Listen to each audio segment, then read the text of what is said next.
HD2 Houston. Insider access. Exclusive content. Sports Radio 610. The Texans play here. An Odyssey sports station. Check out the BetQL Network. Wagertainment for every fan. Get sports betting tips from the best in the game. Available on the Odyssey app and our sister station 650 The Bet. Sports Radio 610 presents Seth Payne and Sean Pendergast. We coming to H-Town. Let's get their work in, man. Let's go. Great day, great day. Oh, give me some juice, baby. Oh, yeah. Let's do it. 5 seconds to go. First down, Colts at their 25. Leonard over the middle. He goes to Josh Downs. Takes it across the 30. Laterals back to Pittman. Pittman throws it back to Leonard. And Leonard is going to be sacked. He gets rid of the ball. Togei picks it up. Togei across the 5. Togei into the end zone. Touchdown, Tommy Togei to end the game.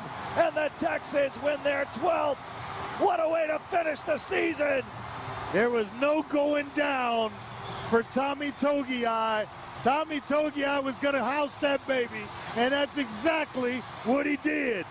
Oh, the entire team celebrating in the end zone with Tommy Togei.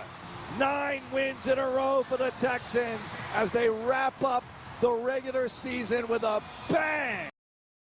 The kick is no good. It is wide right. And the Steelers are the champions of the North. The first play you heard was the last game of the Texans season, courtesy of Mark Vandermeer and Andre Ware on Texans Radio. The second play you heard was the last play of the entire regular season in the NFL. A kick wide right from rookie kicker Tyler Loop that determined where the Texans will be playing their playoff football game this coming, I say weekend. Does Monday count as part of the weekend? Because, by God, the Texans are not playing a Saturday 3:30 game in the wild card round. It's a football miracle. It's a late Christmas miracle. For the first time in history, they won't be in that Saturday 3:30 p.m. slot. Quite the opposite. Yeah. So Monday Night Football, which I got to be honest. I'm going to be honest with some of you out there. The level of trepidation I saw from people, like, oh no, it's Monday night. It's on Pittsburgh's. Mike Tomlin is undefeated at home on Monday night. You know what? Mike Tomlin is also he's also awful in the first round of the playoffs. He's winless in the playoffs since 2016. Yeah. I choose to believe the ethos is going to be more about the postseason than about it being on a particular night of the week. Right. Yeah. Why are all you Monday worshipers just bowing down at the whatever about Monday night? No. This is, I'll say, I think it's also, since the Texans, it became very clear at halftime, or after halftime, that the Texans were going to go in and play for the division title if there was a chance of winning the division title. The Jaguars were up as drastically as they were on the Titans. They said, all right, we're not going to worry about the seeding. We're cool with losing this game. There was a chance, a very good chance, if they had lost that game, they would have been playing in Jacksonville next week. Right. I like the matchup of the Texans versus the Steelers on the road more than I like the matchup of the Texans versus the Jaguars on the road. Regardless of the day of the week the game gets played on. Yeah, but I do also like the chances of the Bills beating the Jaguars. So do the odds makers. Which would put the Bills in the second round right here at NRG Stadium. If the Chargers yeah. That's right. The Chargers have to win. You need both 6 and 7 to win. Yeah. Yep. But the point of all this is that the Texans did win yesterday. Demeco took a chance on resting a bunch of guys in the second. Well, 2 of his best players he rested the entire game. Nico Collins, Kamari Lassiter did not play. I thought you and I were talking about this with Lopez right before halftime as the Texans were kicking a field goal to go up by 6 at halftime. And Lopez said, I think he's going to sit all these guys in the second half. And I was of mind, like, no, you need to win this game. There's a difference between the 5 and the 6 seed. You know, like, I know obviously there's a difference. One's 5, one's 6. There's a difference in how this plays out. You know, if the teams we think could win, blah, blah, blah. I just think to me, I was like, no, you need to keep playing. You need to win this game. And Demeco didn't feel that way. And I don't say Demeco didn't feel like he didn't need to win the game, but there's probably a big part of Demeco. I said this on the post-game show that felt like, you know what? I think we can still win this game playing these guys against a rookie. So that ultimately in the playoffs, health is of paramount importance. And I've gone back and forth on this myself. I mean, you're out there and you see one of the big reasons that it's a close game at all is because you don't have Kamari Lassiter in there. Yeah. So what's it look like if you lose another couple starters and then you got to play in the first round of the playoffs on the road? That's tough. It was very, very clear that with whether it's Tremont Smith or Kayvon Wallace and the communication errors that they had, Kayvon Wallace is gonna likely be the starter at safety next week, and he did not have a great game. Did some nice things, but also did some very concerning things.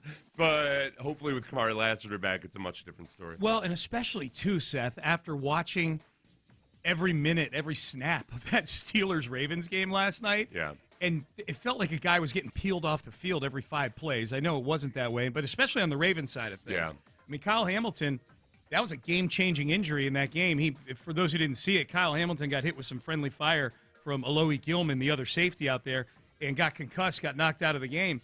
That changed the game. The Steelers couldn't attack downfield at all with Kyle Hamilton in the game, couldn't do anything around the line of scrimmage. He was one of the best players, if not the best player on the field. And he gets knocked out with a concussion, and now all of a sudden, Aaron Rodgers is attacking downfield. He looks like the old Aaron Rodgers on certain plays. Tell you what, the hidden keys to the game with the Texans really is the Alec Pierce getting ejected for God knows what reason. Really, just incidental. Really, when you go back and watch it, the official walked into Alec Pierce. Yeah, I mean, Alec Pierce is.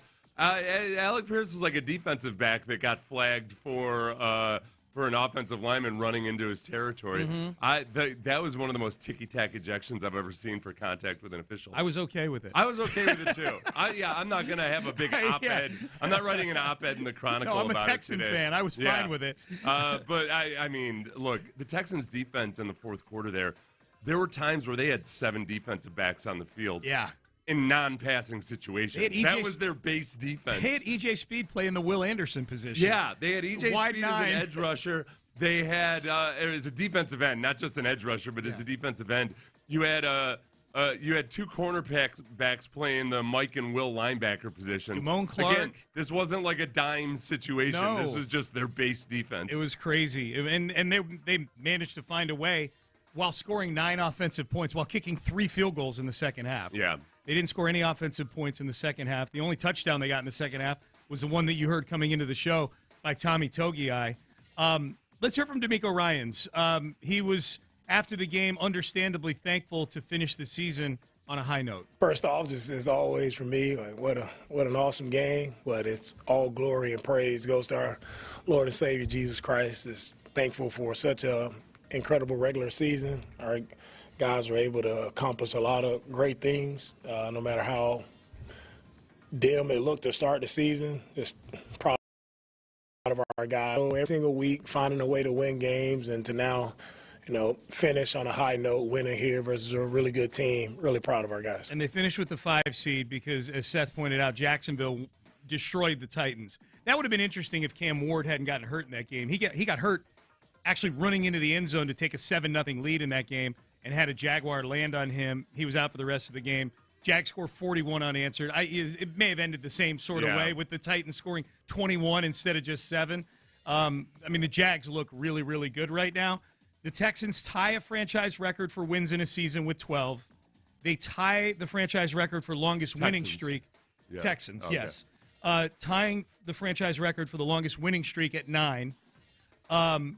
They break the record for point differential in a season because of the Togei touchdown. Yeah, Tommy. If Togei had not scored that touchdown, they would have tied the point differential record. They would have tied everything. They would have tied the point differential record in a season 2 at plus 103. Instead, plus 109. Plus, I know a lot of people out there were excited because the in-game spread had gone down to Texans by 7.5. Yep. So that Tommy Togei touchdown put a lot of Texans fans, and also, there's some people that are upset about this, obviously, on the other side of it, too. But for the Texans fans who liked that 7.5-point spread and bet on the Texans in-game, Tommy Togei made him some money yesterday. I texted a buddy of mine when you could tell that the Colts were going to do the Stanford band play, the laterals. I'm like, man, this is how point spreads get covered right here. Like weird things like that, and that's exactly what happened. It's the biggest concern defensively really is just that They blew that play to Alec Pierce right off the bat. They give up a lot of big chunk plays to a guy who's not a polished passer. Yeah.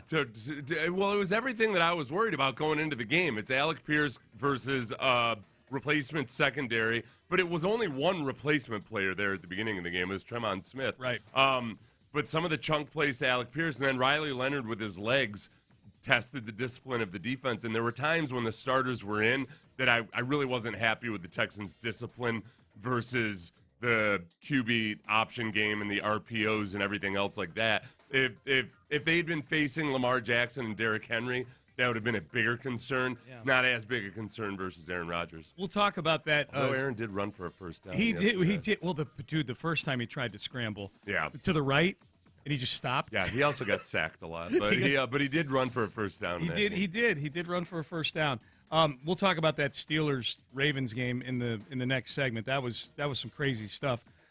Here was Demeco Ryans talking about the decisions to prioritize health in this game after the Jags had taken a big lead against Tennessee, and you knew the division was probably out of reach. Of course, I saw the score of the game, and Jacksonville was up, so we got a few guys out. I guess, and that's the whole thing about, everybody's talking about resting starters.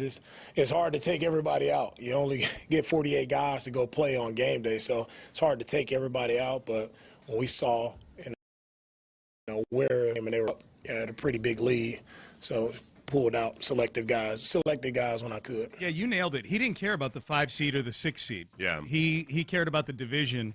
I disagreed with the I still disagree with the strategy, and I know it worked. They won the game, but they needed every break, including, as you said, an official kicking out the guy who had been by far the most potent player for the Colts that day. It ended up working out, and I don't want to take credit away from them for winning the game, but it was way dicier than it would have been. It's a huge risk. And it does. The seeding matters. You know, if you want to make a run, there's a realistic chance for a home game or 2 home games if you make it to the championship game because of the parity in the NFL or the parity in the AFC this year. The Bills and the Chargers are very strong 6 and 7 seeds. The Bills are favored in Jacksonville. Yep. The Chargers, I don't know what the spread is on that game. 3.5. Patriots 3.5. Patriots by 3.5. Yep. It's very conceivable that both those teams could win. So in making an actual run, not just winning a wild card game, which you've done multiple times, the seeding, it ended up working out. But taking that, it worked out. But the Demeco Ryans had conceded that, okay, we're cool with losing this game. Yes. We're cool with losing this game. But, okay, hey, great, we won. Yep. But I can't give you credit for being cool with losing the game. No, it's like a play that works, but you disagree with the play call. Yeah. Like, I disagree with the play call, but it did work. I can't all of a sudden agree with it. I disagreed with the strategy. It worked. Demeco comes out smelling like a rose in this whole thing. We should mention, too, the Texans. I don't think we mentioned the Texans' point spread. They're favored in Pittsburgh in this game. I know we mentioned the Tomlin undefeated on Monday nights and all that other stuff. The odds makers, and I think the game opened as a pick'em.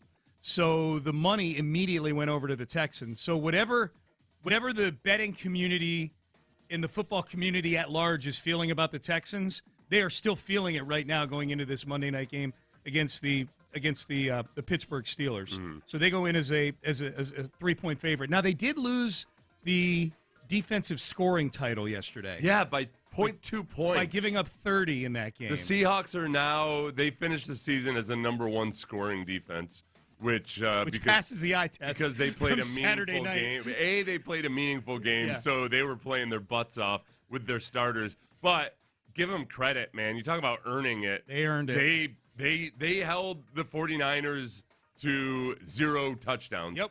They played a hell of a game. That is a ferocious defense the Seahawks have. They did. So how are we feeling now about how are you? We'll talk more about the Steelers-Ravens game in the next segment, but just from 30,000 feet, as you were watching that game last night unfold, did you? I forget where you wound up. I wound up wanting to play the Ravens more so than the Steelers because of the physicality of the Steelers' defensive front. I don't worry about which offense the Texans are going to face. face. I would offense in a face. Okay. And I think that the Steelers present some more challenges to them than the Ravens defense does, just because of the physicality of their defensive line. Nothing happened in that game last night that changed your mind along the way? No, and if anything, the one thing that concerns me too is that the Steelers were really effective with some of their disguised blitzes. Yeah. Dropping both the edge rushers off into coverage and getting pressure right up the gut. Yeah. That's just the type of stuff that this Texans offense dreads. They also had some big coverage busts in that game too, though, the Steelers did. Yeah. I mean, the one, let's see, there was a one early touchdown that was there was a cover zero blitz, the one to Austin, and that's something that the Texans, they don't exploit those all that well. Yeah. Then they had the coverage bust versus Zay Flowers. Yeah. That was the Steelers are not. Oh, Walker, you're thinking of Walker. Okay. Austin's Terrell Austin's the Steeler guy. Yeah. Sorry. But then the Zay Flowers touchdowns, the one was they lined up in a really funky formation, and they just blew that completely. That was the one where Zay Flowers was just wide open. That was the second one. Yeah. It was the second one. The first one was the one that got past Jalen Ramsey, right? He got past. I don't know if it was past Jalen Ramsey, but that was the one where Lamar Jackson had the escape. Oh, yeah. Almost the Deshaun Watson, two guys running into each other. Yeah, the pass protection was all flawed, and Lamar Jackson just made a superhuman play. That's the part that if I were in your shoes, and I was hoping the Texans play the Ravens against the Steelers, that would have been the play where I'm like, I'm rethinking it. Lamar Jackson does these things where he just makes these Lamar plays. Yeah, well, and he was throwing the football much better. What the Ravens do, okay, this would be the flip side of it, because I was back and forth all week on who I wanted to face, and a lot of it was just based on how does Lamar Jackson look. One of the few areas where the Texans aren't one of the best defenses in the league is explosive plays allowed.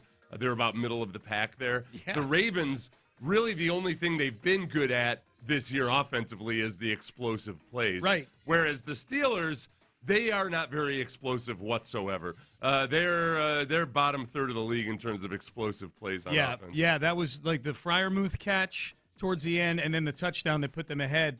Very uncharacteristic from that game last night. Everything was played within, a 10-yard box for the Steelers. All right, we're off and running, man. This is exciting. The Texans, we had a text earlier saying, do you guys think the Texans are going to unveil some things they haven't used yet offensively this year? I'm like, no. They got to prove that they can run the regular plays. They tried that yesterday. Their gadget plays, they end up. They couldn't hand the ball off to Tommy Togei yesterday. Of the few touchdowns the Texans have scored in the red zone this year, officially now at least two of them came on botched plays. Yes, that's how brilliant the design and execution is down in the red zone. I don't think that they're sitting on a bunch of plays. They're waiting to ambush the rest of the league. I mean, immediately when I saw that play, I thought, all right, there's something went wrong on that play, and it was confirmed later by CJ. But that Tommy Togei was supposed to get the hand. I also immediately thought of that Cardinals play, the inadvertent direct snap to Woody Marks that went in for a touchdown. Yes, and you look at the other times. We can also point to the number of times they've been down in scoring position and have either been stonewalled or they've scored, or they've gotten a first down and there was an offsides, there was an illegal formation, there were all those things. They are not a finely tuned operation down in the red zone. They are not. All right, the people wanted the Steelers. I know Seth wanted the Ravens. Some of you did. The people, by and large, Pender-polled, wanted the Steelers. Is this a be careful what you wish for situation? We'll go to the pros and cons of how things ended up for the Texans, and we'll do that coming up next. There's pros and cons to how you manage your money, and there's no pro to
Karam Injury Lawyers Reaction Monday on Sports Radio 610. Here's Payne and Pendergast. That's good. Hold it. The kick is no good. It is wide right. And the Steelers are the champions of the North. That was Mike Tirico on the call right there on NBC last night. Boy, Tirico is so good. I mean, he was the perfect play-by-play guy for that game last night. He screwed up once last night when he was going over the AFC quarterbacks. He said nobody other than Rodgers or somebody else had more than one win in the playoffs. Hey, CJ's got 2 wins in the playoffs. Guy had a 3-hour heater last night, and you're picking at one factor. Well, he disrespected CJ Stroud. It's true. He didn't. Whoever gave him the stats, whoever handed him the numbers. Some intern at ESPN. Yeah. It was a fun game, man. It was a wild game. Did you think it was fun? I did. Okay. I thought the fourth quarter was fun. Yeah, and oftentimes, if it finishes fun because it was, for me, I really wanted the Texans to play the Steelers, and it was a very tense game from that standpoint. It was not looking good for a while there in the first half. I thought on a down-by-down basis, the Steelers were clearly the better team. The problem was that they allowed these explosive plays. In the first half, Derrick Henry ran for 114 yards. Yeah. I mean, the first quarter and a half, the Ravens were the better team, I thought, play to play. The Steelers couldn't move the football. But regardless, I don't know. Neither of those teams are impressive to me. Yeah. And it really just came down to, all right, which one of these teams matches up worse versus the Texans? For sure. Yeah. When I say it's fun, I just said it was, if you're a Texan fan watching that game and you were rooting one way or the other, it was a roller coaster. Yeah. It was very back and forth. It was so I liked it. It was cool. They're going to get the Steelers. So I started jotting down a few things as Tyler Loop missed that field goal. Real quick before that, though, I wonder how big a topic Justin Tucker is today in Baltimore. He sucked already. I don't know. He was awful to begin with. I don't think he was going to be the kicker for the Ravens this year, even if he hadn't been alleged to have committed multiple crimes against massage therapists. I get it. It was a big spot, and the kid messed up, Tyler. He was horrible. Justin Tucker was horrible in lots of big and small spots last year. I just wonder how big a topic it is. Yeah, I think this is the classic kind of thing where people outside of Baltimore are like, oh, wish you had Justin Tucker, don't you? Yeah. And people in Baltimore are like, no, he sucked. Probably. He was probably. I thought it was interesting. Like Tirico almost, if you've been jinxes, he did jinx him because as they're lining up for the field goal. Literally, they're lining up for the field goal. Tirico goes into the anecdote about how the Ravens vetted dozens of young kickers at the combine, and they determined that this kid, Tyler Loop, was built for situations just like this. And then 5 seconds later, to the right, he misses the field goal. It was wild. So stuff that excited me as a Texan fan watching the outcome of that game last night. Aaron Rodgers could not attack downfield until Kyle Hamilton was out of the game. Aaron Rodgers, for a lot of that game, looked like a 42-year-old quarterback who had just had an Achilles tear a couple of years ago. Yeah. He did not look like a threat in that game. And that's been the story all season long. They've got a combined, maybe, I would add it all up and say they had the worth of about 2 receivers out there on the field without DK Metcalf. DK Metcalf's their leading receiver. He's going to come back with 2 games rest and be newly energized and motivated. Yep. And hopefully we can get maybe a Texans fan can get punched by him or something. I'm glad. Somebody go up there to Pittsburgh. I will say this. I'm glad, whether you wanted the Steelers or the Ravens to be the Texans' opponent. Yeah. Let's pretend that the Texans weren't playing the winner of that game last night. I'm glad that blue wig, back-haired ball cap press conference guy from Detroit ultimately did not determine the outcome of the AFC playoffs. That's true. Yeah. If the Steelers had lost that game, and you say, what if? Would have been a huge story. The guy that instigated a confrontation there. Yes. That didn't. The Steelers' defense. I know we're concerned about. We'll get to the big bodies on the defensive line. Yeah. They looked pretty disorganized at times last night. Yeah, I thought the Ravens did a good job of just getting, including with that one formation on the long touchdown where they lined up with like all 5 receivers to the right side of the ball. Yeah. The Steelers looked like they looked a little discombobulated. Yes. I do wonder how much the Texans can exploit that, but it's hopefully maybe once. That's if fair. you can do it once. Yeah. Well, it may be. I mean, I don't think the Steelers are going to score 26 points against the Texans like they did last night against the Ravens. No, and this is not your father's Steelers defense. They've got weaknesses. Yep.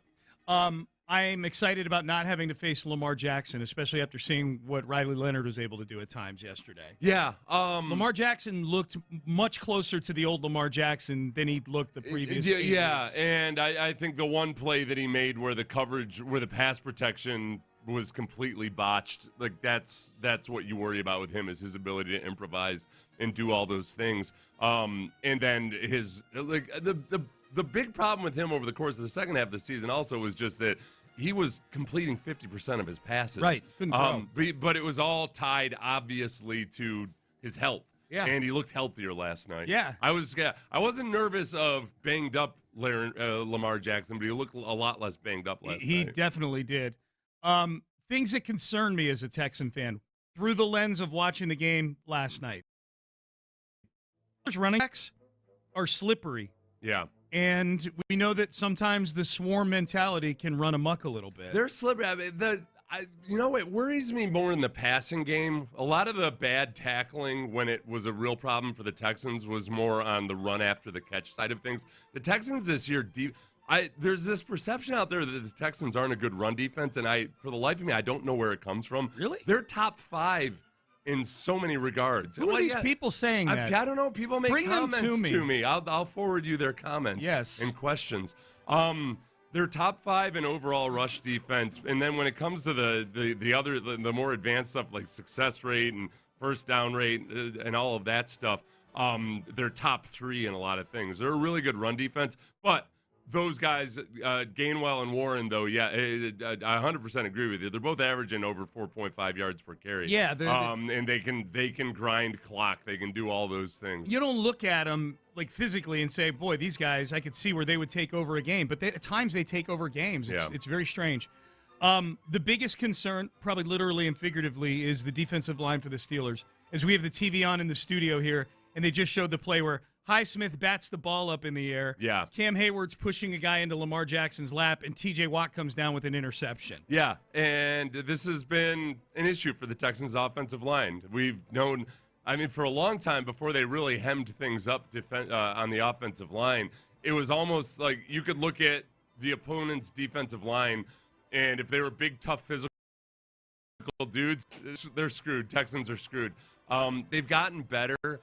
But even going back to as recently as the Kansas City game when they faced Chris Jones was a complete game wrecker for the Texans. Yes. Cam Hayward is that really tough and disciplined type of guy that can do damage anywhere along the offensive line. How about the call where, I forget, I think it was Zay Flowers, got called for a blindside block, which definitely wasn't a blindside block. Yeah. He did throw the defensive back into Cam Hayward's knees.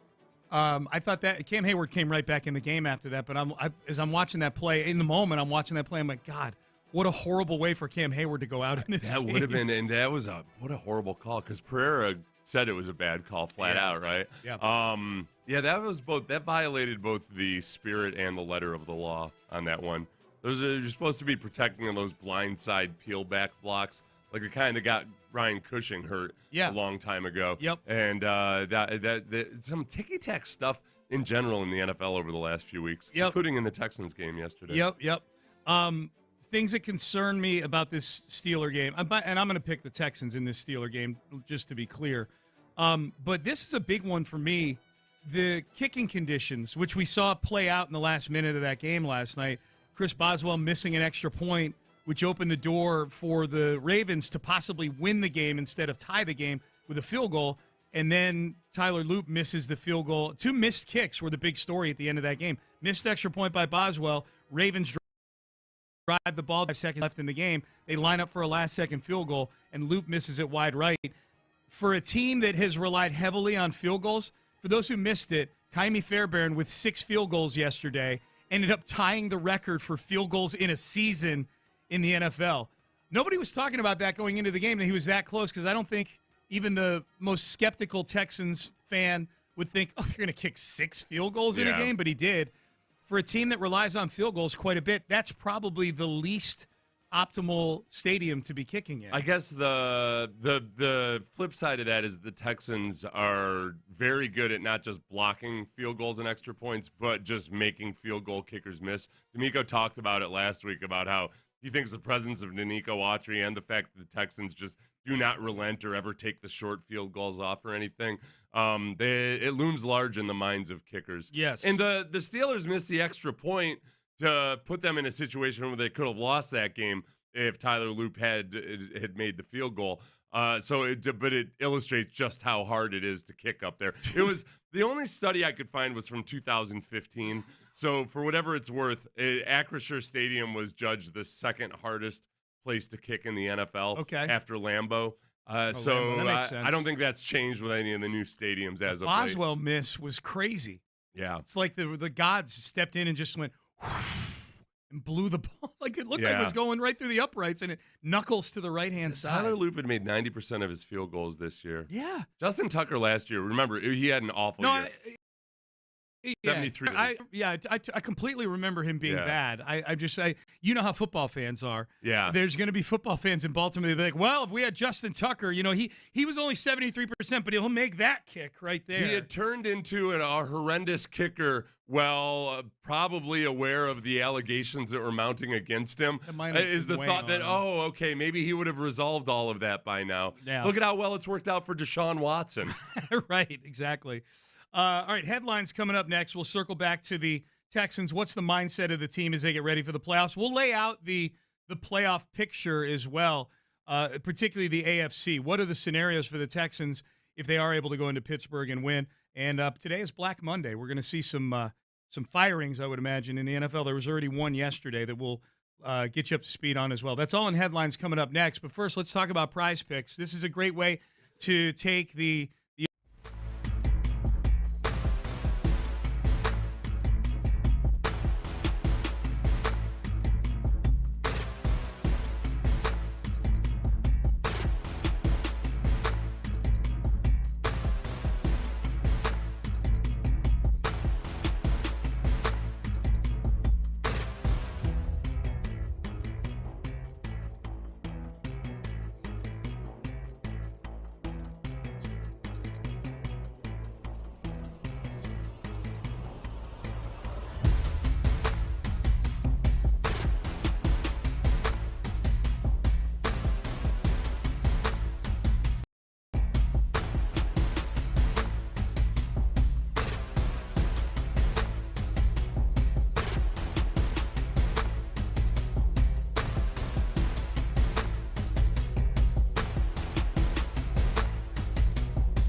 2. Payne and Pendergast with today's headlines powered by Men's Tea Clinic. 43-yard field goal attempt from the left hash mark, north end zone uprights, and this will give the Texans the lead. 17 seconds to go. Brinkman with the snap. Tommy with the hold. Here's the spot. Here's Fairbairn's kick, and it's good! Fairbairn 6 for 6 as the Texans have the lead, 32-30 over Indy. 12 seconds to go. Did what they needed to do in the second half of that game. Just 3 field goals on offense. They would tack on. The Texans would a touchdown on the final play, a defensive touchdown by Tommy Togei. At 38, the final score, the Texans beat the Colts. They clinched the 5 seed. It was very evident early on Sunday that the division was going to be out of reach as the Jaguars ran the Titans off the field 41-7 yesterday. The Jaguars were firing on all cylinders offensively. The Texans in the first half kind of were firing on all their kinds of cylinders. Some incredible field goal drives, and then also one of the 2 touchdowns provided by caused fumble and recovery by the defense. Yep. Yeah. The penalties were a problem in the first half. The they had intentional grounding, circuit. Yep. Intentional grounding on a play where CJ had all kinds of time. Yep. But that was bad. Yeah, but they had dropped 8 guys into coverage there on that play, I believe. And then Ed Ingram with the illegal downfield where it looked like the guy he was blocking dropped into coverage instead of rushing, and Ed Ingram's momentum just carried him into the 29 yards downfield. Yeah. I can't excuse it 100%. But that play eliminated an absolute dime by C.J. Stroud. Yeah. That was the one he dropped in the bucket to Jay Higgins. That was a beautiful throw. That's right. That was a beautiful throw. Clint made a good point. I can't remember if it was in the post game or on Twitter, but just that for a team that's not running a whole bunch of like the aggressive RPOs and everything that they do, it's like they've got all these illegal downfields on plays where it's not the normal type of illegal offensive lineman downfield. Yep. It's inexcusable. It's just bad mistakes. Yes. Yeah. It's not because of the timing of the play was off or anything. It's just random side. He's Roger Bannister. Yeah. Right. He was a runner, kids. No.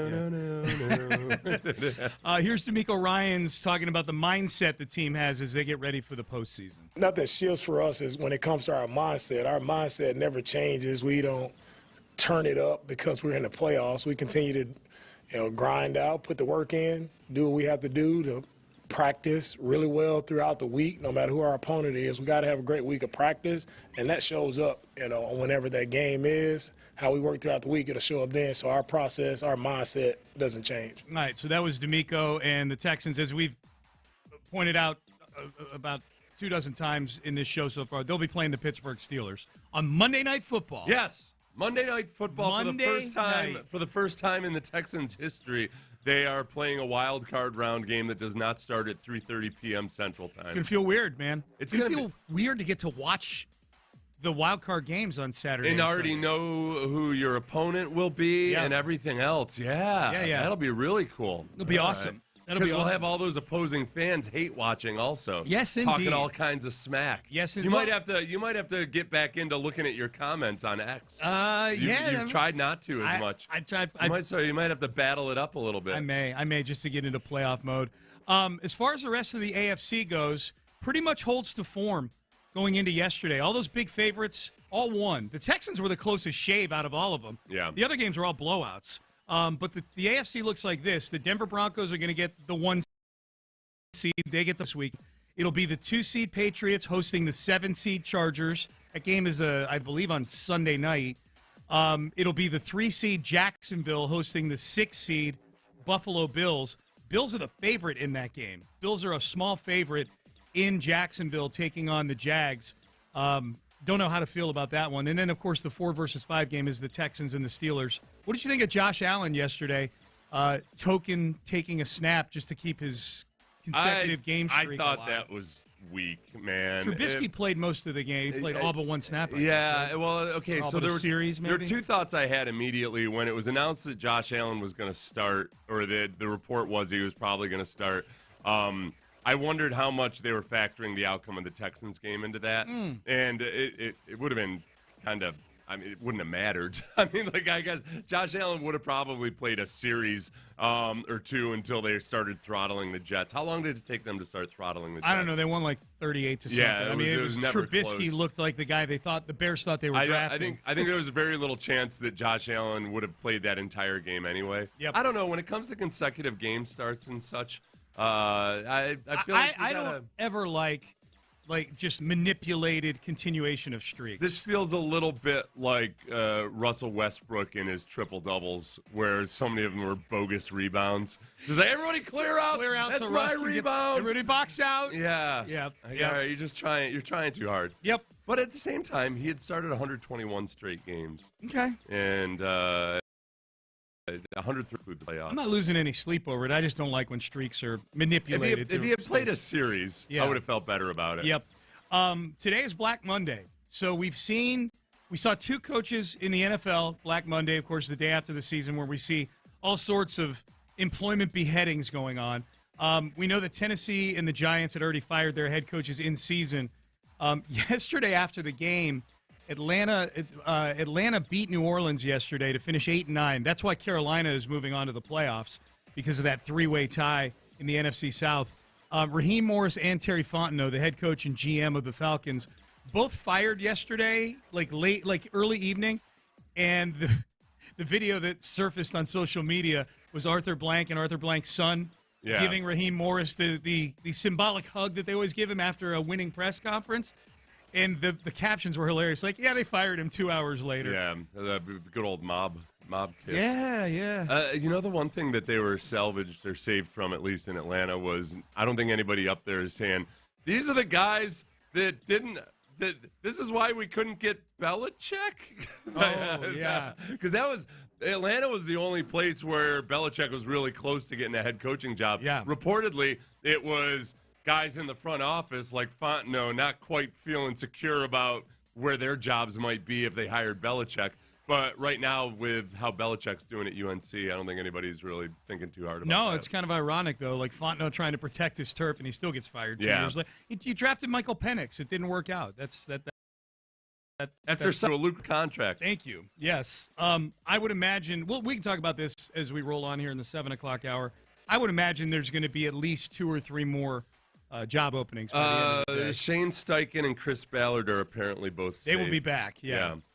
They're going to get acknowledged. Carly Ursay, in the spirit of her father, is going to keep an uncomfortable situation going as long as possible. That is what her father would have done. Remember when the old GM there, it was Ryan Grigson and Chuck Pagano. Grigson and Pagano. Now those two were at odds with each other. We don't know that Ballard and Steichen are at odds with each other. Right. But Grigson and Pagano, it seemed like they flat out didn't like each other. Yeah. And every year there'd be a report about Ursay getting these two together and having a retreat, days-long session where they got everything right, and then they'd suck again. Rockets back in action tonight against the Phoenix Suns. They will be without Alperen Şengün, who suffered an ankle injury. He's listed as day-to-day, but it was kind of nasty looking. Şengün's had an ankle injury before, same ankle. His right ankle. Well, and he just came off of that calf injury that he missed a couple of games with. Came back on New Year's Day and then gets injured, 40 seconds into this game? Yeah, it was very early in the game. So don't worry. On this team whose best point guard at times is one of your centers, you have only one center in Clint Capella on the team, who is not a good point center. No, we're not going to run the offense through Capella. All right, what did Demeco Ryans have to say to his team after the game? Also, highlights from this game. Looking ahead to the playoffs, highlights that were encouraging or concerning, should they be, from this game? We'll do that. We'll do Acknowledge Me at 7:20 as well. Stay there. Hey, Hawthorne.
West Point Lincoln and West Point Lincoln of Sugar Land Studios. KILT FM 8 on Odyssey Sports Station. The Texans play here. It's a Mokaram Injury Lawyers Reaction Monday on Sports Radio 610. Here's Payne and Pendergast. Texans win yesterday 38-30. We're going to take a listen to some of the highlights. The voice of Andy.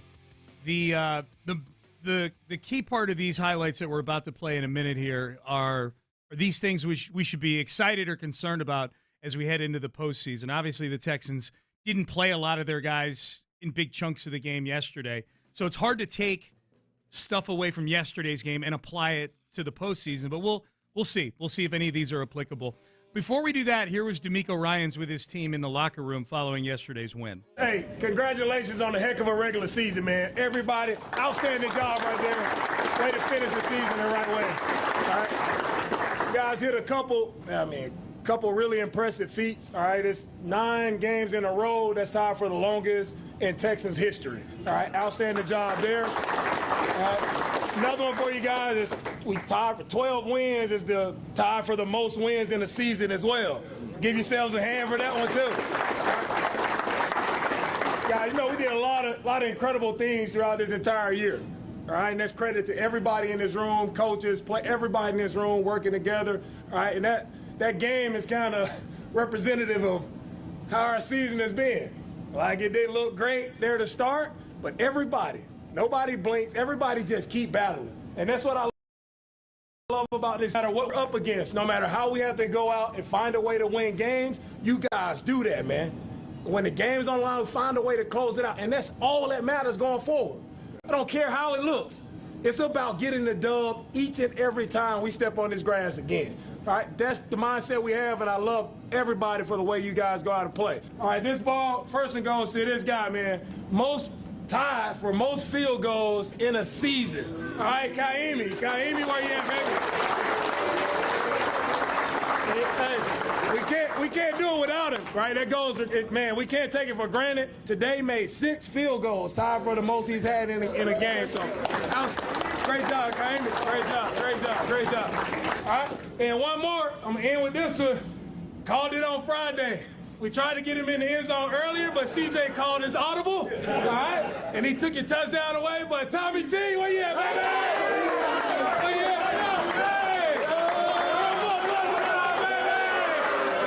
Great job, man, great job. Way to end the game right there. Hey, man, on to the next, right? We got the playoffs, guys. We don't know exactly who we're playing or when we're playing, so we'll come in tomorrow, treat it like a day after game. Outstanding regular season. Now, it's what we all work for. Right here in front of us. How we going to finish this thing? One at a time, everybody locked in, eyes in front. Let's go on the hunt, man. Great job, baby. Texans! Some good stuff there from Demeco Ryans, and CJ called an audible. We'll play that in a little bit. Yeah. But Tommy got in the end zone in the end. Kaimi, I don't know if setting a record for field goals is something you want your kicker to be doing? I wanted him to get up and give a speech thanking the Texans' awful red zone offense. But, if you guys had been better at scoring touchdowns, I wouldn't be in this position I am. That's right. I really appreciate it. I couldn't do it without you guys. Shattering records. Both the little and the big. Yes. From the wide receivers to the running backs to the offensive line especially. He's holding up the phone going, you all had a part in this. He gives a speech like Dorothy at the end of Wizard of Oz. Yeah. Where he gives a little bit of faint praise to everybody, but then really says, "Hey, offensive line, I loved you best of all." Yeah, they were the scarecrow. Yeah, I'm gonna love you most of all. So that was Demeco in the locker room. So let's hit some of these plays from yesterday's game, and how concerning is this as we head into a playoff where the Texans will open on Monday night? Dude, I didn't realize as I was heading down there to get a drink out of the fridge, I had my, I'm scrolling through Twitter, and my first 5 tweets are all about the Steelers and the Texans. Yeah. And I knew Mike Tomlin had this streak for Monday Night Football. I didn't know it was 23 games. At home. At home in Monday Night Football. Yeah. Right, He's undefeated. He's 23-0 at home on Monday night. 23. Yeah. I mean, I thought it was like 10 or something. Sometimes you'll see these streaks where it's, the Steelers have done this or the Texans have done that or whatever, and you think, okay, well, those are different players, et cetera, et cetera. This is the one. This is that head coach. Yeah, that is a significant common theme through all these. All right, so streaks are meant to be broken, Sean. So a couple people they all said die. That. So a few of the people tweeting it said that. Yeah, streaks are made to end. They're due. They're going to end it. They're 3-point favorites to end it. I know stats, and this means that he's due to go 0-23. Thank you. In his next because of regression to the mean. Yep. That's the way math works. Yes, it's exactly how math works. All right, so yesterday's game, 38-30, they beat the Colts, so they get the win. It was not a normal game. Davis Mills played the entire second half, etc. But this was in the first half. I mean, this is early in the game. Riley Leonard, whose throwing ability I really was very dismissive of throughout the week because I watched him in college. Yeah. Looked like Peyton Manning at times yesterday in that Colts uniform. You thought the 15 was an 18 yesterday, and it started with this. Leonard takes the snap. Leonard pumping. Leonard unloading long downfield. He's got Pierce wide open at the 25, 20, 15, 10, 5, touchdown. How did that happen? A bomb from Riley Leonard to Alec Pierce. How did that happen, Seth? Well, because there was a miscommunication at the very least. Will it happen Tremont again? Smith and Kayvon Wallace. Yeah. Kayvon Wallace is still probably going to be out there as your starting safety. And he had one of the easiest interceptions that's ever been thrown in the sport of football. And one of the most comedic misses of an interception because it bounced off his face. He took his eyes off the ball at the very end. And then it hit him in the eyes. Yeah. Ironically. Slowly. It hit him. It wafted down onto his face mask. Yes. I thought that if without the visor, it might have gotten lodged in his face mask at least and given him a chance to latch onto it. A true helmet catch. However, Tremont Smith is the obvious, object of scoring there. But however they were supposed to sort that route out between the two of them, what you hope is that with Kamari Lassiter out there, the communication is going to be smoother, and that wouldn't happen. But this was I told you all last week, and people kept. I recommended that people bet on the Colts not to win, but to cover the spread. In that game because of what I saw last week when Tremont Smith was in the game with Kamari Lassiter out. Definitely. And once Kamari Lassiter was ruled out, you were in very big danger of a guy like Alec Pierce, who's done this to the Texans before, getting behind the coverage, and he did multiple times yesterday. He's one of the best deep threats, one of the most underrated deep threats in the league, I think Alec Pierce is. Yeah. He's averaging over 20 yards per carry. Yes. Per reception. He's a free agent. Cody Stutes put it best in his newsletter he sends out. I will be glad when he's out of the division. Hopefully the Colts don't keep him. Next play here I want to hit. Is this a concern? Special teams has been an on and off concern for the Texans all year. Yesterday, the Colts were kind of emptying the chamber. They were doing what a team does. It has nothing to lose. Yeah. They ran a fake punt successfully. Rigo Sanchez, the veteran from Hawaii, inside the 15-yard line, awaits the snap. Colts on 4th and 10, and they're going to fake it. A throw right side, and Mo Alley Cox has the catch at the 45-yard line. Beautifully executed. The Texans had coverage. Clark was there, but they could not stop Mo Alley Cox from catching the pass from Rigo Sanchez. Sanchez threw a dime. Yeah. Good coverage, but you don't want Sanchez throwing into tight windows against you. The insult to injury on this one, and the one that had me all screwed up in my brain, was when the Colts brilliantly ran up to the ball and lined up in punt formation again on 1st and 10. Yeah. And the Texans get caught with 12 men on the field. Yeah. That's where I thought, well, Shane Steichen is certainly going to do every single thing he can to win this football game today. And the Texans, by that point in the game, looked like they were scoreboard watching or they were thinking about other stuff or whatever it might be. The Colts got off to a very fast start, and they looked more dialed in. Is this a concern heading into the postseason? No. Special teams? No, the special teams, no. I think that in general, they've been very good. The biggest thing that concerns me about the special teams is it seems like you can set your watch by them getting a penalty per week at least, which is these days is a big deal. It's a killer because you've got a good kick returner in Jalen Knoll. Yeah. And so he's been routinely returning things to the 30, 35, 40. And you get these penalties, these holds, and they're spot fouls. So it's from the spot. The hold usually takes place early in the return. So it happened yesterday. You go from being at the 35 to starting at the 17. Yeah, and if it happens on the flip side and you put the opponent who's already starting at the 35 at the 45 or at the 40 or whatever, then they're already in field goal range for almost. Yep. Next one here. This is actually a positive Texans play. And this is a big play to flip field position early in the game. CJ, no handoff, throws over the middle, and he's got Hutchinson dragging to the left across the 50, 45, left sideline, 40, and down the sideline he goes inside the 35-yard line, marked out at the 33. Big play to Xavier Hutchinson, running that Nico pattern. Bingo. That's exactly what I was going to say. It felt like they took all the patterns. Hutchinson had 5 catches for 84 yards. We should point that out. He had a really good game. It felt like he was running the Nico playbook. Yeah. Like a lot of in-breaking, a lot of slant stuff, a lot of catch and run for Xavier Hutchinson. He had a nice game yesterday. Yeah, and that one did a really good job. He just kept on going across the field, knowing that he had the blocking set up with Dalton Schultz downfield. And Dalton had a nice block on that, but it was, as everybody else, the pursuit caught up to him. Yep.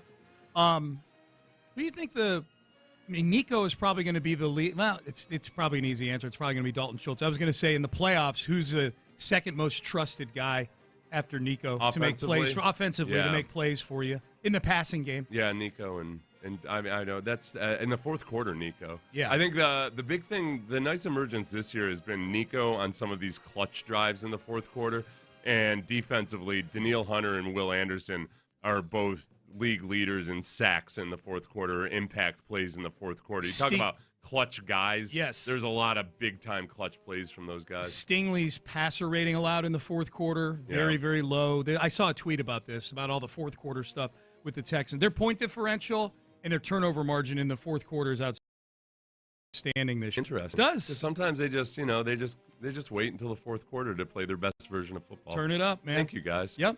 Finish. I'd be cool with you doing it faster than that, but it's, Yeah. As long as I'm not going to complain. Not during a 9-game winning streak. If they actually beat the Steelers by a substantial margin and they do it all in the first quarter, I'm not going to complain as long as they hold on to that substantial margin. Yes. If they're up 21-0 and then it ends up being 21-20 at the end of the game, I'll complain a little. You will, just a little bit? Okay. This was a huge play in the game, actually, the one we're about to play right here. Speaking of Danielle Hunter, strip sack of Riley Leonard and a Henry To'oTo'o fumble recovery. Giddens in the backfield. Leonard shotgun on 2nd and 15 from the Colts 24. Leonard fakes the give. Backs up deep. Pumps. The ball is out. The ball is loose inside the 10. The ball is picked up by the Houston Texans. Henry has it inside the 1. Leonard coughed it up. The Texans have it. Point blank range. Henry To'oTo'o with the recovery. I was surprised that there weren't more. That there wasn't more pressure on Riley Leonard in that game yesterday. I know they got pressure on him and got an interception that we may get to here, we may not. But I was expecting a little bit more in the way of flustering the rookie. Shane Steichen was doing a good job of keeping that from happening. Yeah. And part of it was that they used the run game effectively, the quarterback run game and the threat of the run game effectively, that takes a little bit of pepper out of the pass rush. They helped out, unlike the Buffalo Bills did a few weeks ago. They tackled, and I think that was by and large that play. By the way, I thought you were going to say you were surprised that there wasn't a longer review period on whether or not whether or not it was actually looked like a tuck rule pass thing or if he had lost control of it. Yeah. I was a little bit up. I wish I couldn't. NFL.com. Because apparently the NFL doesn't make enough money, is yet again having that issue where I can't log in. For a $1 billion corporation, it's a bad website. For a $20 billion corporation, multi-billion, yes. That's so I couldn't. I wanted to hear what the rules analyst said. Maybe one of our listeners can tell us what the rules analyst said about Gene Steratore. Because I haven't been able to watch the TV copy of it. All right, so the Texans are at the 1-yard line, and which is right where they want to be. They've had such good success at the 1-yard line all year long. They have been better, actually. I'm being a little bit tongue-in-cheek. This play, I was so confused up in the press box where at first they said 77 has reported eligible for the Texans, and I'm like, well, he's inactive today. That's Trent Brown. Yeah. And then they said 72 is eligible, and I'm like, well, that's Tommy Togei. Right. And you're wondering, though, but you've already heard the misinformation about 77, so you're trying to figure out. And I was in the same boat you were. I was looking along the offensive line, trying to see where Togei was. Yeah. And then I seen him. He was right there at fullback. There he is. That's Togei. Look at Togei. So this play was supposed to be a handoff to Tommy Togei. Woody Marks and Togei, I formation, 1st and goal at the now digs in on 1st and goal. Here's the give. He's going to fake it. CJ is going to take it himself. Everybody bought the fake, and Stroud ran around the right side for the score. Okay, here's what Demeco Ryans said about that play after the game. The goal was to score, baby. Touchdown. He was tongue-in-cheek about it. CJ was a little more forthcoming about, oh, yeah, that was supposed to be for Tommy. No, it was for Tommy. It was for Tommy. I felt bad because, like, it's always weird when you're under center and, like, they got some big boys. So, like, 9-0, he's a big guy. And he's breathing, and, like, I'm like, I got to get out. Like, I don't want to get my foot stepped on. And so I, like, skipped out, and Gerard was like, don't skip on this play because it's going to happen faster than you think. And so we only walked through. We didn't, like, get a live rip, I don't think. But so I didn't skip, and then I went back to, like, my human nature, and I skipped out, and I missed him. And I felt so bad. I went over there and did 5 push-ups for him, but I'm good, though. I'm good. We finished. He got his touchdown. Nobody can be bad at me anymore. But I'm just happy for my guy. I love Tommy. That's one of my Buckeye brothers. I've known Tommy since I was 18 years old. So he's a great player, but also a great human. I'm just really happy to see him really prevail in this league and have great seasons back to back. I'm gonna be a little mad about the fact that, okay, we're going to put a defensive tackle and a fullback, and we'll just walk through, and everything should work out just fine. They did not live rep that play in practice. Yeah, like in live. I wanted a live rep. He said walk through. Like, did you run at full speed against air at least? This time of year, you're not going to be thudding up all that much in practice. When he said walk through, in the way he described how he took the wrong footwork coming out. So when he's talking about Gerard there, if you couldn't hear it, he's talking about Gerard Johnson explaining to him appropriately that fullback give, the timing's a lot different. So you got to just turn and give it. You can't take your normal footwork. But CJ was freaked out by Grover Stewart, the defensive tackle, who was huffing and puffing. Who apparently has sinus issues or whatever. I'm kind of mad about it. Like, what the hell are we doing down there? You guys can't execute on the goal line. This is known. You guys can't get a playoff without screwing something up. Touchdowns have been negated because of it. It worked out. But it's Keystone Cops again. Yeah, we'll walk through this. We'll take this. This feels like the Watt Cat. This feels like the Watt Cat. It did feel like the Watt Cat, yeah. It feels like, JJ's got 17 torn groin ligaments and tendons and what have you. But let's just put him and Wilfork in the backfield and just hope it all works out. My thing is, okay, I mean, clearly this is something that would definitely, whoever you're playing against is getting ambushed by this play because they've never seen it before. Right, yeah. So why in Week 18 in a game where you're playing for either the 5 seed or the 6 seed, if your mindset is, hey, they haven't seen this yet, is it to put it out there on film or something? Yeah, I don't. Whenever you do anything offset with, because you know what they would do if Togei had scored. They would walk through a variation of it. They would have it with even more complexity. Hey, listen, we're going to have Tommy take the handoff, but then drop back to pass. Yes. Should we practice that? No. Who's he throwing to? Practice. The more we think about it, the more we're likely to screw it up. Who's he throwing to? Why, Blake Fisher, of course. Or he'll figure it out. Yeah. Hey, Tommy's like, so Nick, who do I throw this to? Just figure it out. Yeah. We'll just walk through it. Maybe walk through might be a little much. Let's just go through it in a PowerPoint and hope for the best. Did you throw it in the walkthrough? No, it's not a throw-through. Did you ask Tommy Togei if he can throw the football? No, that would have been a great question. It's not a walk-throw. It's a walk-through, okay? We're not throwing it. All right, so there we go. Let's No, and the reason it annoys me is because the Texans have only scored so many red zone touchdowns this year, and at least 2 of them have come on botched plays. Yes. The snap, the inadvertent direct snap to Woody Marks. Yeah. That ended up working out. Yeah. I like both these plays, man. They've worked each time. All right, Payne and Pendergast with you. Let's do Acknowledge Me. Each week on Monday, we acknowledge big performances from over the weekend. we loosely define the word big. Some of them are positive. Some of them we have a good chuckle with.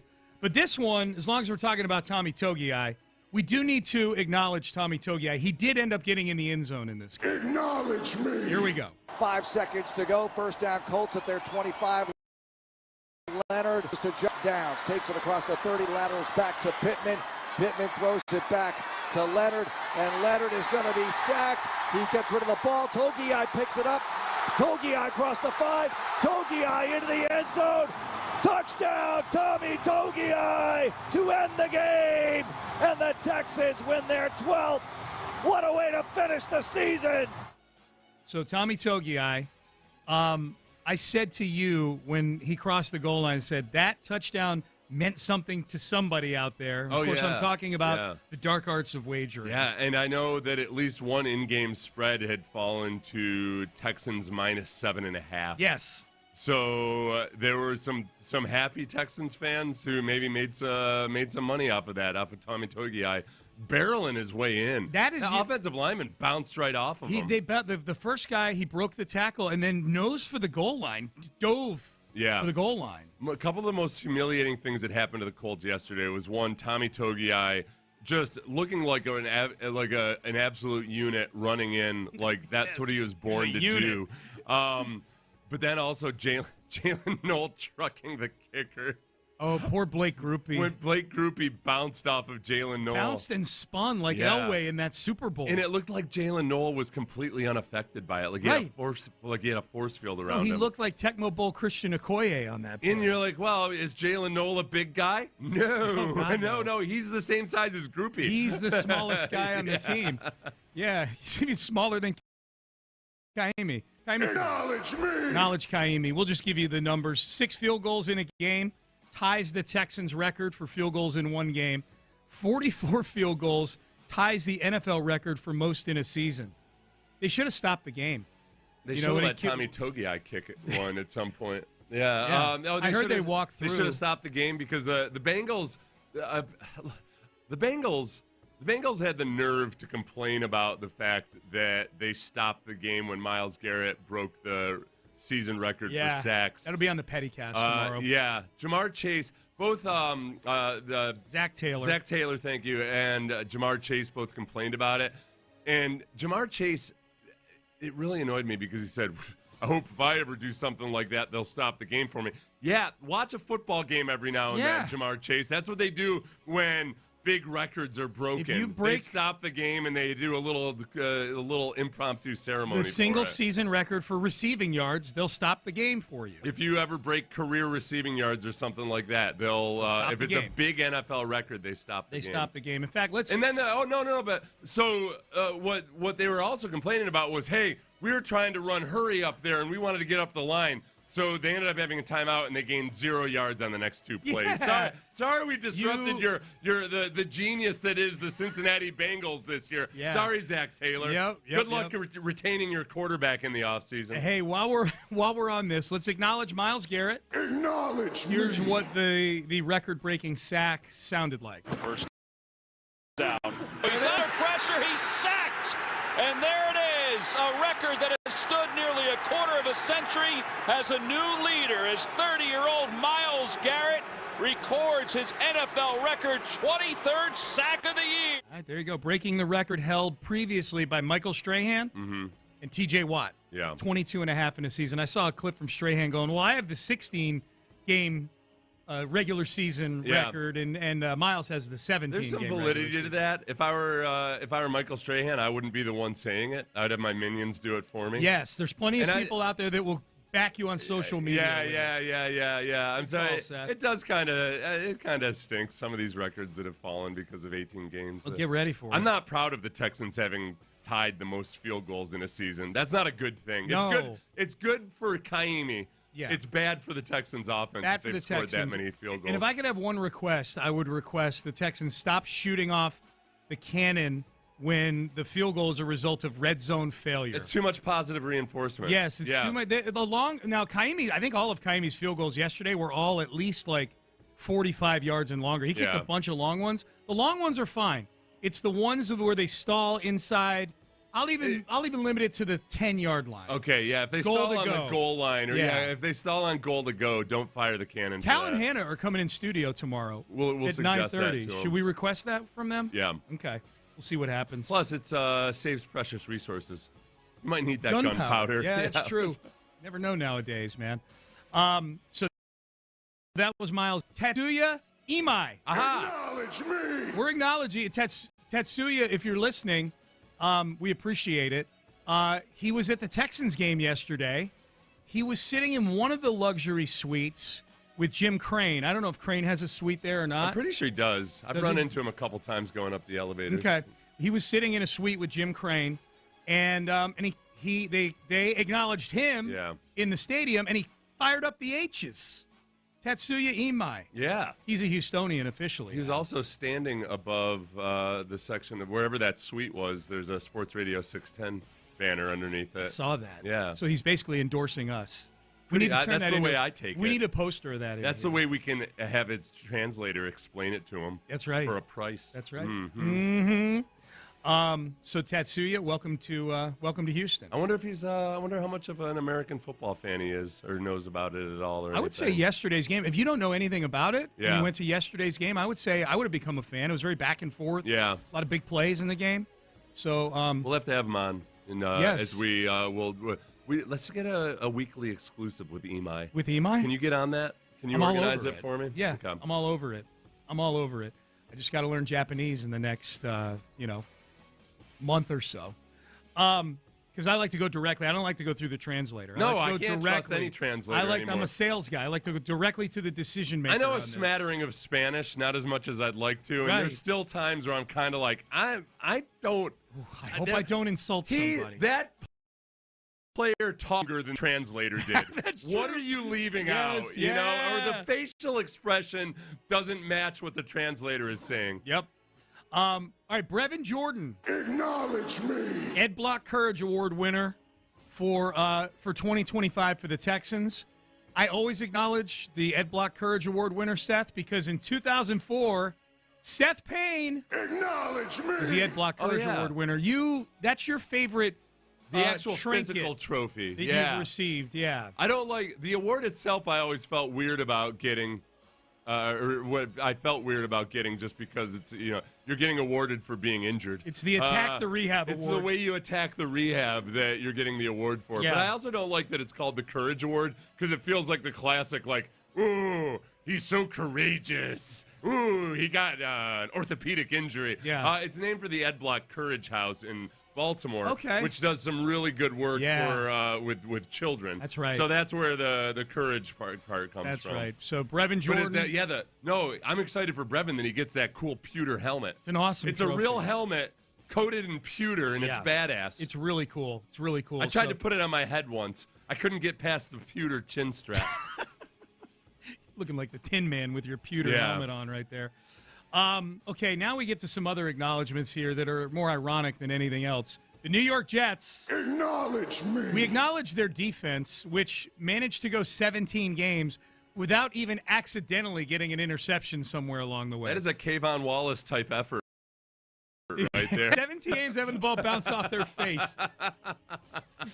That's really hard to do. It is. It seems impossible. You would have think that, like, I'm watching the game last night, and T.J. Watt has one land in his belly just It's off one of a those tip things, ball. like, even when pitchers hit home runs, it feels almost like, gosh, guys who are horrible, bad, like they're like, oh, okay. When a pitcher hits a home run, I mean, it happens. It happens. You'd think at some point, no matter how bad a defense you are, something's just gonna fall into your breadbasket. How tempted was Aaron Glenn to actually suit up for the Jets this year? He probably would have had a better shot at it if Aaron Glenn had started at cornerback at the age of 50-something. He would know where to be. Yeah. He'd have gotten one just out of being in the right position. Mm-hmm. Yep. I think part of it is it's a snowball effect though too, where teams are up on you so often that They they're get not going to careful. make any risky throws. They're just running the clock out. And Yep. Yeah. You'd think they'd have gotten one somewhere along the way, but they didn't. Similarly, Chris Ballard, Acknowledge me. GM for the Colts, is going to retain his job.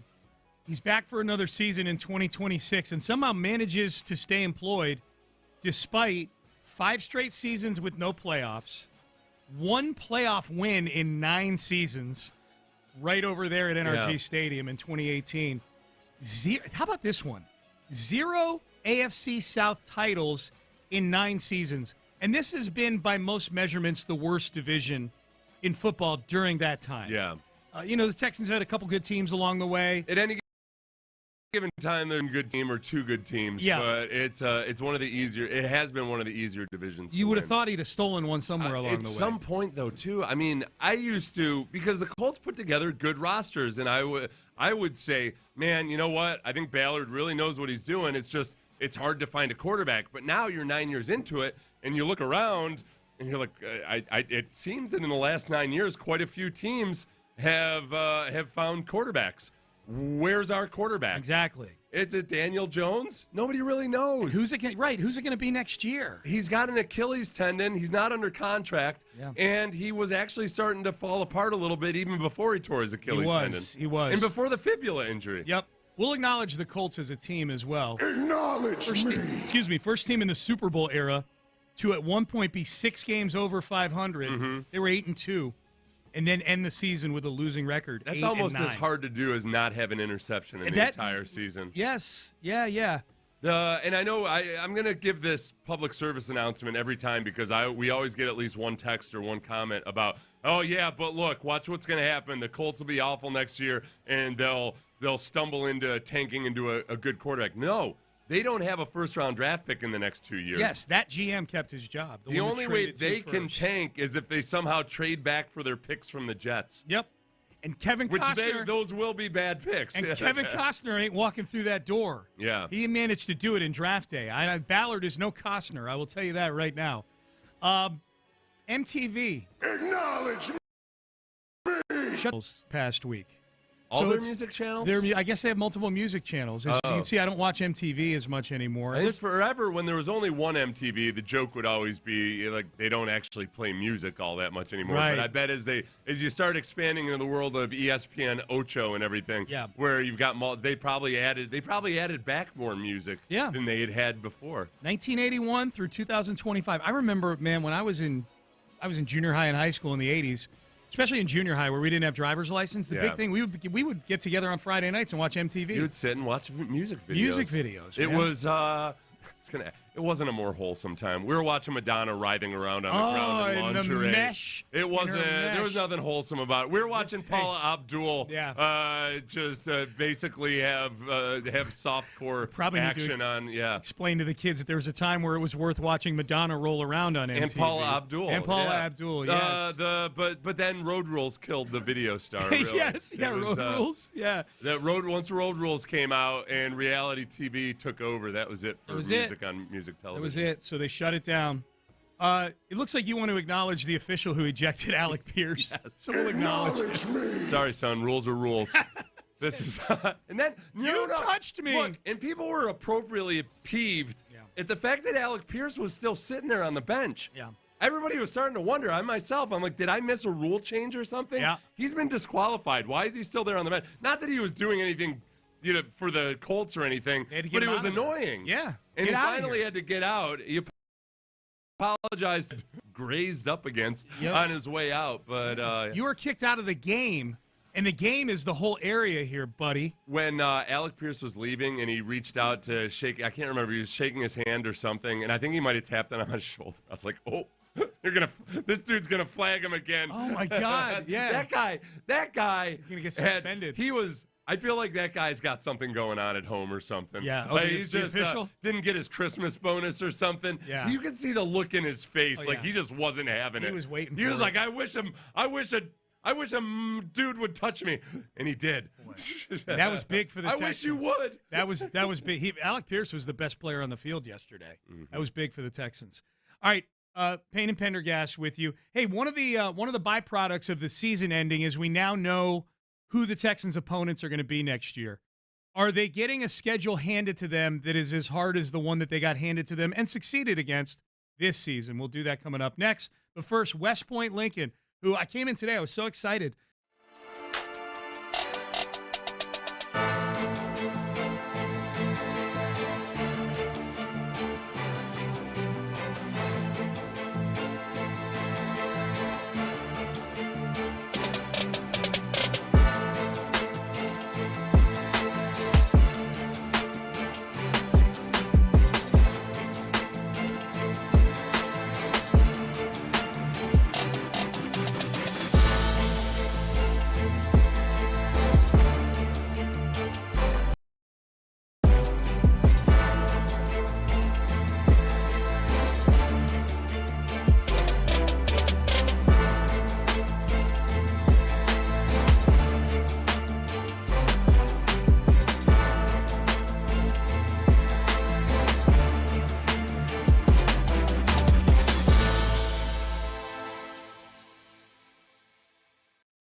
flag.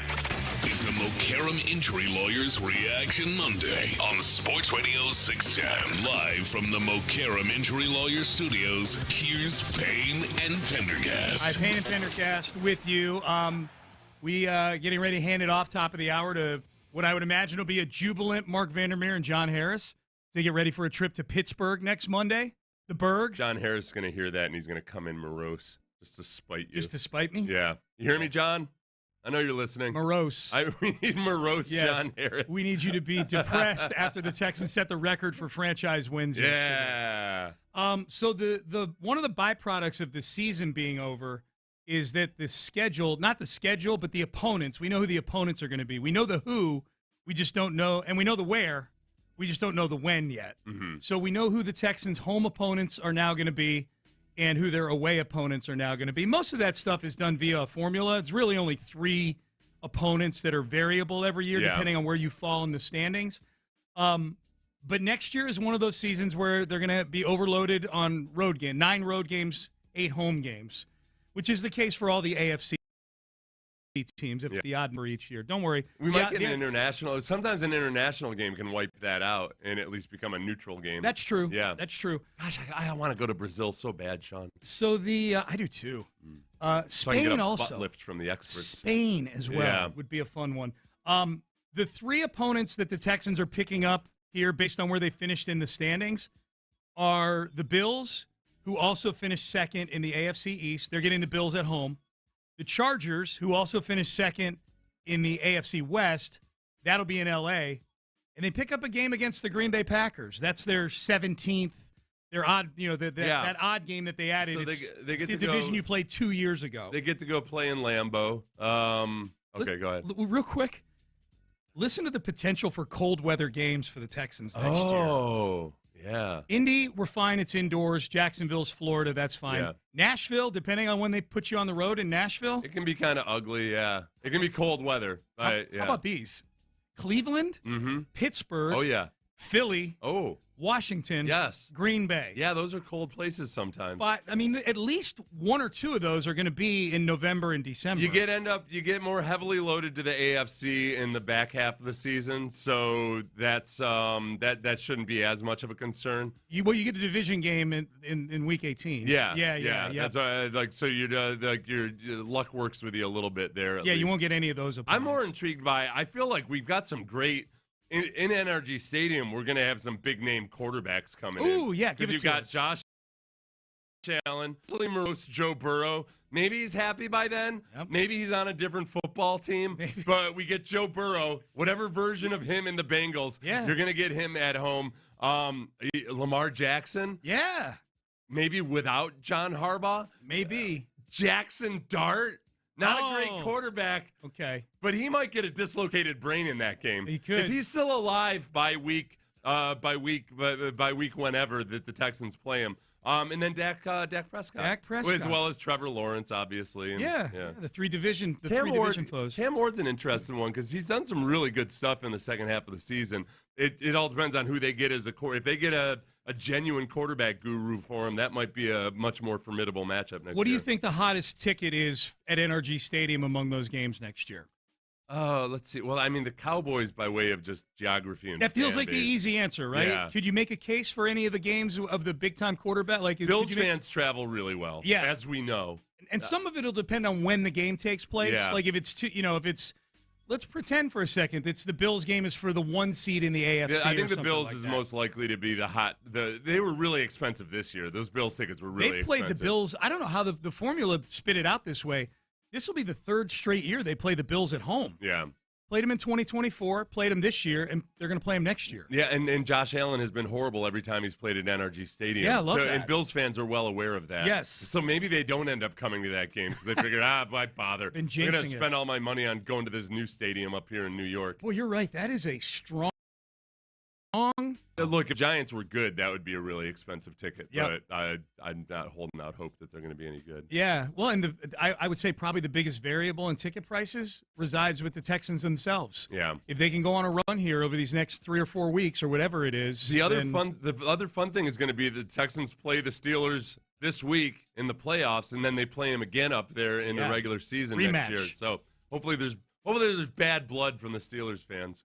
Dude, that is going to be a skull-crushing game on Monday night next week, man. Well, of the away games next year, I think for Texans fans that might want to go to a game, I would imagine Steelers, because I saw a lot of people last night say that they've always wanted to go to a game in Pittsburgh, and it's a good opportunity to do it. And then obviously Lambeau's always a destination. Amy and I have been to place. both of those places in the last few years. Amy and I do a bye-week trip every year. The Texans bye-week, we go to a game. We went to Pittsburgh last year for a Steelers-Browns game, which was amazing. It was in December. And then we went to Green Bay in 2021, and it was in November. And it was perfect because it was snowing, but not like violent snow. Yeah. Just a perfect kind of snow. Those are, to me, if I were a Texan fan, fan, you'd want to date your daughter. Yeah. That's. I would love for her to be engaged to this snow. Not like that buffalo snow. No. That snow will cheat on you. Like the cut of its jib. That snow will cheat on you. No, those are to me the division games. I always put at the bottom of the list because you can go any year to those. Mm-hmm. Those are the two best. Philly would be the last one I would put on there, just based on the likelihood of getting in the stands. They have an actual court. They have a judge in the stadium. Did they still do that? I thought they got rid of that. I like to tell people they did. With the new stadium. They did in the old place. I don't know about in the new place. Yeah. Well, just know that it's the same people in the stadium. It's true. It's the same people that at one time, or at least descendants of them. You can take that buffalo snow out of the gutter, but you can't take that gutter out of the buffalo snow. Precisely. So, so that's who the Texans are going to be playing this year. I'm a schedule nerd, so I kind of like that stuff. Browns game with Watson as QB. Ooh, they play. Can you imagine if Deshaun's the starting quarterback in Cleveland next year? Yeah, on the road. Those potential goals. You know what? I look forward to CJ having more opportunities to get experience in cold weather. Yes, because he hasn't had great performance. He hasn't had that many games, and it's been versus good opponents. Yeah, but he hasn't really had a trademark signature great game in cold weather. Monday would be a good place to start. Yeah. That would be a good place to start. Seth, antibodies to you. Antibodies to you as well. Thank and you. All of you who might have. Do you have something or no? No. Oh, I think you have Mo Karen. Any of you who have been in an accident. Oh, antibodies and.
West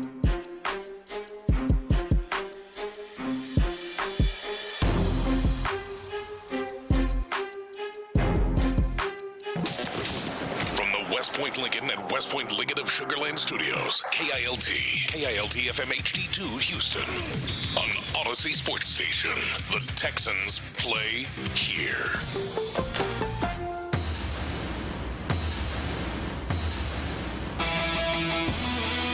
Now, time to dig in to what happened. It's Texans Monday, presented by Houston Methodist. 5 seconds to go. First down, Colts at their 25. Leonard over the middle. He goes to Josh Downs. Takes it across the 30. Laterals back to Pittman. Pittman throws it back to Leonard. And Leonard is going to be sacked. He gets rid of the ball. Togei picks it up. Togei across the 5. Togei into the end zone. Touchdown, Tommy Togei to end the game. And the Texans win their 12th. What a way to finish the season. There was no going down for Tommy Togei. Tommy Togei was going to house that baby, and that's exactly what he did. Oh, the entire team celebrating in the end zone. 9 wins in a row for the Texans as they wrap up the regular season with a bang.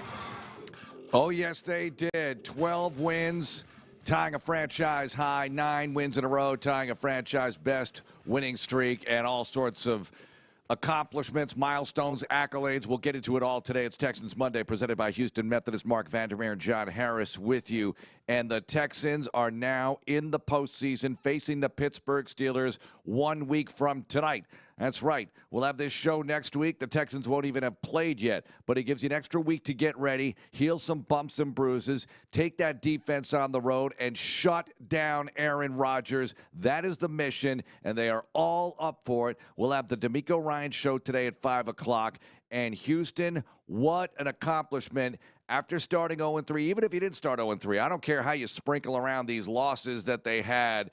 When you, at the end of the day, look at a 12-win season, you are doing something here. You told me this back in training camp. Hey, will you take 12? Are you kidding? I might have taken 10. I think I would have taken 10. I think I said that, Johnny, at the time, that I would take 10 because the unknown is so unknown. I know that. 10? I know that for a fact because that was a question we asked a lot. Would you take 10? Yeah, and I would have, and it wouldn't have been enough, as it turned out. Would not have been enough. Because look at all these lofty win totals in the AFC and the NFC, too. Take it back. What? 10 would have gotten you in, but it would have gotten you the 7th spot.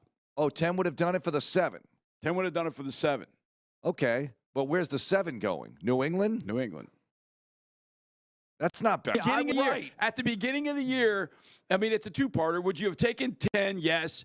Oh, you're going to New England in the wild card round.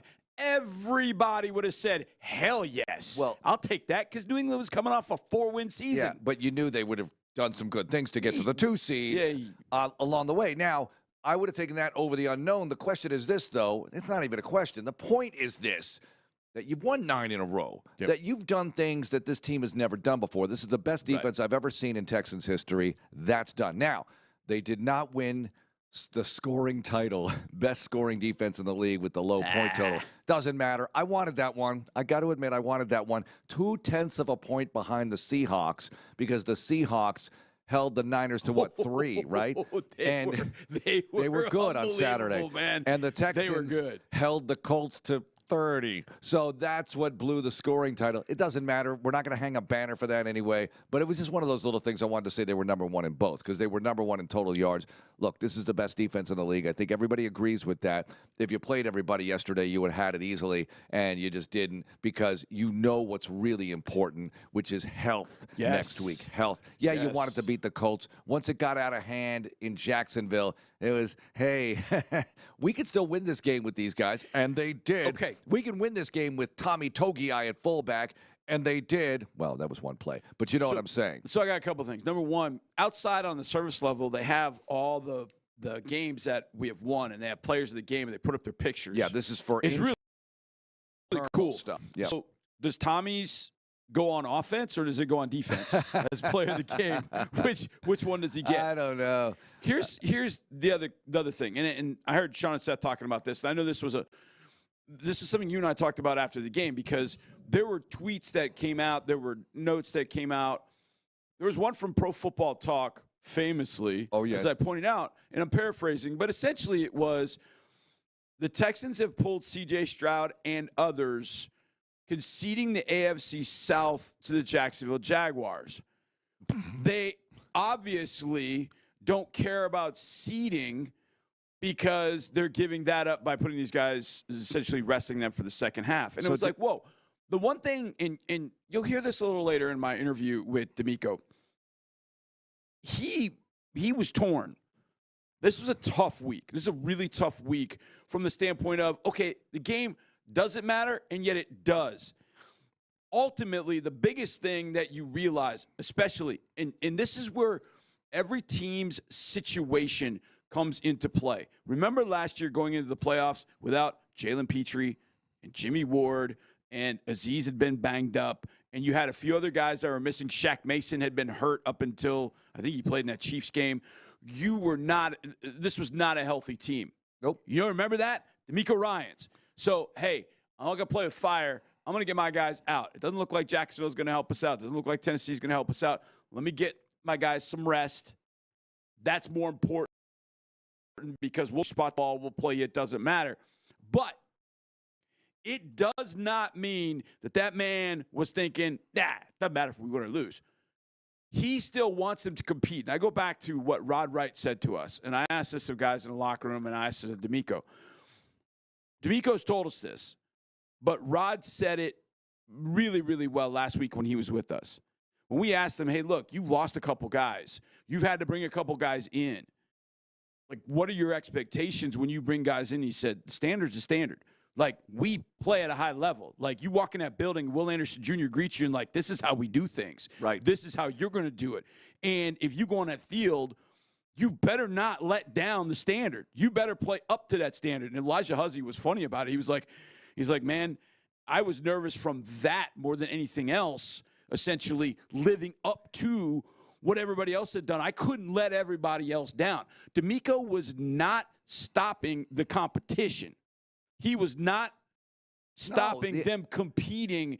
He just knew, hey, I got to have my guys healthy. Right. So and he got the best of both worlds, which is great, which is fantastic. But he never stopped competing, ever. And he expected whoever was going on the field to beat the Indianapolis Colts in the second half. And they did. And they did. And guess what? Guys like Kayvon Wallace, he has to play. Huzzy has to play because you might need these guys. Jamarcus Ingram, all those guys in the secondary. They have to play. Yes. So they got to play. Lecky Fotu has to play. Got to get reps. Naquan, he was banged up, right? That's why Tommy came back. Bang. Locker seemed okay, but let's hope he's okay. Let's hope he's got an extra day and an extra day, and now he's part of the rotation. We talked about this last week. Exactly right. So you need these guys, and the expectation is to play well and win. Last year, Week 18, they didn't need the game. They played Davis Mills after the first series. Right. They made substitutions accordingly. They wanted to win the game, though. Yes. And that's the expectation. That's the standard, right. And that's what they did yesterday. Look, it didn't look pretty at all times. I think Riley Leonard surprised everybody, including people in Indianapolis. I think people in that building are surprised about Riley Leonard because let me ask you this, just quick note aside here. Riley Leonard, good performance by him overall. I know he got strip sacked, and he threw that pick, and he threw another would-be pick, but heck, that's his first start in this building against this team, and this team wanted to win, and against the, quote, starters, he looked pretty good. Had they known this, I don't think they ever go out and get Phillip Rivers. I agree with you. I don't think they ever do it. Because totally agree. And you know what? As an organization, as great and fun as the Rivers story was, and I guess hindsight's 20/20, but for them, they should have played Riley Leonard because had you had the same result, all losses, right? Because they went out with a 7-game losing streak, but you would have learned a lot more about Riley Leonard, and maybe you would learn that, hey, he can play, and he's our guy next year, at least in a heated competition. I think certainly he's in a competition next year. But he might have won the job. He might have won a couple of games down the stretch, and all of a sudden they're in the postseason somehow as a 7. I think, not to speak on the Colts, 7-game losing streak? No, I know. But you know what? They're their best team in the NFL. I know. You've beaten the worst teams in the league, bro. And you guess haven't what? beaten anybody. It's not just about the quarterback. It's not just about the quarterback. Right. That thing was starting to slide anyway. Yeah, it was. It was going to be tough for them down the stretch. In particular. But you would figure at 8-2, they'd find a way to stumble in, if nothing else. To 3 wins. You stumble into 3 wins. They're the first team since since 2000 to do that, and start 8-2 into 3 and wins not make over the it. last. Or maybe it was like 1970 or some ridiculous number like that. You stumble into 3 wins over the end. You're the 7th seed, and you're probably playing Riley Leonard in a playoff game. So be it. Here's what I think for them. It actually might the Riley Leonard thing might turn out to be really good for them because it allows you to go out and re-sign Daniel Jones if you feel good, and then let him rehab and say, you know what, we're going with the young kid, and if he proves to be a stud, you keep going with him. But at some point, if it starts to show some wear and tear, well, then Daniel Jones is going to be ready. He takes back over. They'd be crazy if there's not another option, and there's no guarantee that they survive the morning. It's Black Monday. Kevin Stefanski just got fired along with a bunch of assistants. Yeah, he did. And that one was coming. But apparently Carly Ursay-Gordon last night said, nope, running it back. Oh, she said that. She said that. Good. They're going back. She's meeting with the media today, but they're bringing back both Ballard and Steichen. And for the Colts, and look, you know how I feel about Ballard. I've known Ballard for a long time. And it's hard to root for him, but he's one of those guys. Yeah, please don't. I root for him, I guess, but not them. I don't know how you do that. He's built everything, the entire car, and everything is awesome. It's great, except the engine sucks. He's been interfered with, though. There's no way he would have hired Jeff Saturday. I don't know if he would have drafted Anthony Richardson. I don't even know these things. Yeah. But you know what? That's their problem. Yeah. And look. Ours is we got Pittsburgh coming up. That's our problem. I will never overlook the Colts because, look, this year they started out 8-2. They were the hottest team in the NFL for a while. They were talking about Daniel Jones as an MVP candidate. Yeah. That was coming out of people's mouths. Yeah. Or is it Jonathan Those words Taylor? were being What said. is it? Yes. And look at this as a possible 1 seed. But that shows you this is a long season. A lot of things happen. And it all came down to last night, man. The schedule makers. Last play of last night, the last regular season game of the year. Mike North has to be like, I am better. so good. It's like the scriptwriter mean, everything's on fire, Exactly. And last night, you had the final game of the regular season. It was so intense. I'm watching the Ravens and Steelers like this. So the Steelers are in the lead. I'm like, I don't know if I want to play them. Maybe I want to play the Ravens. Then the Ravens take the lead. I'm like, I don't think I want to play the Ravens, though. I'd rather play the Steelers. Then the Steelers go back in front. No, I like the Ravens. So I couldn't decide who I wanted to play more, and whoever was losing more players to injury along the way, I'm like, yes, like them. To have them pull it out, but be all banged up. And when Kyle Hamilton went off the field, I thought this could be good. I was like, oh, man, I don't like concussions, and I love Kyle Hamilton. You know how much I love him. I had him number 1 in the Harris 100, and it's turned out he's one of the best players in the league. Sean, I think, said he was the best player in that field. But when he went out, that's when the Steelers started moving the ball, and I thought, Kyle in week 5. Yeah, but you know what I'm concerned about? Well, look, I know we have the best defense in the league here in Houston. However, I don't want to face Lamar Jackson up in Baltimore. That's exactly right. That was the one thing I didn't want. I didn't want that, but I was curious how he was going to respond to the injuries and all that. When I saw him dealing, I thought, I don't want any part of him. I don't want to see that him. one escape of the double trouble. He's sandwiched and he gets out of it. Deshaun Watson 2.0. Yeah, I know. I thought of that too. Without the spin move, but he got out of it. Was that the 4th down play or a 3rd down play? I don't know. It was a big play. I think it was a 3rd down play. It was a big play. It's a 3rd down play. And Aaron Rodgers. Now, as you say that about Lamar Jackson, people are saying, well, Vandy, what about Aaron Rodgers? He looked good last night. He was diamond. Listen, both teams had busts in coverage that I don't think the Texans are having, okay? I don't think the Texans with Kamari Lassiter on the field and the rest of the supporting cast. Got to qualify because we saw some busts. Yeah. They're an ensemble, okay? But Kamari, you mentioned this last week. He is as important as any player on this football team probably, and you see that when he's not out there. Kamari, Stingley, all the guys. To have your defense out there, I don't see those kinds of busts. You might give up a big play, but you're not going to give up wide acre open stuff. I know Pierce had his moments yesterday, but that was not the front line to me. Okay, I'm talking about Lassiter being out there, and I'm talking about this Texans defense in a postseason situation with a full week of prep. I know they'll have Metcalf. Metcalf is not Pierce. Now, he's better in some ways. He's not Pierce, as good as Pierce in some deep ball ways, right? But look, Rodgers is Rodgers. He looked really good last night. What Collins were saying all night long, the Ravens can't get pressure on Aaron Rodgers. And when you do get pressure on him, good things tend to happen. It looked like he banged up his left hand. Not that that's, I'm not the wishing hand that has on been people. hurt for a while. But, that was one time where they collapsed the pocket and got to him. The Texans can do that often. Yeah. And I think that that'll be a big help. And we'll talk about the matchup all week long. So I like it. You're going to Pittsburgh. Time to settle old Houston professional football scores. There are a lot of scores that we can settle with this playoff field, man. Oh, yeah. This could be like This could be like the end of Godfather. Well, actually, all the Godfather movies kind of end with the last scene where you're settling old scores. Like, if you face Pittsburgh, then somehow go to New England. That would be really cool, right? Yeah. Now, Baltimore would have been another one. I get it. But forget about that. So, they didn't make it. Here's another. Denver? People, Sean pointed this out, and I agreed with Demeco's philosophy yesterday of getting guys out to rest. And look, I understand seeding.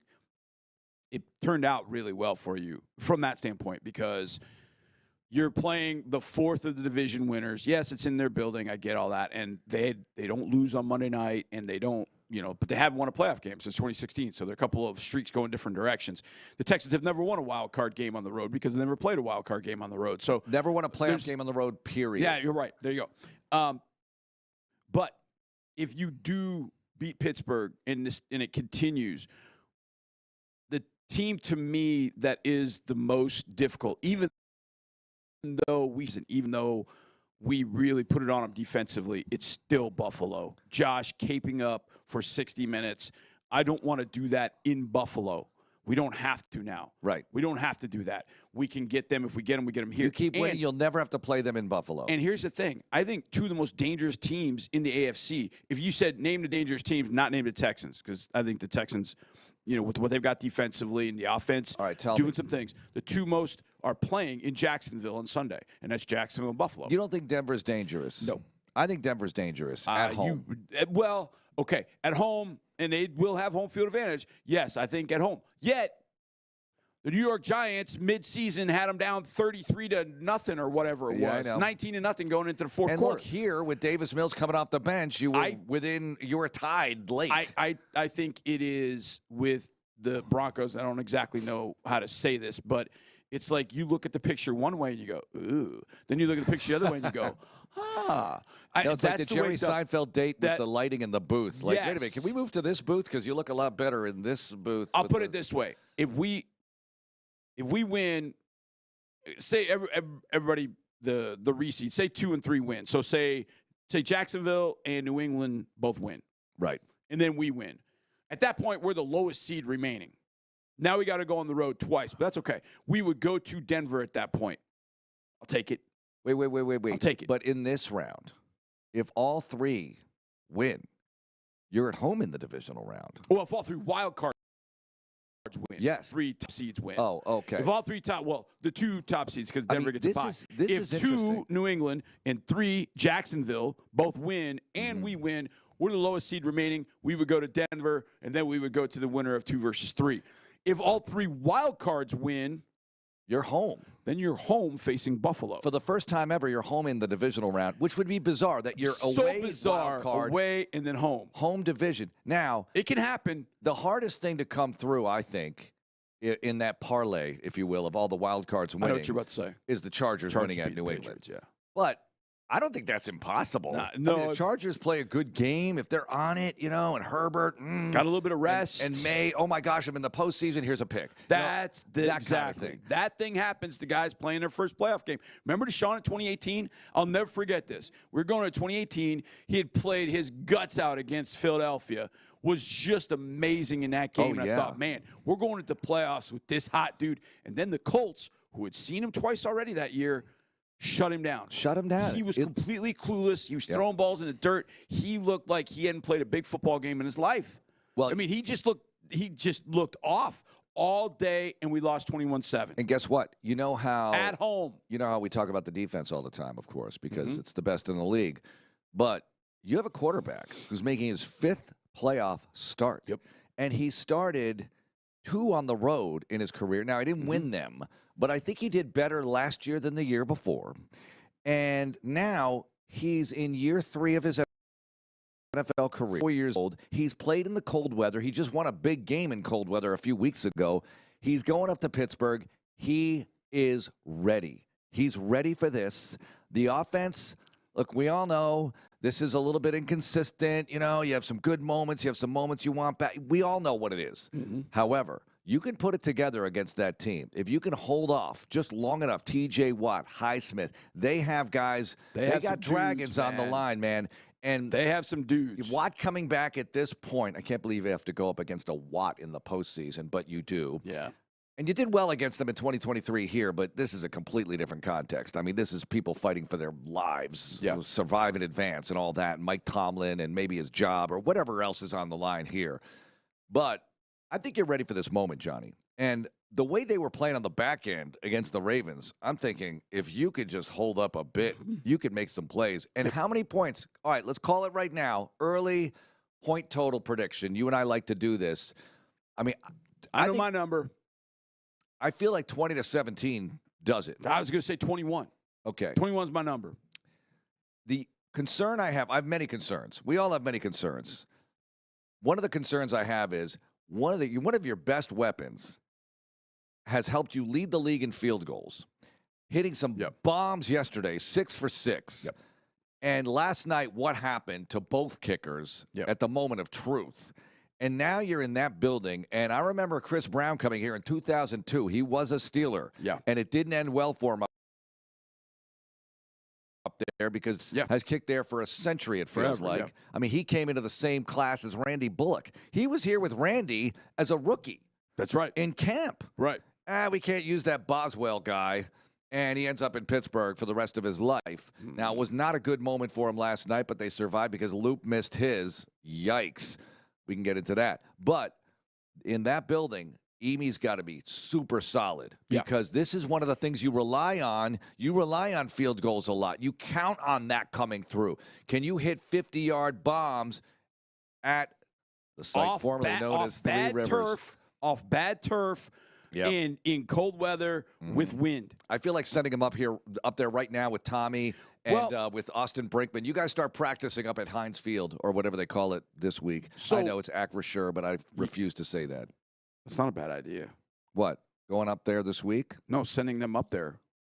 Oh, I've thought of this. You know how college teams have a walkthrough at the stadium the day before? I think I've asked Emy about this, like, what about going in, just the three of you guys going into the stadium the day before? Yeah. But they do get a lot of time before the game to warm up. They test the conditions, and those are the actual conditions you'll be playing in. That's a great point because the conditions are going to change, wind direction is going to change, all that from day to day. But it's not a bad idea to go kind of get up there. You know, one thing that in the cold, you're kicking a brick. I mean, that football is hard. It is hard when it's cold like that. So that is, and it has become one of the best assets for this team. So on notice, like, hey, look, we've got to be more effective between the 35 and the 25 because the difference between a 52-yard kick and a 42-yard kick is massive. Massive. So yesterday there were mistakes in that area. Yep. But Emy was able to make up for it because his kicking conditions. Inside it's it's easier. Let's be honest. But they're kicking a 52-yarder at Acrisure versus a 42-yarder at Acrisure, that 10-yard difference, I mean, it changes everything. Loop missed a 44-yarder at the buzzer. Yep. Boswell obviously missed a 33-yard extra point in the open end. Which has always been, traditionally, that's been where kicks have gone to die. The downtown Riverside, the side where Bruce Willis was in that movie. That's a great movie. Sarah Jessica Parker was in that. Striking Distance, is that what it's called? Yeah. Good one. Yeah. Good so one. Bruce Willis and Sarah Jessica Parker. I didn't see it coming, but you kind of did see it coming. But I said I'm so happy we're going to Pittsburgh. I'm sorry. So I'm glad you said that because I was saying this to somebody yesterday. I think it may have been Fletcher stopping by. I always go up after each game. I always walk up to your office. A, buy time for the cars to get the hell out of here so they open up Kirby. B, also, you and I don't get a chance to talk. We talk during the game, but we don't. Right. But we kind of get to, break it down. After action report, basically, just kind of break it down, watch a little red zone. And I said that to Fletch. I said, you know what? I'm a child of the 70s. I got to Houston just after Love You Blue, but I was paying attention when I was a kid in Wisconsin. Yeah. That was a great era. The 70s kid in me wanted to and has always wanted to go to Pittsburgh for a playoff game. Yeah. Always. Sure. Why not? And here we go. Monday It's night. like Let's Lambeau go. Field, except in the AFC. Yes. So let's go. Now, I know the old Three Rivers is not exactly Lambeau Field. I mean, you were playing on a carpet on top of concrete. Okay, I get it. But there's a lot of history, and clearly the former Houston professional football team had their issues in AFC championship games up there. This is not an AFC championship game, but it is a road playoff game against a Hall of Fame quarterback. What a matchup. Now, look, I'd rather be at home. Full disclosure. For a number of reasons, yes. To be very clear, I'd rather have Jacksonville lose. And by the way, it's not even a by the way. You got to give them credit, man. Who? The Jaguars. Oh, yeah, absolutely. We have been on their tail since they lost here. They haven't lost. Now, the Texans haven't lost either. I Mark, feel like not even close, though. I think they these beat two the Chargers. Right. Hammered the Chargers. They hammered the Titans yesterday. I mean, they hammered the Broncos in Denver. Yeah. It's really been impressive. Chargers, Colts. I guess the Colts were still going. They knocked out Daniel Jones, right? They got him out for the season. Broncos on the road, an impressive win, no doubt, in the context of this season, or maybe any season. You got to give them a lot of credit. Now, I feel like these two should be on a collision course to meet up in the postseason at some point. That would be awesome. You know, I'll carry that AFC South flag. Texans take down the Jags on the road. Let's do it. But first, and most importantly, it's about this week. We'll hear from Demeco Ryans right after the game. Andre is going to join us at 9. Andre Ware. And by the way, tomorrow, Owen Daniels, 6 o'clock at the Texans team shop. He will be with us. So the former number 81, look, he's always 81 in our hearts, even though Higgins has that number now, and Higgins is doing really well. But OD, tight end extraordinaire, Super Bowl champ with the Broncos, obviously a beloved Texan. He'll be with us at the Texans team shop tomorrow at 6 as we do a live show. Get your gear, get playoff ready. OD tomorrow at 6 at the Texans team shop. And we continue with the show next year. It's Texans Monday. And by the way, you know that we are presented every Monday by our friends at Houston Methodist, and they are ready for you. You have issues medically. They've got so many different solutions for you. 24/7 on-demand video visits, one of them. Look at this. A video visit can really help you out. You can get diagnosis through on-demand video, so check out all the options you have at HoustonMethodist.org. It's the official healthcare provider of the Houston Texans. Houston Methodist, leading medicine. It's Texans Monday. More Texans Monday is on the way. Whether you're playing with your kids or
That's the game of football. You got to persevere no matter how it looks. You keep persevering.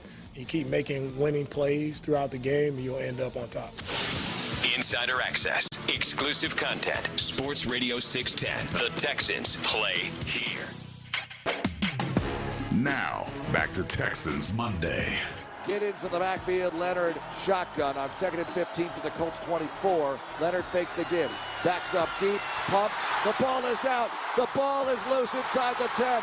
The ball is picked up by the Houston Texans. Henry has it inside the 1. Leonard coughed it up. The Texans have it. Point blank range. Henry toe-a-toe with the recovery. Danielle Hunter getting that arm of Leonard, and it's another sack for Danielle, who's one of the best players that we've ever seen on the edge in the NFL, period, full stop. That's it.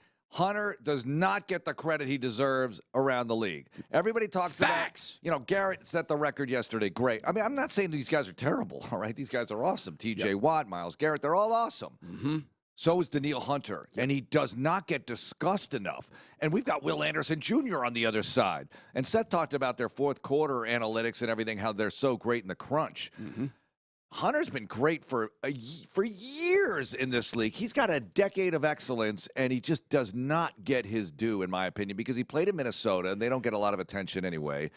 And now he's here, and it's not like, we haven't won the Super Bowl or anything. It's part of it. He doesn't talk. He doesn't talk. If Danielle, that's a part of it, too. If Danielle talked, just spoke more, said a controversial thing here or there or whatever the case might be, if he was on video giving a stirm up speech like will give from time to time, I think Danielle would people would pay, look at the fire, Danielle Hunter. Listen, that dude has got fire in him at all times, and the fact that he didn't even get an alternate spot in the Pro Bowl is sickening. Yep. Sickening. Now, active leaders, the Steelers tackles have to deal with him. Active leaders in sacks. Von Miller. He's still active. Yeah, he had a sack yesterday Cameron late in the Jordan. game. Myles Garrett, obviously. Calais Campbell, who's somehow still active, started his career in 2008.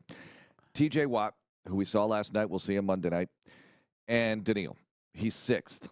He's sixth active. Active leaders. He's got 113.5. Okay? Who's the top? Von. How many is he at? 137. He's got a lot. But Danielle has that stat of 14 sack seasons, and only Watt, Jared Allen, Myles Garrett, a couple of others have that kind of streak going. I don't have it in front of me, but trust me, if you look at all these different charts and graphs and everything, he's up there with all of those guys. Yes. And you barely ever hear his name. You're going to hear it here a lot. You do hear it here a lot because Danielle Hunter's cyborg is absolutely amazing. Here's the shame. He's as good playing the run as any edge player in the league, if not the best. And that's a key factor, Johnny, that you bring up because he's a team guy. Yep. And he'll sacrifice. I'm going to fly upfield, bend inside, try to get the sack. No, I got to set the edge here. Be very careful with how we're going to play defense so we can keep people contained. Yep. And sometimes the other guys get the tackles or sacks or whatever the case is.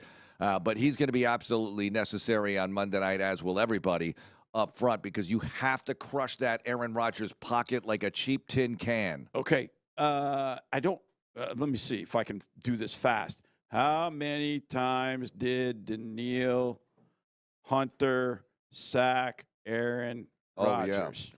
They were in the same division 15. For a long time. 15 apparently is the number. Okay, So, that's good. I Players like that, who have sacked Aaron Rodgers. Well, there's a long list. That's a long list, but doesn't mean it's been effective all the time. Yeah, that's true. He's taken some sacks. But he is a little bit older, and the fear that fear is not the right word, but Aaron Rodgers obviously trying to stay upright to stay in the game for the Steelers. The second he got pressure, just throw it. Boom, just get rid of it. Throw it. Check down. Whatever. I think open field tackling is going to be as important as it's ever been. It's always important. It is always up on the whiteboard as one of the most important things you have to do during a game. But because of Rodgers checking the ball down to Gainwell, checking it down to Jaylen Warren, guys are going to have to tackle in open space. tackle about it. With Metcalf back and Freiermuth, the tight end, very effective. Yep. This is going to be interesting. I mean, this defense can handle just about anything. These are good weapons, no doubt. This is not the most unbelievable offense you've seen, but it's Aaron Rodgers. And if he gets time, it's clearly trouble. Yep. That's the key factor. Can you go ahead and make life tough for him? Because you're not facing Derrick Henry. You're facing Gainwell. You're facing Warren. You're facing these guys who aren't Derrick Henry. But they made some plays last night. They did, no doubt. definitely. Against a Ravens defense that I thought was a little leaky, to be honest with you, despite some of the big names they have. And you mentioned it when Kyle Hamilton went out of the game. They were not the same. All right, here is Demeco Ryans after the game with you. Conversation, quickie with the head coach after the Texans wrapped up the regular season with the rousing win over the Colts. All right, Coach, sitting at 0-3, I felt like 12 wins was still possible, but I'm like, okay, we got to go 12-2 down the stretch. We got to win 9 in a row. I don't know. Man, that's going to be tough. Yet, here we are. You get to win number 12. It's a franchise record. You beat the Colts twice this year. You had 2 straight years in a row. That's a record.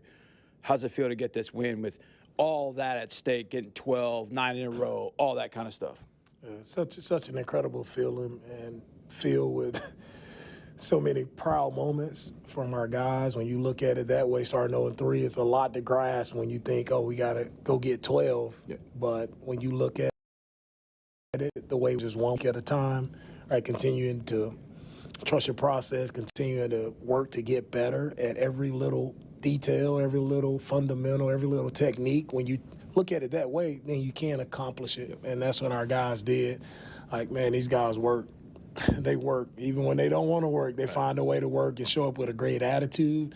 And I'm thankful that the guys are able to see the fruits of their labor showing up, finding a way to win a game again like this. And in such a wild fashion when we need it. Davis comes in, drives us down 2 men. Hey, we've seen that before, right? We're not surprising. But to see different guys step up and make plays when we need it. British was able to come in and run the football for us. Huzzy, his first time seeing extended action, he's able to intercept the football. And Kaimi, Mr. Consistent all throughout the year, him hitting 6 field goals a day, such an incredible feat by him. We have a lot of different guys showing up, making plays, which has allowed us to have such a great season. One of the things that you've talked with me and Mark about, and we had Rod in studio, and he brought this up as well. He talked about the standard. The standard is high. It doesn't matter whether you haven't played all year like Elijah Huzzy, you got to go in and make a play. It doesn't matter if CJ goes out, Davis, you got to step up and make plays again. The standard is high. You are expected in this building to match that standard. And Rod reiterated what you've been talking about, and it felt like today's game was kind of the perfect example of that. Yeah, it was a great example of that. I try to make sure our guys understand, our coaches, players. They probably think I'm never satisfied, but that's okay. I have to push them for even more, for greatness. We're not just settling for mediocre because we're trying to do great things. You got to keep pushing, and that's where that's what I'm going to do. And our guys stepped in, and no matter who was in there, it was never a point of, resting starters, there's never a point where it's like, I don't care if we don't win this game. Like that's never crossing my mind. We suit up. We're trying to win the game every single time, no matter who's out there, and that's what the guys proved today. Offensively, get off to a pretty good start, 5 straight scoring drives. But as you said, hey, we got to get more than field goals. You get the field goals from Kaimi, obviously. That last offensive drive with Davis, I think he was 1 for 7 going into that drive. Then he hit Hutch. He makes the big play there that gets him down in range, and then British carried it from there. That drive right there, did you learn anything new about Davis Mills on that drive to kind of pick up the offense when you really needed it? Yeah. Seen him do it before. Yeah. He did it again. And a little Mills magic there for us again at the end. When they're selling out for the run, we had some opportunities to throw the football, and you're always kind of hesitant as a coach. You don't want the ball to get tipped up in that moment, right? You want to make sure it's a secure, safe pass, and Davis did a really great job of putting the ball on the receivers where they couldn't miss it. Like, it was really great execution by him, great execution by the receivers, right? When they didn't think we were throwing it, but we were able to throw it to take advantage of what they were giving us there, and that's how we were able to drive down. So, with Davis in that moment, man, it was cool. to see him. He was the guy who gave us that huge turning point in our season versus Jacksonville, and now to finish our season right with Davis with an incredible 2-minute drive to end the game was awesome. Every single game is kind of like a choose-your-own adventure in a sense. So there's always like built-in stress and decisions and things that go with the game. How difficult was this one, Coach, knowing, look, we got bigger games coming up. We got to keep guys healthy, but I want us to go win this game. How tricky was that balance throughout the week and then today? Yeah, it was, throughout the week, I told our guys, we're playing, right? Because everything is, we got to go win the division. Right. Hopefully Tennessee, does something wild and comes up with the win versus Jacksonville. But we've seen that the score, it didn't go that way. And, as you're thinking about those things from my seat is also we got to go play well. So I did not like how we played, defensively, right? Yeah. Just getting too many explosive plays there. The first third down, they throw the ball over our head. It's like we got to play sound defensively. Yeah. I don't care who's out there, what the moment is. You got to go out and execute your job the right way. And so we got a lot of things to clean up. We cleaned it up off of a win, but I feel like let's eliminate explosive plays, offense. We're getting in striking distance. Let's find a way to get in the end zone a little bit more. Okay, last one. Tommy Togei gets his touchdown. Yeah. That was incredible. I don't know that I've seen the stadium react the way they did and the sideline react the way they did. How cool a moment was that? Man, that may be the moment of the year right there for me. Oh, I thought we were going to get Tommy a touchdown earlier. We were working some plays on Friday, tried to get him in. The line play designed for him. It didn't work out that way. CJ stole it from him. And so, I told the guys on Friday, man, our team is going to be super excited when Tommy gets in the end zone. Yep. So I was thinking it was going to be an offensive play, but little did I know it would be the last play in the game on defense. Tommy scoops it and scores, and that's why our whole sideline takes off to celebrate him, man. Great moment, great way to end our regular season here in front of our fans at home with such an exciting play. Now it's on the playoffs. Coach, I appreciate your time. Thank you. Thanks, man. Enjoyed it. All right, there's Johnny with the head coach, and this afternoon at 5 o'clock, the Demeco Ryans show. You want to listen to the first half hour especially because we'll go long with the head coach, and that conversation is picked up by everybody. People pull it apart. They use bits and pieces from it. They steal from it. That's fine. Go ahead. Put it out there. Actually, am I supposed to say that? I don't know. But they use it anyway, Johnny. Yeah, they do. People use it on their own platforms because it's so good. It's good stuff. It's great so stuff. Good. Yeah. And we're going to go in depth. And I can't tell you exactly what we're going to come up with today because sometimes it just happens organically. Yeah. And that's the way you want it. That's exactly right. Let me hit you with something. Because the last question I asked Coach there was about Tommy Togei. Yeah. Do you remember back on September 10th of 2025? That's about the beginning of the year, right? Yeah. I think it was after we had played the LA Rams. Right. Right? And what was Tommy's status for that game? Inactive. But 3 days later, 1 year extension for 2026. Now it's valued up to $3.3 million. But for what you're getting from Togei, it's amazing. So I bring that up because that is such a deft move of the organization of Nick Caserio and Demeco Ryans to make sure that you're locking up Tommy Togei. And yet, he's inactive for the first 2 weeks. And yet, they saw something. They knew something was there. This is the guy type of guy they reward. You work hard. You bust your ass. You do everything you're asked to from a team perspective. A, it'll pay off for you. B, will reward you. Plus, he's got a new nickname, Tommy Touchdown. We got Tommy Rockets as the punter. Touchdown Tommy Togei. Steal it from Tommy Vardell. Yes. Sean will know. Sean Pendergast will know that. Touchdown Tommy Vardell way back in the day from Stanford. Touchdown Tommy Togei. I love it. Yeah, let's go. Great. Because that's fitting. You know what's the best part? It's a bit ironic. It's fitting. So many cool things about him scoring that touchdown. The fact that they tried to get him a touchdown earlier, and then he gets his touchdown at the end. But did you see everybody doing his? We've asked him about that. His celebration. Yeah. It's the S, for Samoan.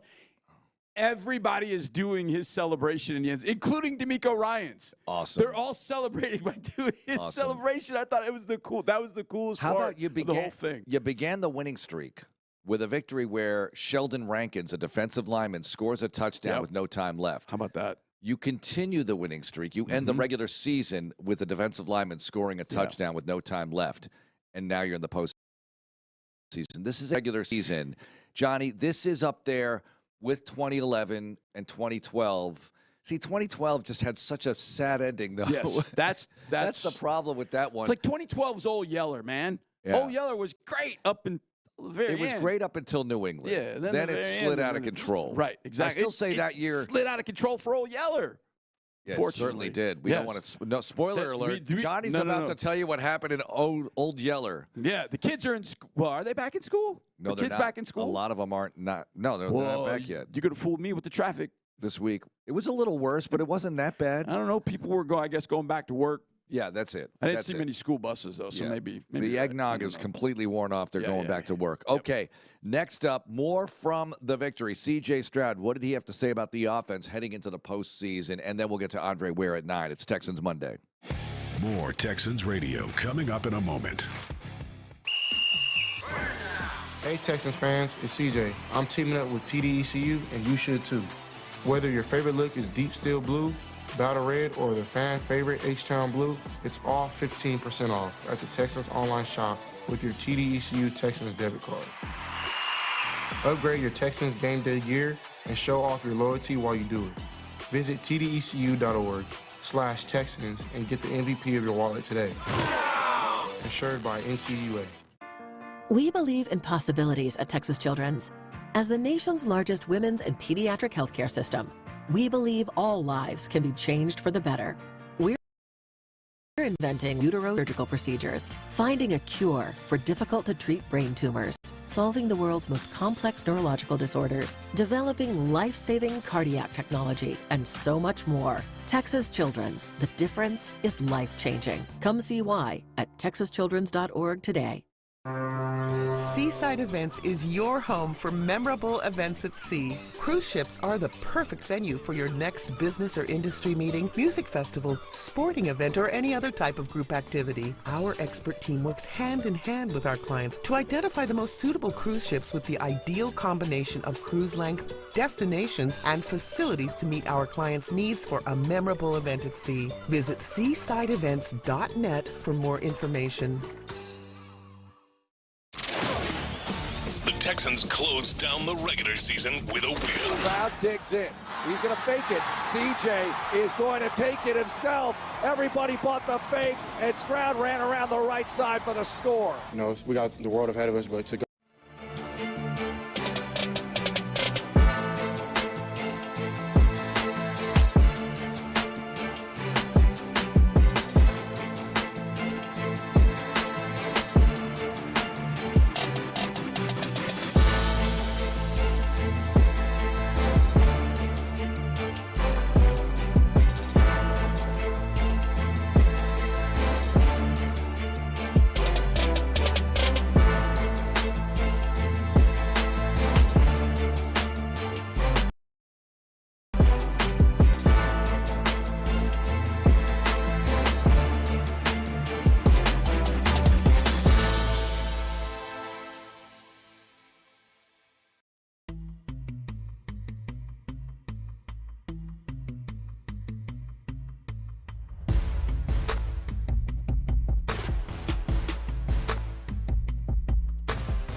Texans showcase and make their college football dreams come true.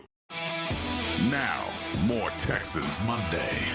CJ, no handoff, throws over the middle, and he's got Hutchinson dragging to the left across the 50, 45, left sideline, 40, and down the sideline he goes inside the 35-yard line, marked out at the 33. Big play to Xavier Hutchinson, running that Nico pattern. Gosh, he looked good yesterday, Xavier Hutchinson. Now, he always makes plays. You know, that's been my guy, man. I love him. He's fantastic. Yeah, it's not like high volume, but it's good. I mean, he makes a lot of plays. When you need him, he's there for you. Put it that way. Is that a good way to describe it? When you need Hutchinson, he's there for you. And often it's just that Dalton Schultz and Nico Collins and these guys are really good, and Higgins is emerging. So you tend not to go to him as much. He had 5 catches for 84 yards yesterday, including that one you just heard. Now, as far as the offense goes, they head for the postseason. They close out the regular season. Here's C.J. Stroud on the attack. Yeah, I think we moved the ball really well. And even the first quarter, we just, I had the intentional grounding and missed a couple reads, and I think, there was a couple of those, in every aspect. And I think at the end of the day, we overcame it, and that's a good thing. But we got to get those things fixed, if we want to go win in the playoffs. And I'm aware of that, and I think our coaches are, and I know everybody is here. So we're going to get those things fixed. And, but at the end of the day, it's all about finishing and getting wins. And I think the way we ended this game is a testament. It's kind of on a lot of up and down, but I think if you just stay faithful and you stay, and it's, like I told y'all before, it's easy to have faith when it's easy, but when it gets a little hard, who has the real faith? And the work that we've put in, I think, we trust in one another, to get the job done. All right, there's C.J. on the offense yesterday. He threw for 169 yards and a touchdown. 98 was his quarterback rating. Now, Mills comes in, goes 3 for 9. It didn't feel like 3 for 9 to me because the last drive, he makes 2 throws, and they're big ones. Huge. Xavier Hutchinson and Jalen Knoll. Yeah. And that was crucial on that final go-ahead field goal drive, and we all know what happened after that. But here's the other thing about the offense. Kind of quietly, last week they run for over 100. Look, it's not this juggernaut ground attack, but it's effective. This week, 134 yards. The 2 backs who got the bulk of the carries, British Brooks and Woody Marks, had over 100 combined. Woody rested after the half. He had 48 on 10 carries. That's 4.8. I can do that math, Johnny. I don't even need you for that. How about that? Okay. Brooks also had 4.8. Okay. Long of 20. Now, I thought Brooks was interesting, and that's just one word to describe him. I got 2 words for you. Go ahead. I said it to you going into the week. Nasty? Nope. What? Tywan Jones. Okay, now different kind of player because Jones is a small back. You're talking about a guy who shows up in the last week of the regular season in a game you don't really need. Because he gets a chance. Yeah. And he pops, and all of a sudden you're like, well, hey, maybe we don't start him or play him 30 plays. But maybe something British Brooks, 8 to 10 plays, maybe carry it 3-4 times, just to give a different look because you're going to have British active on special teams for sure. And you want to have everybody healthy in the backfield. Now, you don't know the status of Jawar Jordan at this point. He went out with an ankle. That's a problem. Hopefully, Jawar's going to be okay. He got dinged up on a run. Franklin kind of got him around the ankles, and he didn't go back in. Now, could he have? Hard to say. Don't know. But Jawar's been a great weapon. But in 2019, we're playing the Titans. Didn't need a game. Our 4th seed was locked up. We couldn't move out of the seed. And Tywan Jones got like 10 or 11 carries in the game against the Titans. And all of a sudden, it was like we're looking around going, hey, that's pretty good. Maybe we can use that. And that's when Bill O'Brien had this, like, aha moment, like, hey, I think we can use Tywan on offense a little bit. And he played about 5 to 7 plays. But when he was in there for those 5 to 7 plays, he was targeted. And then obviously he's targeted on the car crash where Deshaun gets out of there and hits him. And then with the speed, he gets up the field. Now, British provides something a little different. That is power and the ability to run through tackles and the ability that if a defensive lineman hits you at the line of scrimmage, you still get 2 yards out of it because he's that strong. But the run to me that caught my attention was the one that he broke to the left and he planted and he went between 2 Colts and exploded past them. That run to me was like, oh, yeah, that was nice. They're looking at that. So Chubb sat. They'll have Chubb next week and Woody Marks. I don't know about Jawar, but British is going to play, like you said, at least special teams. Yep. So we'll see. Maybe they can get a ground game going. I don't know. That front it's going to be Steelers, tough against that front, but listen, 2-3 yards. This is the Houston Texans. They're going to try to run the football. Yeah, there's no question. They're going to try and run the football. But again, you don't always have to, air quotes, run the ball. Here's a handoff. Yeah. There are different ways to run the ball, especially against this Pittsburgh Steelers team. But what I like, Mark, is in this, well, I guess not even since the winning streak, but starting with San Francisco, you ran for 157 against San Francisco. You ran for 130 against one of the best run defenses in the league against the Jaguars. The Bills and Colts, both 108. You ran for 143 against the Cardinals. You ran for 118 the other day. You started running the ball a bit better and more effectively, not to a point where people are in the stands going, oh, my God, this run game. But you look up and you're like, 118 rush yards. Oh, no, wait, what was it yesterday? It was like 100 and, I don't know, it was like 150, whatever it was. It was a good number yesterday. So you've been running for over 100 yards and doing things effectively, and now the play action builds off of that. So that's a good thing. Back to CJ for a second. There was a play in the second quarter, and the Colts showed like 7 or 8 line of scrimmage. And CJ looked at it, and he moved Dare from the right to the left because he thought that Bynum was going to drop. And so when he moved Dare over to the left side, Bynum then rushed. And I remember seeing CJ after the play. Bynum is 0, by the way. Yeah, he's 0. Blitzed off the left side. He's a safety, so safety blitz off the left side. So I don't know if it was a read blitz. I don't know if Bynum was blitzing based on where Dare was. But what I thought was interesting was CJ's reaction to it. The cerebral aspect of the game, reading defenses, knowing what defenses are doing, him trying to set the protections, move the running back where he needs to be, all of that stuff is really like resonating with him. Like he's almost having more of a fun time beating teams with his mind as opposed to his arm. And that's been interesting to see his evolution of, and he's always talked about himself being a great football mind, and he is. He is extremely smart. He knows ball. There's no question. But when he saw that blitz and he didn't read right, he was so mad at himself. And it's like he's taken a lot of pride in making sure the protection is set, that he can make throws that he needs to make with everything that he cerebrally has seen. And it's his first year in the system. Yep. And here we are at the end of the year as far as the regular season goes, and you got to take it up a notch. Here's another thing about this team. They have been burning a lot of fuel to put this streak together, to get back into it, then over it, and then into the postseason. And they had to use every bit of it because the Jags have been so hot, and the Colts have been on their tail. Even though they've been sliding out, they were on their tail early.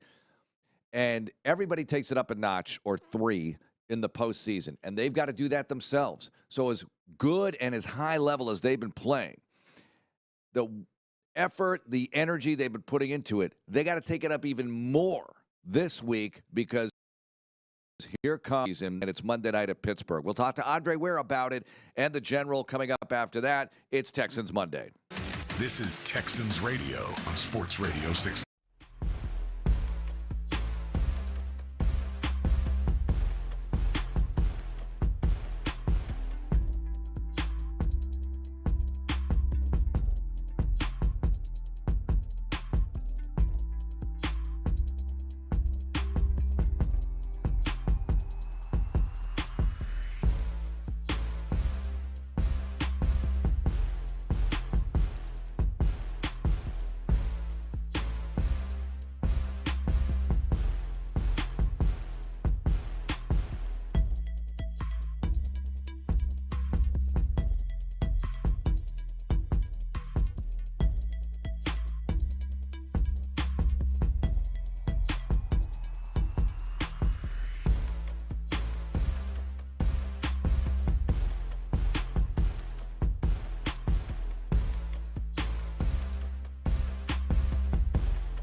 HoustonTexans.com/tickets or call us at 832-667-2390. Now, more Texans Monday, presented by Houston Methodist. First down at the Indianapolis 11-yard line. Stroud fakes the handoff, steps out to the left. CJ looking, CJ throwing to the end zone. Caught, sideline, end zone. Higgins, touchdown, Houston. Great catch. Jaden Higgins off the throw by Stroud, and the Texans retake the lead on Indy. Oh, yeah. Beat the Colts. Demeco Ryans is 5-1 against Indianapolis. Can I interest you in a stat? Dre, so let's bring Dre in here. Okay, I'll share the stat. He'll Give like us it. both the stat. Good morning, Dre. Okay, here we are in the postseason. So tell us your thoughts on, and we'll get to the game, but playing the Steelers Monday night, that's the matchup. First time ever on the road in the wild card round. The Texans up against it in Steel City. Your thoughts? And you get it in prime time and the only game of the day. So all the eyes are on you. So this will be a great matchup, a great rating for the network, and then, a good football game. Pittsburgh seems like they've just turned the corner. They get DK Metcalf back. So it's going to be another weapon for Aaron Rodgers. Yes, that Aaron Rodgers. The running game seems to have come around. So it'll be a challenge for this defense a little bit. I'll tell you this, and Dre stressed it, Aaron Rodgers. Was the last time we beat Aaron Rodgers? 2008. Yep. In Green Bay. Worked us in 2012. Came up with big plays in 2016. Just toyed with us during the COVID year. And then with the Jets, he beats us because he dimes balls to Devontae Adams and Garrett Wilson all night. So, but Devontae Adams and Garrett Wilson aren't playing, so that's good. Okay, so Dre, here's my stat. Just want your reaction to it. I want Mark's reaction to it. 6-1-1 the last 4 years against the Indianapolis Colts. The pendulum has swung over to the Texans. Mark said 5-1 for Demeco Ryans. Obviously, they have some issues. You've taken Nemesis and you've flipped the script. A, how great is that? B, well, how cool is that? That's pretty cool. You spend all off season thinking about certain teams as you're working out and you're getting yourself prepared for the season and the grind and the long haul of it all. And you have those things in mind. And then, there's certain teams, obviously, that you feel a certain way about. And just from the standpoint of wanting to compete against them, maybe you were around when they were beating up on you, but most of these guys don't know that how good the Colts were. They just know that they own the Colts now, and so it's a good thing. It's one of those. But I think the division as a whole is coming. Jacksonville, obviously, with a home game and winning the division this year. I think Tennessee with Cam Ward they're on the right track. They start to get some players around him. And who am I leaving out? The Colts themselves. And then the Colts themselves. I think they're a quarterback away. I really do.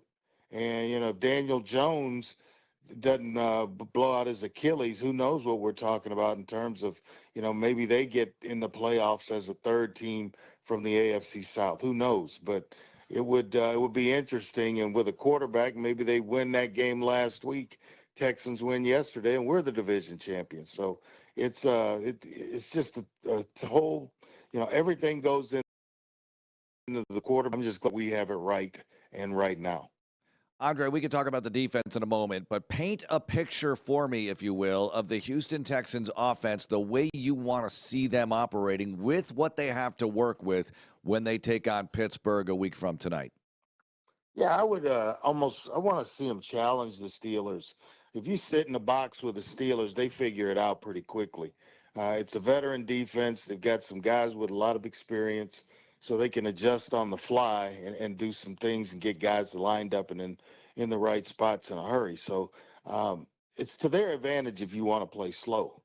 I would go there and play fast and keep personnel that you want on the field.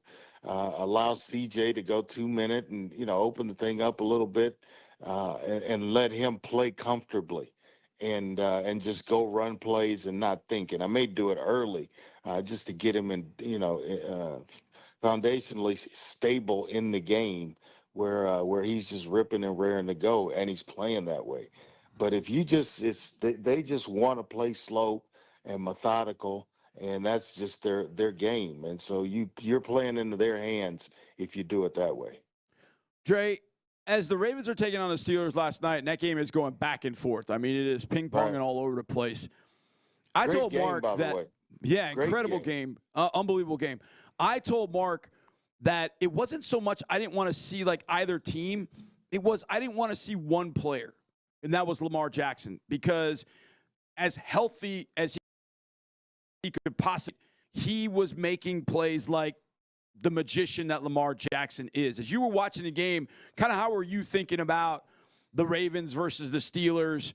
Or were you thinking about it as, there's a certain guy I don't want to face? Look, I'm not happy about facing Aaron Rodgers, but I would have rather not faced Lamar Jackson. So, okay, we'll take Rodgers, because I was afraid that Lamar Jackson in Baltimore would do some of the same magician stuff that he's always done against the Texans. Yeah, and he's feeling, 1 week better. So you're getting him with, a little bit healthier Lamar, 1 more week removed from the back injury. But, and then you throw Derrick Henry into that mix as well. Don't want to see him. And Zay Flowers, don't want to see him at the tight end, all of it. And so, but I do want to see their defense. And so I think in a when you analyze it and you start to measure who'd you rather play, that defense is beat to hell. Yep. And so I would love to play the Ravens over the Steelers for that reason and that reason alone. They've got a tremendous amount of injuries. It's almost like when we went there, how many guys, maybe more guys than when we went there that were out in that game. So that's the team I would have preferred. But you get what you get, and you get ready to go play, and we just get to call it. We don't have to suit up and hit anybody or throw any passes. Well, by the way, what? Yeah, we don't have to suit up, hit anybody, or catch passes. That's a good thing. That's very nice. We're in the right actually. roles for us on very Monday. nice. It's funny with Derrick Henry, because it felt like, you can keep him contained. It's not much of a factor anymore. 126 yards on 20 carries. I mean, it's funny how Henry, it's like one of those basketball players. He had a quiet night. He had 30, right? It just, got a few here at the line, a couple of threes, a few other buckets. All of a sudden, it's 30. Yeah. That's Derrick Henry. And that's Pittsburgh selling out to stop him. I mean, they went 5-man front the whole night just to make sure that they had eyes on Derrick Henry at all times, and he still goes for 126. And I think it screwed up it's crazy how good he is.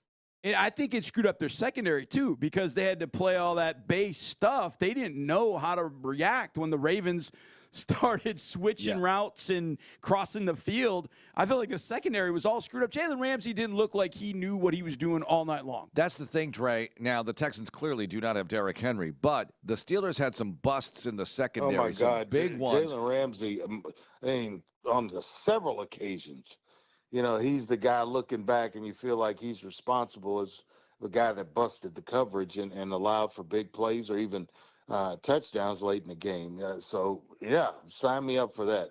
Let's go. Yeah.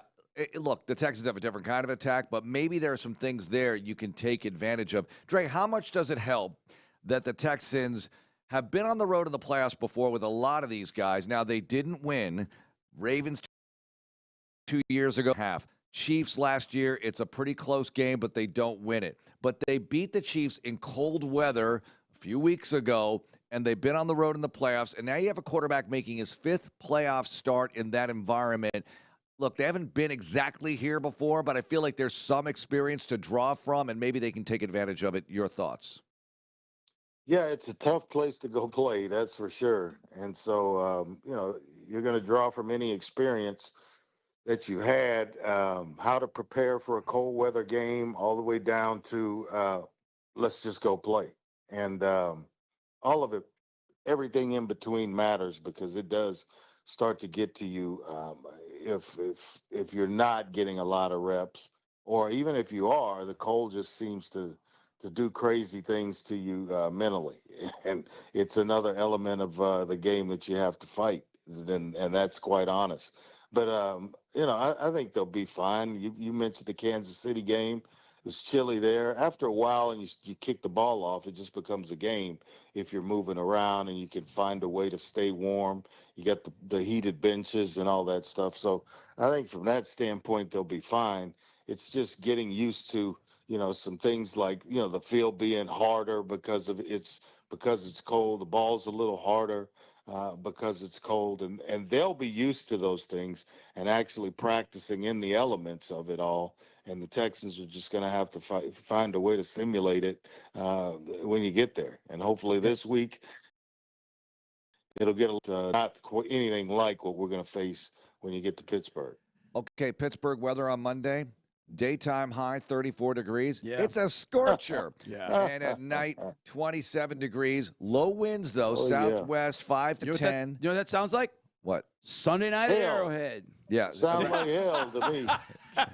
Dre, I was thinking. I know. You can have your heater up in the press box, man. Yeah. So, Dre, what is the game plan here? Because you've been known to bring a space heater with you. Is it going to happen again? I think it's going to happen again. I'm going to have a special bag just for the space heater and cram everything in there with it. But it's going on this trip, that's for sure. And what about, look, I remember Chicago. I got hand warmers. Yeah. And, electric hand warmers that you can charge up and recharge. We have power. You could plug in an electric blanket. You could do a lot of things up there. Yeah, you know who doesn't have that? That's a good idea. That's a great idea. Dre, electric blanket. That might even be better than the heater. That's a great idea. You're just giving him a great idea. And easier to pack, Dre. Yeah, you know who doesn't have that? Me. Yeah. Well, sorry, Johnny. I mean, but you're going to have to suit up, man. Yeah, Johnny, you need the warm socks. You got time to order one of those electric vests on Amazon. Oh, yeah. I got to get one of those. Battery operated. Yes. Yeah, and you just put the vest on and you stay warm. You stay heated the entire game that way. Get some hunting gear. It might be an investment just for this week. Actually, who knows? And who knows where we're going to be cold everywhere if we don't get a home game. No, that's true. And it goes on Mark's budget, too. So there's that. That's right. There you go. Okay, this is for both of you guys. All right, there's 6 games this weekend. 6 games.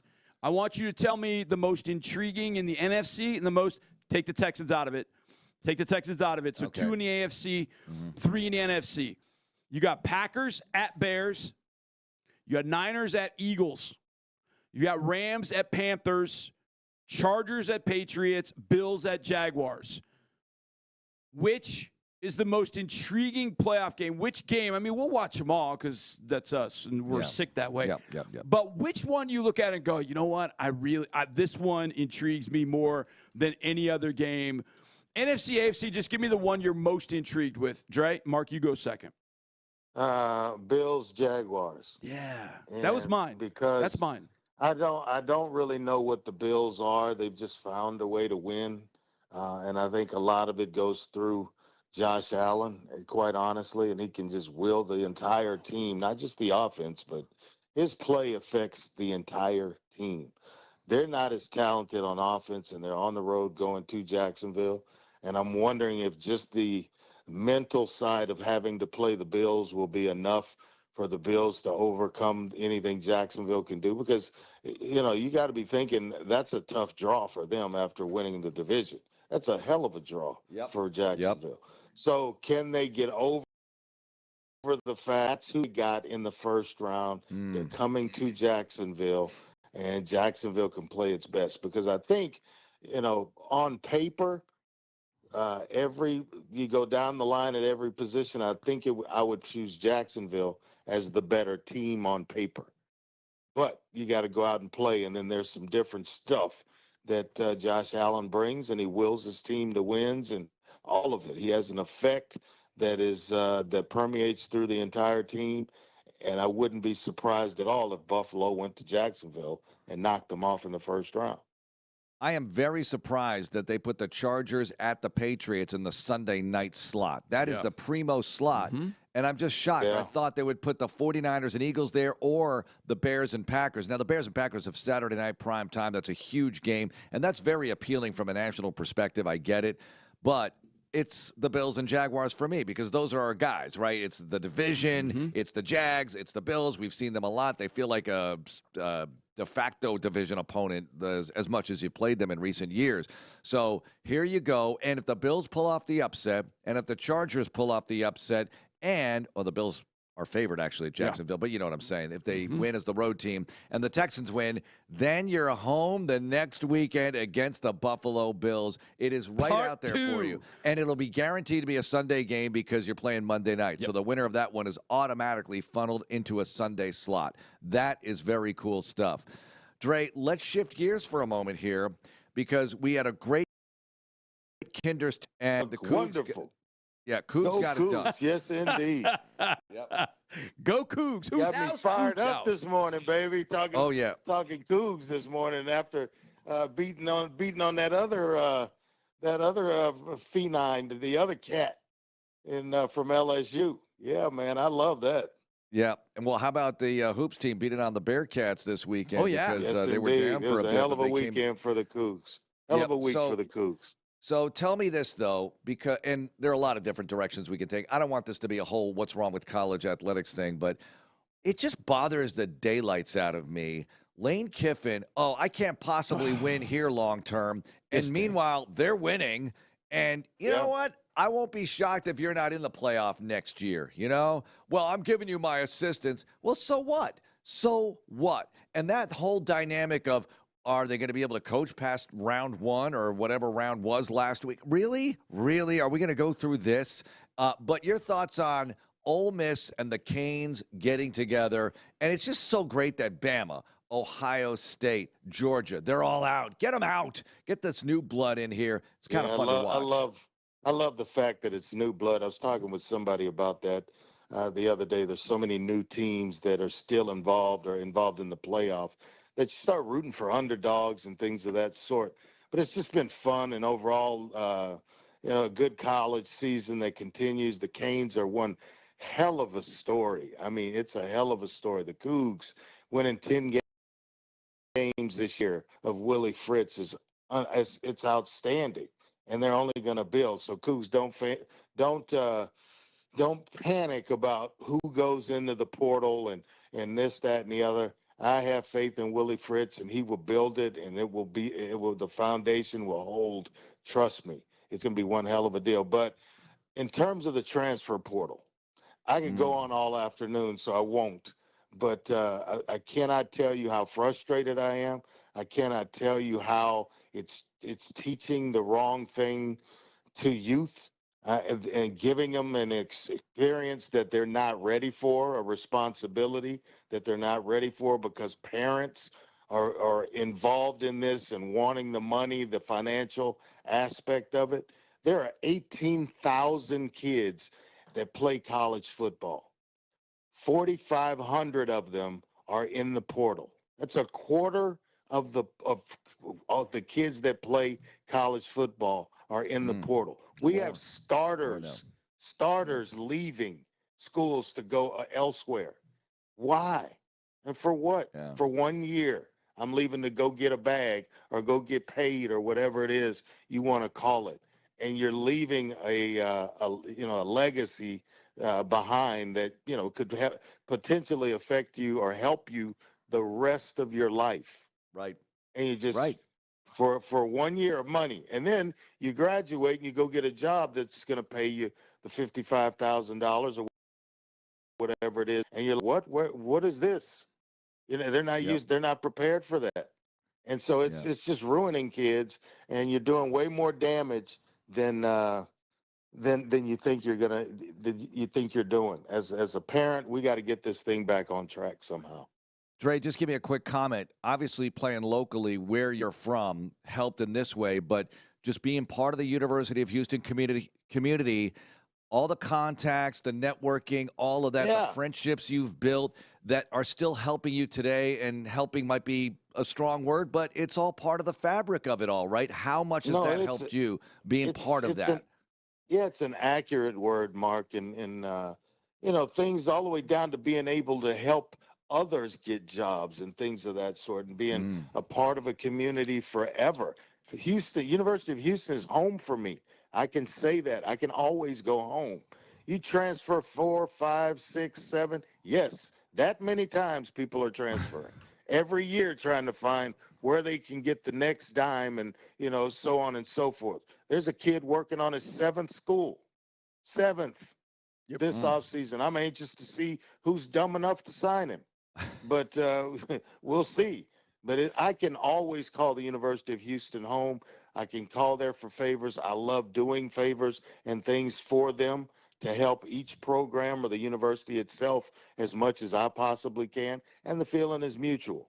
There are a lot of kids that are going to go through the college experience after all this transfer, and it all ends. You have no degree. You haven't been drafted. You're not playing professional football. Where the hell are you? What are you going to do now? Right. Okay. Good point. How about this? So Trinidad Chambliss, for those that are unaware, he's the Ole Miss quarterback. He was the quarterback at Ferris State, Division II champion last year. Great story, by the way. Great story. Great story. Now, he's looking for a waiver for a final year at Ole Miss. In fact, he has signed. This is the weird part of all this. He has signed an extension to stay at Ole Miss as long as the waiver goes through. Now, there's kind of this legal fight that he's got going on. This was tweeted by Ross Dellinger, who's one of the better college football writers there is. Fletcher Smith, Trinidad's agent, contends that the top transferring quarterbacks in college football command $7 million, including incentives, for a year. Jeez. For a year. Jeez. That's as much or more than third-round NFL draft picks. Yeah, well, if you're playing for one of these big schools and going to the championship and playing on national television and 20 million people are watching you, in some ways I do get that, Johnny. Yeah. But what Dre's talking about is everybody, the vast majority, right? I get it. But to see that number is staggering. Well, Arch made, 6 last year, and that's the market. That's twice as much as I thought it would be. I thought it would be somewhere around 3.5 for the kind of the going rate. That's ridiculous. $7 million.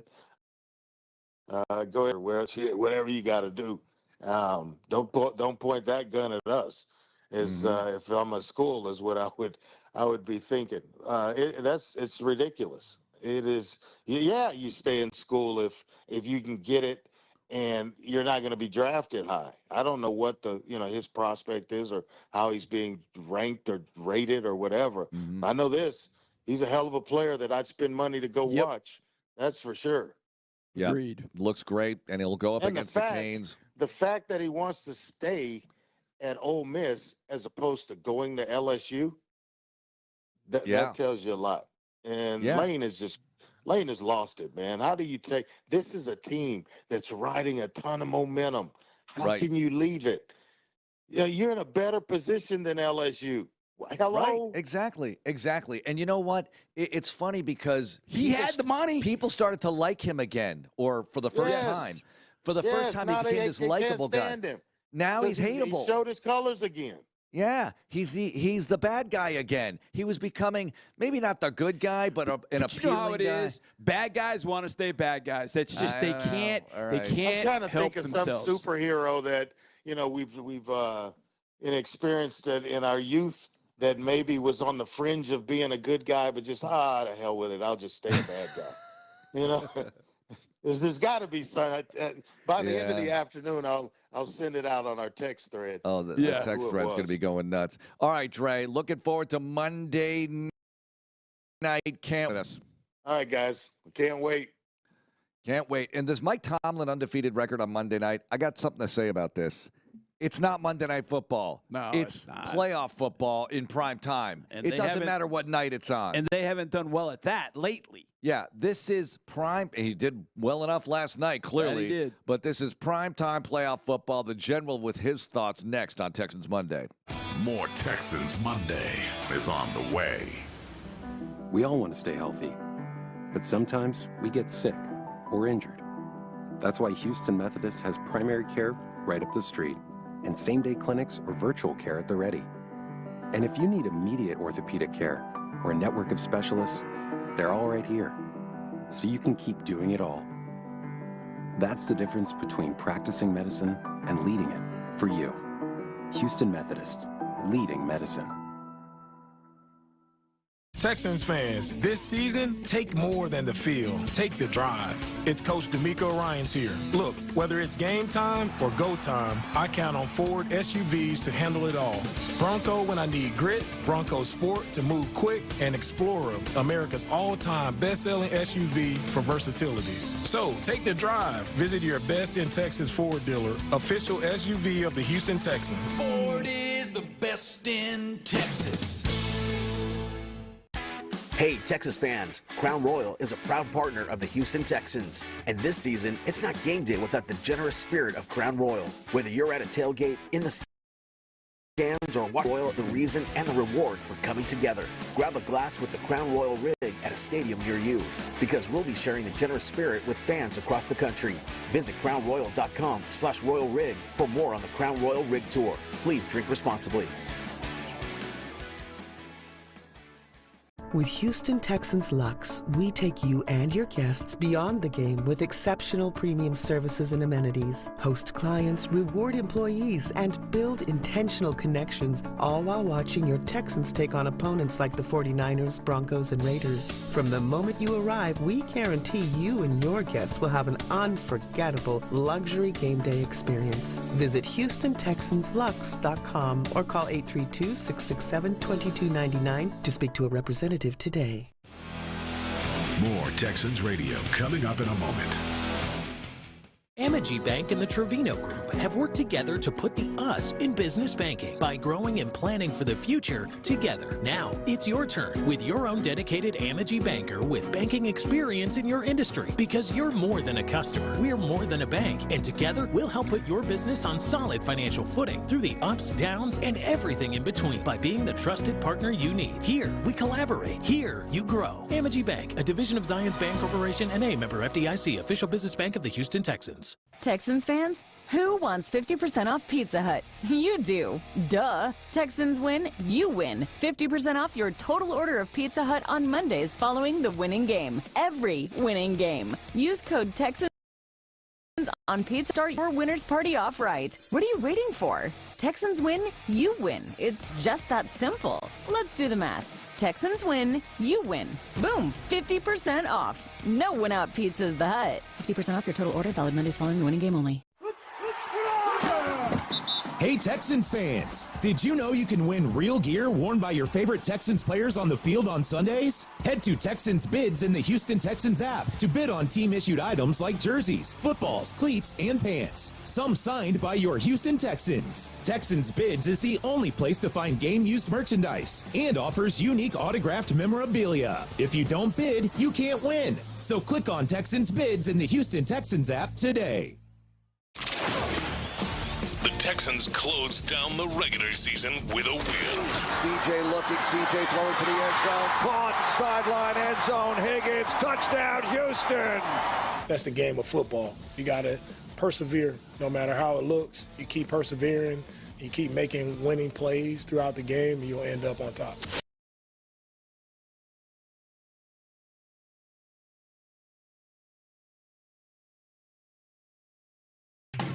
Now, back to Texans Monday.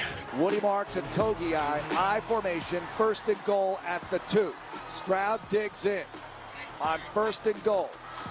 Here's the give. He's going to fake it. CJ is going to take it himself. Everybody bought the fake, and Stroud ran around the right side for the score. I mean me, CJ. It was hard to know what was going on. Well, Tommy looked so convincing for that split second when I said that, and it's the speed. I got to lag a little bit there because CJ had it, ran it in for the score. Tommy got his TD later, of course, as the game ended in that jubilant celebration in the end zone to conclude the regular season with a 9-game winning streak. And streaks, we talk about them. If you win the opener next year, let's say you go all the way to the Super Bowl. Do you count that as part of the streak? I guess you do. It's a different kind of streak because regular season streaks and postseason streaks, they're two different animals in statistical land. But whatever it is, you've won 9 in a row heading into the playoffs, and it's super exciting. Playing the Steelers Monday night. Let's talk about it with the General, John McClain. Okay, General, here you are, 12 wins, tying a franchise high, 9 in a row, tying a franchise best, and you're facing the Steelers Monday night. Your thoughts? Good morning. Good morning. Other than clinching a playoff spot, there's not much better in the last game than being able to play your backups and still win. And the way the Texans won that game was so exciting, scoring 38 points. Togei, of course, with a fumble return. And it was fun to watch. And Jamie Fairbairn, it's amazing what kind of season he's had. He hadn't missed inside 40. And seeing him, Tommy Townsend's done a good job. I've been wanting to see British Brooks carry the ball all season. He's listed at 225. I was told in camp, crazy on the weights, and had gotten up to 243. So they used him as a fullback, and he averaged 4.8 yards a carry. It was great to get to see a lot of backups, get a lot of playing time. And, of course, the victory was incredible. And as someone who, as the Texans, let's see, Houston has not won a road game in the playoffs since 1988 when the Oilers beat Cleveland. They haven't been in the championship game, of course, since 79 when the Oilers lost at Pittsburgh. As someone who covered Houston and Pittsburgh in the playoffs, all losses, I would love to see the Texans get some revenge for us old fans in Houston who watched so much frustration. And after watching the game last night, I wanted to see them play the Steelers. And after watching what Lamar Jackson did, looked like he is back, especially in the fourth quarter. And the fact that the Texans beat them up so badly without him and all those defensive starters, I'd rather see him go up against Aaron Rodgers. But Aaron Rodgers played great in the fourth quarter too. And with the weather supposed to be cold, possible snow, that's what I always remember about playoff football in Pittsburgh. It's going to be low scoring, probably settled by field goals. And if it's anything near what it was last night, I don't know if all those Steeler fans waving those terrible towels will be able to take a second consecutive game. I felt terrible for Chris Boswell from Rice, who had a cup of coffee with the Texans. Then I felt terrible for the Baltimore kicker, but I'm still glad it's going to be the Texans and the Steelers. General, for old heads that remember those Oilers-Steelers matchups back in the day, and not just the playoffs. I mean, they had hard-hitting games twice a year, but then they meet in the playoffs. That was one of the things that I told Mark, and we were talking about after the game. I said, I just remember those 70s Steelers that I always wanted to be involved with a playoff game in Pittsburgh. Like, there was something about that was like the real playoffs, playing them up there in Pittsburgh. So in a way, it's sort of romantic that it's the Steelers on the road. I know for some of us old heads, I know the Steelers haven't won a lot of playoff games, but it feels like it matters that it's the Steelers on the road. Maybe here it would have been great too, but the fact that it's on the road in their building, just seeing the black and gold in a playoff game, I think for me it would be really cool. And I can imagine for you covering those teams all those years, it's got to be cool for you too. Dale Robertson, who covered the Oilers longer than I did, he was with me in the press box yesterday. And we were talking about that possibility, not knowing they would actually play Pittsburgh. And there still are a lot of fans here who remember those times during the Love You Blue period. Steelers won 4 Super Bowls in 6 years. It was the Oilers' misfortune division. And one game that I would point out, the Steelers were going to miss the playoffs unless the Oilers beat the Bengals here. The Oilers beat the Bengals here. Steelers got in the playoffs, won a Super Bowl, and everybody in the Oilers organization got a really nice briefcase from the Steelers made out of football, made out of what you make out of a football. Oh, and my they gosh. carried those things with a lot of pride. That was a great rivalry because they played twice a year, and both teams were really physical. They ran the ball a lot, especially the Earl Campbell and the Oilers. And now I'd love to see the Texans go up there and beat them. There was one loss to Pittsburgh in which the Oilers lost, but Houston won. It was overtime in '89. Gary Anderson kicked a 50-yard field goal, and everybody was devastated except when it became Jerry Glanville's last game as the head coach.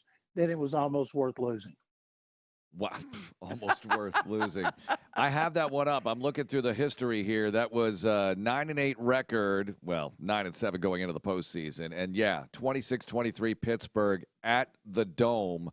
Wow, that's tough stuff. Okay, General, it's done. The regular season is over. So no more speculation on things you need to improve in the regular season to get ready for the playoffs. You are what you are going into the postseason. Monday night it starts at Pittsburgh. What do you think of this Texans team and what they have to win this game and go on the run that we're all dreaming about?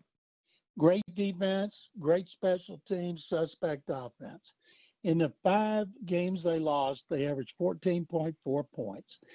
And they lost them by an average of 4.8 points, all one-score defeats. In their 12 victories, they scored at least 11 times. And they averaged 27.6 in those victories and allowed 16.5. So the key is to score 20 points. And you think that ought to be that shouldn't be that big a deal, but it was for this offense. And I thought it was interesting. 2 touchdowns and 3 red zone appearances after not even getting in the red zone against the Chargers. And then when they had Togei lined up at fullback at the 2, and then, of course, Stroud had to run it in and did a good job on that run, then that was a new wrinkle from offensive coordinator Nick Caley. And when you're going to get the kind of weather they're going to get in Pittsburgh, you're going to have to run the ball. And I thought Texans getting 134 yards, averaging 4.2 a carry. Money Mills had a 12-yard run. British Brooks had a 20-yard run.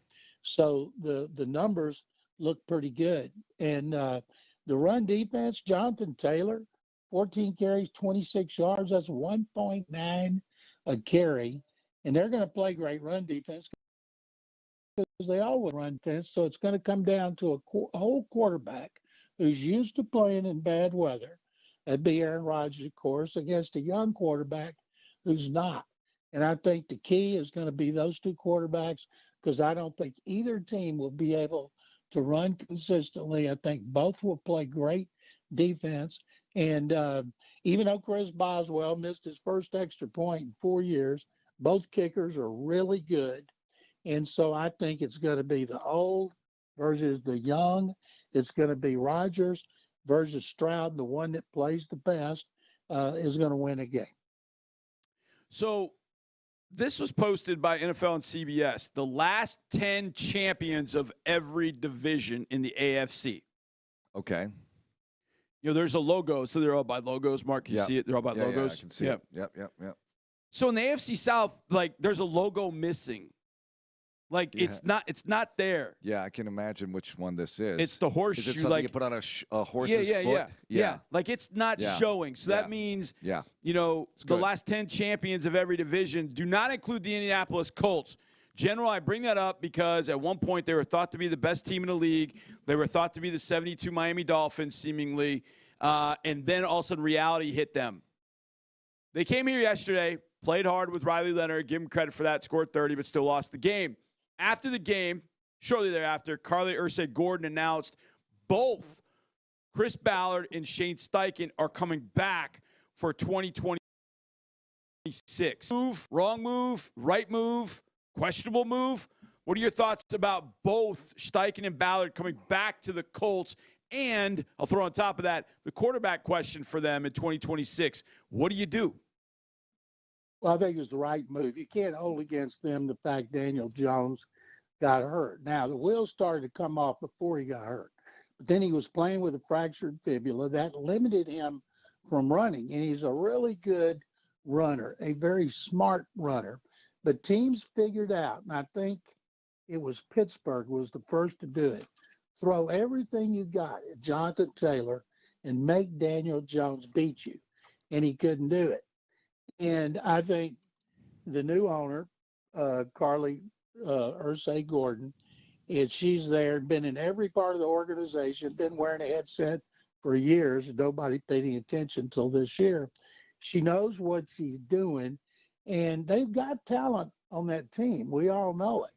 And Shane Steichen, I think, is a pretty good coach, very creative. And they, as far as, Anthony Richardson's got to be gone. Riley Leonard's going to be the backup. But do they start him and sign Daniel Jones to a one-year deal? Nobody's going to sign Daniel Jones to more than a one-year deal when he's coming off a torn Achilles and a fractured fibula. So he signs there a one-year make-it season. Riley Leonard plays early if he's not ready, and you ride with those two, and you hope Jones stays healthy. Has gotten a whole lot better. And the Titans have the most money to spend under the salary cap, and a new GM, not a new GM, Mike Bijani, who has new control, and people in that organization have been telling me Bijani, who came from the Chiefs, is a very sharp guy who knows what he's doing. And so he's going to get to, and Amy Adams Strunk will sign off on it, hire the coach, and he's got a lot to play with, high draft picks and a lot of money. So you think, and Cam Ward over the second half of the season had like 10 touchdowns, 2 interceptions. He ran for 4. Of course, he got hurt running for a touchdown, played every snap until he got hurt yesterday, that they ought to be improved. So the division's going to be a lot tougher next season. And the Colts got to be able to find a quarterback because they seem to have everything else to help them stay in the mix. General, great stuff. Thanks so much, and we'll catch up later on in the week. Plenty to talk about this week. Sounds great. Thank you, guys. All right, plenty to talk about every week in the NFL. Borgonzi, does he hire Steve Spagnuolo? Does he go for Kevin Stefanski? We don't know. That's one of the off-season stories as it relates to the AFC South, but we are very much in season, in the postseason. Smoking hot players of the season coming up here on Texans Monday. More Texans Radio coming up in a moment. At H-E-B, we know that game day is about more than the game itself. The taste parallels, but so is the taste of H-E-B jalapeno poppers hot off the grill. Seeing the best players in their prime is truly something to behold. So is an H-E-B Prime 1 burger that you grilled to perfection. For low prices on all the things that make game day great and delicious, visit H-E-B, your official game day headquarters, or use the My H-E-B app to start prepping for game day right away. Tito's Handmade Vodka is America's favorite vodka for a reason. From the first legal distillery in Texas, Tito's is 6 times distilled till it's just right and naturally gluten-free, making it a high-quality spirit that mixes with just about anything, from the smoothest martinis to the best Bloody Marys. Tito's is known for giving back, teaming up with nonprofits to serve its communities and do good for dogs. Make your next cocktail with Tito's. Distilled and bottled by 5th Generation Inc., Austin, Texas. 40% alcohol by volume. Savor responsibly. Throughout time, man has expressed himself through dance. The Charleston, the two-step, and yes, even the Macarena. But few dances have captured the imagination like the Victory Dance. It says, I'm a winner. In your face, world. With Houston Texans scratch tickets from the Texas Lottery, it's time to start working on your Victory Dance. You could have lots to celebrate with top prizes of $100,000, plus enter for a chance to win VIP Texans experiences. So, dust off your Victory Dance and play today. Must be 18 or older. Play responsibly. The Texans close down the regular season with a win. Stroud digs in. He's going to fake it. CJ is going to take it himself. Everybody bought the fake, and Stroud ran around the right side for the score. You know, we got the world of be 12-5 in the regular season with the start we had. You know, it's just been a blessing. I'm just really grateful to God that, you know, I have my brothers and teammates to do it with. Insider access, exclusive content, Sports Radio 610. The Texans play here. More Texans Radio coming up in a moment. Texans fans, want to give your child a moment they'll never forget? Ashley, proud partner of the Houston Texans, presents the Ashley Kickoff Kid Giveaway. One lucky kid will run onto the field at NRG Stadium and retrieve the tee after a Texans kickoff. Visit any Ashley store in the Houston area or visit HoustonTexans.com/Ashley Kickoff Kid to sign up. Ashley, proud partner of the Houston Texans. When you partner with CDW, you get more from your devices with solutions purpose-built for your toughest tasks. CDW experts are creating seamless workplaces using HP's suite of PCs, printers, and peripherals, so remote teams can work flexibly and designers can display their brilliance, all while keeping your customer data safe. Make amazing happen. Learn more at cdw.com/HP. Seaside Events is your home for memorable events at sea. Cruise ships are the perfect venue for your next business or industry meeting, music festival, sporting event, or any other type of group activity. Our expert team works hand in hand with our clients to identify the most suitable cruise ships with the ideal combination of cruise length facilities to meet our clients' needs for a memorable event at sea. Visit seasideevents.net for more information. Empower girls, provide opportunity.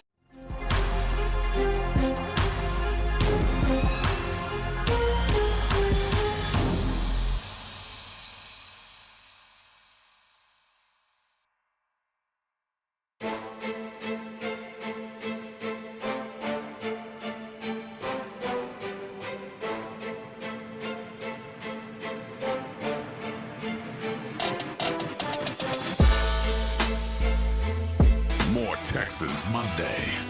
One back, shotgun, 35 from the Colts 24. Leonard to throw. Leonard under pressure, fires, and picked off at the 34-yard line. The Texans have the rock. The takeaway, Elijah Huzzie with the INT. That was my Reliant Power player of the game prediction. It's usually kind of a dark horse-ish player that we pick, Andre and I. Ish. I mean, and Elijah was definitely a dark horse. Well, I just figured these guys are going to play a lot. Yeah. And I was noticing him pregame, and I thought, that guy's going to make a play today. He was doing a lot in pregame, so we thought he was going to play a lot. I was glad. I was so happy for it. You ready for my stat of the day? What's that? Elijah Huzzie I like had the stat. All right, go ahead. More interceptions in the 25 plays or whatever he played than the New York Jets had all season long. That's just a crazy He stat. had one. Had zero. They did not have an interception all year in 17 games. I love Aaron so much, but my gosh, that is so rough. Mark, you trip into an interception. You catch a Hail Mary interception at the end of a half or end of a game. They didn't have an interception. Well, how about I'm about to send to social media a couple of calls of Aaron Glenn pick sixes. Yeah. In the Steelers game in 2002, the only time the Texans have beaten the Steelers in Pittsburgh was the inaugural season with the 3 defensive touchdowns and a Chris Brown field goal. And how many yards of total offense? 47. 47. And you know what? I'm not saying it's the same formula on Monday night. Yeah. But it's not far off, baby. Just hold on to the ball. Don't turn it over. Let the defense go to work. Yeah. Get that rock out, and then let the offense go to work, too. I'm being facetious here. But you're going up there with a defense that can do some damage, and they have to, against Aaron Rodgers, who was heating up in the fourth quarter. But that was against the Ravens defense without Kyle Hamilton, and they were springing leaks all over the place. They needed Flex Seal. They needed that tape that you put on the bottom of the boat, and maybe, they were in desperate need because they had some huge gaffes in that game. Both teams did. Yeah. The Aaron Rodgers touchdown throw that took the lead, the Texans aren't giving that up. No. Not with Kamari Lassiter on the field. No freaking way. Nope. So, look, there are too many players for smoking hot players of the year. I mean, the defense, you go Lassiter, you go Stingley, you go Aziz, you go Daniil, you go Will, and the guys on the inside, and the guy, bullet plays. This is a band with a lot of lead singers. We talk about these metaphors a lot, and that's what the defense is. Yep. Who's the most valuable player on defense? I got 4 guys, 5 maybe. You know, they're all really crucial to this defense playing well. Bullock. I didn't even bring him up. The linebackers. And Petry's so huge for this football team. How about EJ Speed yesterday playing a little rush end? How about that? That was cool. They needed it because Barnett was gassed. It was funny because Will actually ran on the field. He ran on the field, and somebody at some point was like, no. Do not get out there. And they waved him Could back. you imagine? Oh, God. Who played defensive end for them in 2011 in the meaningless regular season finale against the Tennessee Titans when they were playing Jake Delhomme? Oh. I think when the Texans were playing Jake Delhomme, I think Garrett Graham lined up as defensive end in that game. I think you're right. Yeah. There was some weird stuff going on. Garrett Graham. So I'm going to talk to OD about that. Tomorrow night, we've got Owen Daniels at the Texans team shop. You can come meet Owen Daniels at the Texans team shop tomorrow night at 6. They'll be open late, the team shop. Get your playoff gear. Get ready. Texans at the Steelers on Monday night. So that's going to be so cool to have OD there to talk about the postseason. Yep. And this is a man who knows about postseason excellence. Yeah, absolutely. So we'll discuss that with him. Yeah, very cool to have OD in there as well. Offense. I sound like I'm from Canada. Offense is smoking hot players of the year. Nico's huge. The guy. Yeah. And I think the offense, look, we've all seen it slowly improve. We've seen performances that you really like. The Sam Nico and Kirk were out. They had to go to the other receivers, and CJ goes nuts in that game. Now, they didn't score a ton of touchdowns, but they got enough points, and they beat a good 49er team. That was a great day. And I think the emergence of Woody is big here. Mm-hmm. Woody's going to be used a lot early and often next week. Chubb didn't play yesterday. You'll see Chubb. I don't know how, if they work British Brooks in. Jawar Jordan, we're still waiting to see what the ankle's going to be. That was what it was, right? The ankle. Yeah, ankle. As the week progresses here. But they get the extra day to get ready, which is also nice because they'll have a player's day off or 2 as they get ready for a Monday nighter at Pittsburgh. Cannot wait. It's a 7:15 start, 4:15 Monday afternoon. That's next Monday with Texans Countdown presented by Modelo Especial. Anyway, that's going to do it for us this morning. Demeco Ryans show at 5 with all the new stuff from the head coach. You don't want to miss that at 5. And In the Loop is coming up next. Those guys are ready to talk about this, among other things. Thank you, Ben, for producing. Have a great day, everyone. Go Texans. This is Texans Radio on Sports Radio 610. Whether you're playing with your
of Sugar Land Studios, KILT FM HD2 Houston.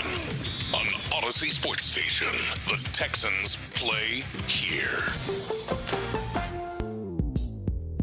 Houston, let's get in the loop. You better get ready because we're going to show up and show out. With John Lopez and Reggie Atatula. Always live, always local. So what do I do? Just take a nose hit? Just take a good whiff of that. It's my first. Whoa! God almighty. You're in the loop on Houston Sports Leader, Sports Radio 610. 5 seconds to go. First down, Colts at their 25. Leonard over the middle. He goes to Josh Downs. Takes it across the 30. Laterals back to Pittman.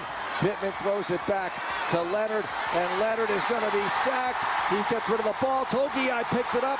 Togei across the 5. Togei into the end zone. Touchdown, Tommy Togei to end the game. And the Texans win their 12th. What a way to finish the season. That's right. What a way to finish the season. Indeed, you're in the loop here on Sports Radio 610. What's today called, John Lopez? Black Monday. But what is it here in Houston? It's Victory. That's right. Monday. A Victory Reaction Monday for the 9th straight time here in the loop on Sports Radio 610. Man, what a time to be alive. Love to see the big man eat. It was fun. No, it does not. No, it does not. Ultimately, shout out to the great Rasheed Wallace. Yeah. Like, ultimately, the ball will find level in some ways, and it found its way to number 72, Tommy Togei, getting his touchdown by hook or by crook in that game. And it was a fun one. It was genuinely a fun one to watch, and happy that it came out with a victory. You could tell at one point in the game that, obviously this team always wants to win, but it became less of a focus because of where this team is. A 12-5 football team that, since last week, but again, is still the case right now, is headed to the NFL playoffs, going to face off against other teams in the AFC. And so it's a celebratory time. Like, it's obviously that Week 18 didn't matter as much, but did you learn anything within it? 713-572-4610. That's the number to text. And then always appreciation, there you go, to the Mo Karam Injury Lawyers for the live streams. Both we keep it 100. That's my bad. On the YouTube page, Sports Radio 610, and the Twitch chat 610. Yeah, first of all, just damn good to be here, man. Sitting alongside you, Reggie, getting it done on the finale, after the finale of the season. And I think that's one of the things that we have to absolutely just start with here. 18 weeks, 17 games, started out 0-3. Correct. 0-3, and you are 12-5. You just mentioned it. You were going to the playoffs, first time ever to be a wild card team. In the playoffs, which is really an anomaly that I hadn't even thought of until I saw it last night. They've always won the division to get to the postseason, but wild card team headed to Pittsburgh. We have a lot to talk about with Ravens and Steelers, and certainly facing the Steelers in the postseason a week from tonight. We got to get all these particulars out there. Yeah. They're playing on a Monday night. No more Texans Saturday Invitational, which I'm sure factors in more because you're on the road rather than being at the house. And they had to put Carolina somewhere. Yeah. They had to put Carolina with their 8-9 record or whatever it is somewhere. So let's start with, go from 0-3 to 12-5. The season's over. You kind of absorb it. It was a weird game yesterday, really from the parking lot on. You were out doing some tailgating judging, and I know I was out there, with a couple of friends tailgating early. Just kind of a weird vibe there. And then less than, 30, 45 minutes into the game, you knew that was a wrap. You knew that the Jaguars were going to win the division. The Texans knew it. They come out at halftime. Thanks for nothing, Titans. Yeah, no kidding. They come out after halftime. Lots of starters, including C.J. Stroud and others, not even in the game anymore. So kind of a bizarre sort of atmosphere, but nevertheless, it turned into quite the season at large, quite an appreciation for what this team has done. Without question, yeah. And I see you guys on the text line. Always appreciate you getting involved. Don't know how much you want to be celebrating after giving up 30 points to a team with a third or fourth string quarterback going into the playoffs. I mean, did you have any issues defensively with the way this game went? I didn't. And you also started seeing a lot of those points came in when you have secondary defenders in there, with all due respect to them. In fact, in watching that second half back yesterday, and I was like, you can see a lot of the same tenacity, but you see where the talent level slows down with some of the depth, right? You could see the impact of Azeez Al-Shaair, which we saw a couple games ago, right? When he was not playing, you saw what that was, and that translated again in the second half. You saw what happens when you pair back, especially with the cornerbacks that you have in this. I think that those are just going to happen when you're playing fewer of your stars. But I think also you can choose to view it in this way. You don't have to. I view it as a credit to what this defense has been, what this team has made from this defense, where the tenacity that they play with sometimes can be the focus. I think Tyler Dunn, Go Long, he does a newsletter and a Substack that is very good. In fact, just today he dropped a piece about the tenacity of this defense, how it was built, and what it is. It's a throwback type level of violence that they employ in order to do what they do.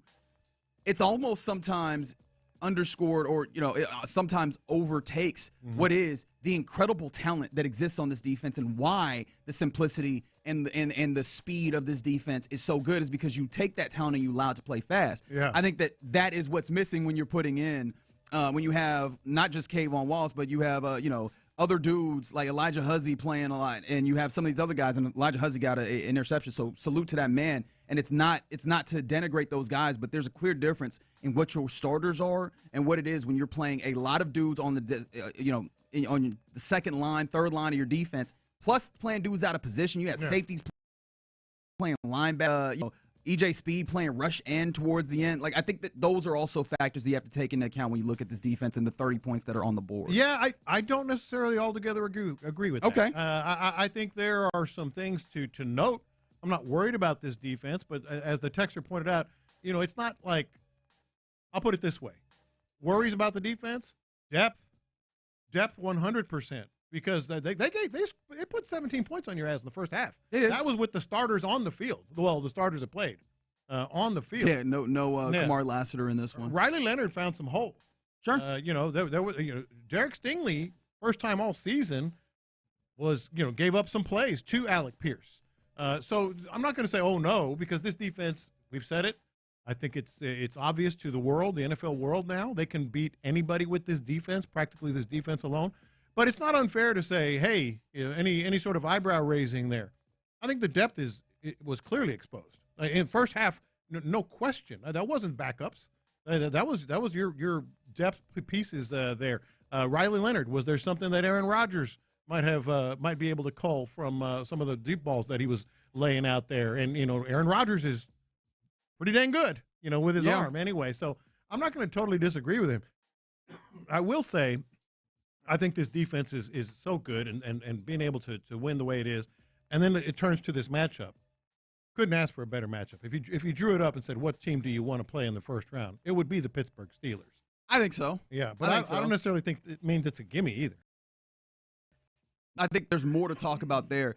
Offense, question mark from the 8-3-2. Is there anything that you saw from this offense? I know that C.J. Stroud was pulled from this game. And actually, can we get a little C.J. Stroud audio here, if you don't mind? This is actually C.J. Stroud the first question that he was asked out the gate post-game. And I thought it was interesting because, again, that's one of the places where I'm going to be honest. I had dissuaded myself of the idea that there's going to be anything different that happened with this offense. But I'm always interested on how they view it from the inside. Yeah. And C.J. Stroud, when he was asked, we're still looking for this audio? All right, no problem. Well, C.J. Stroud talking about it, it sounded somewhat similar, and it still feels like offensively they believe that there's more to be wrung. Now, I imagine that when you're on the inside, you have to feel that way. But was there anything for you offensively that you saw that you were intrigued by? One of the things I could definitely point to is Hutchinson, the way that they used him in the absence of Nico Collins.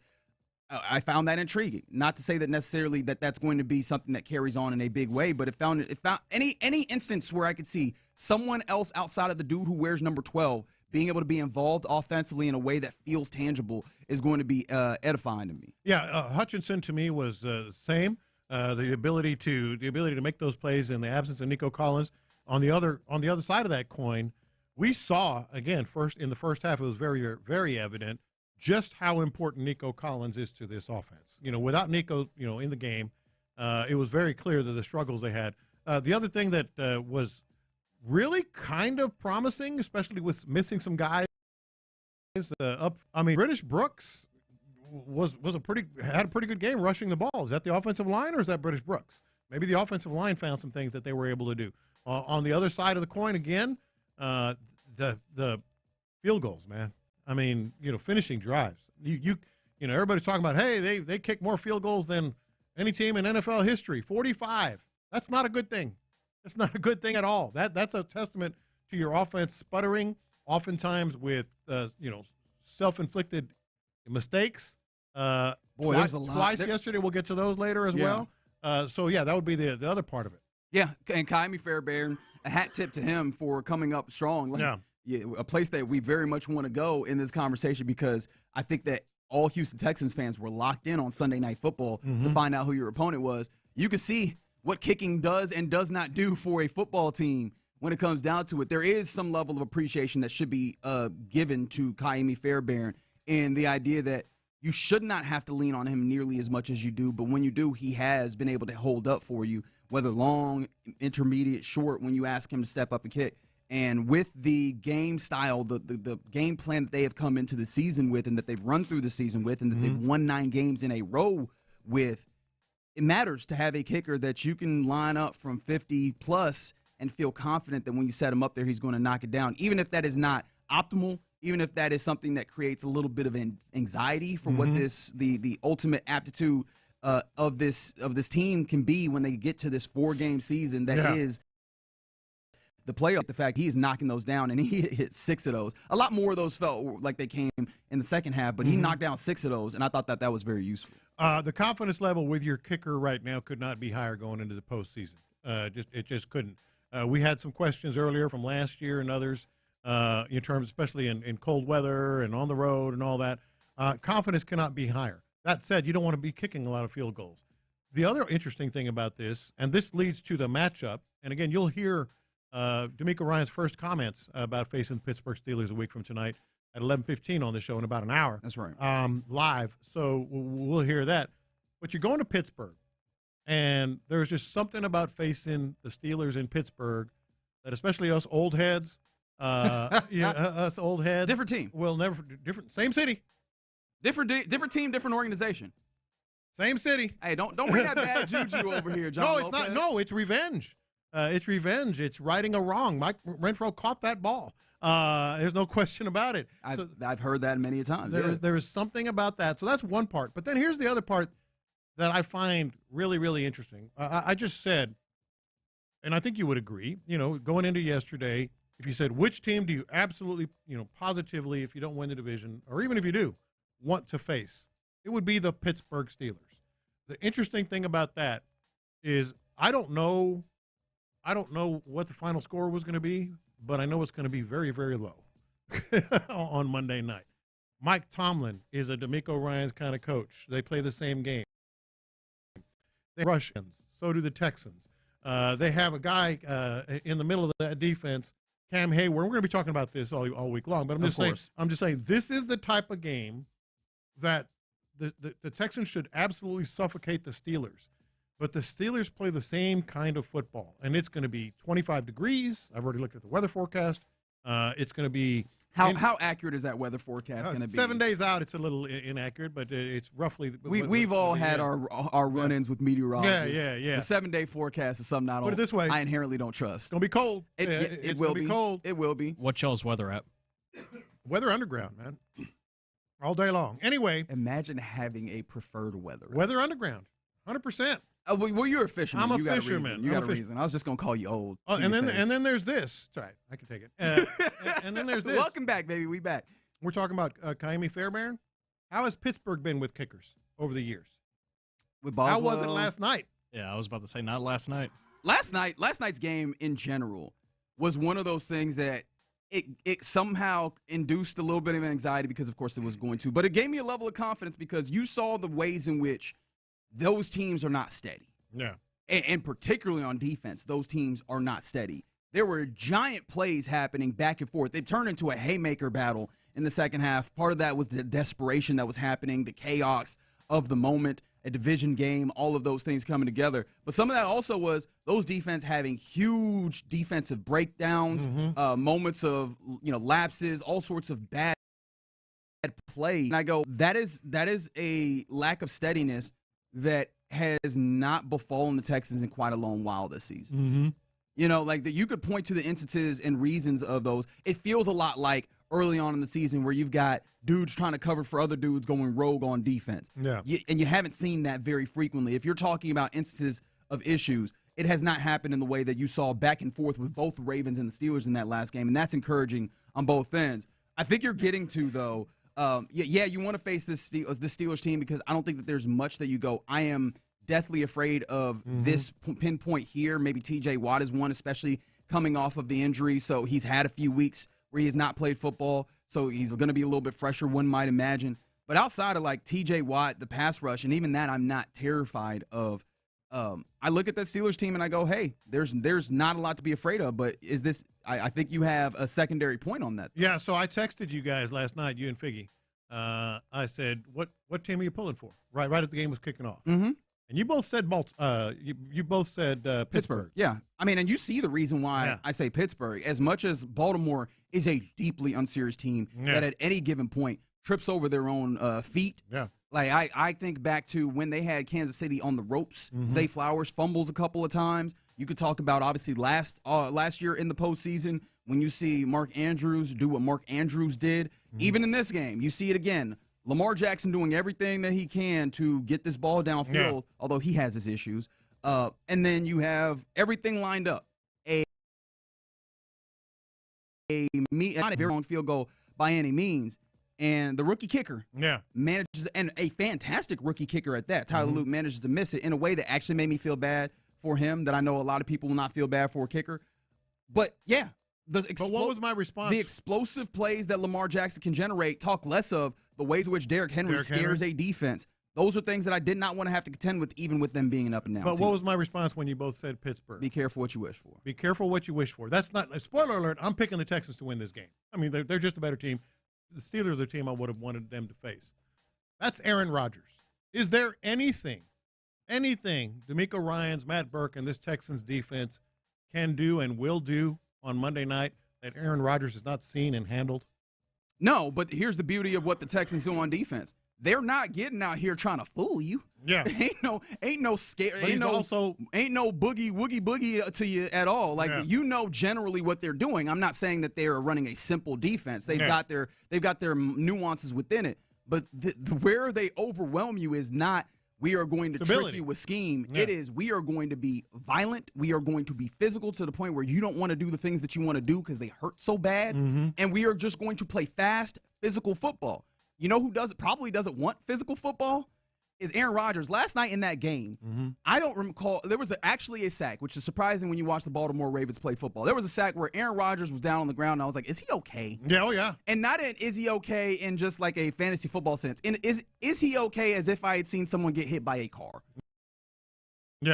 You know, that thought for me was the violence that this defense poses, the ways in which this pass rush, especially with the rush ends that you have, not just Will Anderson Jr. and Danielle Hunter. Add in Dylan Horton. Add in Derek Barnett. Add in big number 5, Jalen Petrie rushing on blitzes and stuff, and let them touch him.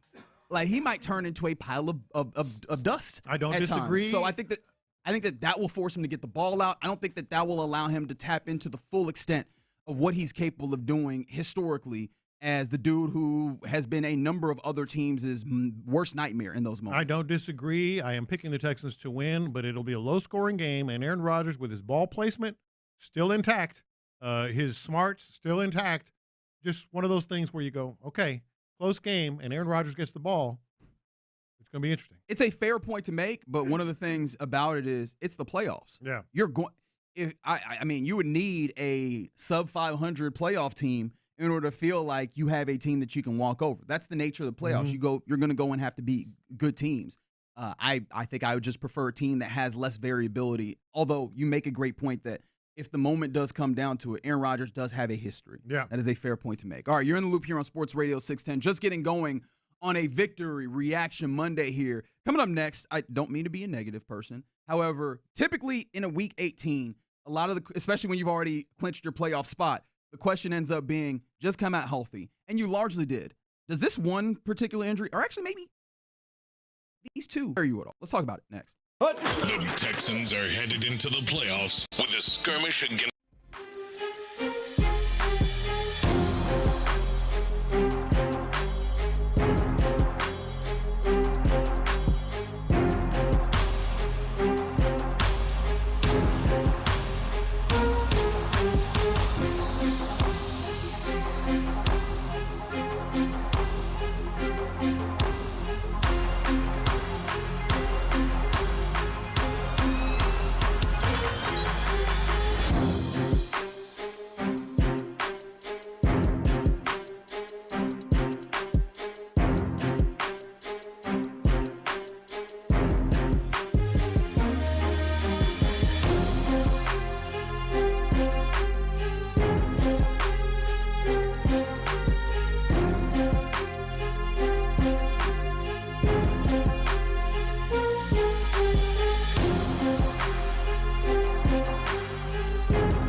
In the Loop, and The Drive on the Mokaram Injury Lawyers Reaction Monday. Supported by Shoppers John Deere. Game analysis, inside info, coaches' comments, and your reactions starting at 6 and going all day long. Thanks to Mokaram Injury Lawyers. Call Mokaram Injury Lawyers at 281-222-2222.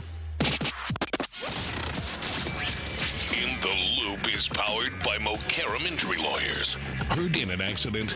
Call Mokaram Injury Lawyers at 281-222-2222. It's a Mokaram Injury Lawyers Reaction Monday on Sports Radio 610. Here's In the Loop with John Lopez and Reggie Atatula.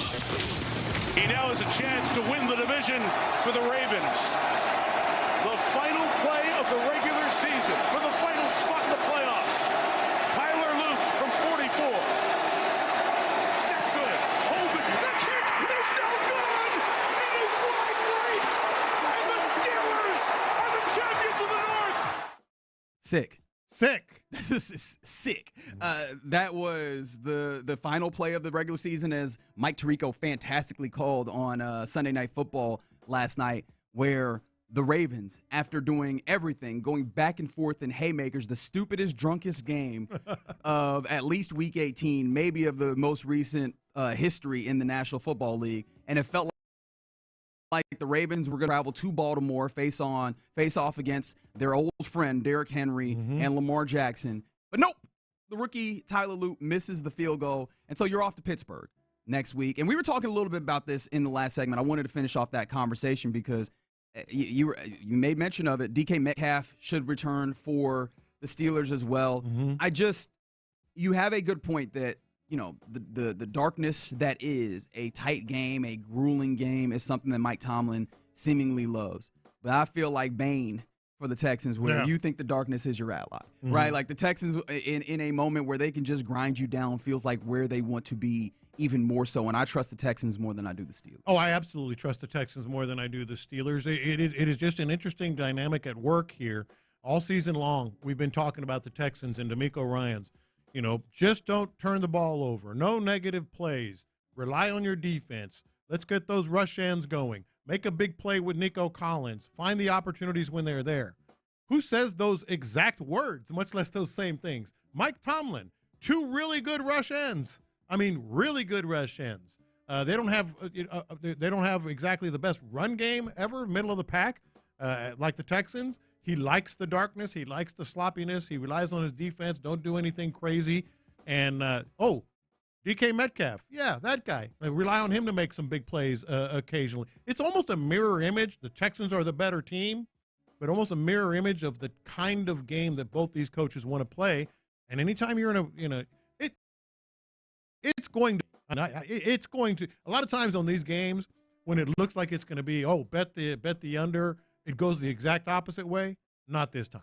It's going to go exactly the way you think it will. You hear what I'm hearing, right? Like this. Mark this down. Setting up for this to just be like a 45. You can bet that all you want. You will lose money. You will lose with 10. I'm not using any logic here. I'm just fading John Lopez in this moment because that's the way it feels like our luck is going. 10:30 a.m. Monday, January 5th. Yeah, January 5th. It's crazy already. 2026. 2026. I'm not going to get used to that which either. is bizarre. I am telling you, it is going to be muck. It's going to be defense. It's going to be a big play turnover. It's going to be run the ball. It's going to be safe passing. It's going to be defenses and safe passing and offenses and all that. It's going to be 17-13-ish. And I hear you. No question. And I see you on the text line making the great point. Aaron Rodgers has built his persona in the National Football League. Well, persona might not be it because there's other things that build. What if it comes down to a Hail Mary? Oh, God. Yeah, but Aaron Rodgers has been in this league a dude who is last moments, don't give him too much time. Here comes the boogeyman, Aaron Rodgers.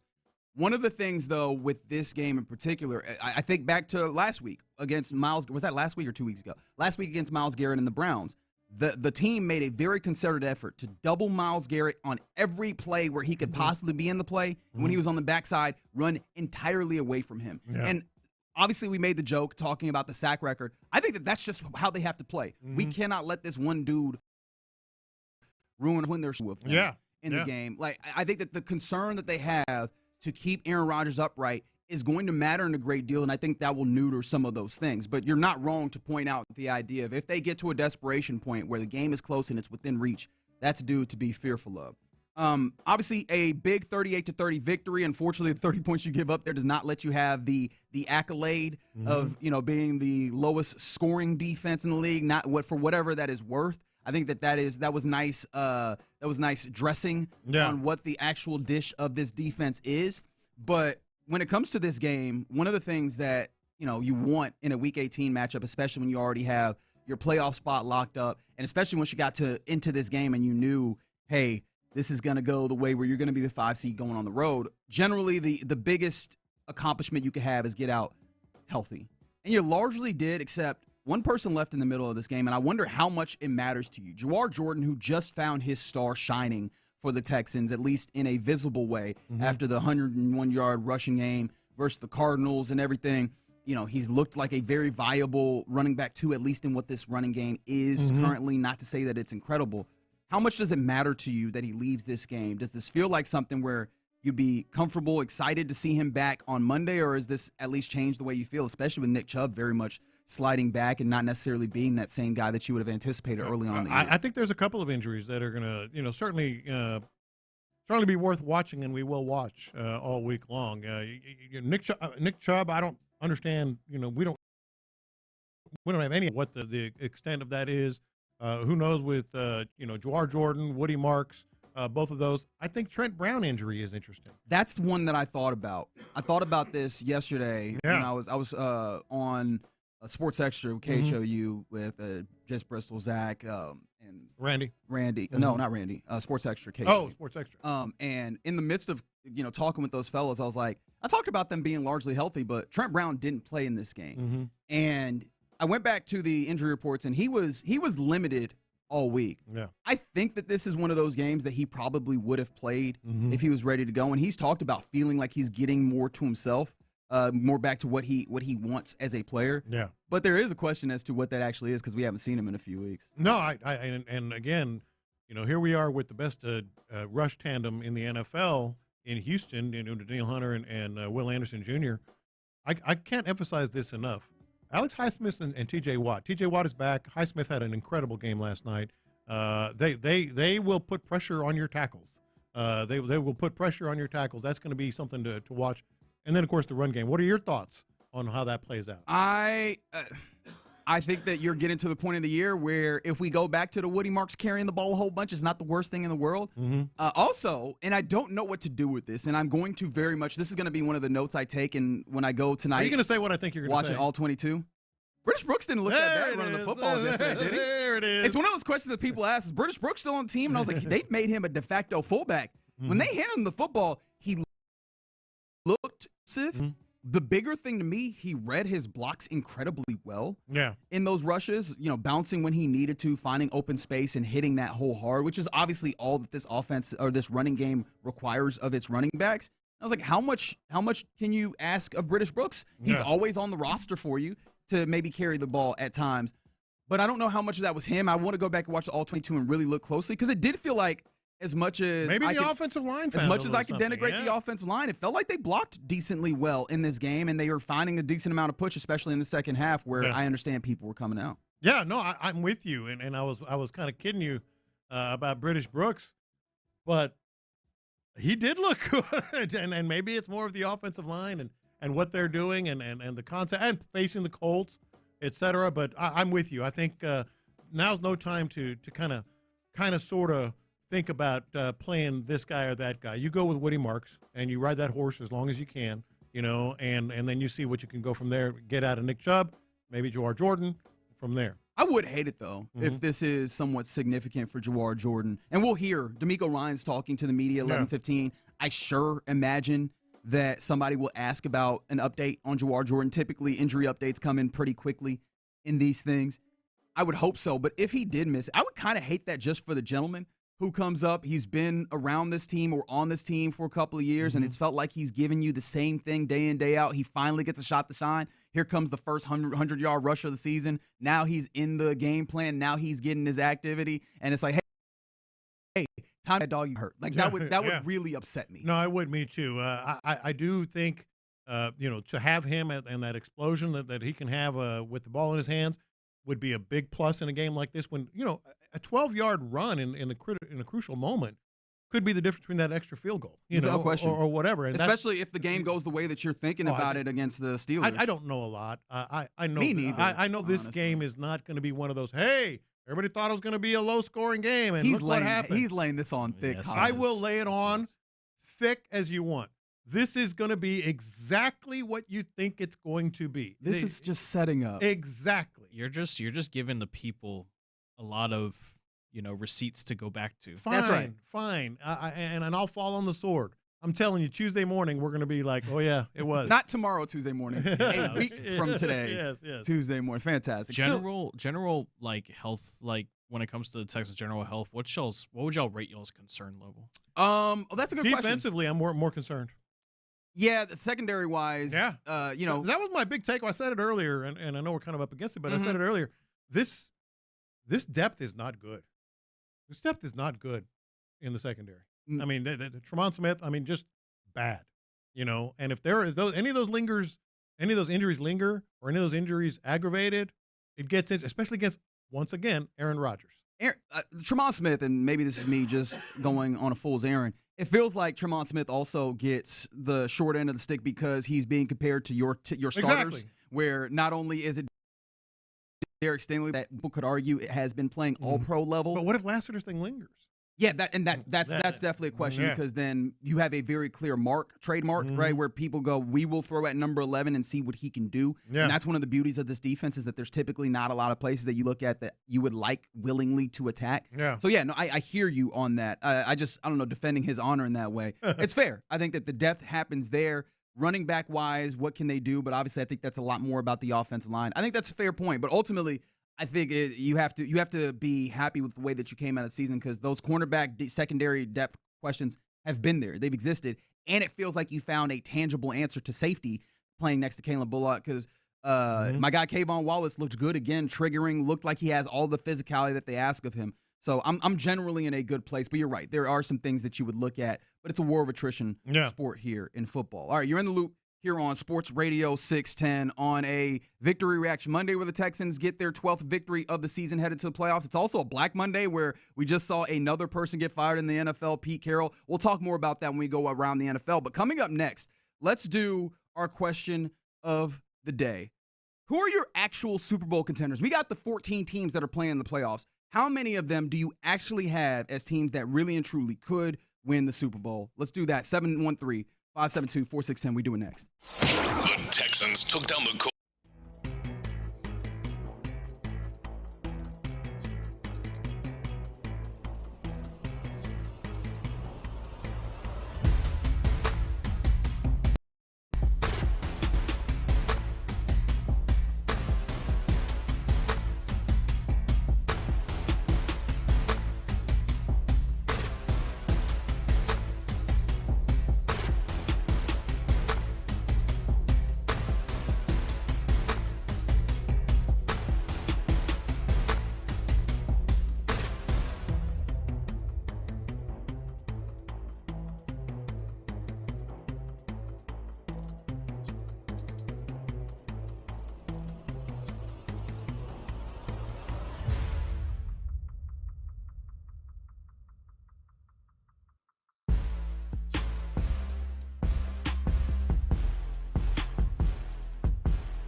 2222. It's a Mokaram Injury Lawyers Reaction Monday on Sports Radio 610. Live from the Mokaram Injury Lawyers Studios, here's In the Loop with John Lopez and Reggie Atatula. Yeah, you're in the loop here on Sports Radio 610. You heard the big voice, man. Victory reaction Monday after your Texans get a 38-30 victory over the Colts. And 12-5 is the record for the year. Yet another season of just double-digit wins. Just an incredible tenure early on for C.J. Stroud and Demeco Ryans. And what a wild year this one is, because there was very much points where it felt like the sky was falling, and here they are as a team that I think you could use very much as an answer to the question of the day. Who are your actual Super Bowl contenders? There's 14 teams, 7 on either side of the bracket that are now slated to play in the playoffs. The rest of them, they've figured out their orders to go and work on looking at the pile of talent. Right now, 14 teams are looking towards the Super Bowl. But how many do you think have an actual legitimate chance at going and hoisting a trophy? 713-572-4610. I would say, well, let's count out loud here. Okay. Seattle would be my favorite. I strong agree. You know I've said this for a little while. I think that's probably the best team of football. See their point differential? I actually haven't in a while. 191 points. Is that good? The next best in the entire NFL is like 170, 172, something like that. I mean, they just... You made those up. Every 57.5% of all stats are made up. But and just to actually confirm, 191 points is the differential for the Seahawks. The second best point differential is held by the number 2 seed in the AFC, the New England Patriots, 170, and that's also what did I say? That's also with the very widely touted easiest schedule in all of football. Yeah. So Seattle's number 1. I think the Rams are still up there. There's a legit contender. Strong agree. I think New England and Denver, just because of how they finished the year. I'm good on that, actually. On New England and Denver? I'm good on New England. Denver is a possible for me. And I'll tell you why. Yeah. New England is in that place for me where I've seen enough of them when the going gets tough, and that's ready to fall apart. You think so? That's ready to fall apart. Wow, Drake May has been incredible. I didn't expect that from you. That is ready to fall apart. I've been somebody who's tried to hold off on my skepticism, because a lot of people very early on were saying this is all fool's gold because of the schedule. I saw the Wales and did not inspire any confidence within me. Who did they play last week again? That had me kind of looking at them a little sideways. No, it was when they played the Ravens as well, and I was like, "Ugh." Yeah, you are not putting up the best performances. Now, of course, you just need to get these victories in the regular season, as the Texans well know. Yeah. But I have skepticisms in that there's not very much that I go is great on that team. It's a lot of pretty good, and then Drake May has been really good, and I do wonder how that holds up to scrutiny, especially with a rookie. Drake May is legit. So I have 4, you have 3, and a possible. I also have Texans. I do feel that way. I think the Texans have a legitimate chance to win the Super Bowl. I think it is possible that they might have the best unit in all of football because of this defense. And the numbers are not going to point to that, but the mentality of this defense is just such a throwback. It is so unique to this time period that I think it creates a different effect that is not quantifiable against teams. Jacksonville? Yes, without question. I hate to say it because I've been, early in the year I was very, very skeptical, but tried to told you they have the best. They have the best rushing defense in the NFL, and Buffalo, just because of Josh Allen. I don't know that Josh Allen can do this by his lonesome, especially without a defense as well. I think I have. So you have fewer than I have 7. Yeah, you have 7. I believe by the way, that I have fewer. The team that I look at, the way you look at the Patriots, is the Niners. They ain't gonna do it. They have some big holes. That is fair. Yeah, they have some big holes. I think, and the defense is one of those where it goes oof at times.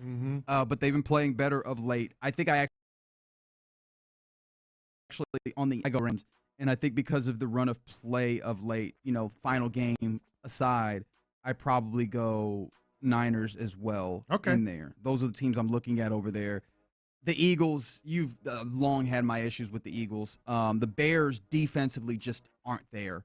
It's all turnovers at this point. No real substantive defense. On the on the AFC side, rather, Jacksonville is definitely one in there.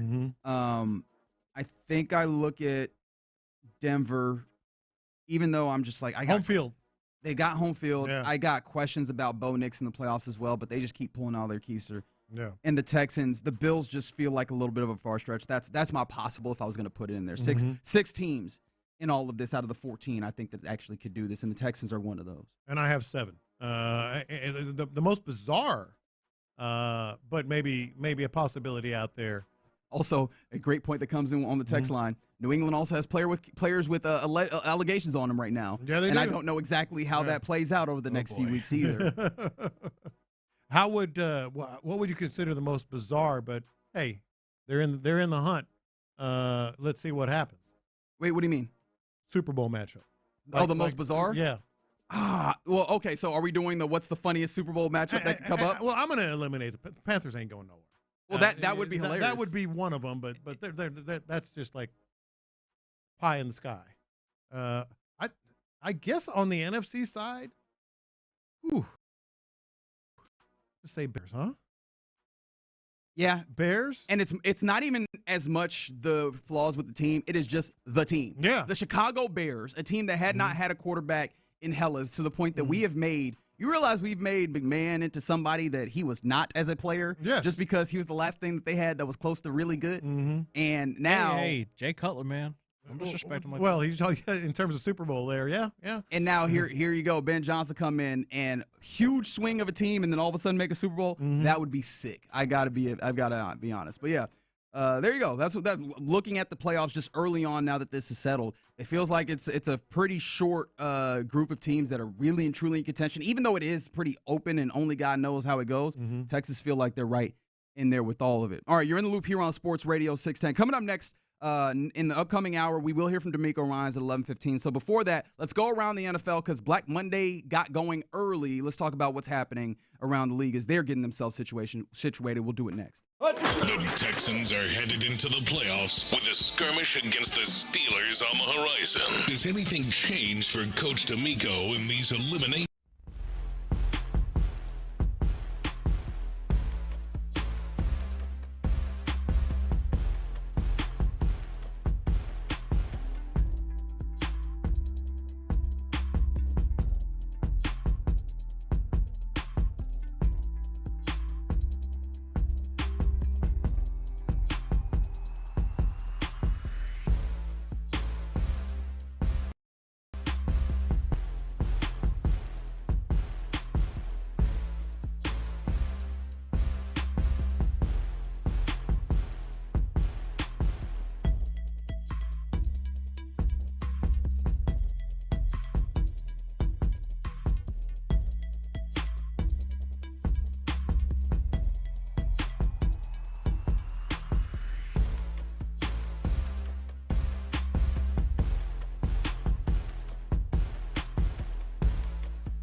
West Point Lincoln and West Point Lincoln of Sugar Land Studios. KILT FM HD2 Houston. On Odyssey Sports Station. The Texans play here. Let's go around the NFL in the loop style. Why are you smiling? Because I love football. Here's John Lopez and Reggie Adatula. I'm going to tell you all about how much fun you're going to have this season. On Houston sports leader, Sports Radio 610. All right, let's go around the NFL from what was a wild Sunday in the final week of the National Football League regular season. And actually, I want to jump into Black Monday. As Black Monday started early and literally, as the Atlanta Falcons, mere hours after doing the funniest thing, at least the most Atlanta sports thing, which is finishing out the season having won, I think, 7 of their last 8, and the last one being a game in which their division rivals were rooting very heavily for them, and they came through because Atlanta Falcons football doesn't come through. They don't come through for Atlanta fans. They come through for everybody else. Mere hours after managing that feat, I believe it was a 19-17 victory over the New Orleans Saints, which that score alone, deeply annoying. Then you have both general manager Terry Fontenot and Raheem Morris being fired. And team president. Yeah. Is a job that is open as we can clean the entirety of the house. How did this hit you? To me, it hit me as, well, first of all, complete house cleaning, as you just pointed out. But I think Arthur Blank is finally starting to realize, I've got to take control of this thing. And I think he was listening to trusting too many people that shouldn't have been trusted. And so I think I actually think Arthur Blank did the right thing here. Just everyone, just start over. That's what they need to do. They have to just start completely over. That is such an annoying franchise all the way around. Yeah. I do think that it was evident that Terry Fontenot wasn't doing a great job of acquiring talent. They had finally gotten themselves together defensively. Raheem Morris also, who I think this will be a little bit of a theme in some of these firings that we cover on a Black Monday. Raheem Morris is a good coach. I just don't think he needed to be a head coach. There was a lot of inconsistencies with some of his decision-making context. And so I think it was right to fire him. Yeah. Now, Arthur Blank is hiring 2 different consulting firms to hire two's better than one, president of football and to help them fill these roles that they have. What do you think? Okay, what do you think? And one of the big names in this is that Matt Ryan had a voice in giving Arthur Blank some advice on what they should do here, and he is the big name that is being bandied about as the possible next president of football operations that would then help hire a general manager and a head coach. And I just look at them and I'm like, you can't be serious. First of all, the consulting firm be the racket. At least in sports, I won't speak outside of my wheelhouse and go anywhere further. But the consulting thing just always feels like a racket. But you have 2 different consulting firms looking to hire in 2 different realms at the same time on an entirety of an organization that they've just made poor decisions time and time again. This just does not feel like it's going to work. No, I like what he's doing. I don't know, and I don't think it's necessarily going to work. But I do think that they were so disheveled and disorganized, they had to just start completely anew. I think Matt Ryan probably has the connections and the wherewithal to maybe get things started there, to point them in the right direction. But I'm with you on the whole consulting. It's an illusion. It's always an illusion. It's for the perception of, hey, no stone unturned. We're going to cast a wide net. What other cliche do you want to hear? Because they're going to say it, not just them. Every team that has an opening. Oh, we're going to beat the bushes. There's another one. We're going to beat the bushes to find the right guy. Make sure it's the right fit. Oh, there's another one. All these things you're going to hear.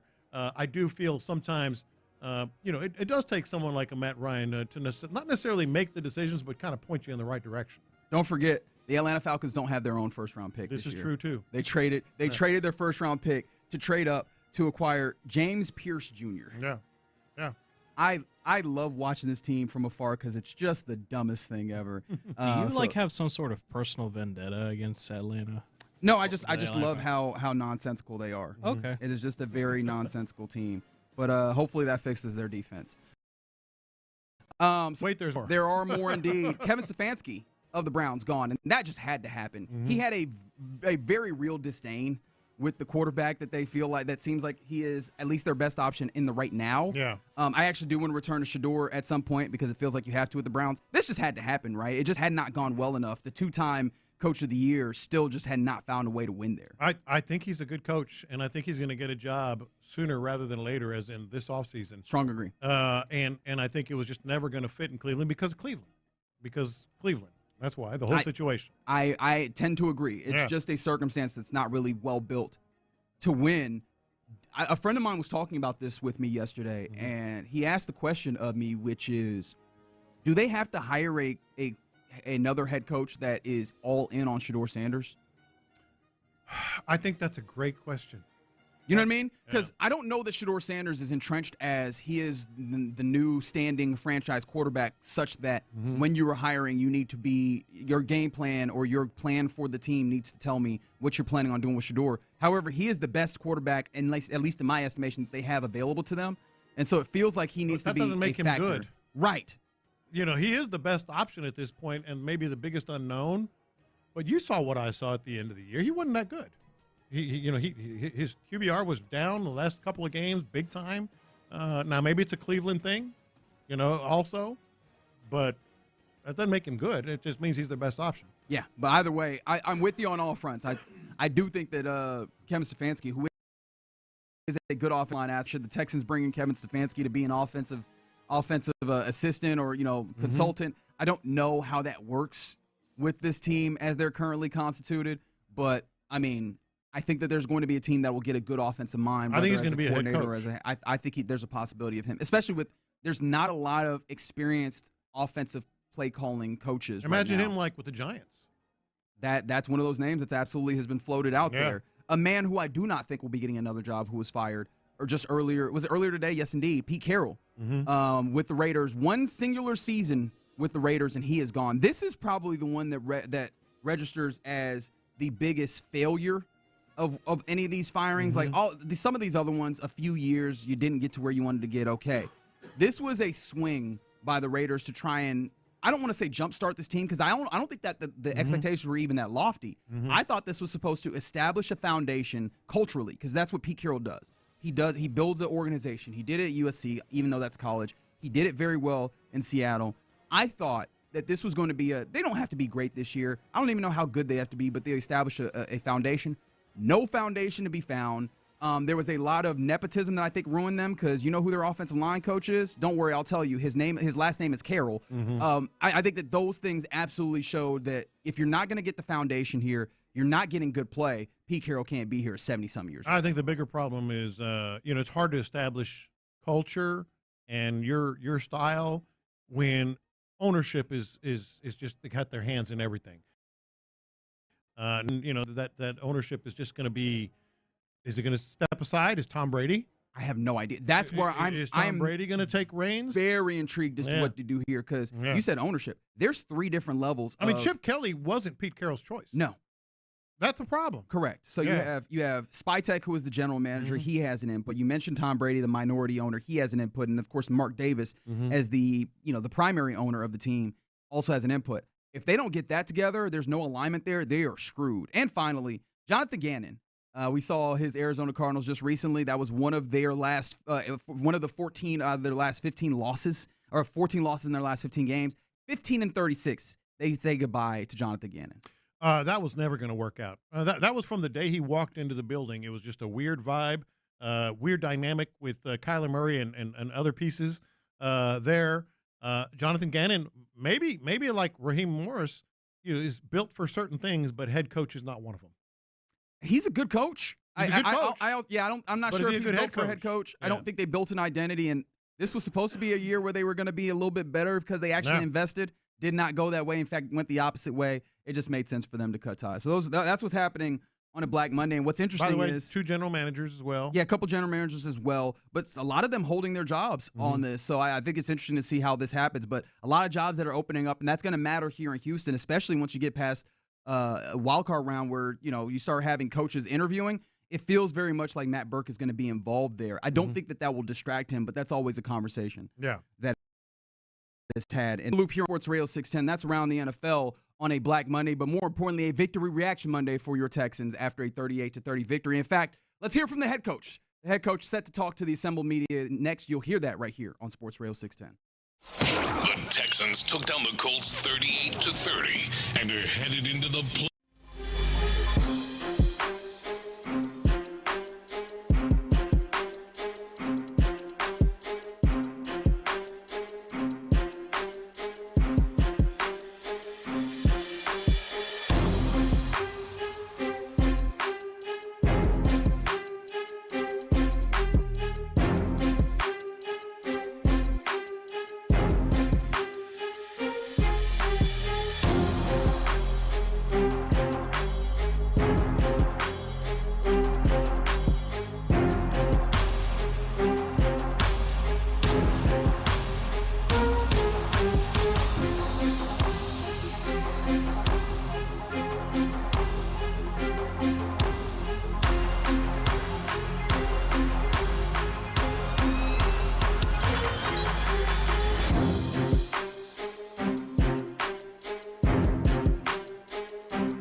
lives in our community, and we need your help. Over 1,000 blood donations are needed each day to keep up with the needs of local hospital make a massive difference. For more information, text DONATE to 20357 or go online to giveblood.org/sportsradio610 to sign up and give. Help us help Houston and donate this week.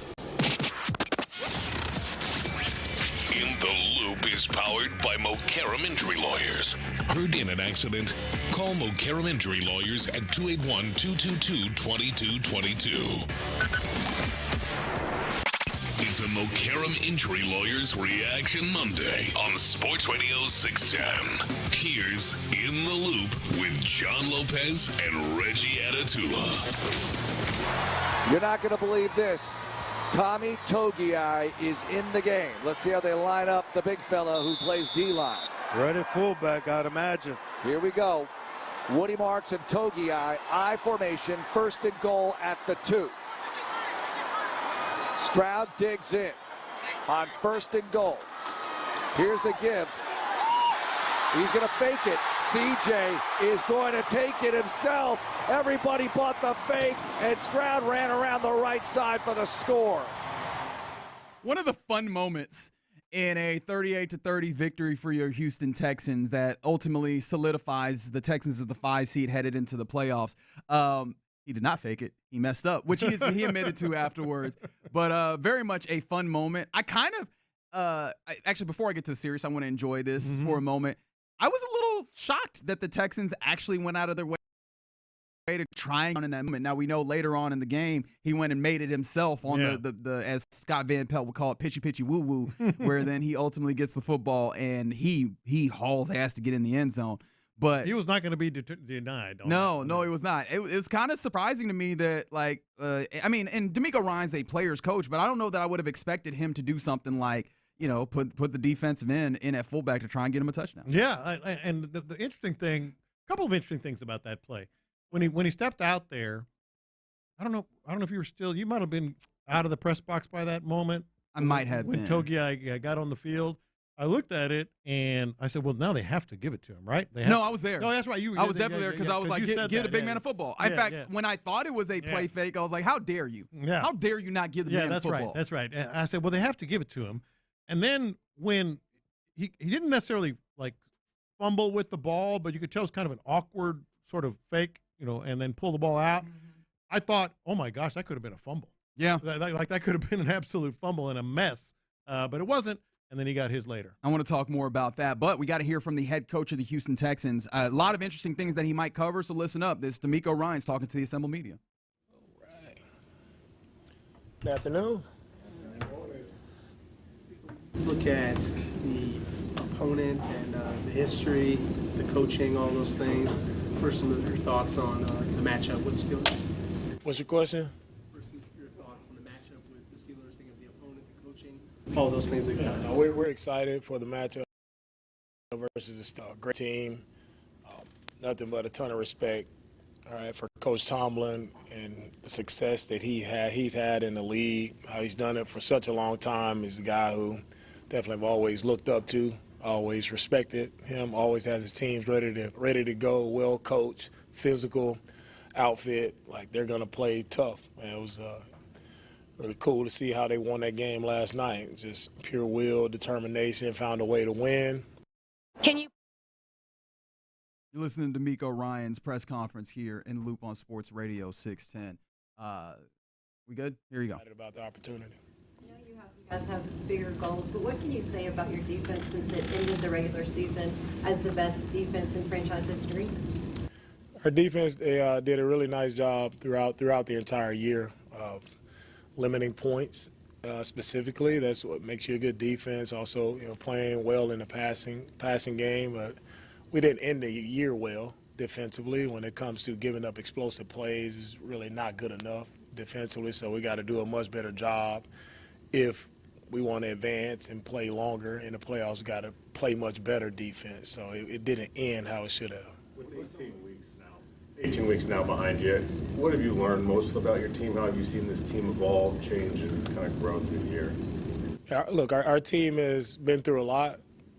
And what I would say about our team is, it really doesn't matter. Any kind of way the game shapes up, whatever we need to do to win the game, we find a way to win the game. So it's with our team. That's what sticks out to me the most about our guys. It's the close-knit group that we have. Guys are close, guys are tight, guys play for each other. That's all you can ask for. Some of the difficulties in playing against the Aaron Rodgers, quarterback who's pretty much seen every defense, throughout, from defensive coordinators throughout the league. Yeah, Aaron's, he's done it at a high level for a long time because he's probably one of the smartest quarterbacks to play the game. Does a really good job, understands defense really well. But for us, that doesn't change. We got to go out. It's about the guys that are playing. Like, it's about our guys just playing together collectively, going against a really good opponent. Do you have any kind of relationship with Mike, and did he give you any advice or words when you first started this role at Houston? I've always, kept in touch with Mike as we, get together throughout the owners' meetings, everything. Just always, very complimentary of what we're doing here. Just always positive. That's the thing I say. Always positive. Always great encouragement from a guy who's done it at a level that everybody would seek to do it. Like, you've had over 20 years of winning seasons.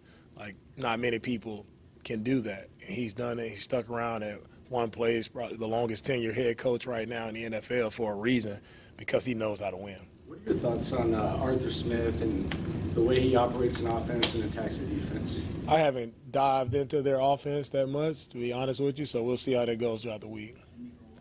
You mentioned the explosive plays kind of happening late. What did you find was the reason, I guess, for the last game? Yeah, from our last game, it's too many busts. Guys not being where they're supposed to be, doing what they're supposed to do, and when you bust plays and coverages, you give up big plays. What's the biggest difference about the playoffs? You say it's a new season and you start over. What's the biggest difference about playoff football? Yeah, the biggest difference is those details and those fine, techniques that we talk about all the time. If you're not on it, you get exposed.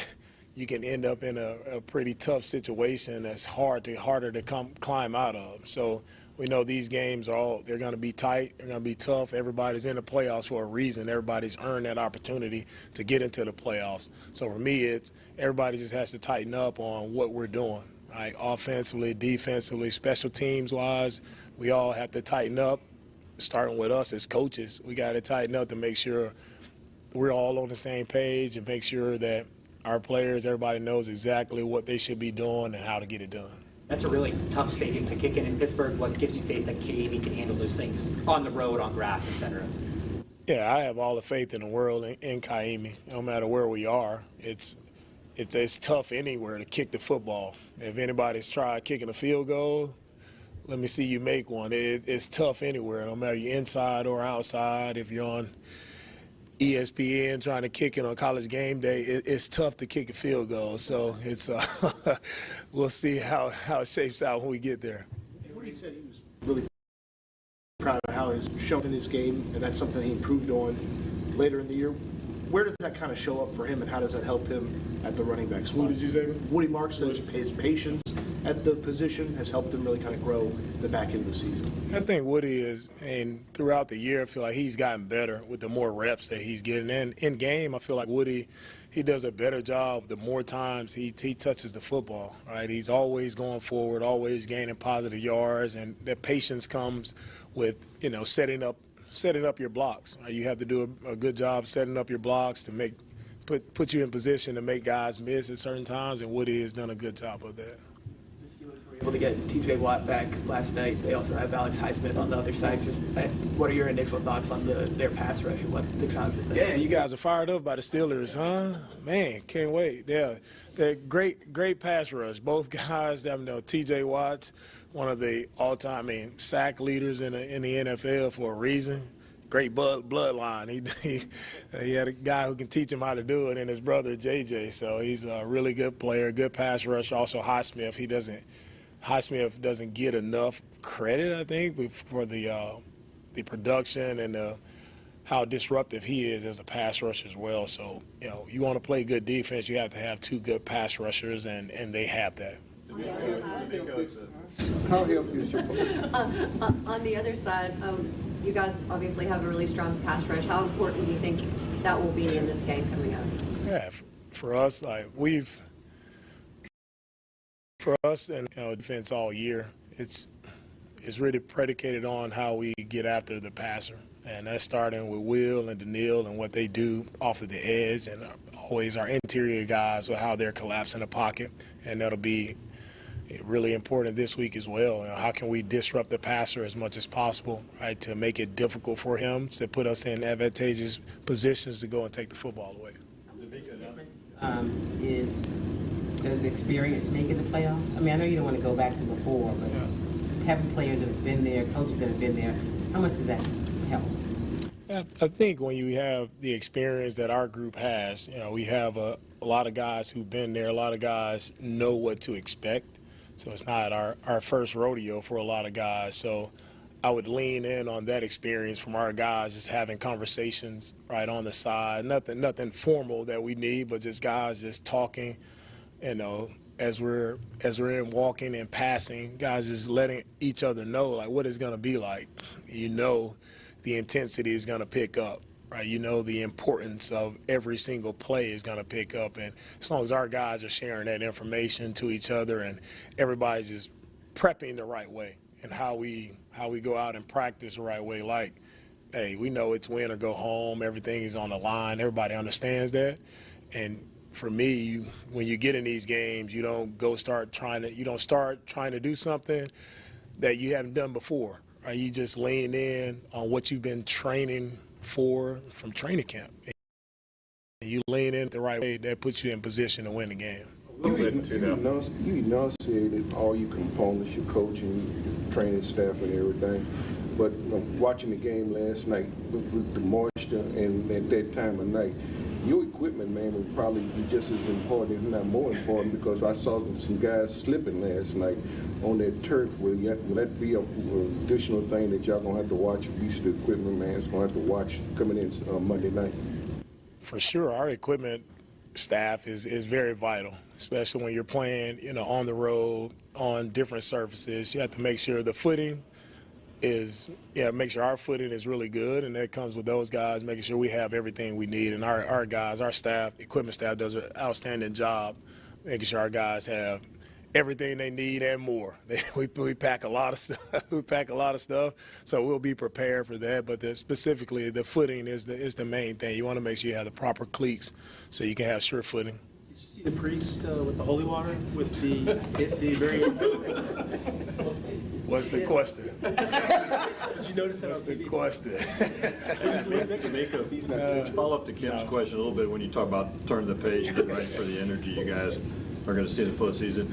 When it comes to the rookies specifically, is it a message you deliver to them, or do you rely on the veterans to pull these guys aside? Oh yeah, I'll deliver the message to everyone and make sure we're set, ready to go. Specifically for our rookies, making sure they understand, right? They understand the moment, right? And the main thing for our rookies, you have to take advantage of this moment. You don't know when they come around. Like, it's not just because you suit up, you're going to make it every single time. You got to go earn your right to get in there. We earned it. Now, what do you do with that? For our rookies, they just have to go and keep getting better. I think a lot of our rookies have done a good job all year of steadily improving, and that's what we want to see throughout the playoffs as well. A little bit to that point, how do you approach the message when it comes to, like, hey, we're 4 wins away from our ultimate goal, or do you still stay real tunnel vision? And I kind of ask that because, certain college coaches let their teams cut down the nets before the season starts to envision, like, what it would be like. And Will Anderson yesterday talking about we're 4 wins away. Like, what's your personal approach to that?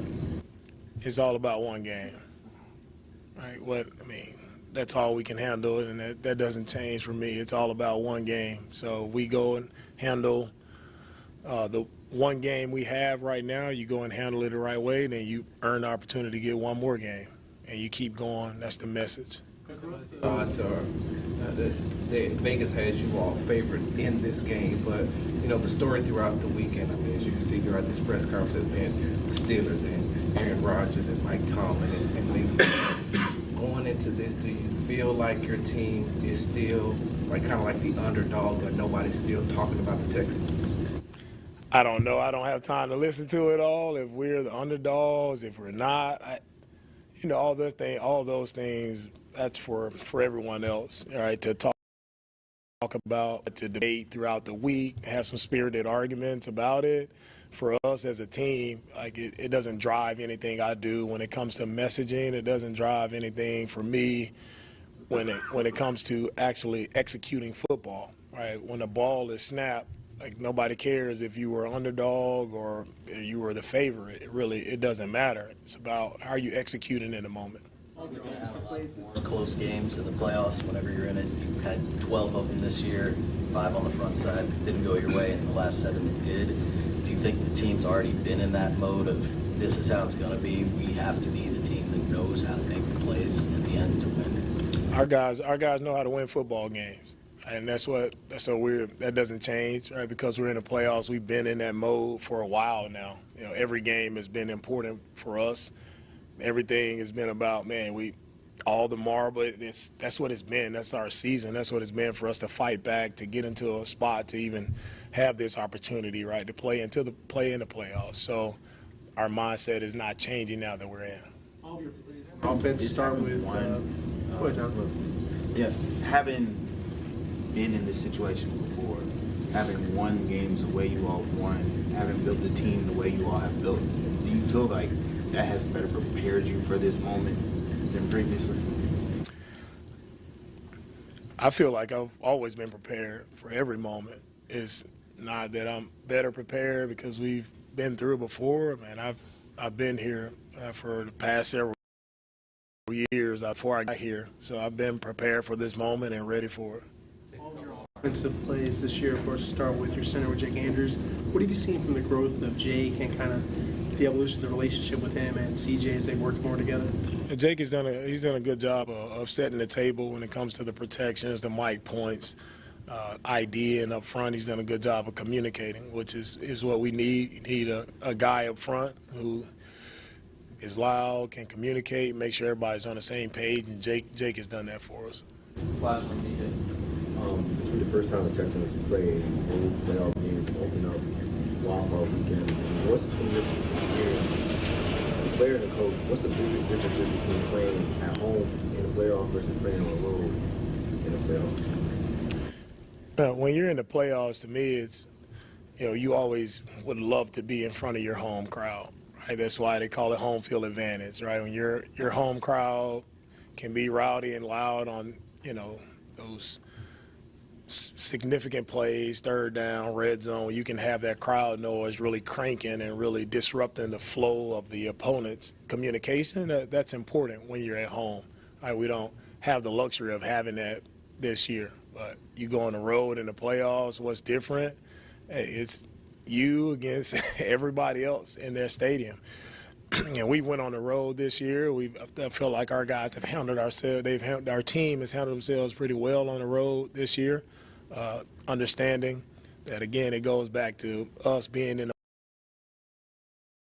the moment, have that crowd support, but that's okay. You still have to find a way to figure it out, find a way to win football games, and we've done that on the road. And with big challenge on Monday night versus the Steelers, and we're excited about it versus a really tough crowd who we know they're going to be loud, and it's going to be a really great environment, cool environment for our guys who haven't seen that before. It's going to be a really great environment for them to witness.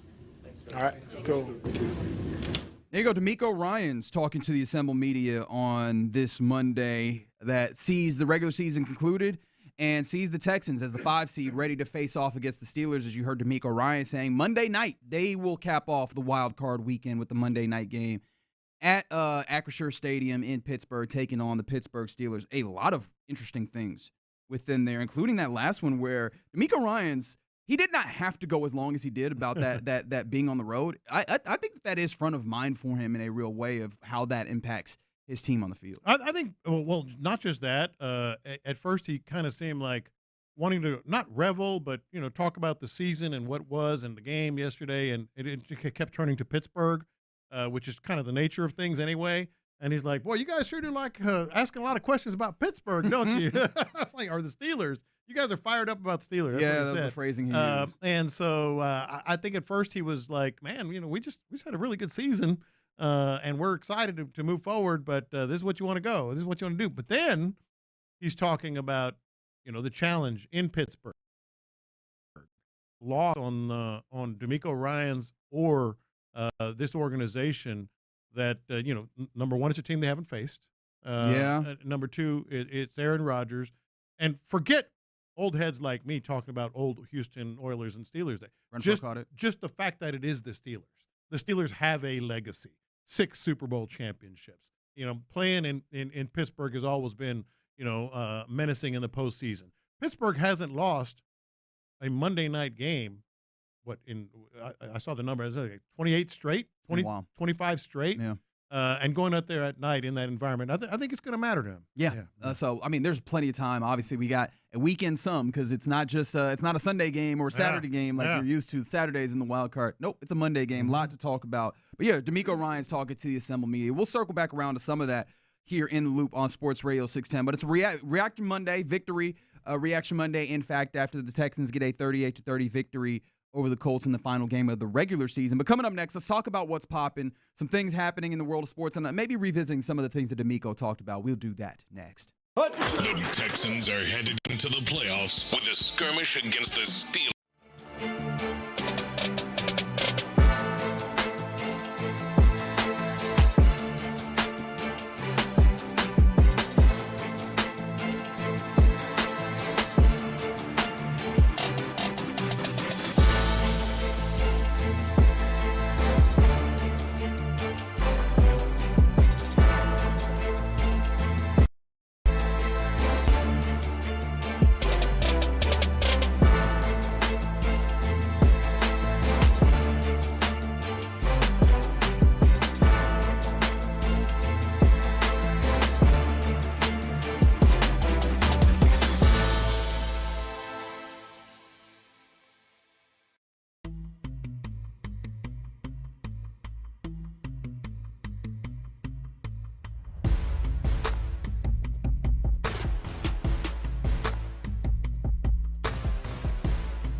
biggest stories in sports and entertainment. Sports Radio 610 style. In the Loop presents What's Poppin'. All right, let's talk about what's popping here in the Loop on Sports Radio 610. Black Monday has not been as bloody, at least as I thought it could be.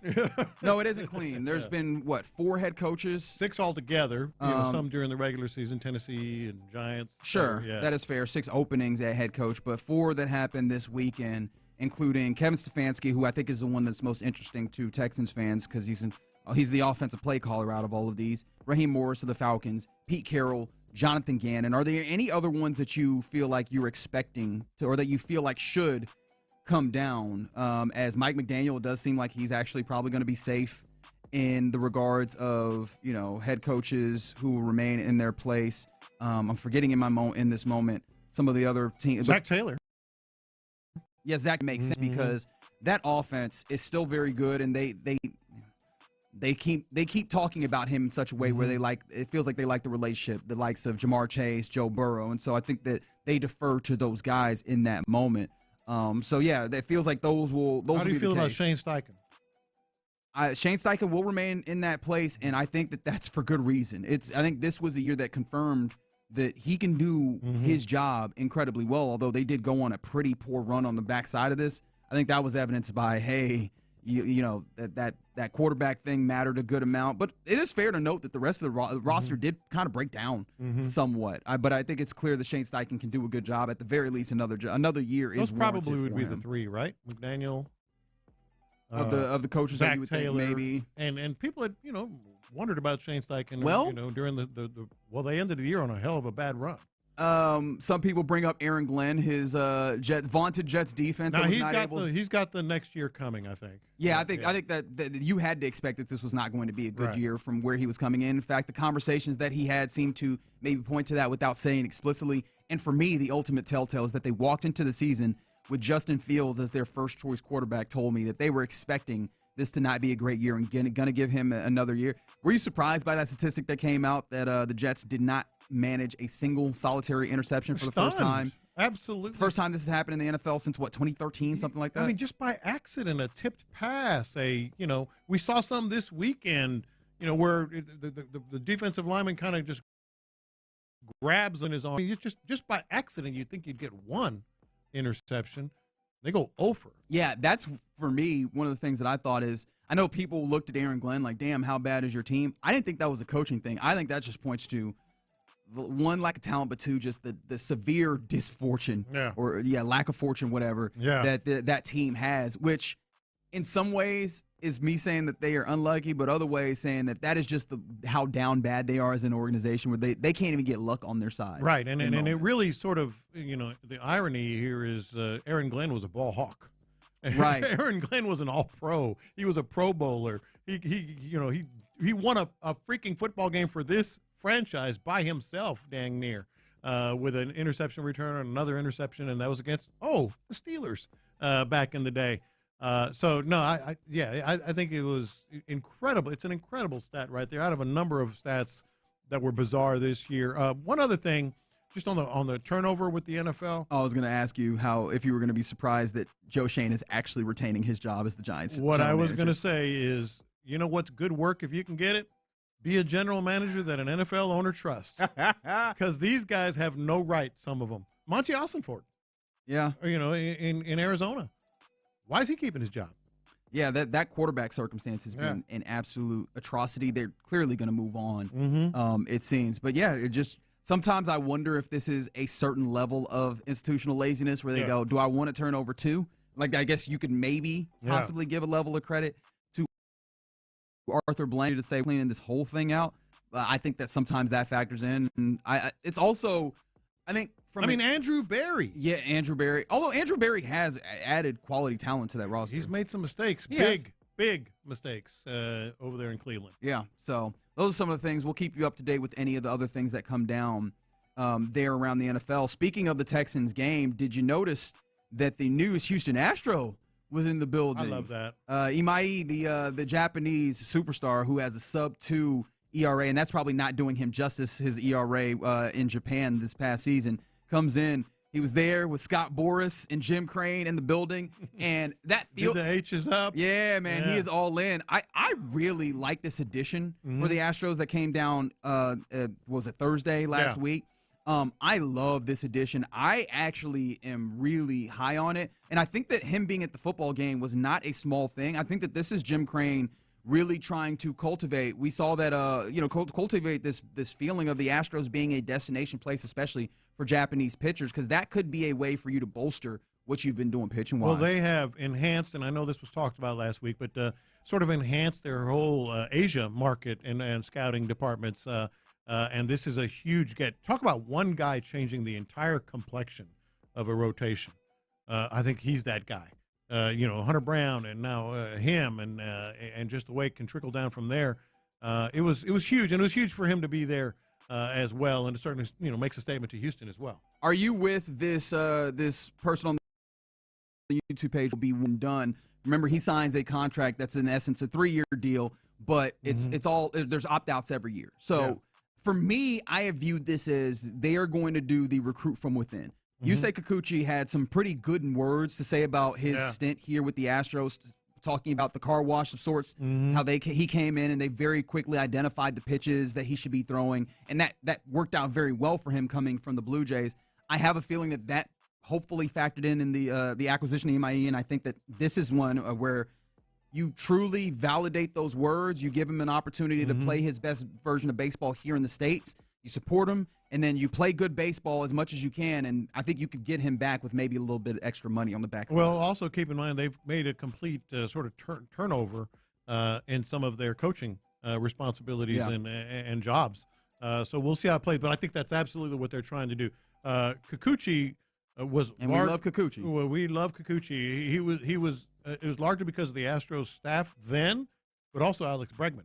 I think Alex Bregman helped him a lot as well. Alex Bregman helped he and Hunter Brown a lot. He sure did. Yeah. Clearly, that's not a thing that you have in your repertoire now. But, hey, let the car wash work, and I feel like you have an opportunity not just to retain Imai and his services, but then also I think this could be good, right? I think we've seen the Dodgers. Now, the Dodgers are something else entirely, but they've benefited from having this pipeline of international, particularly Japanese players wanting to come and play there. In fact, they added, was it Sasaki when he came over? And I was like, I don't even think that he should be. I don't think he had the disposition for it, but I think that pipeline existed. It'd be very, very beneficial for the Astros to develop that as well. And it's also a product of just your own success.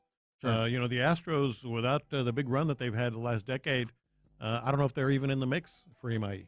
That's a good, very well stated. But I think that'll be helpful. Plus, Daikin is I do wonder if that brings in. I do wonder if that brings in more money, like for the team, and more money is inherently a good thing. Just for the ownership, I know you're like, that's not my money, but one would hope that Jim Crane would return that into the fold of what you're doing of the business, and that's where it hits the fans. Is if you were putting more of an investment, not to say that he is not spending money at all, but if that can tick up by any measurable means, I think that's ultimately a good thing. I agree. All right, some other things that we're talking about here. What's popping? The Rockets back in action after a pretty unfortunate loss this weekend in Dallas. Dallas just keeps having their number. They have their number. Basketball-wise, I think it's the size. Obviously, no Alperen Sengun, no Steven Adams in that game made it really tough. You saw some of the issues there. They get an opportunity to maybe change some of that with the Suns. They welcome in the Suns tonight, 7 p.m. at the Toyota Center. You know what that means. No Sengun, but maybe Steven Adams, though. How did you feel about seeing the centerless, in some ways, Rockets this weekend? Well, I think the Rockets right now are still trying to, and they said it after the game, still trying to figure out who they are with these various rotations. Not having Sengun is going to be a huge hit no matter what. I mean, they're the number 5 seed in the Western Conference. That's not a lot of time and movement that they can make, but I think they're still trying to figure it out, which is that problematic? No. Late already? No. Into January? I have frequently said that I think that this team is in the portion of their tenure where they're judged by their playoffs and not by the regular season. Regular season serves as a laboratory. So as long as you get yourself in the tournament, hopefully with as advantageous a place in the tournament as you can, obviously seeding-wise, I think you're good. They need to figure some of these things out. But I thought that not having the centers really did expose how it is very much dependent, and not necessarily a bad way, on one of your better players being Alper Sengun, but also Steven Adams and what he brings to the table. So it'll be good if he is capable of playing tonight to see. You might have a small advantage in that the Suns had mechanical issues. They played in Dallas recently, so they weren't able to fly in until today. I'm not even sure if they're in town just yet. I hope that they are. There was a mechanical thing with there the was plane, a mechanical right? issue with the plane, so maybe the travel wears on the Suns to some degree, and we'll see how that looks. But that's 7 p.m. tonight. That's some of what's popping here in the Loop on Sports Radio 610 on this Victory Reaction Monday. Texans got a victory, and Demeco Ryans hit some very interesting things. We might get into that. But coming up next, I just kind of have a very simple question for you. Are the Texans playoff ready in your mind? Let's dig into the good and maybe even the bad of what this Texans team is after an 18-week regular season as you head into a playoff game versus the Steelers. We'll do that next. The Texans took down the Colts 38-30 and are headed into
Point Lincoln and West Point Lincoln of Sugar Land Studios. KILT FM HD2 Houston. On Odyssey Sports Station. The Texans play here. It's a Mokaram Injury Lawyers Reaction Monday on Sports Radio 610. Here's In the Loop with John Lopez and Reggie Atatula. Leonard fakes the give, backs up deep, pumps, the ball is out, the ball is loose inside the 10, the ball is picked up by the Houston Texans, Henry has it inside the 1. Yeah, what a great play. It's always so rewarding when the edges get in and get after a player, especially one that can move around. Riley Leonard was moving around decently well as a quarterback, but you love seeing big number 55 Daniil Hunter get his paws on that arm, see that ball. That was a tuck rule fumble. Yeah, and it was a huge play. It was the difference in the game, ultimately. Yeah, that is a fair point to make. So always fun seeing the edges get involved. I imagine I would like to see a lot more of their involvement come Monday, next Monday, that is, when the Texans face off against the Pittsburgh Steelers. That has now been solidified as your wild card destination here in the first round. But yeah, a great game in which the Texans win 38-30. There's definitely some things that they need to improve on, but at this point, 17 games down, 12-5 is the record. Another successful regular season, the postseason for us. Are they playoff ready, these Texans? 713-572-4610. Short answer, they are absolutely playoff ready. I think it was maybe after the Buffalo game. It was around that part where we came in here, and I know I said, doesn't matter. This defense can beat anyone, anywhere, and is a Super Bowl caliber defense. I remember that. I think it was after the Buffalo game, and we've all sort of grown to it, understand and kind of latch on to that. So, I mean, here we are. Look, if you're just joining us here at your lunch break, this is a celebration. This should be a celebration, but there's a part 2 to it. The celebration is you started the season 0-3. You're at 12-5, and you're in the playoffs. 9 straight wins, which ties the longest 9 record. straight. It is the longest active win streak in the National Football League. Yeah. You went in, this is the first time you've made the playoffs as a wild card, and that's not because you didn't have a good record. It's because the Jacksonville Jaguars found a way to be wildly better than I think expectation was for this season. Yes. And, you're playing – you put up the best defense, I think, in franchise history. Like, you've managed to do some great things in the season, but expectations were such and really should be such that is fine and good, but that's not where you will be judged on ultimately on the season. I think that part 1 is where we are. You should be as a Houstonian. You should have your chest out. You should feel really good. You have every bit the chance that anybody else in the AFC, anybody else in front of you, has to get to the first Super Bowl in Houston sports history. That's part 1. You're ready because of this defense. Part 2 is, all right, where do you think? You mentioned it, some things that, yes, there are things that need to improve. Where do you think that improvement needs to come? Some potential sort of, I guess, potential hiccups, if you will, stumbling blocks, and maybe something that could derail you. Because 9 straight, you're on a train, man. I know some of those games, including yesterday's, could have easily slipped away. But you got that win because of the play you just heard. That's what set you on this course. The defense doing it again. And now you're going to Pittsburgh. The Texans have never won a road playoff game, like that. And so you're going to Pittsburgh where there's some haunting memories, some very historical haunting memories. It's a team that plays like you. It's a team that wins games like you do, is coached like your team is coached. We just heard from Demeco Ryans. He sort of bristled, at the idea of, hey, what about the 4 games away, as Will Anderson pointed to after the game yesterday? He goes, no, 1 game at a time. Well, what about the leadership and showing them how it's done? Oh, we know how to get it done. We know how to get there. I thought that was very revealing from him. So it's just a matter of they are playoff ready. They have everything it takes on the defensive side for sure, and including on offense with C.J. Stroud, finding his way with this offense, embracing this offense. There are a few things that you definitely want to kind of watch, and I think among those, and I don't mean to dominate the conversation here because I want to hear your thoughts on this. Sure. But some of these, and of course, yours, listener, 713-572-4610. Yes. Penalties, game management, mental errors. I'd like to point you to two drives that I made note of. Oh, yeah, I got them here. And I color code them, so there's a lot of bright yellow. Yours are better than mine then.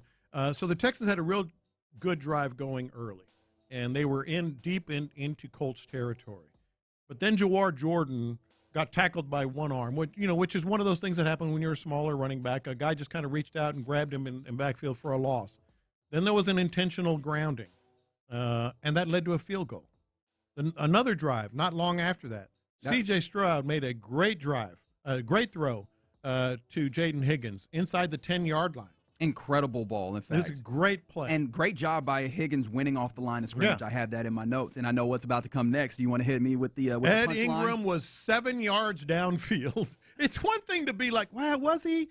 Oh, no, he was. He was by a mile. He was 7 yards with an offensive lineman downfield. How did that one end? Field goal. Yes. So those are the things you get into Pittsburgh, and you get into a cold, tight game they like to play it just like you do. Is that something that's gonna haunt you? Well, it's interesting because all of this, what you're pointing to, point back to something that you started kind of talking about when you were talking about this run that they've been on. Again, 9 straight wins. Talk to your mommy. In these 9 straight wins, they're finishing these games, but there has been a little bit of leakage here and there that at times they've patched and gone back. One of those, I think, is looking at how do you feel about the mental lock-in that's happened, and you started pointing in. There was a lot of penalties that came up in this game, especially ones that ended drives, which is something that haunted this team early on in the year that they got better at. How are you feeling about it on that side? Because the defense, I think, is a whole nother one that we could talk about as well, that we've seen a little bit of slippage, the explosives, as Demeco Ryans was talking about when he talked to the assembled media. How do you feel about that? Because these are some mental plays. You talk about it, right, where you have, you have an instance where you have 12 guys on the field because Shane Steichen has a heady play running out the punt team after having a fake punt. An eligible man downfield, which is, I think in that moment, Ed Ingram not being, just incredibly aware of what the situation is. If that ball is coming out, you have to be in that. And it wasn't even one of those ticky-tacks. I think it was Jake Andrews who got caught on a ticky-tack. Was it last week or the week prior? Right, it was like 2.5 yards. Where it's like, come on, man. Yeah. Don't call that. But you have instances where a bad intentional grounding where, hey, man, lock in and make sure that you know what you're doing in this moment, really be in that space. Ed Ingram, maybe not locked in that moment. These feel like mental mistakes that happen in the course of it. Not to say that mental mistakes are not impossible to happen. That happens. But when you have a team under the circumstances where your margins are very thin and you know that to be the case and the playoffs just inherently are thin margins, those are the types of things that could take you out. Yeah. No, absolutely. And those little bitty, and you just heard from Demeco Ryans. You can obviously hear it on the Odyssey app, and you'll hear some of it again as we move along here today on Sports Radio 610. But the things like this, we talk about those games ending in those drives ending in field goals, and Kaimi Fairbairn is about as reliable a kicker as you can find in the NFL today. Absolutely. But your kicker should not be kicking 45 field goals, the most in NFL history. Sure. And so it's like, do you balance it? Back, I kind of did the 6-7 thing right there. But do you balance it with, you got to be better than that. You can't be kicking those field goals. You do. And oh, by the way, Pittsburgh is notoriously bad, not as much recently, but really bad for field goal kickers. Ask Tyler Loop last night. Yeah, it's a windy environment. It's not very helpful. The thing that gives me encouragement on the mental lock-in is that I trust the organizational structure that they have coaching-wise, at least when it comes to making sure that message gets downstream. In fact, it was one of the things that, again, Demeco mentions in that presser where he talks about, he's asked about how do you go about the messaging, right? How do you go about the messaging here?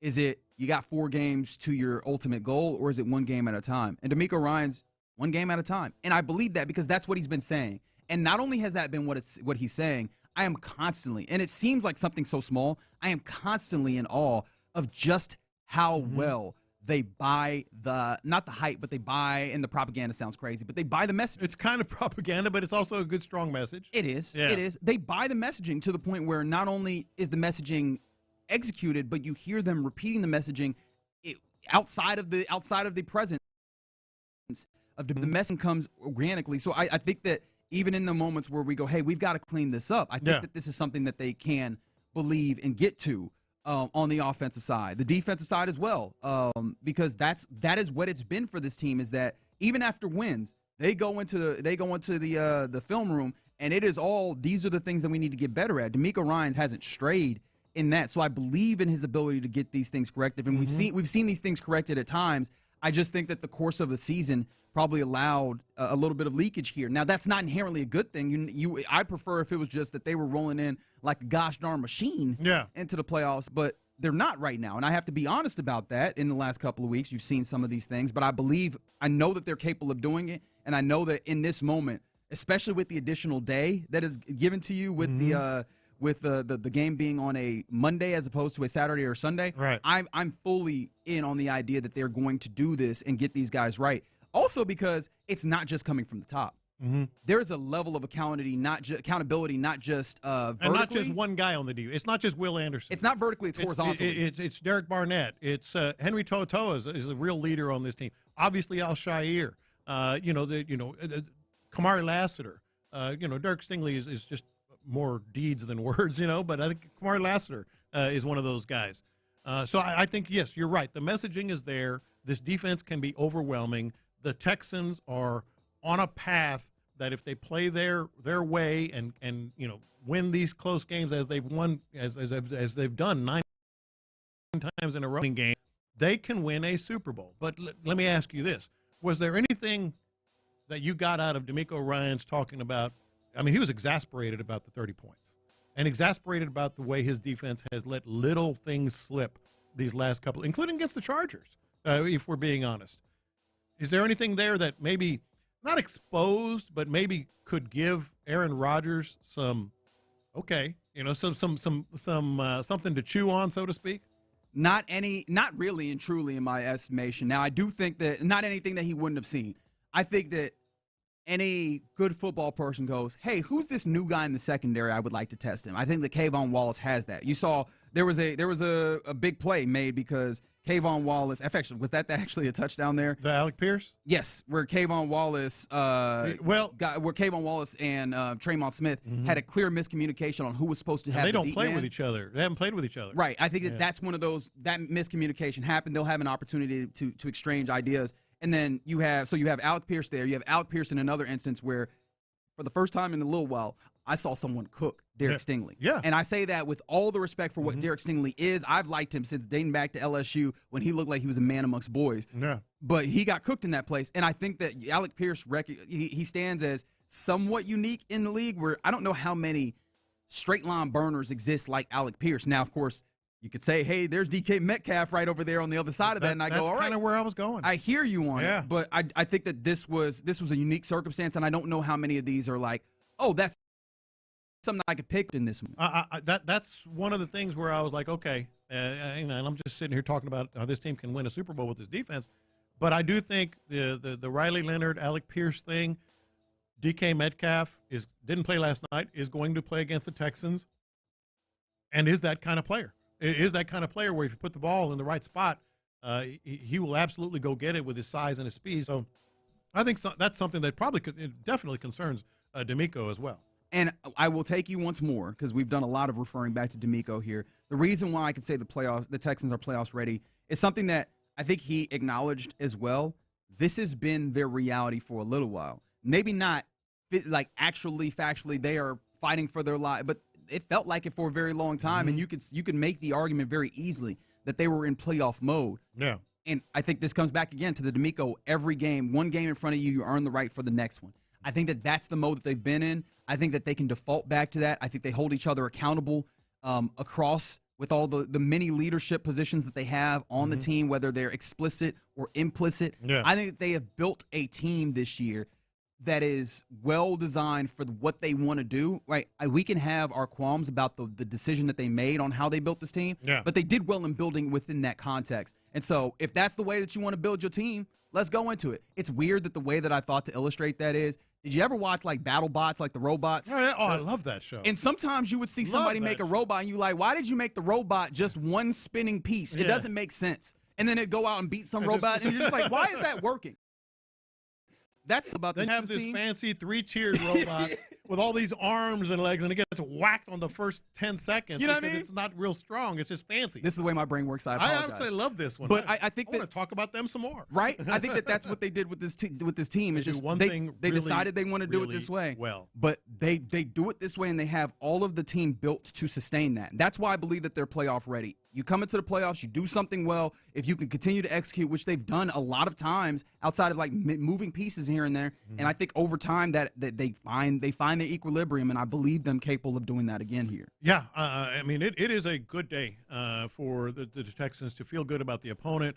It's going to be a close, tough game. I've said that multiple times today, and I know you think I'm jinxing it, but it's going to be a very low-scoring, very tough, very hard game because both teams play that way. But I think the Texans are just flat better. Oh, I don't actually believe in jinxes. I just know I love comedy, and I know a setup when I hear one. Right, the punchline is coming when you're 41 to 40. Yeah, I just know a setup when I hear one. Yeah. If you did mention one thing that I did not point to and I did not speak on because I don't really have a great answer for it, which is game management. End of the first half, you do have another moment here where you go, yeah, that's one way to handle this, right? Not using your timeouts, trying to you went to the half with timeouts. Yeah. It's one of those things where if you talk about being playoff ready and one of the things that you could throw up there, that's one of those things that I do go and I go, are you lessening your margins because of that? But I don't know that you can change it. It's another one of those little things. I don't know that you could change it. Really irritated me that ended with field goals, and it was their own doing. It was their own doing that did it. It was. That game did not need to be as close as it was, but we've said that sometimes. The thing that I imagine Demeco Ryans would return to is we finished. One-score game. We won. We won. Found a way to win. How can I argue? They've done it 9 times in a row, 12 times in the total of this regular season, and they hope to do it again Monday night. Not here, but Monday night in Pittsburgh versus the Steelers, who themselves needed a little bit of good fortune just to get through their game that got them in this position. So, hey, that's the playoffs, man. You get in and you just got to find a win. Just win, baby, is the quote. All right, you're in the loop here on Sports Radio 610. Coming up next, let's do our Lunchtime Confessions presented by the Men's Clinic. Yeah, let's do that right now. Ability trees and ability trees.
Sports Radio 610. The day after every game, join Payne and Pendergast in the Loop and The Drive on the Mokaram Injury Lawyers Reaction Monday.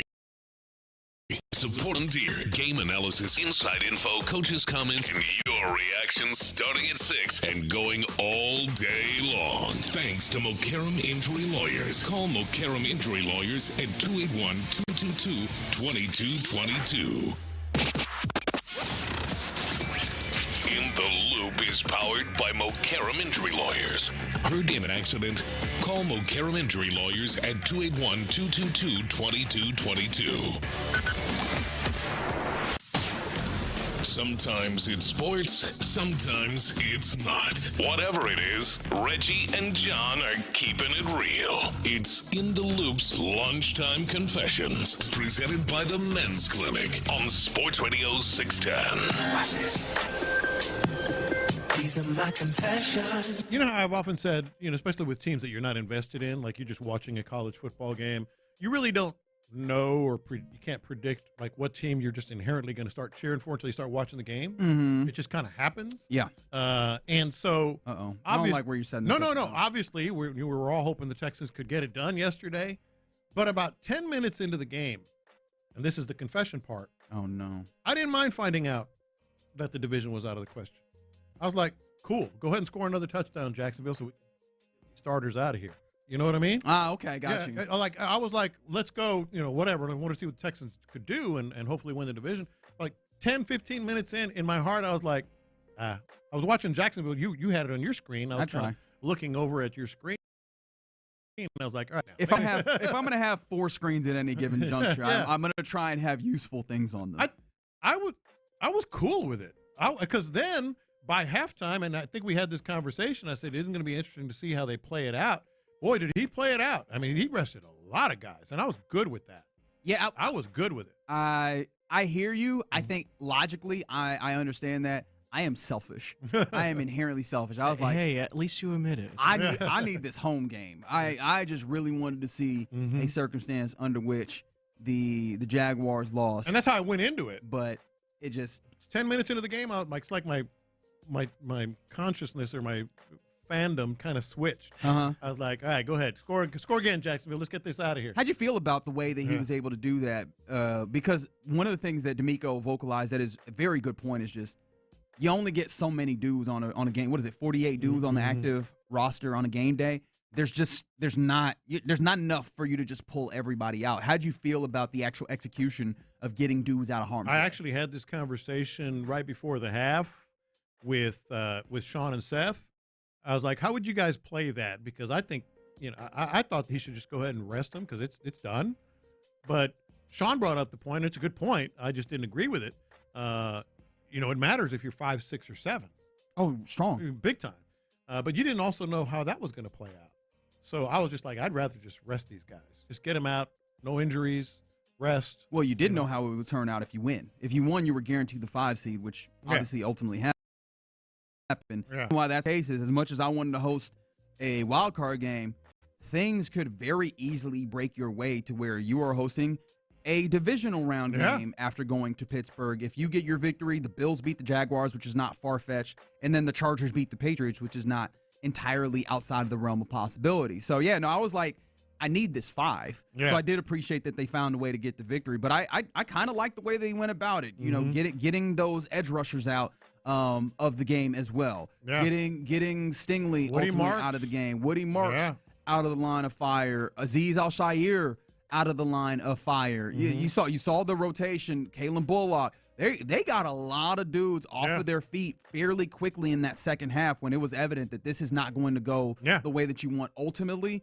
And I kind of enjoyed seeing some of the other guys get in here and get some reps and maybe see what you have to, especially defensively, because you talk about depth. There's a possibility that some of that is necessary. So I was happy to see some of those guys, even if I don't know if I got any real answers that make me feel good on a larger scale, if any of them have to step in a real way.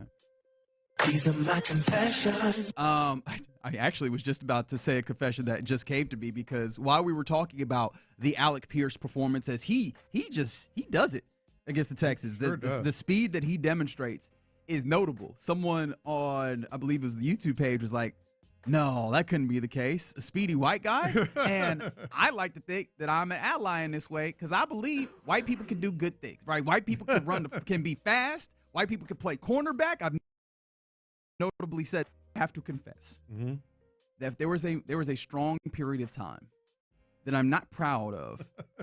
However, there was a point in time where I just did not realize Alec Pierce was white. I'm going to be honest, I just didn't. Wait, he's white? You know what I mean? Because, like, look, Alec Pierce is a name. Like, some names feel very Could go much either way. like that. Yeah. This is definitively, and of course that is stereotyping, and I recognize the negative connotation or the negative portions of stereotyping. It could put you in some bad places. Be careful where you tread, my friend. You know what they say about assumptions, right? But Alec Pierce could go a lot of different ways. Also, hey man, these dudes be wearing helmets. You don't always get a good look at somebody. And sleeves. And then complexions can be confusing at times. Yeah. So I just was over here like, hey man, that Alex Pierce dude is fast. Now I can't tell you who I thought he was, if not white, but it was just like, oh, yeah. I don't remember when I realized this as well, but it was not as soon as I probably should have. I was like, oh, he is white. That's I just cool. remember him from Cincinnati, and that's why I was like, oh boy, that guy is fast. He sure is. He sure is. But fast. Honestly, I take no ill will towards myself for this because, again, I be believing in y'all, white folks. It's y'all that don't believe in yourselves. Stop hating on the white cornerbacks and stuff. And if we're being honest, how many times are you watching a game with your friends or your family or whatever, and it's mentioned? Wait, and I'm not talking about just Alec Pierce. I'm just talking about any game, and you see somebody do something, and you go, wait, he's white? It happens a lot. Getting the opportunity. That's one of the fun things about football. You know these dudes. The secondary portion of this game is when you see the dude actually take his helmet off for the first time. You're like, oh, that's what's happening follicularly for you. Okay. I would have imagined there was more up there. Very good. Oh, yeah. Well, there was this. I forgot what bowl it was. It gone viral for a little bit. One of the college players took off his helmet. Oh, Gunnar Stockton. Gunnar. He is bald. Brother. He is bald. My God. He looks 45 years old. Yeah, him. Brock Bowers got that going on. Yeah. Now, this is the one thing, and maybe I'm venturing into territory that I shouldn't. My boss will come tell me here soon. This is one thing about the white delegation that I do want y'all to do better at. Y'all need to be better at telling y'all's friends to cut all that crap off. Yes. Because Gunnar needs somebody to tell him. He had like a reverse, what's that little ponytail? Like right down his, it looked like a ponytail down the front. Don't ask me, man. Right down the front of his face. Y'all need to do better because one of the things is, I know in my community, we are very good about, hey man, come home. Go ahead and shave that off. Yeah. Someone need to tell Gunnar. Yeah. It's not coming back, brother. It's over with. It's rat tail. That's what I was thinking of. You know that some guys have that rat tail. Gunnar Stockton has the reverse rat tail. He's just like those corners. Those corners are in prevent right now. Those corners are all the way back. I'm talking about 20-yard cushion, brother. Just go ahead and shave that off. Yeah, it's under a helmet anyways. Go ahead and shave it off, brother. These are my confessions. All right, this kind of freaked me out this morning, and then that's the confession. Whenever I see things like that, it just sort of freaks me out for a moment. So I'm sure by now you've seen the video. There's a priest in Pittsburgh. Oh, yeah. So before the game yesterday, in the end zone where Tyler Loop ultimately missed the field goal, before the game, about a half hour, he has a priest walks behind the end line of the end zone, splashing holy water. Oh, yes. Into the end zone, splashing it. And when I saw that this morning after, I didn't see it last night. When I saw it this morning after Loop missed the field goal, I got like a little chill up my spine. Like, where's that guy going to be next week? Where's that priest? You think that's what did it, huh? He's on to something. You know, it always freaks me out when I see stuff like that. It always does. I'm like, we got to keep that priest under wrap, or do some holy water over his holy water with the Texans priest. Yeah, maybe so. Like if you, I get it. Kind of cancel it out. Might as well, right? What can it hurt? Yeah. The problem is, I understand that. I think that what happened there more so is that the Baltimore Ravens are so good at tripping over their own feet. Well, they have a record. I have seen that story time and time again. And I got to admit, I feel terrible for Lamar Jackson in that game. He did his things. Mm-hmm. One of the things that is maddening to me, especially this year, is that Lamar Jackson is one of the fastest dudes in the league, except he feels the need to stand in the pocket until it goes down, all the way down, until it burns all the way down. Sometimes I'm like, hey, you could escape. You could, go and find something. But when he does, he makes incredible plays. Yeah. But yes, he was out there just finding incredible plays, pulling him out of his keister in the second half, and all of a sudden, he did all he could. The defense was giving up big plays, and all he did, Tyler Luke, go ahead and knock this down. Nope. I felt it was the holy water. That's why. These are my confessions. Just a quick one real quick. Just saw on TV, Jalen Noel just taught Blake Group, the Colts kicker, trying to dive tackle him and then just bounces off of him. Just reminds me sometimes that I'm stupid when I say, maybe I could, carry the football easily. No, I love those hypotheticals that people get out here. Like, if you had an all-pro offensive line, could you get 5 yards? And I'm like, no. I don't want to, first and foremost, because I know that would hurt crazy. But secondly, no. I think we sometimes undervalue just how good these dudes are. I mean, they're literally the same size. But Groupie probably is closer to the average Joe than, not close. Groupie is tiny. Yeah. But I thought he and Noel were kind of the same height. No, they list Groupie at 5. I looked it up yesterday. They list him at 5'7"? 5'7". That means he's 5'3". See, I'm lying on that. See, I'm 5'8". Yeah, no, he's shorter than you. That will happen to me if I try to tackle someone like Noel. No, Groupie is smaller than you. I guarantee he's 5'5" at the most. He's tiny, tiny, and he just looked like he was just. What was the reaction initially when y'all saw that in the box? I don't remember exactly. I think I saw it on the replay, and I went, "Oh, that's not a big surprise." Yeah, I don't want any of those problems. Those dudes are they're built different. I'm trying to remember. There was something else this weekend, I believe, or in the last week, that was one of those. Oh, just a reminder how far all of these people that are from us regular folks. I always like when someone says, "Oh, I could run through that hole." Well, maybe you could, but you wouldn't because you'd be terrified of what's going to happen at the end of that at the end of that run. Yeah, Azeez Al-Shaair's huffing and puffing and sees you. Yes. Oh, absolutely not against the Texans defense. Maybe against some other defenses in the NFL, and even then the answer is likely no. Yes. Texans defense is expletive no, right? There is just no way that I'm doing that against this defense. But there you go. Some lunchtime confessions. Apologies if I did offend you. I've always liked Alec Pierce, just didn't know what his complexion was. That's all. On behalf of the white delegation, it's not offensive. Thank you. I appreciate that. But, I always want to make sure that we're good in the hood. All right, you're in the loop here on Sports Radio 610 on a Reaction Monday. Coming up next, who are the winners and losers of the weekend? Who do you feel like performed well? Who deserves a level of salute over the weekend? 713-572-4610. Let's talk about it next. The Texans took down the Colts 38.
222. It's a Mokaram Injury Lawyers Reaction Monday on Sports Radio 610. Here's In the Loop with John Lopez and Reggie Atatula. All right, Victory Reaction Monday. Texans get a 38-30 victory over the Colts. They finish out the stretch of the season, winning 9 games in a row, ties a team record for most wins consecutively, and they're set for playoff football, not just in that they've booked their ticket, but also they have an opponent. It's the Pittsburgh Steelers, who won a nail-biter on the final game of the regular season versus the Ravens. And so you'll face off against the likes of T.J. Watt and Alex Highsmith and, of course, Aaron Rodgers, with the possibility of snuffing out the end of the Aaron Rodgers tenure yourself. And his career. I've got to be honest, that is appealing. This is going to be the T.J. Watt versus T.J. Watt, or the J.J. Watt Bowl, in that it's his brother versus his team, right? Like, this is going to happen, ain't it? And we're going to be hearing all kinds of speculation on that back and forth. I think it's going to be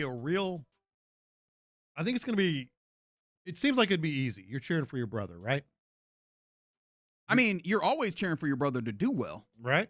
But I think that he is so attached to this place. That's what I was about to say. And I this think team. It's a lot tougher for him. Yeah. I think it's a lot tougher for JJ.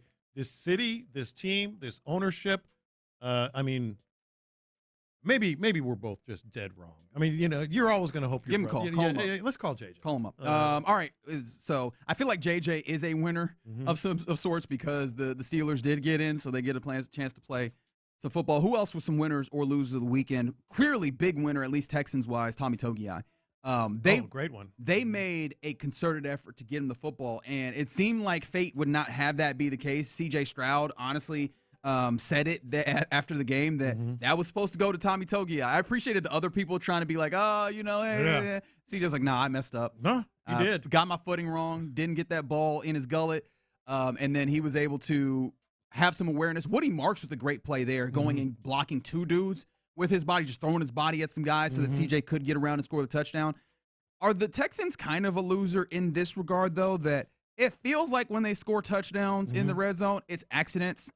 You remember the Woody Marks ball gets fumbled through, Marks picks up and scores. You have this instance. Like, why does that happen all the time? It's kind of like, and our outdoorsmen will understand this, on my fishing podcast, the Buy Me Fishing podcast, we talk about catching flounder on purpose is really hard. Oh, really? Because flounder are hard to catch. You only catch them by accident. It's like scoring in the red zone on purpose is really hard for the Texans, but they're good at it with the accidental touchdowns. I don't know what lesson you take from that. Yeah. But no, shout out to Tommy Togei. He deserves it. If you had to pick a most improved player on the team this year, it's Togei, is it not? And from the moment they started training camp, I mean, they were raving about him, and we would even most consistent player on the team. On the team, and boy, has Demeco looked righter and righter. I know that's not proper English, but live close enough. No, and then of course, like you mentioned, gets that touchdown at the end. Myles Garrett. Yeah, there it goes. Myles Garrett, loser. Michael freaking Strahan. What are we doing here? Okay, so if you don't know by now, Myles Garrett set the all-time sacks record, single-season sacks record with 23. And then what does Michael Strahan do? He poo-poos all over it. Well, I did it in 16 games. He did it in 17. Here's Michael Strahan on the NFL on Fox when he was asked about the accomplishment that Myles Garrett had, breaking his record. I mean, I hold the record for 16-game season. They hold the record for 17-game season. That's the way it works out. Still claiming the title. You can't compare records from 12-game seasons to 16 and 17-game seasons. It doesn't work. This young man's amazing. All right. So how does he feel about this? 15 games and 130 more snaps than Myles Garrett played in 17.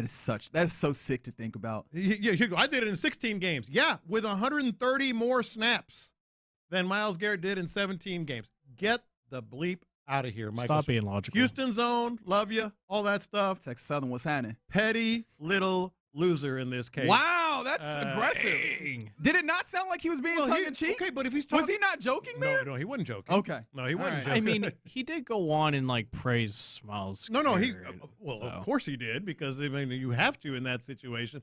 But he sure didn't make it clear. I did it in 16 games. Well, if we're talking numbers, 16 versus 17, I don't know if my Aggie math is right or not, but I think 130 is a lot more than more snaps than Michael Strahan had. Who's that? Fewer snaps. Who's that Jets player that went up to Brett Favre about laying down for Strahan? Who was that? Was Gastineau? Yeah, Gastineau. Yeah. I saw something as like, if Joe Burrow lays down for Myles Garrett, will Strahan go to? Well, that was the question that people brought up, because that sack did look a little bit easier than some other sacks. Did you feel like do you feel like Burrow laid down? Well, part of it was he didn't expect him to be there as soon as the ball was snapped. You'd see his get off.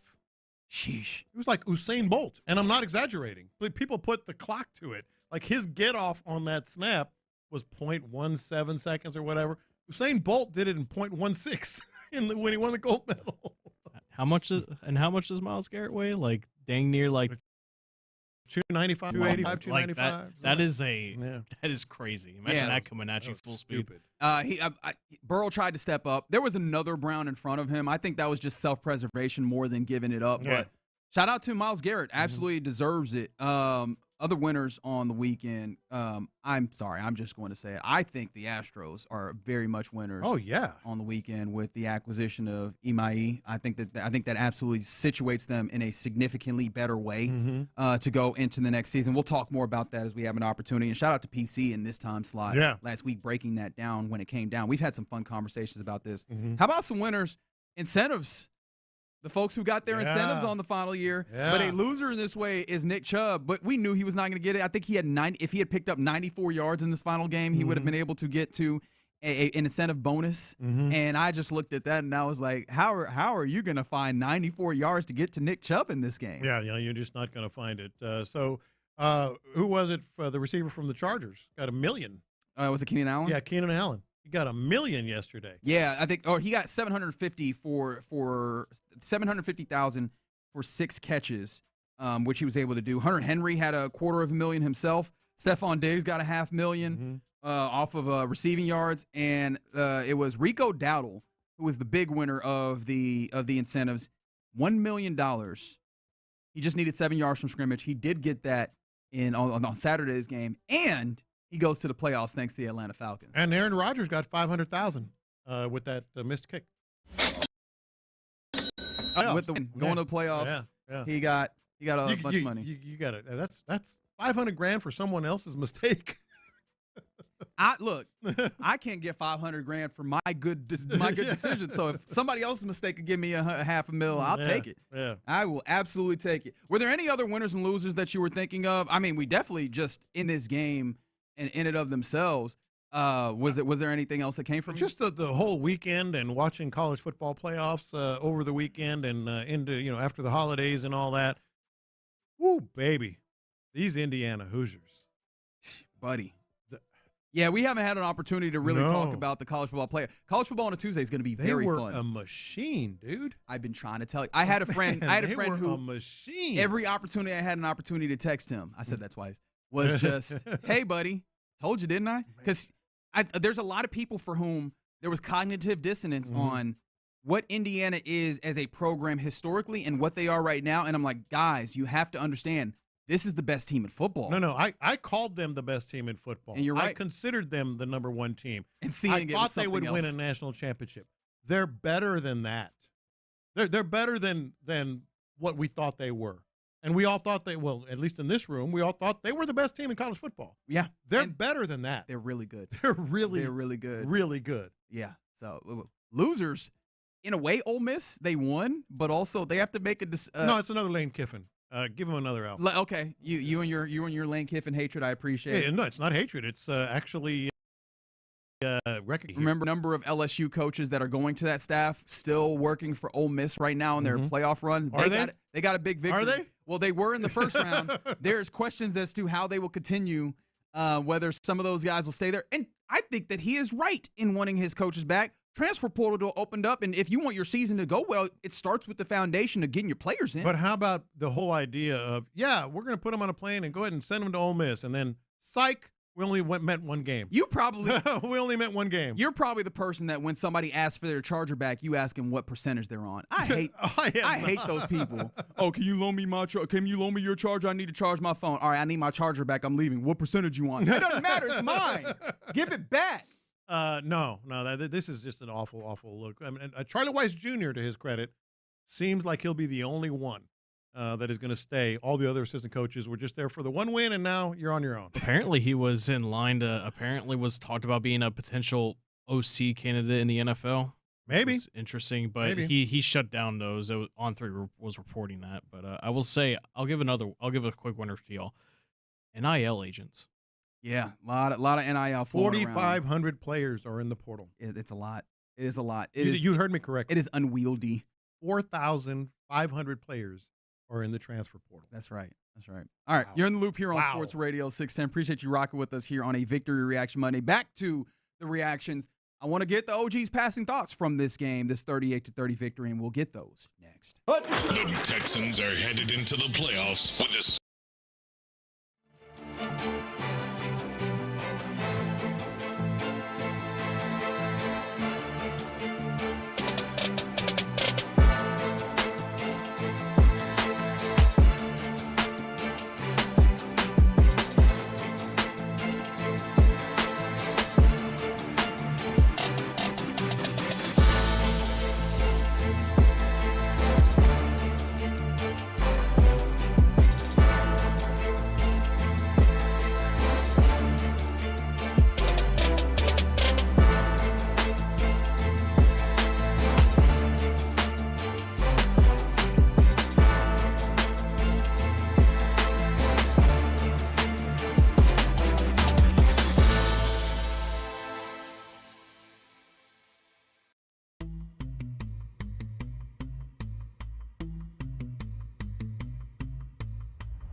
West Point Lincoln at West Point Lincoln of Sugar Land Studios. KILT FM HD2 Houston.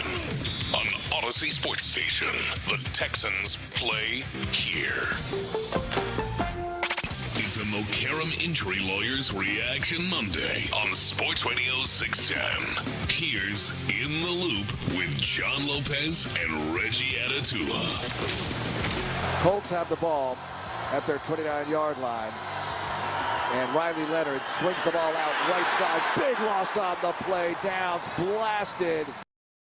Big hit by Kayvon Wallace on that play. I mean, he has become a de facto starter for you, and he shows that same quick trigger, same violence and physicality that the rest of the defense shows. And he's gonna matter a big deal to this defense. Well, he's going to be important. He's going to be important, if for no other reason than I think a team could try and look at him as a weakling and try and attack him. You got to hold up just like everybody else. Yeah. And so it's going to be, and that was a great play. He looked like a Jalen Petrie, Henry To'oTo'o in that game, like he was shot. In that play in particular, you just heard, like he was shot out of a cannon, and that's exactly what I hope to see. That was his highlight. He had a few struggles. He did. He had some struggles with the coverage on the one. Alec Pierce also. I forget another play there. I was like, ooh, could have been, but he's back. There you are. I was just talking with PC, Patrick Creighton, who you'll hear on Area 45 this week. He was saying something which we all know and we saw in that second half. What we learned is that the backups don't do a great job of covering the middle of the field. And thankfully it's not going to be your backups all the time, but Kayvon Wallace is stepping in as a starter, so he's going to need to be in tip top. But I think you trust Demeco Ryans, Matt Burke to have this defense ready to go come next week, Monday, when the Texans will play their wild card matchup. Right now, though, let's talk a little bit more about this victory, 38-30 over the Colts in one of the best ways that I know how. Let's get the OG's passing thoughts. Experience, wisdom, opinions, barbecue sauce. Our guy Lopez has it all and shares it with you. I used to go into the clubhouse and I just It's time for the OG's passing thoughts. Tell me a story, OG. All right, things that made me kind of go over the course of the day. I'll do it in a sequential form here. I started out, decided, got invited to a couple of tailgates, so got there a little bit earlier than usual, hung out, didn't really drink, just kind of was hanging out with some friends and such. I'll get to the drinking part here in a minute because it's going to embarrass Reggie, and that's what I'm here for. That's quite an assignment. But what an interesting vibe. Now, it was also the Tailgater of the Year day. Yeah. And you were involved in that. Again, I'll get to that in a minute. But interesting vibe compared to most games out in the parking lot. Celebratory because obviously the Texans were in the playoffs and all that, but also a lot of questions about like who's going to play, who's not going to play, and I think a lot of people stayed out in the parking lots and they were encouraged not to do it. But I think a lot of people stayed out in the parking lots a lot longer than usual because everything was. I don't know if it was the exact reasons why. But it just seemed like they were back to their old habits, and let's just party in the parking lots. I could see how that logic would track for fans getting out into those lots and being like, this game isn't of the utmost importance for me to get in and watch. And so on a Texans game day, one of the best things about it here in Houston is being out amongst the people in the lots. So I can understand you going, if that scale tilts even further towards tailgating, I'm gonna be out here tailgating. Like I can't blame people, even though everybody wants to be in that building. Everybody wants them in that building, having a good time and creating an environment that helps the boys on the field. Is it wrong that I had about a 5-minute conversation with one listener at a tailgate yesterday about Amy Adams is going to lose that game just to spite Houston? Is it wrong? No. I mean, it's not wrong to have that feeling. I feel like that's what her family has generated. Just to stick it to Houston again. That is what her family has generated their reputation to be in the great city of Houston. They gotta live by that, man. What did they say? Make your bed and you got to lay in it. Yep. That's their bed that they've made. Is that name? Some people were convinced that name around these parts. They hate her that much. They're like, oh, she's going to tell him. And they found good company. And they got whacked too. They got destroyed. Yeah, it was for Cam Ward to sustain, what was it, an AC joint sprain? Yeah, I don't think that was the plan in order to make this happen, but yeah, for sure. All right, let's get into the game now. Are we? Mostly. Okay. You won the toss. Yes, they did. They won the toss. And elected to receive. I do not understand this team. Again. I do not understand them. Why? I don't know. Well, actually. What is your calling card? Allow me to channel Demeco Ryans. I'm not going to try and do the Demeco Ryans voice. I haven't worked on that enough, although I probably should at this point. Yeah. They want to go and attack. They want to set the tone. But that's not your calling card. They can get the ball at the 40. Set the tone, and baby. You still set the tone with your defense. I know. I'm with you. In fact, I was there with you in that moment, making a whole bunch of noise about that in the press box. Yeah, I don't understand it. I don't understand it. These are the things that still worry, concern, all of those feel too strong. But these are the things that pick at me a little bit that I go, if you end up in the really worst case scenario, these are the things that you look at and you go, damn, we could have helped ourselves out by being better in these moments. Yeah. I just feel like, well, you went and scored 3. You got then what the lead, happened? 3-0. And then what happened? And then you went and got another field goal. Well, no, you were down 10-3 at one point, weren't you? Or were you? Okay. I think you ended up. They scored a touchdown, then you're down 10-3. Yeah, that's right. They went. It was 10-3, and then you got back to 10-6. Again, your calling card is defense. Your identity is defense. Your culture is defense. Hey, we want the ball. We're going to make a statement. Reggie, we talk about game management a lot, in terms of end of halves and some of the decisions you're making and all that. This is one. From the 8-3-2, do you want your best unit on the field coming out of halftime? That's defense. No, you want an opportunity to score. Yes. Coming out of half. Yes. That's what you want. And make that statement, which you have with your defense early. All right, another passing thought for you. The fake punt was a thing of beauty by the Colts, but it wasn't even half as fun as what happened next. And if you weren't paying attention, and I'll get to this in a second. This ties in with your previous passing thought, in my opinion. So you're sitting there. They do a fake punt, the Colts, successful pass, and the punt team stays on the field. And you're looking at me like, wait, did I miss something, or did that just happen? And I'm like, I think so. I was confused too. But then they ran basically a wildcat out of the punt formation again to catch the Texans with 12 men on the field, and that worked too. Yeah, and I thought that was a heady play. I thought that was good game management from Shane Steichen, at least in my estimation, recognizing, hey, there was a little bit of a dicey circumstance on that catch. Let's get up and go quickly. Or whether it was a dicey circumstance or they saw that the defense had 12 men, they were like, go quickly. What a great game plan. Not game plan, but just adjustment on the fly. Line Stay up out there. Just line up quickly, get down, run the play, get the penalty. Yeah. If you'll allow me to go backwards, people are making the note. They want CJ to have more opportunities, especially in a game where you weren't sure that he was going to play the second half.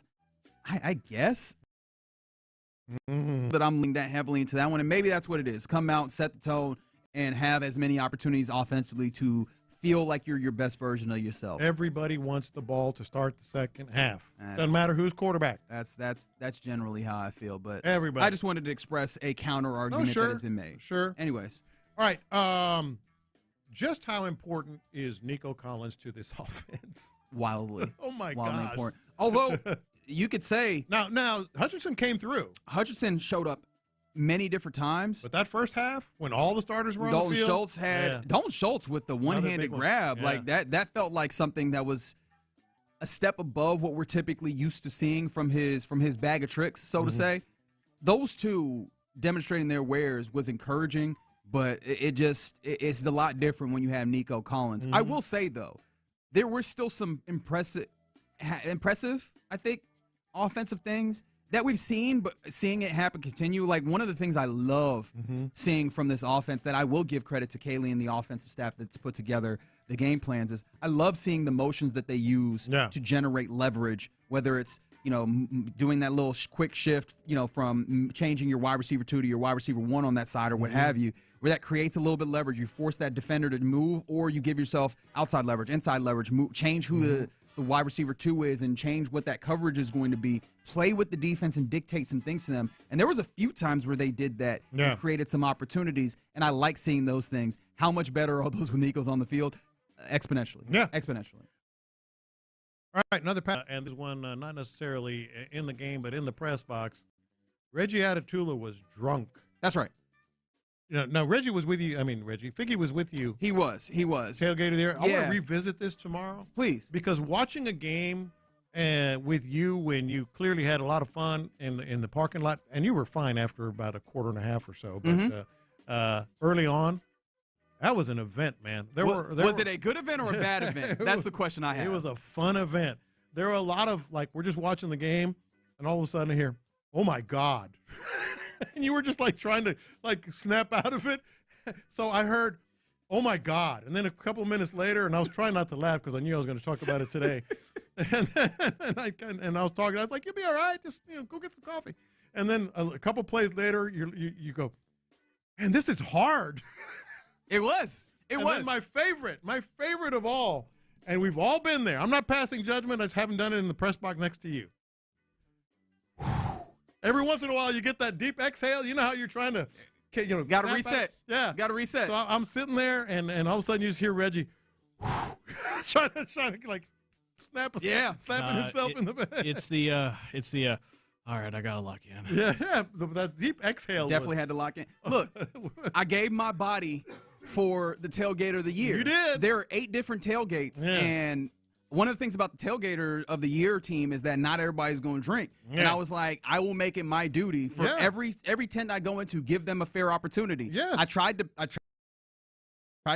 pace myself, but a shot at every drink is 8 shots, right? Or at every tent is 8 shots. I have heard Talk less of drinks that you add on top. I have heard that deep exhale so many times over the years. I was like, that was great. And then, by the way, the fake punt and the punt team staying on the field, that happened during this before you snapped out of it, and you were like, wait. I was perplexed. You know how you're driving, or somebody else is driving, and you're drunk in the car, and all of a sudden you see something really weird on the side of the road. You're like, was that real?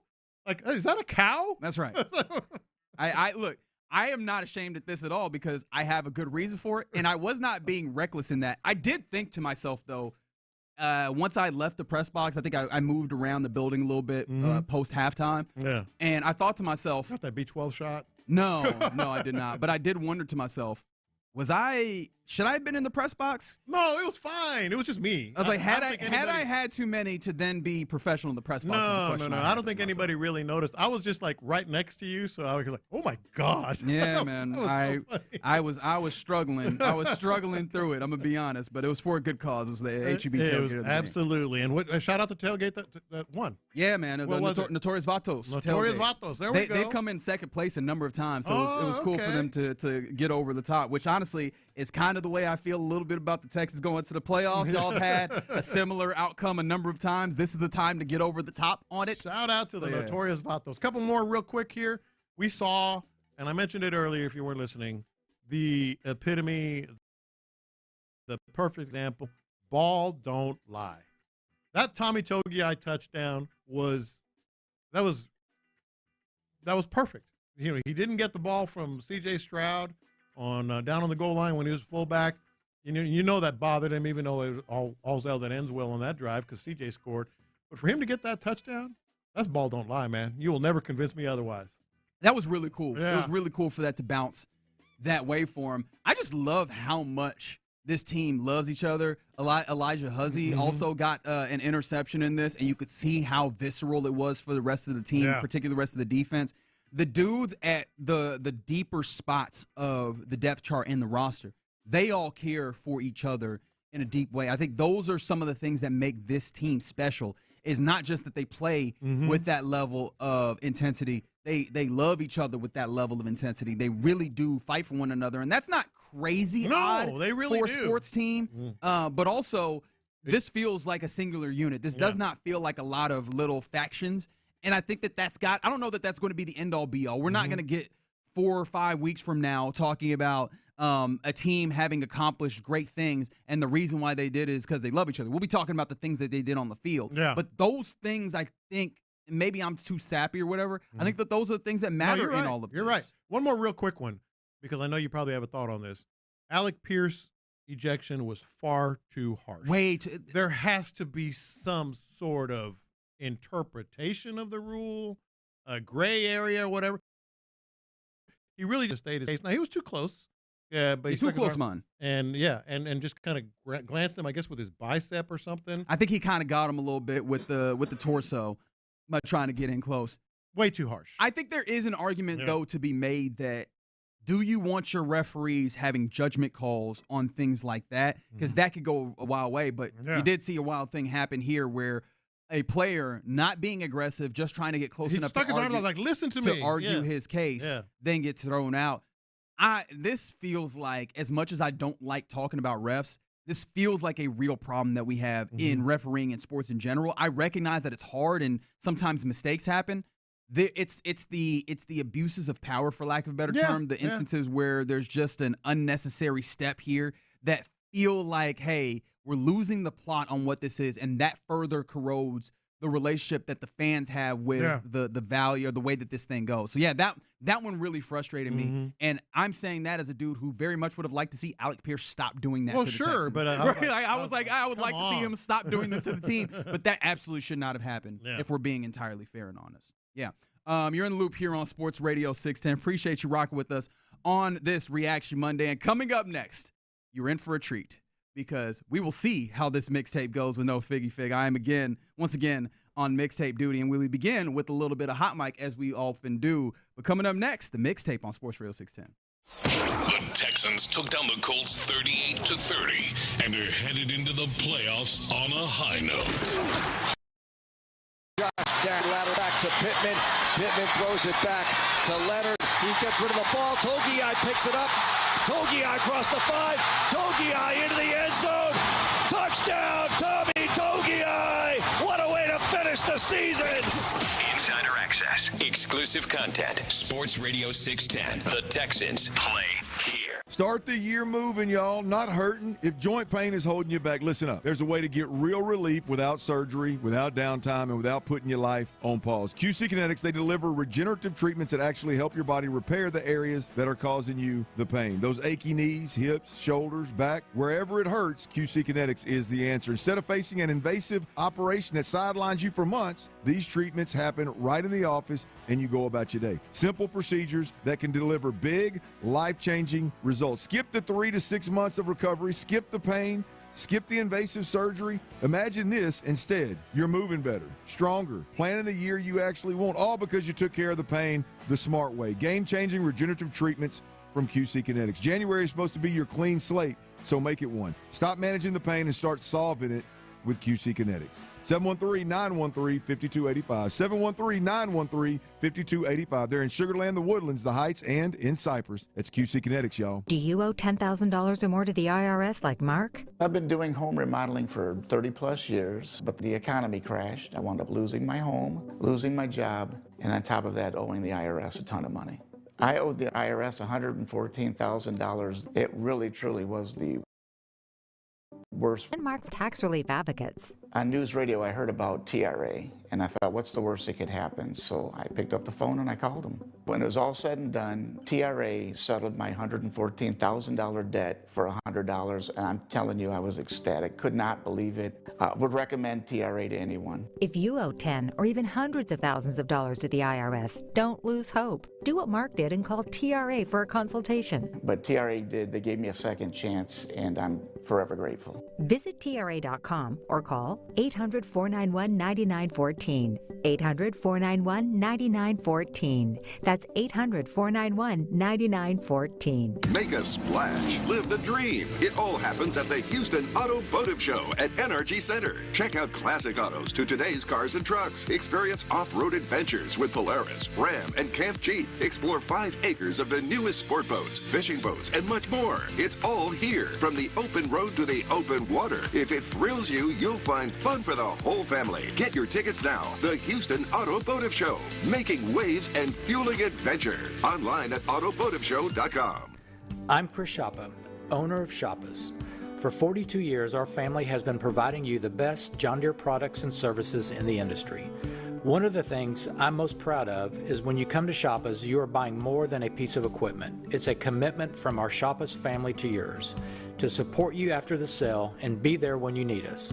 So the next time you're in the market for a John Deere tractor, a gator, or a mower, come see us at Shoppa's and experience what we call Texas land isn't just dirt, it's opportunity. Hawthorne Capital is a Houston-based private equity firm, and they help investors turn rural land ownership into wealth that lasts. Over $100 million in sales, $10 million paid out, $400,000 in monthly distributions paid on time every time. That's proof, not theory. Named the fastest growing real estate company in Texas by Inc. Management, they deliver predictable passive income backed by Texas land. Build your future on Texas land. Visit hawthornecapital.com. Start the year moving, y'all, not hurting. If joint pain is holding you back, listen up. There's a way to get real relief without surgery, without downtime, and without putting your life on pause. QC Kinetics, they deliver regenerative treatments that actually help your body repair the areas that are causing you the pain. Those achy knees, hips, shoulders, back, wherever it hurts, QC Kinetics is the answer. Instead of facing an invasive operation that sidelines you for months, these treatments happen right in the office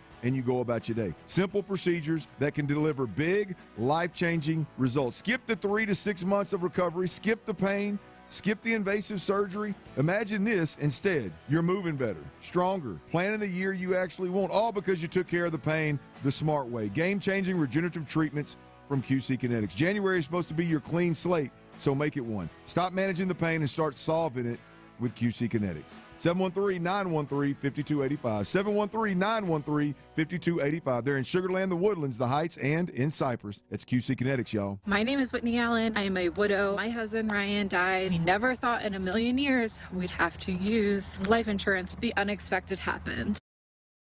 With Ethos, it's 100% online. You can get a quote in seconds, apply in minutes, and get same-day coverage, no medical exams, and you can get up to $3 million worth of coverage through Ethos. Get your free quote at ethos.com/radio. That's ethos.com/radio. Time spent on application may vary. Online health questions required. Straight Talk presents The Math of More. Here's how it works. When you say yes to more with Straight Talk, you're left with more for all the other good stuff. So getting an unlimited plan starting at just $25 a month equals more savings for your family's weekend adventures. And with a network covered by Verizon, you can share more from wherever you go. It's simple math, really. More equals more with Straight Talk. Available at straighttalk.com and Walmart. Taxes and fees apply. The $25 plan requires a compatible unlocked device and a new line of service. Additional terms apply. Hey, Joy. Oh, you are glowing. Oh, hey. More like Mira joyed that Miralax helped me go. I was so backed up. Tried mega coffees, prune juice, everything. Then Miralax. And hello, gentle relief without the harsh side effects. Ooh, how does it work? It works naturally with the water in your body for constipation relief. Find Miralax today at your local retailer. Use as directed for occasional constipation. This week, Sports Radio 610 is teaming up with Gulf Coast Regional Blood Center to save lives in our community, and we need your help. Over 1,000 blood donations are needed each day to keep up with the needs of local hospitals, and your donation could make a massive difference. For more information, text 0357 or go online to giveblood.org/sportsradio610 to sign up and give. Help us help Houston and donate this week. In the Loop is powered by Mokaram Injury Lawyers. Hurt in an accident? Call Mokaram Injury Lawyers at 281-222-2222. Pass the aux cord and crank up the volume. Figgy Figs in the driver's seat. Sit back, relax, and enjoy the ride. It's time for Figgy's Mixtape on Sports Radio 610. Yes, indeed. It is the mixtape here in the Loop on Sports Radio 610. Happy Monday to you. I am not Figgy Fig. He's still off. Somebody texted earlier, when will Figgy be back? And we'll find out.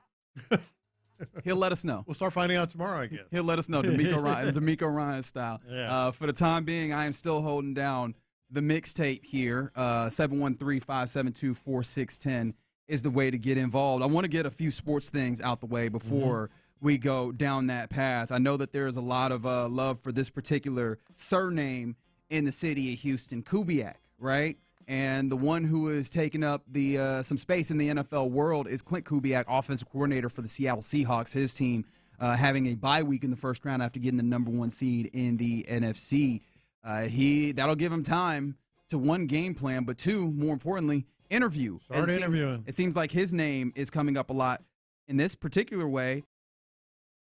seems like interest for the Atlanta Falcons job that has come open. Ooh, baby. That's interesting. Isn't it? Yeah, that's very interesting. He is a quick riser. He has not been at the offensive play calling for very long here. 1 year. Well, not even done yet, but this is his only year. He was, I want to say, he was either quarterback's coach, but he might have been assistant quarterback's coach last year. It was crazy. This is actually something that if you will indulge me, I'd like to have a conversation about, because I've been asking myself, looking at the larger, potential coaching candidates in the National Football League.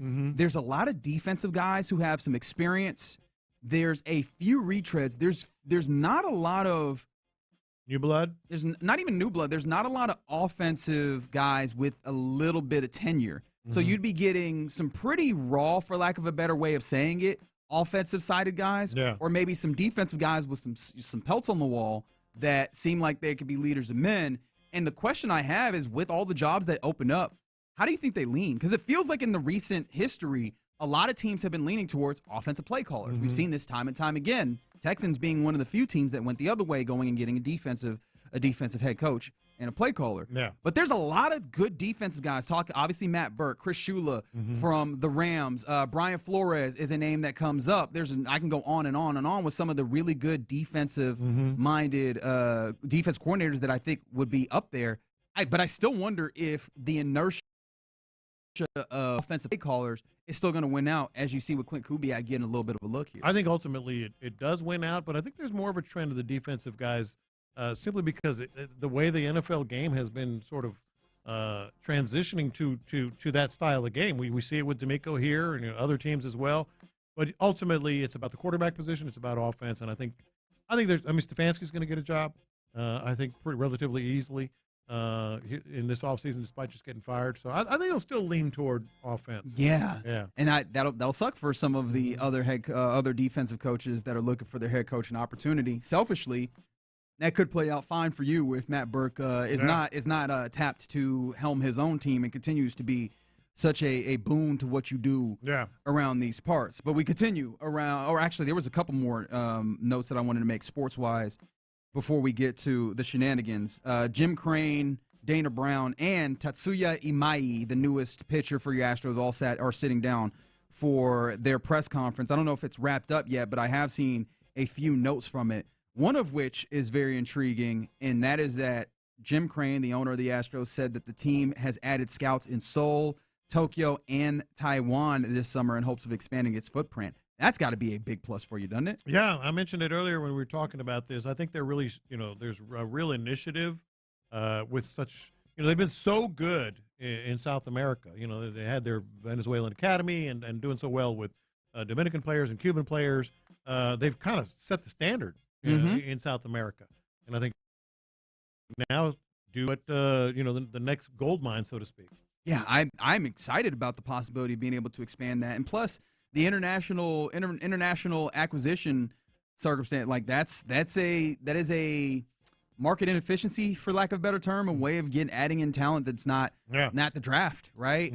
That's one of the big things about the South American way about going things is getting players that way is huge, and you can get in on the ground floor, so to say, at a somewhat cheaper dollar amount. $10,000 sometimes, The international market, not quite the same, but you can add some really impactful players that you don't have to do as much development on. Exactly. Like Imai that's coming in pretty ready to go. So I'm excited to see what that does. But yeah, there you go. A little bit of sports stuff here on the front end of the mixtape.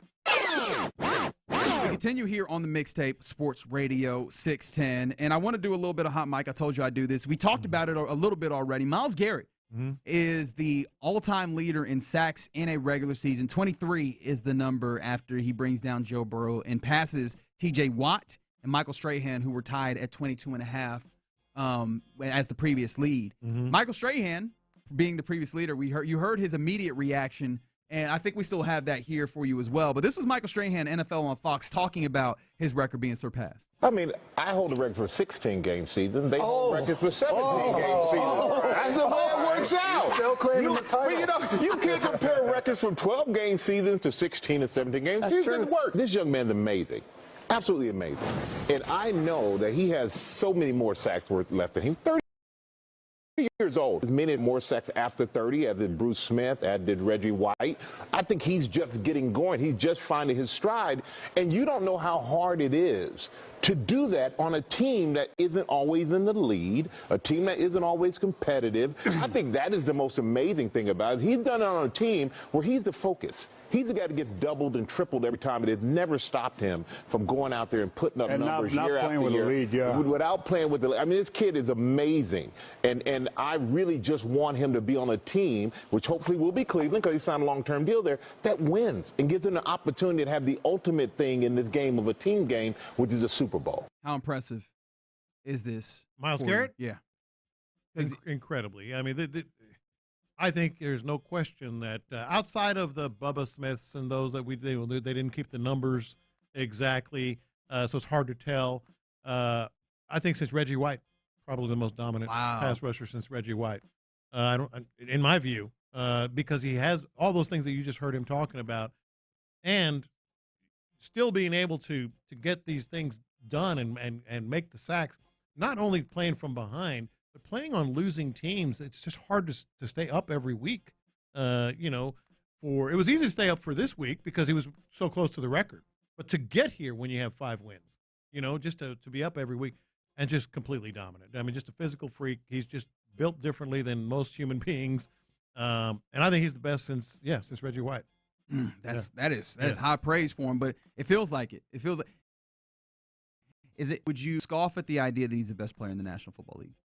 Well, by position, I think he's right there, probably 1, 2, or 3. Especially if you don't add a multiplier for a quarterback. Exactly. That's what I'm saying. If it's just specific to the position he plays, I would say, he's either 1, 2, or 3. He's right up there. 713 said, hell no, LT forever.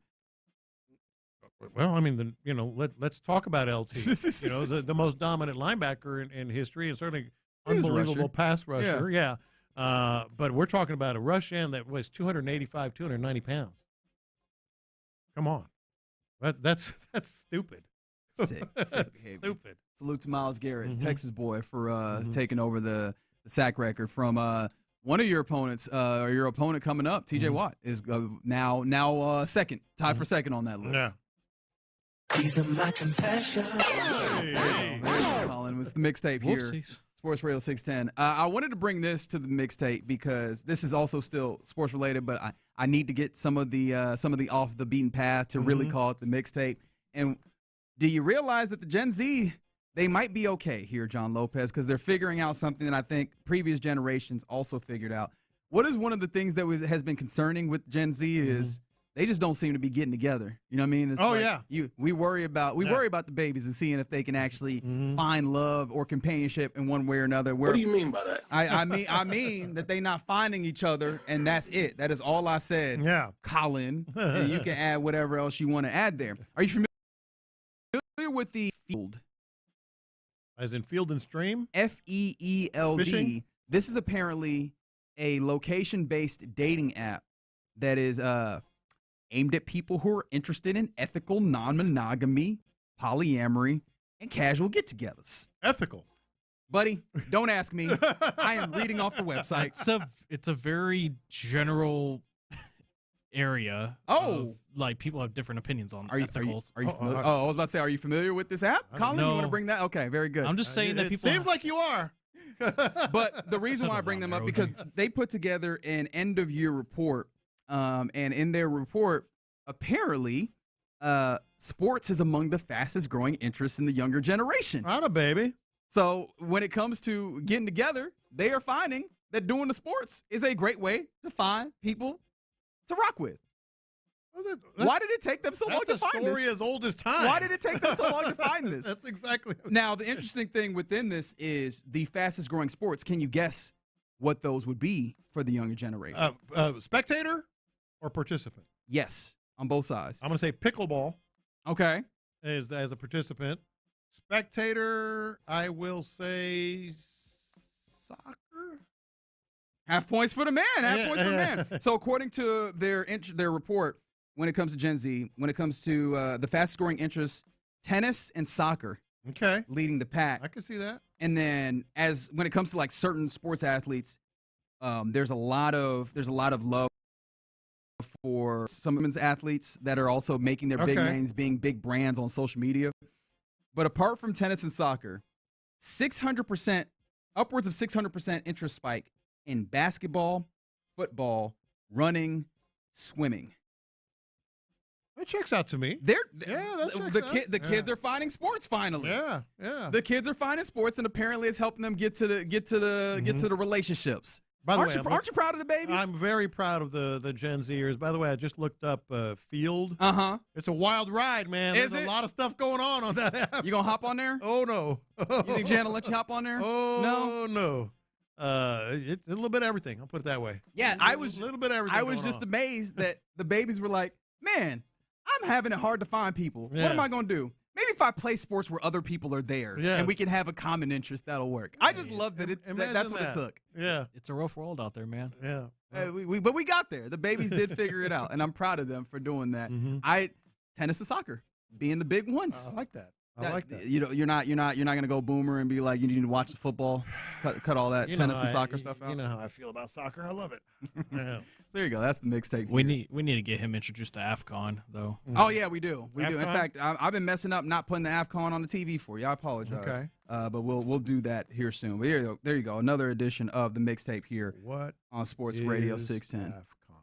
Okay, don't worry about it. I'll tell you in the break. But coming up next, we get ready to hand things off to the fellas of the drive. We'll do that next. The Texans are headed into the playoffs with a skirmish against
is powered by Mokaram Injury Lawyers. Heard in an accident? Call Mokaram Injury Lawyers at 281-222-2222. It's a Mokaram Injury Lawyers Reaction Monday on Sports Radio 610. Here's In the Loop with John Lopez and Reggie Atatula. Yeah. Victory Reaction Monday here on Sports Radio 610 after a 38-30 victory for your Houston Texans that finishes off the regular season, but the job is not done. But I mean, the job that they've done to this point is to be credited, John Lopez. I was looking at the notes after this game, and it almost is annoying how many things you have to mention that were notable. Tied for the franchise record of most wins in a season of 12. Tied for the franchise record of most home victories of 7. Made sure that they set the franchise record for fewest giveaways of 12, which is one of those things that we haven't talked about a lot, but we have in a different way, which is that's been the game plan, is just make sure you don't give the football marching away. orders.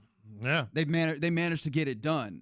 Forced 19 interceptions, which is tied for third most in franchise history. I mean, 404-point score was the second most in a single season in franchise history, which is crazy to think about. That was a little surprising. That is wild to consider, considering we watched this offense and we were like, it feels like there should be more that is wrung out of this. But, I mean, for you. A lot of field goals, I guess. Yeah, no, 100%. As you mentioned, 45 of those things. They let Kaimi Fairbairn absolutely led all kickers in scoring, without question. And so with that being the case, you look up and you go, what for you was the most impressive thing in the regular season? They're not done by any means, and I don't mean for this to sound like a coronation, of ending point, or of any sort with what they've done, but I'm interested. Well, in this moment where you have an opportunity to look back, what was the most impressive thing, or what's some of the most impressive things that you've looked at in the regular season that they've done here? The most impressive thing as a team.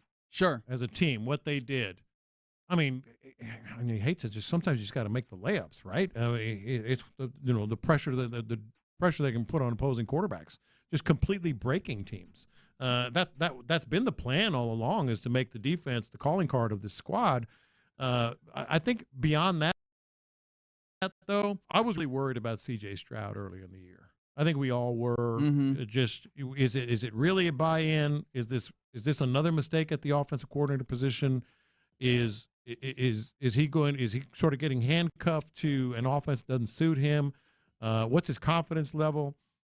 I think the best thing that happened all year is you could see, and it wasn't overnight, but it was a gradual sort of buy-in and death by 1,000 cuts, sort of embracing of that whole philosophy with this offense. Because this offense, it still is not what, if you gave him some truth serum, I still think it's not close to what C.J. Stroud wishes he had. No, absolutely not. But he's bought in. It's working, to the tune of 9 straight wins and just enough here and there, points to get it done. I'm frankly surprised, and it's not because I didn't think highly of his character or whatever. It's hard. It's hard to all of a sudden have really a bad start to the season. The offense is not clicking. You're getting behind the chains. There's a lot of mistakes, a lot of mental errors, a lot of offensive line problems.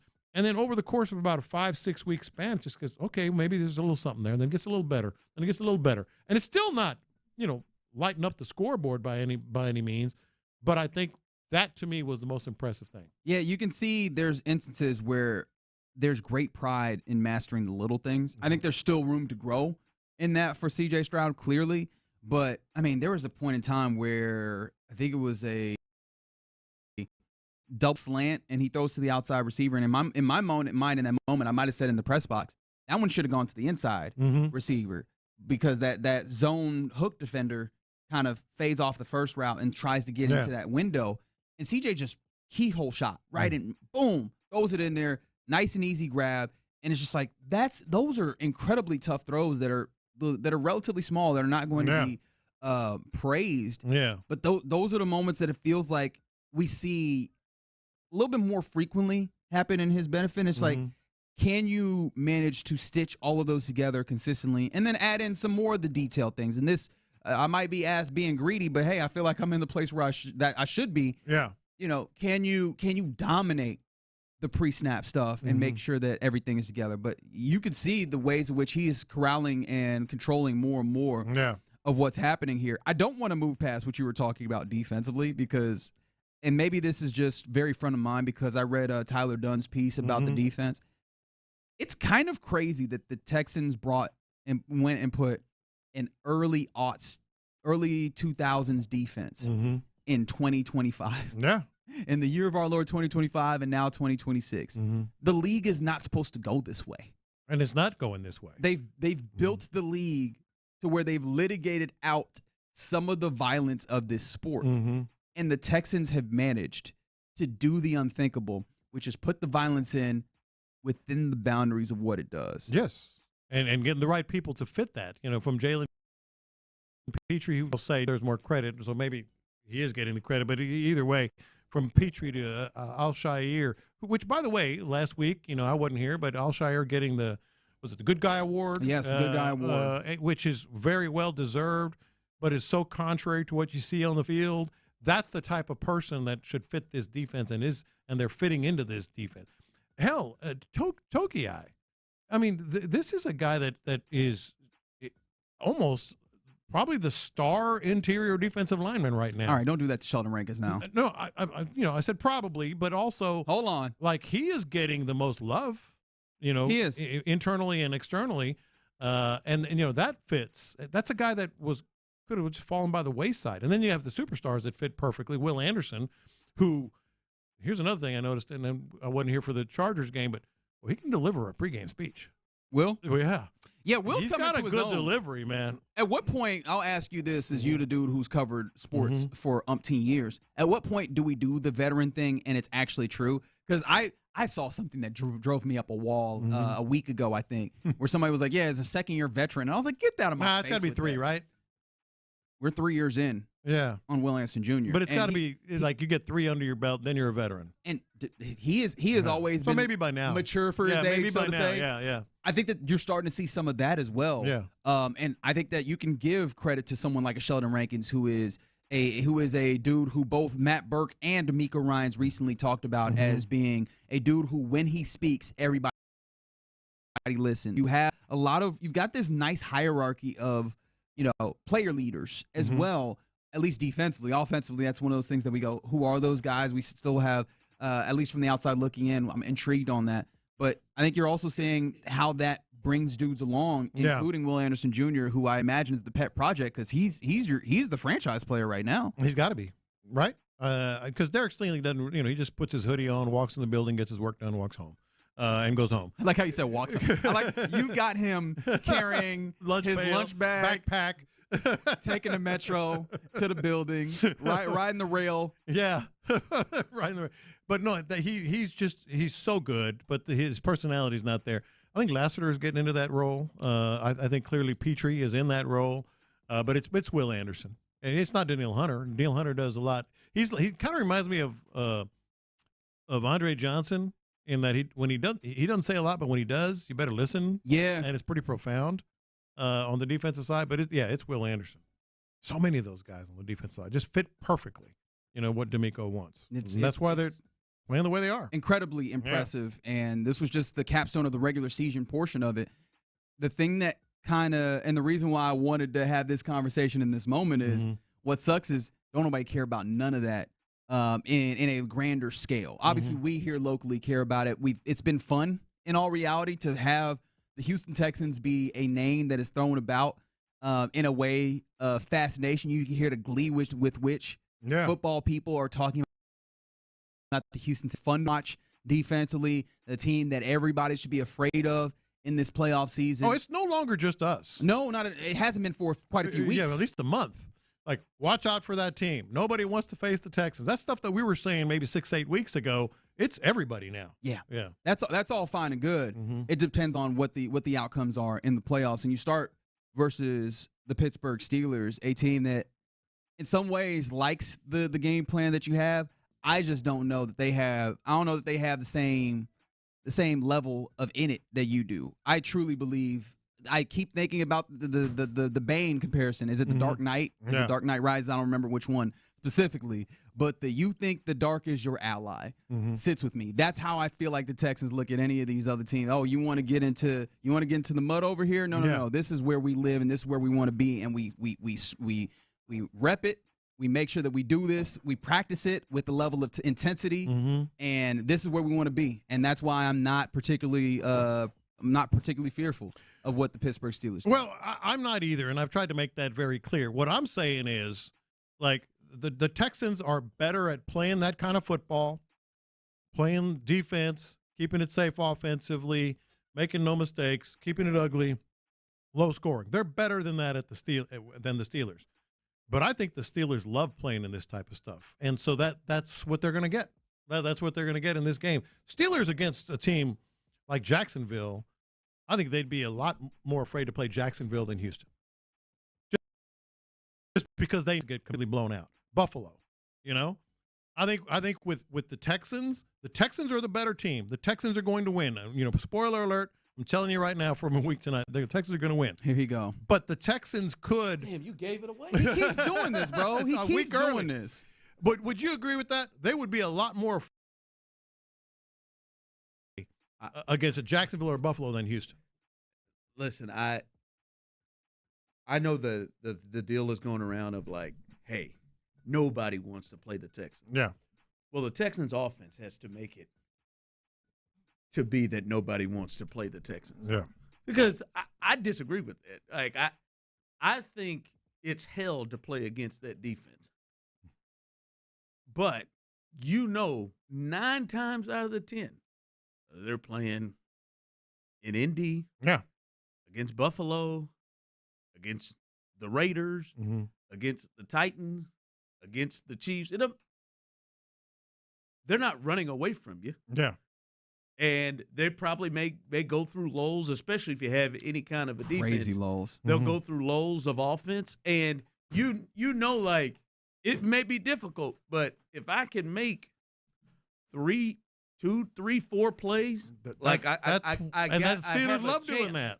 I have a chance. Especially with DK Metcalf returning. We even just got the news today that he's been reinstated. Yeah, they're never going to get away from you. In most cases. The Cardinals are the only team here recently that they just run away from. That, and you should, I want people to hear me, you should have, and I'll say it all week, you should have ultimate confidence in this game. You should have ultimate confidence in the Texans. There shouldn't be a fear of anybody in the field. But if you're honest with yourself, if you're a Texans fan, you're also scared to death. Yeah. Because it's just not comfortable to be in one-score games in the fourth quarter where anything can happen. Yeah, and one team in the postseason. It's just not comfortable. One team in the postseason other than the Texans that's really comfortable in that environment, Pittsburgh Steelers. Always appreciate D&M Auto Leasing for the opportunity to crosstalk with the fellas of The Drive, Clinton, Ron. And I think that's why I was actually it was refreshing to hear Demeco kind of somewhat talk about that in a way when he was talking to the media today, when he was talking about, what the playoffs bring. It gets tougher, and, things can bounce any different way with the oblong-shaped football, right? And I think that's the thing that I've had about this team. It'll be the thing that's most frustrating if things go the wrong way. Pardon me for bringing up the possibilities of things going bad. I know I'm not supposed to do that. But if things go the wrong way in this postseason run at some point, and it's because you decided to be the team that's like, we're just going to get into a tussle every single game, it'll be frustrating if it's just a bad bounce that takes you out at some point. But they're comfortable in this. They are. I mean, they live in it. They're fine with it, which is good. Yeah. Right? But it is the tough way to go about it, because at any moment, damn. One bad play. Yep. Yeah. You can look up, like I said, the Steelers were playing that way, and you can look up and you got Lamar dead to rights, and all of a sudden Zay Flowers is on Patrick Queen 1-on-1 in the middle of the field because two guys couldn't get him down on the ground, and next thing you know, that could be the game. Yeah. So. Clint, fantastic post-game interview with Henry Toto. Oh, you like that? Was really good. I quite enjoyed it. Good, man. Very, very good. I thought you guys asked a great question about the accountability, and I loved hearing from his perspective knowing that it's not just a vertical accountability with the coaches, there's a horizontal accountability with those dudes in that room. Yeah, I mean, it's fun to watch, and that part of it, we get off in the ditch and in the weeds multiple times with different topics. When you talk for 20 hours a week, it happens, right? But I mean, if you're just looking at this team in a quick glance, man, the chemistry, the accountability, I mean, just how the players, are tied and accountable to each other, and not just, this isn't just coach speak, but legitimately, like, they're policing each other from a standpoint of, like, hey, man, if your ass ain't swarming like everybody else, you're an outcast, right? And that is just so contagious, man, and it's fun to watch. It's crazy to watch. I mean, right now, I'll be honest, there's a lot of really good defenses out there, but the swarm mentality on this defense is a perfect name for it, perfect nickname or whatever the hell they want to couch it. I mean, that is exactly what they do better than anybody in football. Yeah. I'm excited right now. It's the playoff time. This is what we all look for. But you know what you said? You saw it with the backups. Yes, they weren't as good as the other dudes. They were doing all the same stuff. Is that Dylan Horton or is that they are? Yeah. Yeah, well, I mean, Kayvon Wallace had probably the best. I mean, in terms of showcasing what I'm talking about, that play when he came out of nowhere, he Ron was shot out of the corner. Yeah. I mean, it's like really good players. Before they ever have a chance to square their shoulders and try to make a move or anything like that, they're wrapped up. Yeah. I mean, you just get there before they even have a chance to make a decision and catch their balance. And it just, I mean, like you said, even the depth players do it. And it's throughout the total organization on the defensive side of the football. They are all different animals and just play to it. It looks like what Henry said. I mean, if you don't do it, back in our day, it's the old coach talking about defensively, boy, if you don't get in the film before they cut that camera off, if you don't get in the all-22, if you're not close to the ball, I don't care if you're making the tackle, but your ass better be in the picture of the camera, right? I mean, they've taken that to a whole nother level, man. I mean, it's fun to watch. All right, man. Playoff time's back. The break is over. Text line, latest text. Good Lord, Lopez and Ryan teaming up on how the Texans will lose. Geez, guys, can we at least one day enjoy a win? My man literally said, spoiler alert, I'm picking the Texans. You hear what you want to hear. He said, spoiler alert, they have to wait till Monday, but I'm picking the Texans. Hater. Hey, man, still a Reaction Monday in every different way, but in this instance, for the 9th straight time, a victory Reaction Monday. We're done here in Loop. We'll catch you tomorrow, but of course, you're listening to the FFC2 Houston and Odyssey Sports Station. Right now, you listen because the drive is live. That's right, the drive is live. Byron's in the building as Tyler is out today. I'm sure he is wearing his Victory Monday shirt somewhere around. I don't know, man. I know. Sound like he was embarrassed to wear it in the building. Yeah, I know he said he thought. I believe. Well, I'm just talking about because of the armpit stains. I think he's got it on somewhere. I think he's got it on somewhere. But he is out today. We'll be back tomorrow. Byron is in the building, holding it down for us. Remember, we are out early, 5 o'clock. The Demeco Ryans show comes up as he'll get ready for the playoffs for the 3rd straight year. He was on, if you're listening in the Loop, did his press conference earlier today, getting ready for the Pittsburgh Steelers as they won 9 in a row, 12-5. What a season. And we'll get into all of that as we get through to today. But, Clint, I know you did post-game. I know you did and watched the game. We sat up there and watched it together and enjoyed it yesterday. Where are you at now? What's your thinking right now coming out of yesterday's game as we head to knowing the opponent, knowing the day that the Texans will get this playoff run started? The Texans have landed in a beautiful spot. I mean, it's crazy to believe that they've won 9 in a row and they've won 12 of 14 after starting 0-3 with some of the issues that we saw. It's crazy to think that we've landed where we've landed, but we're here. We improved on last year's regular season win total with 12. The momentum going into the playoffs is tenfold what it was last year, and it's as good as any in the playoffs across the board. You can argue Jacksonville's right there with us with how they've been playing and their little winning streak, but the Texans at 9 is the top. I love the seed that they pulled. I love the fact that you're now we know you're going to Pittsburgh. I don't know that it's as friendly of a situation as most would like to think, but it is the best, I think, behind the Rams in all of the playoffs. I think there's 6 games if you look at the matchups, I think this is the most friendly one beyond the Rams having to go to Carolina. So, yeah, man, I love where the Texans are at right now. Some of the same issues that we got to talk through. I mean, there's not the game hasn't necessarily changed much for the Texans, but I like where they're sitting right now. I like the momentum that they got going into this thing. Yep. They, hey, we wondered if they would get to this 5 seed. Yep. It was an interesting route. We can get into that in a bit, but to the point that you brought up, and the listeners, I will not take any of it. I'm sure there are going to be some of you that come out of nowhere and say you knew this, but Clint, you kind of brought it up. They're sitting there. The hell with 0-3. They're sitting there, Clint, 3-5. Just having C.J. Stroud knocked out, and when it happened, we were sitting up there. What happened? We had to feel that was going to be more than a game, right? That seemed like that might be some time. But he's knocked out. Jalen Petre's knocked out in the same game. Those two, you could argue on their sides of the heart and soul of their sides of the ball. They're going to go on to miss 3 games. You're down 29-10 in the fourth quarter with Davis Mills against this Jacksonville team, who are as hot as anybody now, because Jacksonville lost that game, and they have just gone off since. And they're down 29-10, Clint, in the fourth quarter, and they don't lose another game. Like they just win the rest of them. They eclipsed their win total of 10 the last 2 years by 2 games. They're 12-5, the 5 seed, a team that a lot of people look at as a sexy pick to get to the Super Bowl. I will not hear anybody who were like, yeah, man, I felt that was happening. I'm sorry. Maybe I'm alone on this. I know I'm not. But Clint, I certainly did not think they would be here. And we looked up the stretch, and they did this with a first place schedule.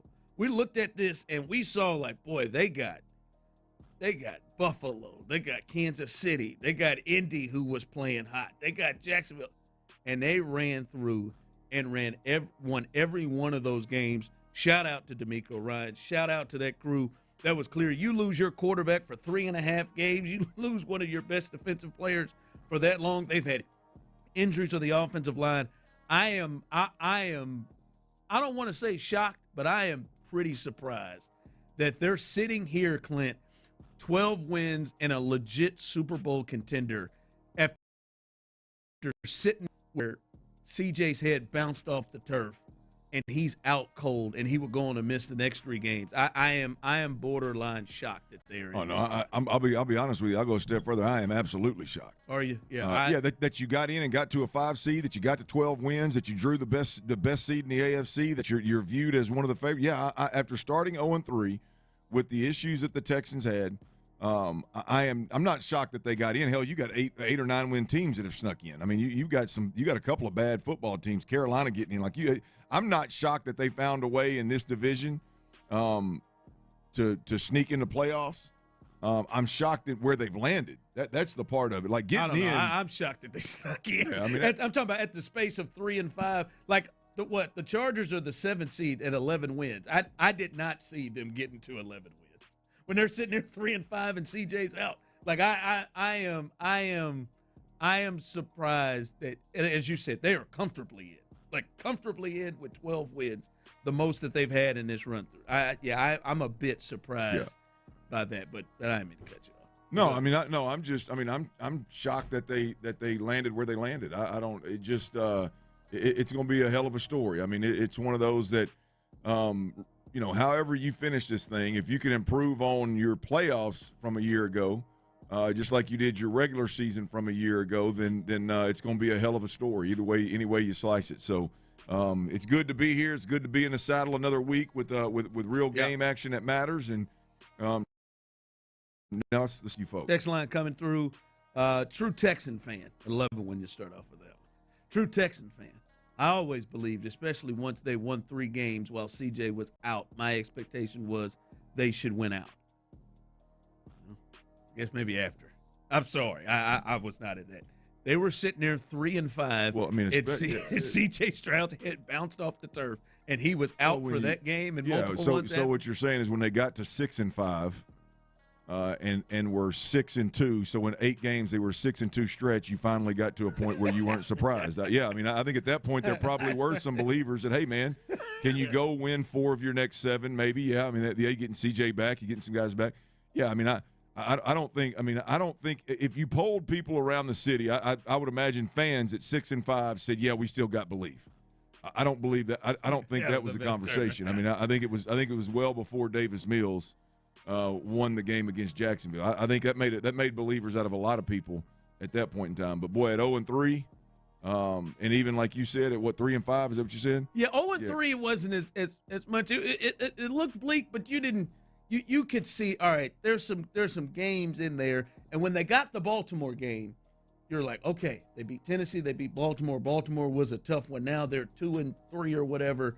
All right, but then when it went down there and they lose the Seattle game, and then he gets injured against Denver, and you knew what was coming the rest of the way, 3-5 at that point. And if you remember, like the Indianapolis Colts at that point, then they've gone ahead and dropped the rest of their games. They did the opposite of what the Texans did. And then obviously the Jags were in front of you. Like 3-5 and then 29-10 in the fourth quarter. You couldn't have told me they were going to be here. Could not have told me. So, and really the adversity didn't just stop there. Hell, I mean Trent Brown hasn't played the last 2 weeks. They've had to flip stuff around. I mean they won a game against I think a Super Bowl contender in the 49ers without Nico Collins. Yeah.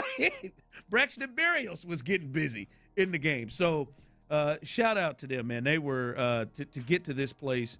And, you know, I could see some people, you can call me a hater all you want. That's fine. I did not see it. I did not see it or sense it or feel it. And shout out to them because they went 12-5 this year and grabbed the 5 seed and are a legit Super Bowl contender. I did want to get your thoughts on, because we were talking about it up there, as the second half approached, Clint, and Demeco talked about it, saying we were keeping our eyes on the Jacksonville game, and when they saw that was out of hand, they went ahead and made moves, and they said, we're going to take CJ out. Hell, they kicked off the game without having Kamari Lashley and Nico Collins in the game for what felt like rest. They took all their backs out.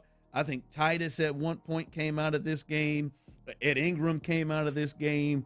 Daniil, Will, and yes, that's the Jags, but they could have dropped to the 6th or the 7th seed where they would go and potentially face a more difficult team, but they were able to pull it out with Davis Mills in them. But just the decision where it seemed like they didn't really care about seeding or where they would go. I think they've gotten to a place where I think most Texans fans are excited about, all right, we got to go to Pittsburgh, but they put themselves in a situation where they could have had to go to a lot more difficult opponent. If you don't get the old Mills magic right there to get you to win that game. One more time.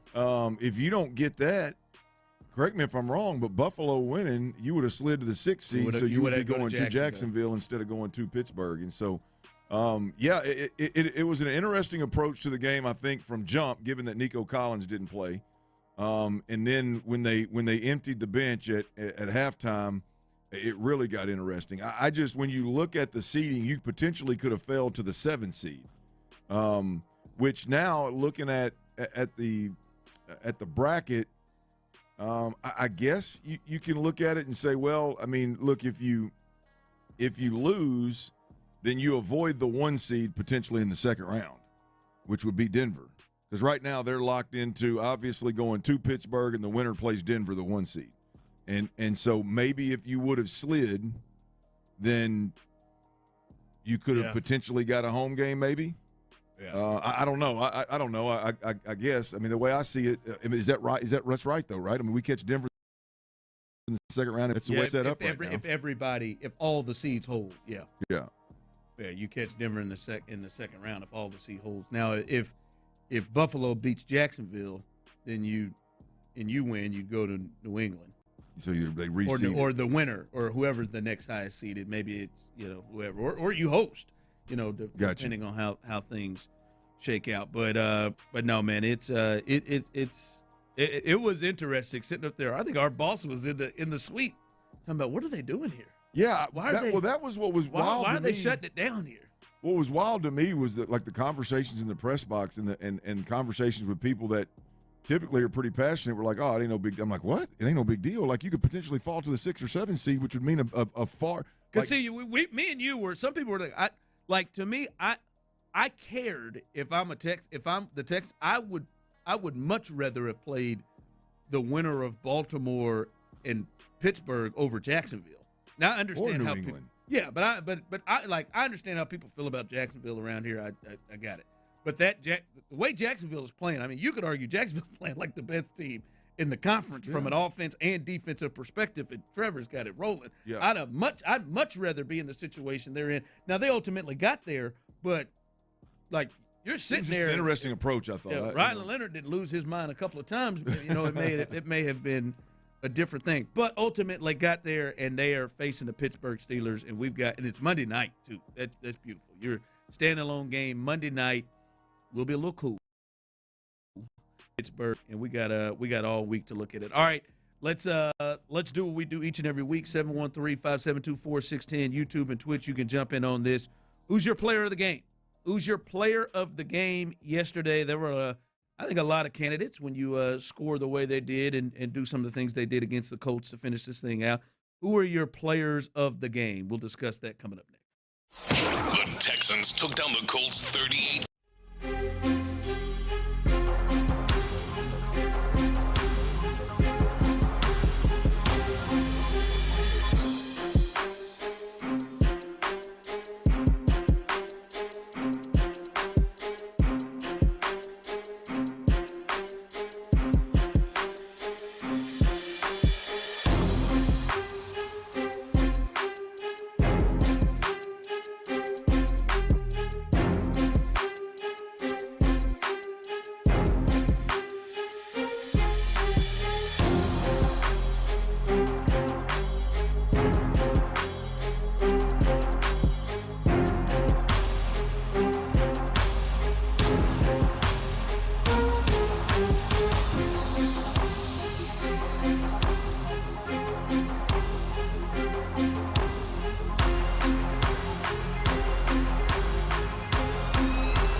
$222-2222.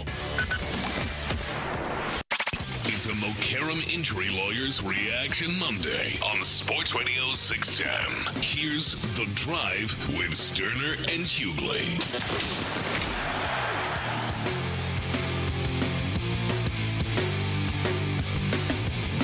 All right, welcome back in on a Reaction Monday and a Victory Monday for the 9th straight time. The Texans closed this season on a 9-game winning streak.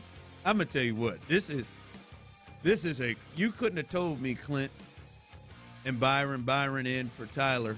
You want to call him Bryce. Also, congratulations to Byron, who made his first playoff appearance in his career as our producer led the Carolina Panthers to a playoff run. You will host the LA Rams coming up. So congratulations to Byron, a.k.a. Bryce, in the playoffs. First 2 picks of the draft a couple years ago. Both CJ and our producer are in the playoffs. So congratulations. Shout out to you, Byron. Byron in for appreciate it. You're welcome, man. Hey, appreciate you. You worked that hard. Shout out to the Falcons for you. For helping you out, but no, it is amazing. You wouldn't have told me not just what we talked about before, but it's almost hard for me to believe that the Texans won 12 games. They closed out the season winning 9 in a row, and they didn't win the division. like before the season started, that is not something that I would have ever believed. Hey, let me tell you what, Texans gonna win 12 games this year. Close this sucker out, winning 9 in a row. They're gonna win at Kansas City, at Baltimore, and beat the Bills at home. We walked into the year the 3 toughest games on their schedule, and they'll throw in a win against the 49ers at home too. And they'll lose the division. I did not see that going, but that is where the AFC South turned this year, as they show great improvement in being one of the better divisions in football this year. All right, let's do it. Our Man Eye Institute Player of the Game. We do this each and every Monday. Next week we'll be doing it on Tuesday, as they will get set to play their playoff game coming up against the Steelers on Monday night. But 746 YouTube and Twitch, who are your Man Eye Institute players of the game? I'll start, Clint. My player of the game was British Brooks. Now I ain't gonna lie to you now. Texans keep running out running backs that clearly look like they got more in the tank and are better options than Nick Chubb. Now, I do understand maybe the Colts weren't maybe 100% in it like they normally were, especially in the second half when the Texans clearly raised the white flag. But, hey, man, big fella got a little jump cut in him. He had 10 carries, 60-plus yards, almost 5 yards a carry. He looked really, really good. Like, he looked like there's more than just fullback skills to him. And it wasn't like, when you look at British Brooks, you think like, all right, man, this dude about to just run folks over. This is what this is about to be about. No, man, he's got quick feet, elusive in there, made people miss, and had good moves in the hole. And that looked good, right? That looked better than what we've seen from Nick Chubb. That looked better than what I expected to see him get extended carries. And maybe that might be something with Jawar Jordan having a little ankle thing that he had to go out from. But British Brooks, he looked really, really good yesterday, and good to see him get extended carries. Yeah, look, I like what he brings to the table. I mean, the Texans at the running back position, just figure out, are they going to bell cow this thing with somebody like a Joe Mixon like they had last year, or are they going to run him back by committee? And if they go running back by committee, I mean, I would think Jawar Jordan's obviously done enough to be a part of that, and now British Brooks obviously has done enough to be a part of that and be a special teams guy that can take a little bit of the load off, maybe in short yardage or goal line situations, and not force Woody Marks and Jawar Jordan or whoever 1A and 1B typically are, to maybe not force him to have the complete load of an 18-week, 17-game season. So, yeah, I mean, I don't want to overthink this with British Brooks, but I agree with you. I mean, it's an option. Yeah. I'm not saying he's going to take through, but it was very similar when you looked at Gerard Jordan that first game he came out, and you're like, I just that's not what I thought British was bringing to the table. Yeah, when he got in the game, like I did not either, but it's an option, right? I mean, it's moving forward now. It's an option, and hopefully you're not in a place where you need that option, but it is an option. So British Brooks looked really, really good. Who is your Man Eye Institute player of the game? Yeah, man, I'm going to go with Kaimi Fairbairn, man. I'm 6 for 6 and 44 field goals on the season, tied a regular season record. And that's not just a Texans record. That's an NFL. It's an NFL record, 44 in a season, and he did it playing 15 games. Didn't even play all 17 games. And so, obviously it was big in this game. I've said it many a time. I think with the formula that the Texans are going to try to win with in 25 and the 26 playoffs, it's great defense and being able to bang long field goals at any point in time. I don't know. They're building some kind of facility on TV, so I don't know where the basketball came from. But yeah, just banging long field goals, man. That's a big part of what the Texans are going to do to win games. At least they hope to do to win games. It complements a defensive-led football team in a major way. And so, whether you look at the 6 for 6 performance, the 44 on the year, or just literally how important he's going to be and is to this team and how they want to win games. Kaimi Fairbairn's got to be my Man Eye Institute player of the game today. Yeah. Man Eye Institute, See Life Better, British Brooks for me, and Kaimi Fairbairn for you. A couple people were bringing in Fairbairn. Tommy T, yeah, he did score a touchdown and should have had 2 touchdowns if that handoff could have gotten. I mean, the Texans, boys, they get down there and they are really good at screwing up red zone. They don't score in the red zone normally, but if they mess up in the red zone, they score. What are they? They snapped the ball through CJ's legs one time that somehow rolled right to Woody Marks and got him in, and then CJ got a rushing touchdown that should have been handed off to Tommy. So, I mean, I didn't know. I mean, look, I'm all about being creative. When I was talking about being creative in general for this offense, I wasn't talking about giving Tommy Togei out the ball from the 2. I wasn't talking about the Wildcat formation with Daria Gumbawale, but we've sure seen some outside-the-box thinking from inside that 5-yard line, have we? Yeah. Outside whatever needs to happen. Text line coming in. Now, we don't get aggressive here, guys. Let's just calm down here now. All right? Woody Marks is still alive and rolling. I just say, like, every time they let somebody else run the ball, I see somebody like, damn, I don't know if Nick Chubb got that in him. I don't know if he has that in him. But no, man, good game yesterday for the Texans. Again, our Man Eye Institute players of the game. Man Eye Institute, See Life Better. All right, let's get into, as we have all week, a little look ahead. But let's get into where we now know who the opponent is for the Texans. And it seems like most people were happy with the outcome last night between the Ravens and the Steelers, knowing who their opponent would be. But after watching the game, I'm not so sure if that is actually accurate. We'll discuss that coming up.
required. Check out in 15 minutes or less per line. Visit T-Mobile.com. It's a Mokaram Injury Lawyers Reaction Monday on Sports Radio 610. Live from the Mokaram Injury Lawyers Studios, here's The Drive with Stoerner and Hughley. All right, it is a Reaction Monday. I know I'm not going to pay off the rules of the business, pay off this team's immediate crawl. I just solved this. It is Black Monday, and we know the Cleveland Browns, they fired Kevin Stefanski. And I had to check and make sure I wasn't got. But Adam Schefter reports the Browns, they're interested in interviewing Condoleezza Rice for their head coaching job. Is it the real Adam Schefter? It's the real Adam Schefter. That would be on brand. That would be really on brand. 11.3 million followers. It is the real Adam Schefter. Condoleezza Rice. That'd be for an organization that hadn't been able to George figure Bush it out. administration. Condoleezza Rice. Mm-hmm. That one. Yeah. That'd be like, well, hold on. Interviewing for the head coach job or the general manager job? Head coach. Interviewing Condoleezza Rice for a head coaching job. I mean, good God, guys. I mean, I know a way are we just trying to just have fun with the Rooney Rule at this point? Is that what we're doing? Is that Condoleezza Rice? You're right. Like, the general manager job, I still think is insane. But that feels at least no. Either one of them. The head coaching position. Yeah, it's boy, I can't even take it serious, to be honest with you. Oh man. Is she turned? Wasn't she a part of the Broncos ownership team or something? What's she? I mean, the same team that just gave a guarantee guy had been accused of all that Deshaun Watson was accused of is now 2-3 years later going to turn around and interview Condoleezza Rice for the head coach job. I mean, you can't make this stuff up. That is wild. That is wild. How about that? Well, we'll see. Someone texted in her dad is a coach. Okay. All right. Sunday Night Football last night. We were sitting there watching it to see who would be the Texans' opponent, where they would have to go, either Baltimore or Pittsburgh. And I know last week we had a lot of conversations of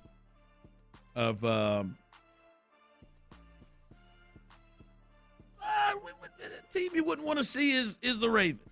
Teams that you really wouldn't want to see are the Ravens. Team you wouldn't want to look at and play is Lamar Jackson.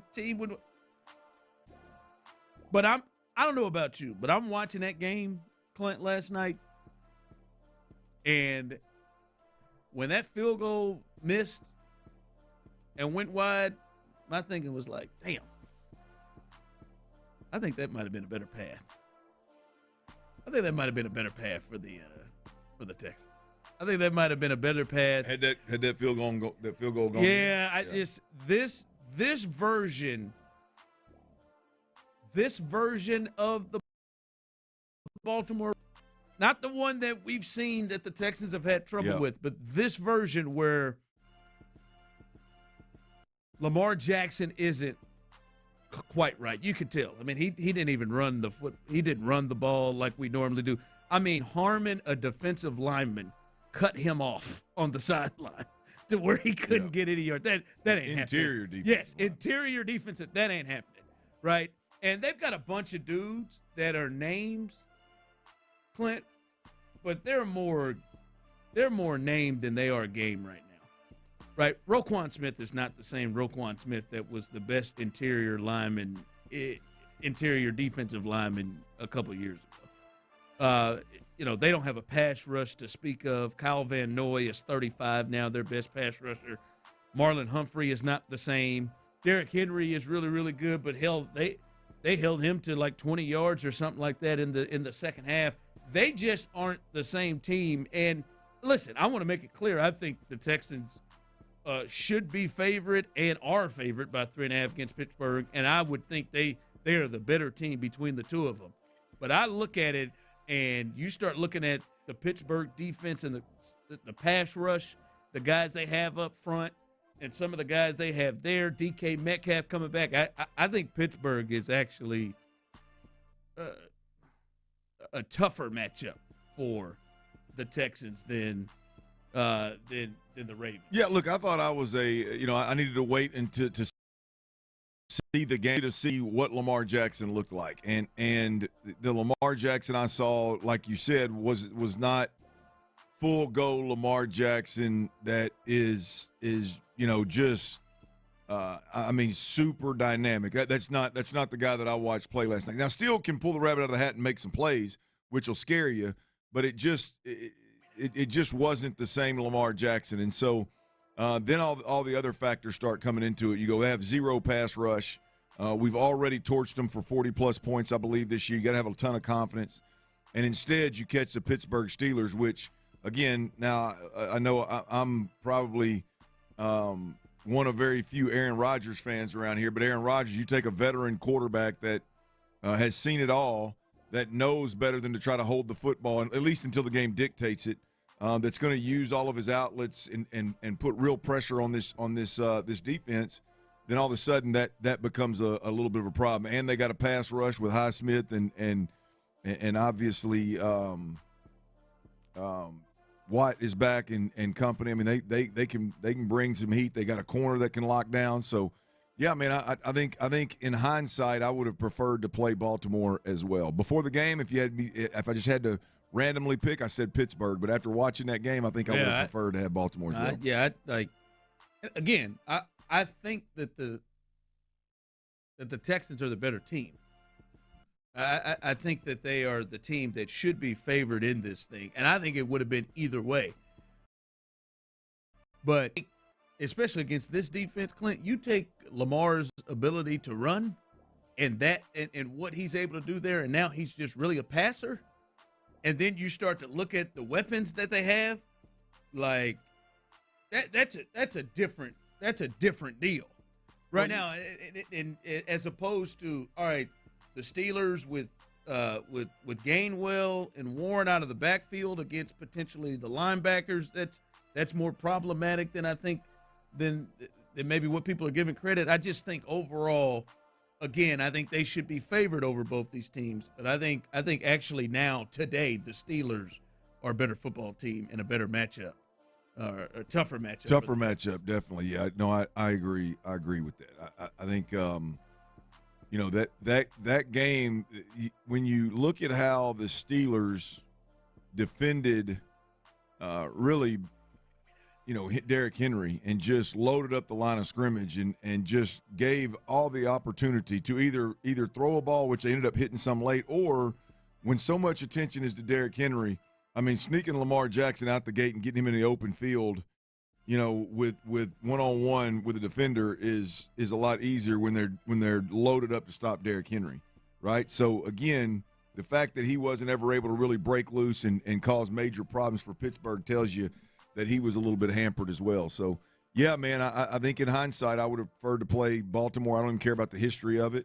I would have preferred to play Baltimore, but here we sit, man. Pittsburgh is the go. All right, it is Black Monday, and we've seen some coaches get let go. We talked about Kevin Stefanski earlier. The Falcons have fired Raheem Morris and their general manager, so they're completely starting over. And that's after them getting a win. Arthur Blank giving him a big-ass hug after the game, and then go ahead and let him rip a couple of hours later. And then the Raiders, one and done. Pete Carroll, he is officially out. And then Jonathan Gannon, he is out in Arizona. So those are the coaches been fired. Any of those surprise you? No, I don't think any of them surprised me. I think the one that surprises me is that old boy in Miami still got a job. Oh, Mike McDaniel. Yeah, I thought he would be out. I can't believe that the general manager in New York still has a job. Yeah, and not just they're keeping them. Yeah, I'm more surprised with the people that have retained jobs than I am by the ones that got axed. I mean, I think Raheem Morris and Terry Fontenot, I think a lot of that stems from the way that they handled the quarterback situation with the money that was already spent and then using a top draft pick kind of deal to do it. So I think that kind of spearheaded the issues with them, along with not winning, obviously. So, yeah, I mean, all of these guys, Browns are. I mean, it's about time Kevin Stefanski moved on. I mean, hell, if I'm Kevin Stefanski, I'm like, thank the good Lord they moved on for me. I mean, good gosh. But yeah, no, none of these really surprised me. I'm more surprised at some of the guys that held on to a gig. I wondered if Raheem Morris would get a little longer time. A little longer. They played pretty well towards the end with him. They had some injuries. They won 4. I mean, they were close at 8-9, right, with the Bucks and the Panthers. But I mean, it's not a shock. You can understand. Maybe they're saying to themselves, we want to get an offensive coach to go along with Michael Penix Jr. in this offensive group. But that was the only one. All right, I'm looking at this thing. This is Adam Schefter saying previously they had looked at Condoleezza Rice as a head coaching candidate. The fact that there's any in 2000 at the previous time and he's bringing back up that they had looked at her as a head coach. It don't matter what. I mean, he can try to save that for them if he wants to, but looking at Condoleezza Rice, even shaping your mouth to look and view Condoleezza Rice as a head coaching candidate in the NFL is an absolute joke.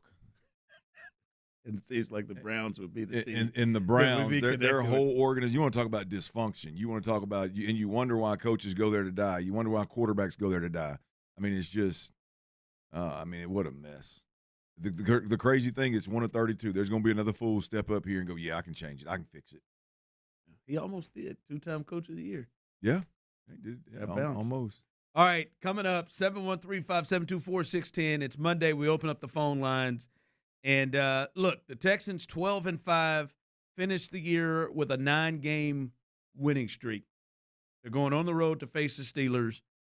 Question that I want to hear from you, 713-572-4610, we'll discuss. Is this Texans season already, regardless of what happens into the success, is this already a success, 12-5, where they are, regardless of how this playoff run goes? We'll discuss that coming up next. This is a Texans timeout. Here's Mark Vandermeer. The regular season is in the books. The Texans won 12 games, tying an all-time high in victories, and they will play in the postseason starting Monday night against the Pittsburgh Steelers. Every other playoff appearance the Texans have ever made has been a home game Saturday at 3:30, and now they go to prime time. Xavier Hutchinson talked to us about that in studio. Honestly, I couldn't think of a better way for us to start the playoffs than to play on Monday. Battling through everything that we've battled through, and then, just end up in that point to start the playoffs, man, I feel like that's huge, and that's a testimony to, who we are as a team. Yep. And it also, it beats playing on those Saturdays, right? Yeah. Game time for the Texans and the AFC North champion Pittsburgh Steelers is next Monday night at 7:15. I'm Mark Vandermeer, and this is a Texans timeout. From the Attorney Steve Lee Traffic Desk, 713, call Lee.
KILT FM HD2 Houston. Insider access, exclusive content. Sports Radio 610. The Texans play here. An Odyssey sports station. It's a Mokaram Injury Lawyers Reaction Monday on Sports Radio 610. Here's The Drive with Stoerner and Hughley.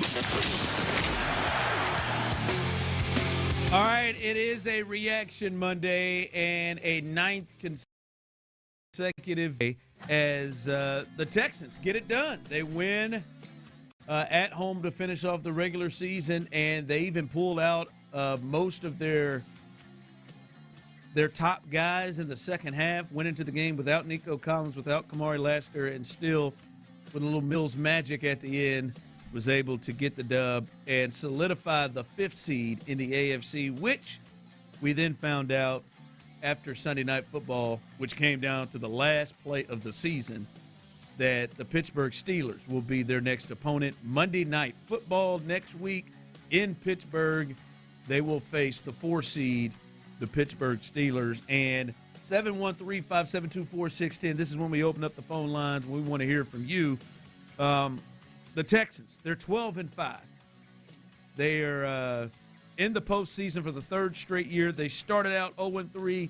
They then were 3-5 when their starting quarterback got knocked out, and he will go on to miss the rest of that game and then the next 3 games.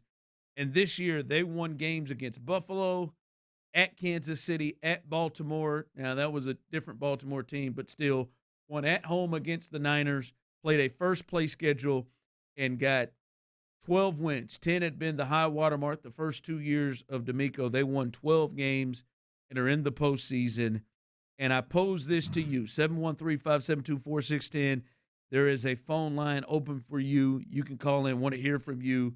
Is this a successful season regardless of what happens in the playoffs? Already with the way this season has taken on shape and how this happened, is this a successful season regardless of what happens in the playoffs?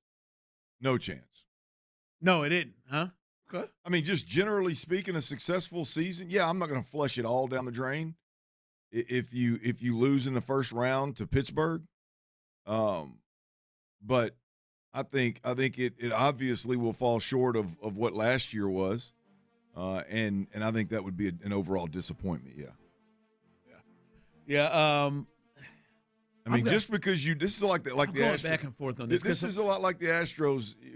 Just because you dig a deep ass hole and you dig your way out of it doesn't mean that you deserve all kind of credit. Yes, well, I'll acknowledge, like, hey, the turnaround was tremendous, but you shouldn't have put yourself in a position to have to win 12 or 14 to get into playoffs or to win 9 in a row. I'm not diminishing or minimizing the run, but I'm also not gonna tip my cap and salute you for the hole that you dug. So. Yeah, I think, look, it's good where they're at, where they've landed. They improved on last year in the regular season. This is a football team, in my opinion, that all that matters is you get to the playoffs and you make a run at a Super Bowl. That's where the Texans are right now. And getting into the playoffs is an expectation. Getting beyond the first round, especially when you catch a team like Baltimore or Pittsburgh, getting beyond the first round is an expectation. And improving off of last year, which – could maybe some people are doing more and being more competitive in the second round. But I think you got to win a first-round playoff game in order for this year to be considered a success. Absolutely. Yeah. So they win, then they lose. That means they've taken a step back, I guess, in the postseason for the previous first 2 years.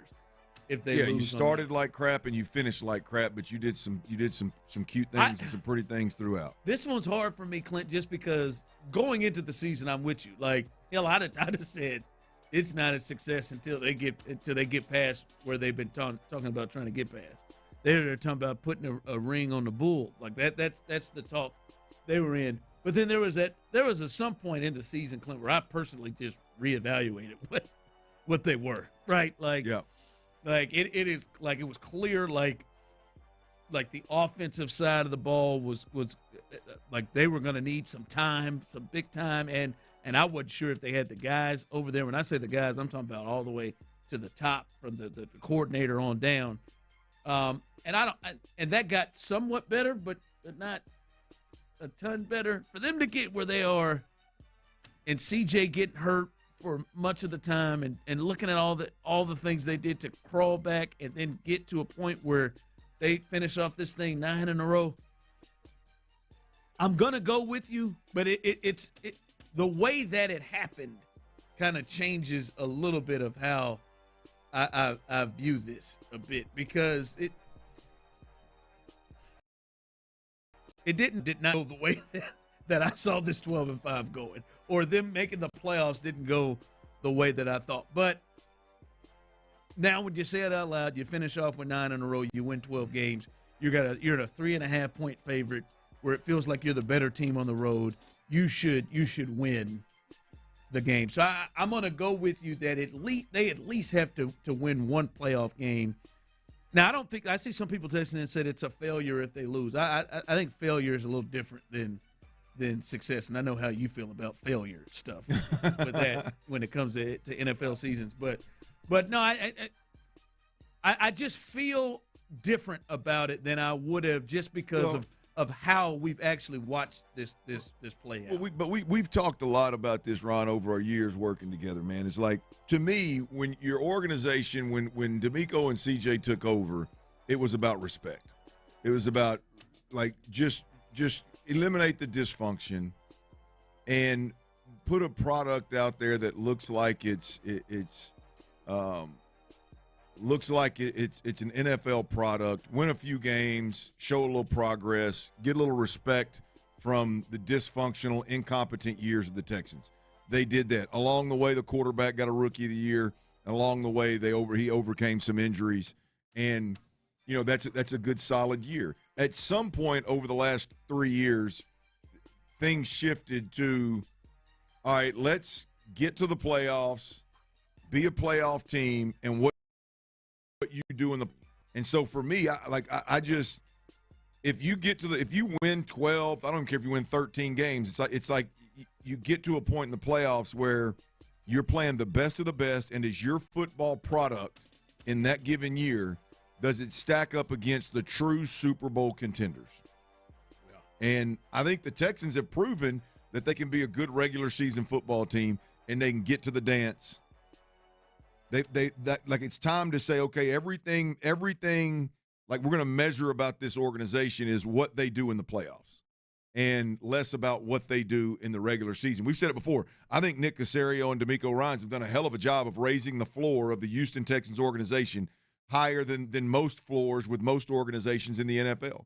I think they're going to be a 10 to 12 win team. So your expectations never really changed for what this season needs to be. Like, they need to at least advance to where they were. At no point this year Yeah. Look, I think anything less than being super competitive and getting beat by a really good team in the second round. Even at 0-3, even at 3-5. Mid-season, I didn't think they had a shot at even getting in. I mean, that's what I'm saying. For me, the way it shook out, I kind of changed my expectation from what kind of team I thought. That's why, to me, I'm not completely just to the space of, no, it is definitely not, because to get to this point, which I didn't see it happening at all, is a hell of a success, which is why I think this one's a little bit more difficult. Last year, bam, they were leading the division the whole way. Like, all right, you got embarrassed against the Ravens the previous year. Like, it's a step back if you don't get right there. I came into that kind of thinking that this year, but in the middle of the year, it was like, oh man, I don't know if I can hold this team to that level based off what they've shown me. But I just think to me it's an organization wide, and it's been built over 3 years. It's not just what happened the first 3 weeks of the season. It's not the comeback. It's ultimately the Houston Texans are an organization that expect to be in the playoffs and expect to be competitive throughout the playoffs. I'm a believer. Sometimes you run into a team, and that team, hey, you play like last night. I don't know how much better of a football team Pittsburgh is than Baltimore, to be honest with you. But Pittsburgh, missed the extra point, and then Baltimore missed. Like that's. I forgot about the extra. I mean, right. How about that? That would have been a killer right there. Yeah. But this team is. I think they're going to be defined, and I think it's fair. As a fan, it's where I want my organization to be. Is we are a playoff contending team, and what we do in the playoffs every year is what's going to define us. Now, we're not going to be real excited about winning X number of games or playing this good or that good in the regular season. It's about what goes down when it's win or go home. And I believe the Texans are in that spot. I know that they took a weird path to get here, but I think they're there now, and for me, that's who the organization is. Well, let's hear from the people. 713-572-4610. You can jump in with this thought. Is this Texans season already a success regardless of what happens in the playoffs? Go ahead, Craig. Where are your thoughts at? Yeah, thank you for taking my call, man. And no, it is insulting, man. I mean, we're beyond that. As Clint said, man, we're a playoff team, man. We're not happy with double-digit victories. We've done that twice in a row. I mean, you guys said it yourself. I think a lot of people are missing the enjoyment, man. You got to enjoy this ride, man. It's a tough league. Our offense, we keep waiting for them to come along, but here we are. We winning already. You said that if we were serious, we'd go into Kansas City and come out with a victory. Well, we did that. And then the next week, well, we're really serious if we score some points on the Cardinals. You know, that would really tell us something. Well, we did that. You know, we took this offense on the road to L.A. You know, we took it to Indy when they were hot. Hey, man, just enjoy the ride. This is who we are, you know, and we're going to take it from here, you know. So I'm all in 100%, man. These boys are ready. Let's do it. All right, I appreciate the call, Craig. I'm enjoying it. Hell, you're not, damn it. I tell you, I'm enjoying it. I want to grab a beer with Craig. Craig, yeah, easy. I like that. Listen, I've enjoyed it, Craig. Listen, I don't think it's a slap in the face. I think that's a little aggressive, Craig. I don't think it's a slap in the face. I'm just simply saying, man, yeah, coming into the season, like for me right now, the San Francisco 49ers season is a success already. I know they have different expectations, but for them to get where they have gotten through all the injuries and all the guys they've had out and all the important pieces they have out, the way they've arrived here, like you hope for them to win the next couple playoffs if you're a 49ers fan, but damn, man, how the hell did they make it here? And I do feel like there's some of that with the Texans of, yeah, you may have come in with one thing, but it was clear off the bat. They didn't know what their offensive line what was going to be.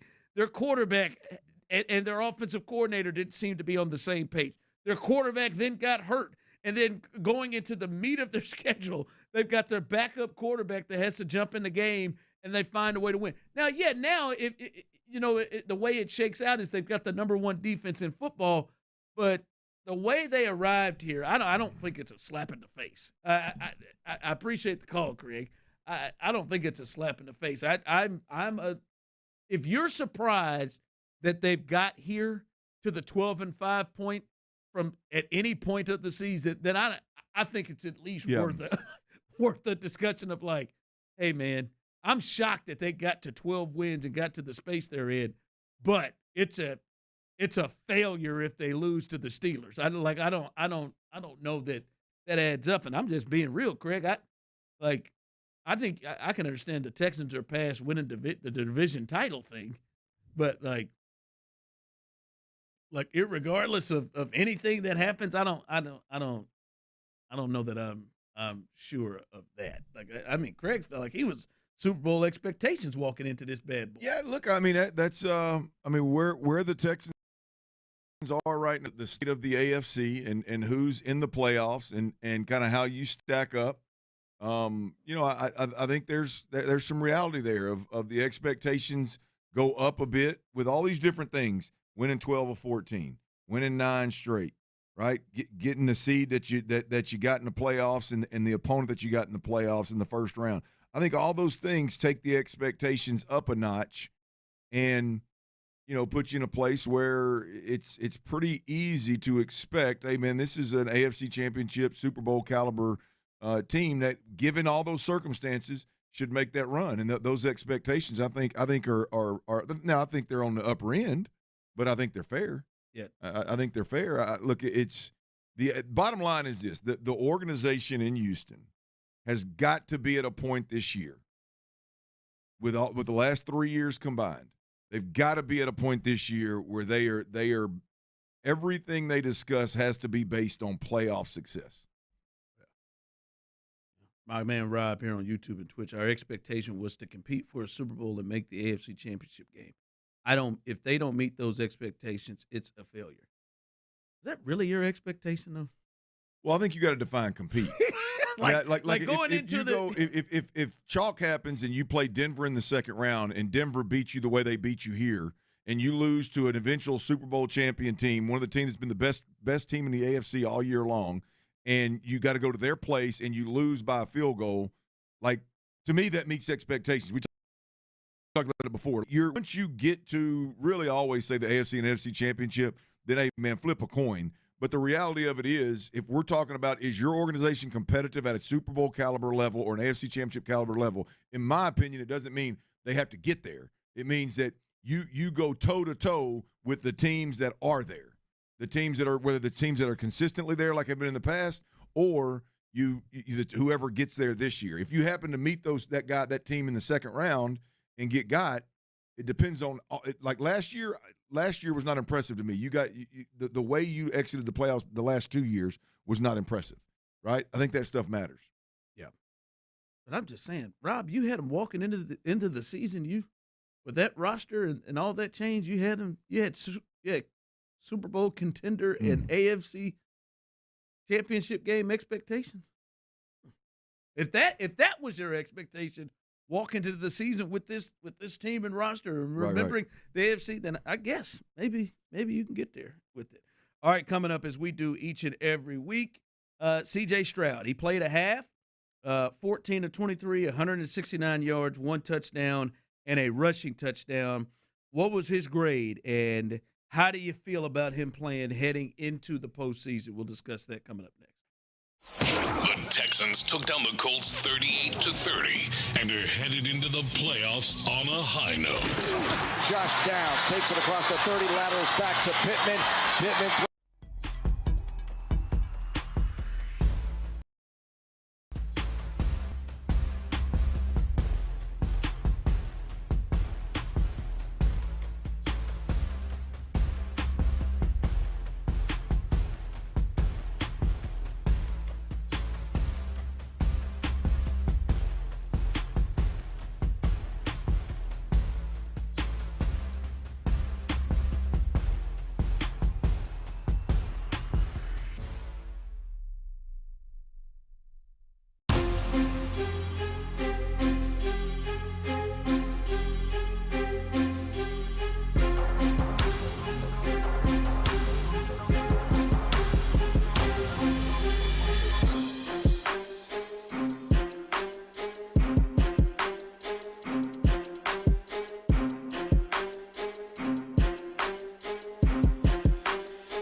7222.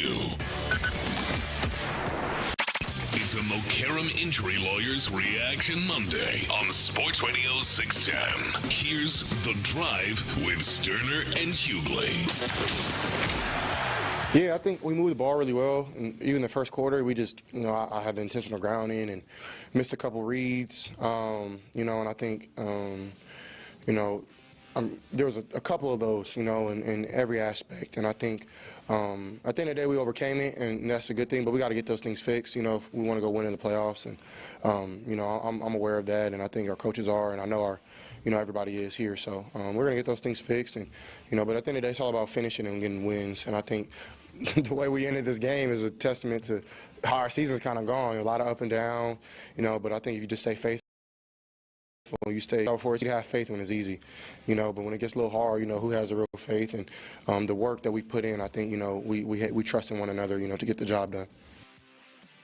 All right, that was C.J. Stroud talking about their performance yesterday offensively, spoke about himself a little bit there, as well as they win that game against the Colts. But he played a half. There was no Nico Collins out there for him as well. No Trent Brown, as he didn't play. But most everybody else was there until the second half, and then they pulled him and others in the run game as well. But he went 14 of 23 in this game against the Colts. Clint, 169, 1 touchdown, had a 97.9 quarterback rating, 2 rushes, and 1 resulted in a touchdown on that kind of misplay, missed assignment, missed handoff in the red zone, where he was able to turn that into a touchdown. 713-572-4610, YouTube and Twitch. What was the grade for you on C.J. Stroud?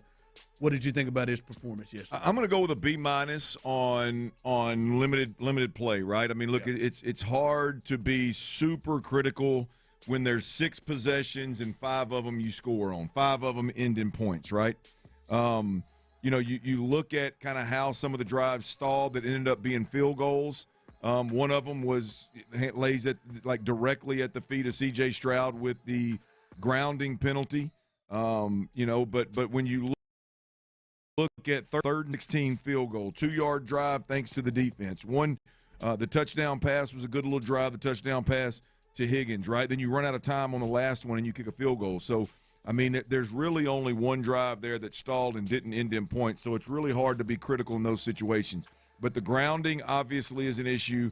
And then you look at the botched play from the 1 or 2 yard line. We can all laugh and joke about, Tommy Togei got a touchdown or he missed it. He ended up getting it anyway. But the reality of it is when you're in a playoff game and you botch a play at the 2 yard line, it can lose a ball game, right? And C.J. Stroud in the post-game presser said, we didn't rep this much or whatever. There was some kind of like soft layup excuse of we didn't rep this much. We repped it and walked through, I think.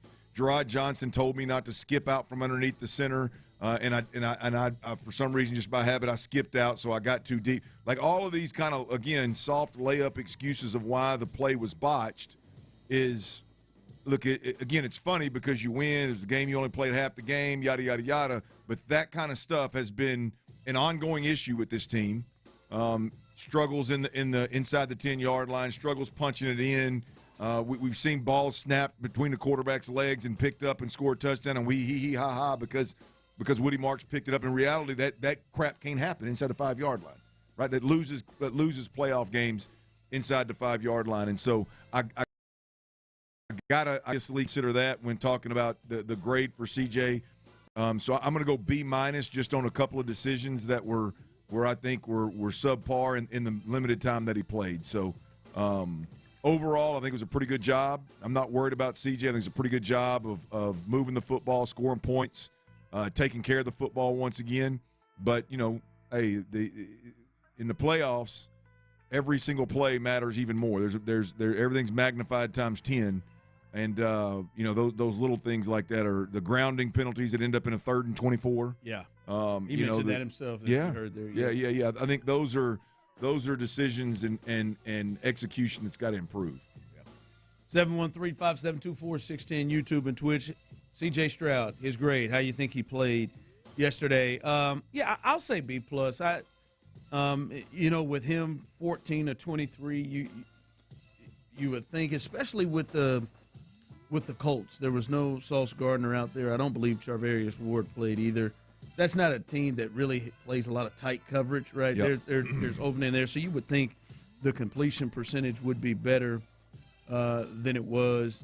But also, I think it is a big deal when you don't got your main dude out there, right? Oh, yeah. No Nico Collins being out there, which obviously changes the game for him and changes the game for the offense and changes the openings there.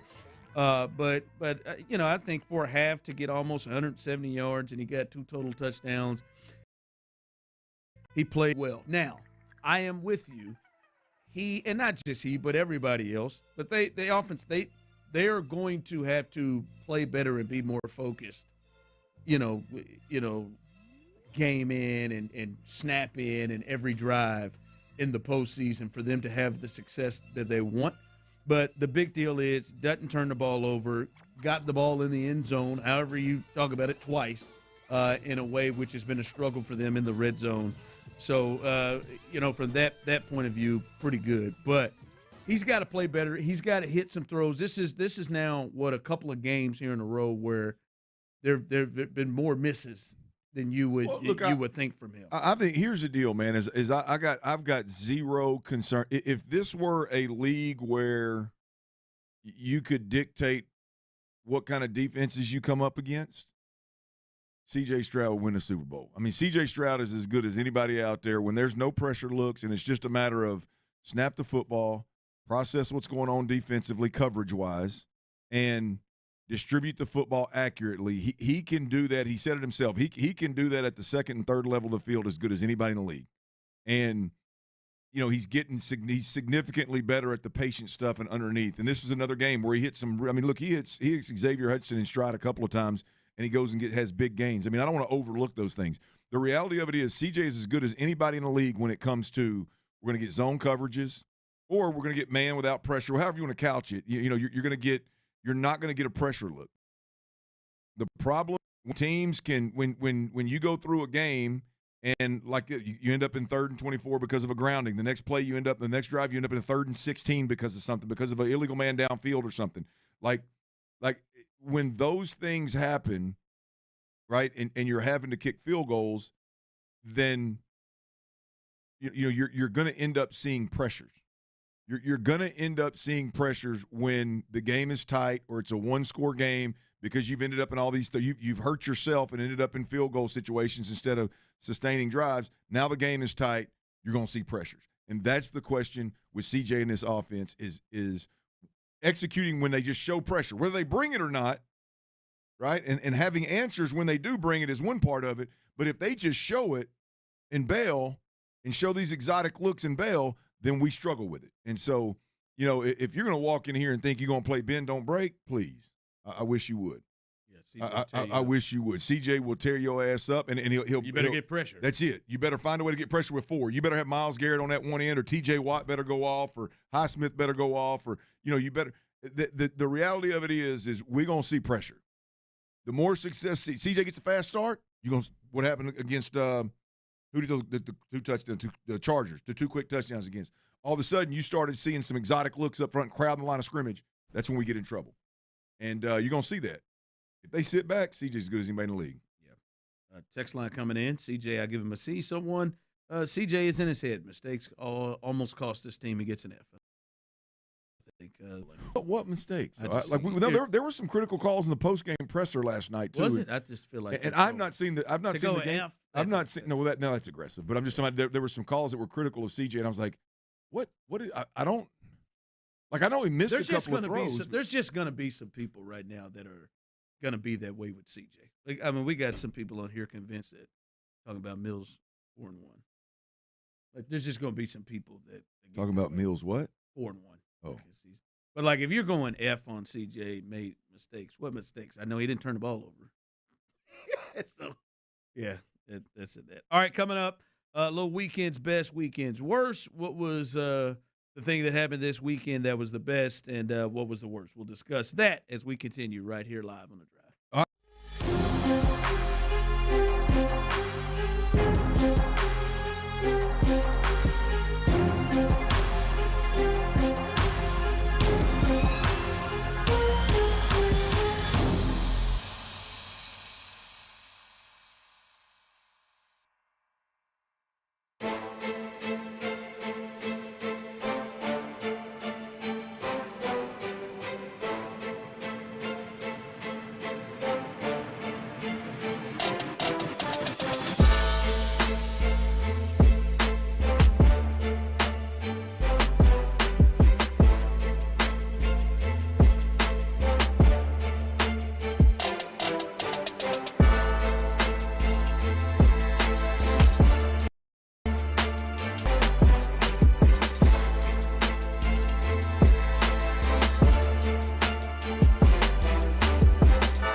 281-222-2222.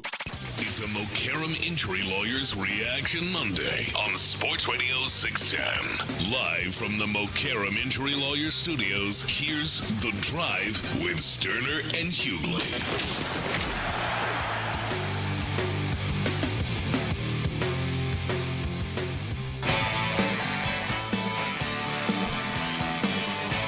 Aerosmith, huh? All right. Welcome back in Monday. Remember, we are out early here on The Drive, 5 o'clock, the coach's show with Demeco Ryans. So stay tuned for that as he is excited, should be excited, and ready for the postseason. 3 straight years that the Texans have made it to the playoffs. And this year, 0-3, 3-5, they rattle off 9 in a row to make a hell of a run. And one of the sexy picks to get to the Super Bowl out of the AFC this year. So big time for Demeco, and we'll hear from him coming up here in the 5 o'clock hour as the coach's show will follow us as we're off early. All right. It is around that time where we do our little weekend's best, weekend's worst.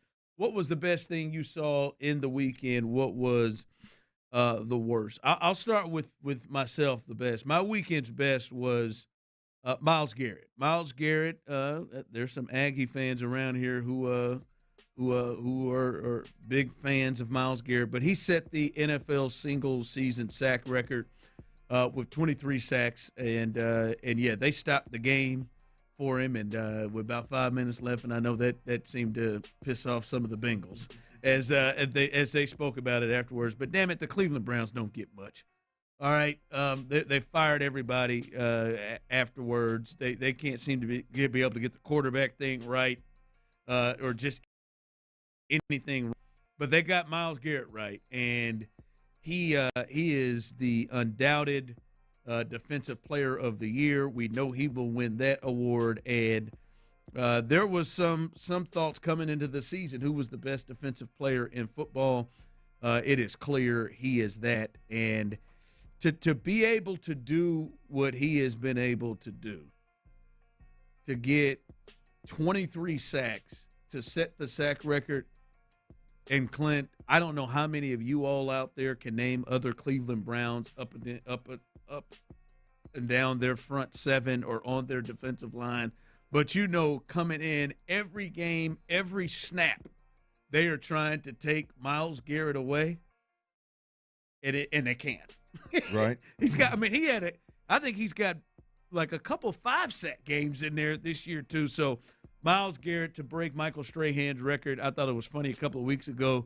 Michael Strahan came back from break on Fox and said it was good to know you sack record because he was going to break it. So Myles Garrett, congratulations! Best thing I saw weekend's best was Myles Garrett breaking the sack record. Any issue with it being a 17 game season instead of 16? I mean, not issue, but just, I mean, you're in your mind, do you look at it and go, here's a little takes a little of the sting away. I don't know. I maybe. Hell, he was. I mean, he had it a couple of weeks ago. Right. I don't know. It doesn't change me, man. I think it's just impressive. Just like, I mean, I've watched him, man. He's getting double, triple teamed. I mean, there were times they were showing it yesterday, Clint. I checked out that for some reason. They had about three different people hit him multiple times as he's coming off the line of scrimmage. A tight end, a running back, a tackle, a guard. Like, it was just. Well, you want to talk about a guy that's getting all that PFF grades, and they talk about guys getting double and triple teams. That there ain't no doubt about it. That one gets the attention. My weekend's best. I'm gonna go back to the college football ranks, right? Texas Tech head coach Ron Joey McGuire. He I don't know if he flipped this guy or not, but if you watch Texas Tech, it was clear that, no disrespect, but it was clear that they needed a quarterback. It was clear that their quarterback was – I think it was clear that their quarterback was just, when it comes to the other quarterbacks in the college football playoffs, I think that he was lacking. One place Texas Tech could get significantly better, I think, is at the quarterback position. And the number one portal quarterback in college football was a kid out of Cincinnati. And this kid, I don't know if you've seen him play or on. I've seen some highlights, but this kid apparently is the real deal. Brendan Sorsby. And he was thought to be Lane Kiffin's guy, right? He was thought to be hook, line, and sinker. Came down between LSU and Texas Tech. He took both visits and was thought to be this is an LSU and Joey McGuire and that oil money up there at Texas Tech flipped him. At least right now, the word on the street is that he's flipped and he's going to be the next Texas Tech quarterback. So big shout out to the Red Raiders up there. Big shout out for getting in. Making it happen. Yeah, man, they're making it happen. They got into some oil or something. Yeah, well, they got one guy up there, a former player that sold his company is footing the bill for all of this. But it's what it's all about, man. It's what it's all about. If you were in one of the mid-range schools and you want to make the jump to where you can pay for guys like this, it's thought to be in the range of $5 million a year for Brendan Sorsby, the number one portal quarterback. But big shout out to Texas Tech for getting in this year, making that big time jump, and then obviously fixing your problems immediately in the transfer portal, taking advantage of the portal and NIL. I don't know what the hell happened to him in Miami against Oregon, but yeah. Well, that was. I mean, when you look at kind of how that thing went down, I think there's several reasons. I'm not blaming it all on the quarterback. I would never do that being a former, but I mean, I think it was clear, like it was a better quarterback, and that would be a different team. Now, they got to do something at the skill positions. They got to get more skill, but, I mean, that they didn't look that bad all year. Now, Oregon's a better team, but I wouldn't say like Oregon. They're not a dominant team, right? Like, I mean, James Madison walked up and down the field on them at times. They played their worst game offensively. They couldn't score. Like, you ever watch a game where you don't really have a dog in the fight? You have a quarterback, but he threw a pick in the corner of the end zone, and it pissed me off. Like, it pissed. And I got no dog in the fight. It pissed me off. Like, I don't know what he was looking at. Welcome to my world. Every time I turn the TV on, if it's football, I get pissed off at some guy I don't even know what he was looking at. But they're making it work. Well, these last couple of years, they are spending that money getting players to Lubbock. All right, my weekend's worst is just this. The Texans are a bit involved in this, but it's even worse on the other side in the NFC.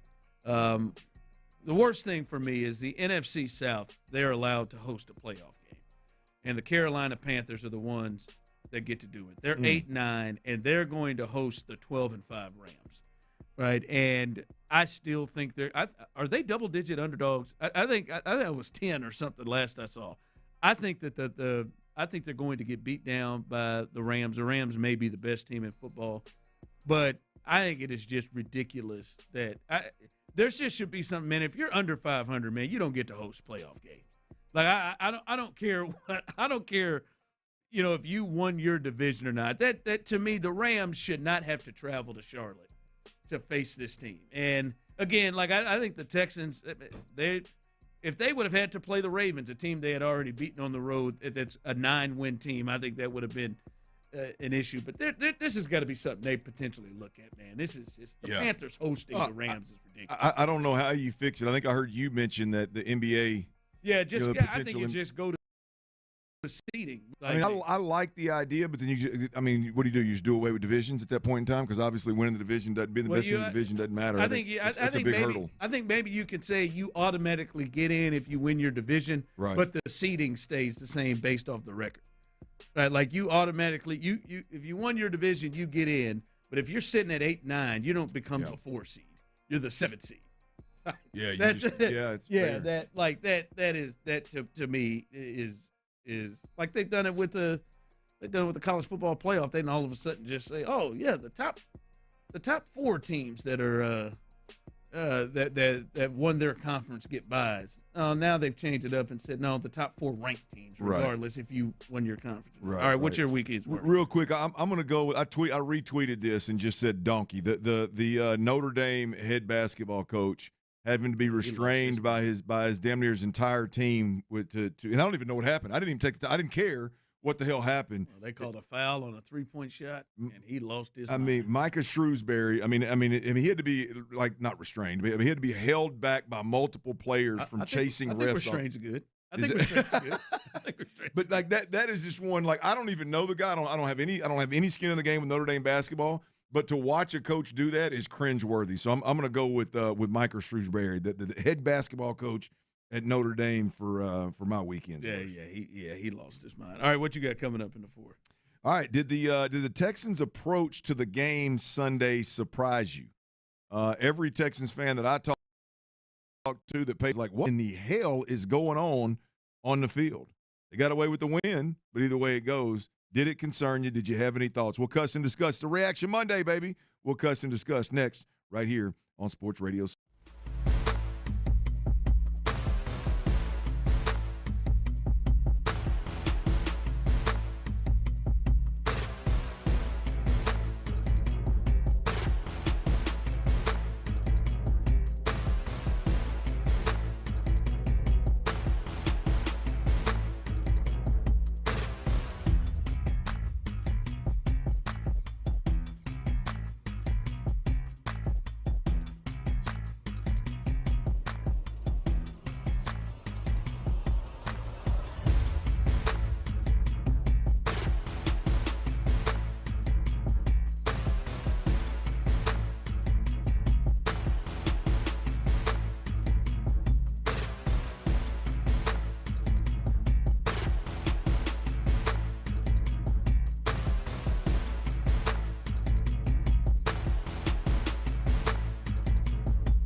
Houston. Insider access, exclusive content. Sports Radio 610. The Texans play here. An Odyssey sports station. Dive into the mind of former NFL quarterback Clint Stoerner. I was thinking about coming out of the chute here and telling y'all about my new boots that I got on, but y'all want to talk about puppy chow? What is that, ostrich? Hell no, that's python. It's Sturdy's Daily. Before we get to that boner. On The Drive with Stoerner and Hughley.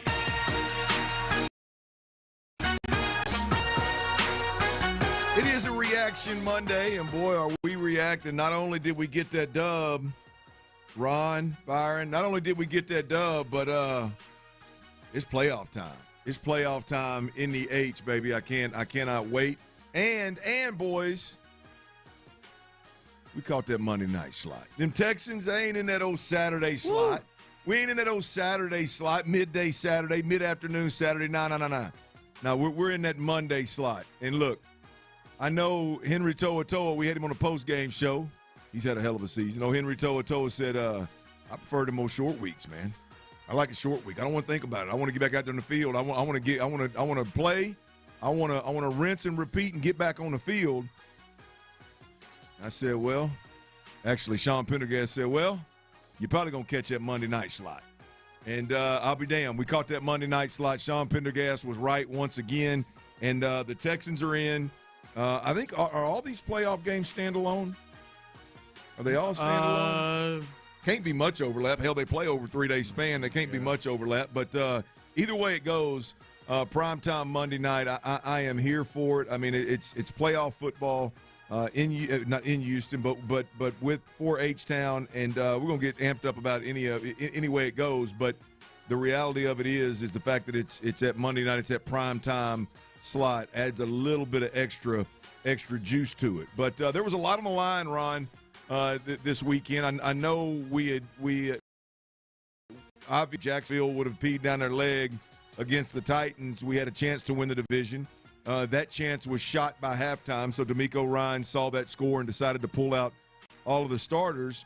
But I want to rewind a little bit. When I'm driving to the stadium, and I hear the pregame talking about Sean Pendergast and Seth Payne talking about, yeah, man, Nico Collins ain't going this week. I thought, well, that's brave. That's ballsy.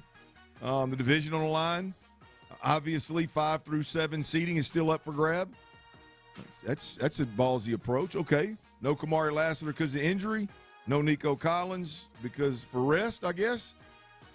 And then we get to the game, and the game's kind of rolling out. Texans are handling their business and doing some good things, and you feel like got the game pretty much under control. And all of a sudden, we come out of halftime, and it's on defense. There's no Will Anderson. There's no Daniil Hunter. There's no Azeez Al-Shaair. Kamari didn't make the game. I mean, there's no Derek Stingley. Yeah, Kamari was already out. And I'm thinking, well, damn. And then all of a sudden, the offense pops out there, and it's Davis Mills. And I'm thinking, well, they clearly saw the score of the Jacksonville game at halftime. And not to make a mountain out of a molehill, it didn't end up impacting us in any way, shape, or form.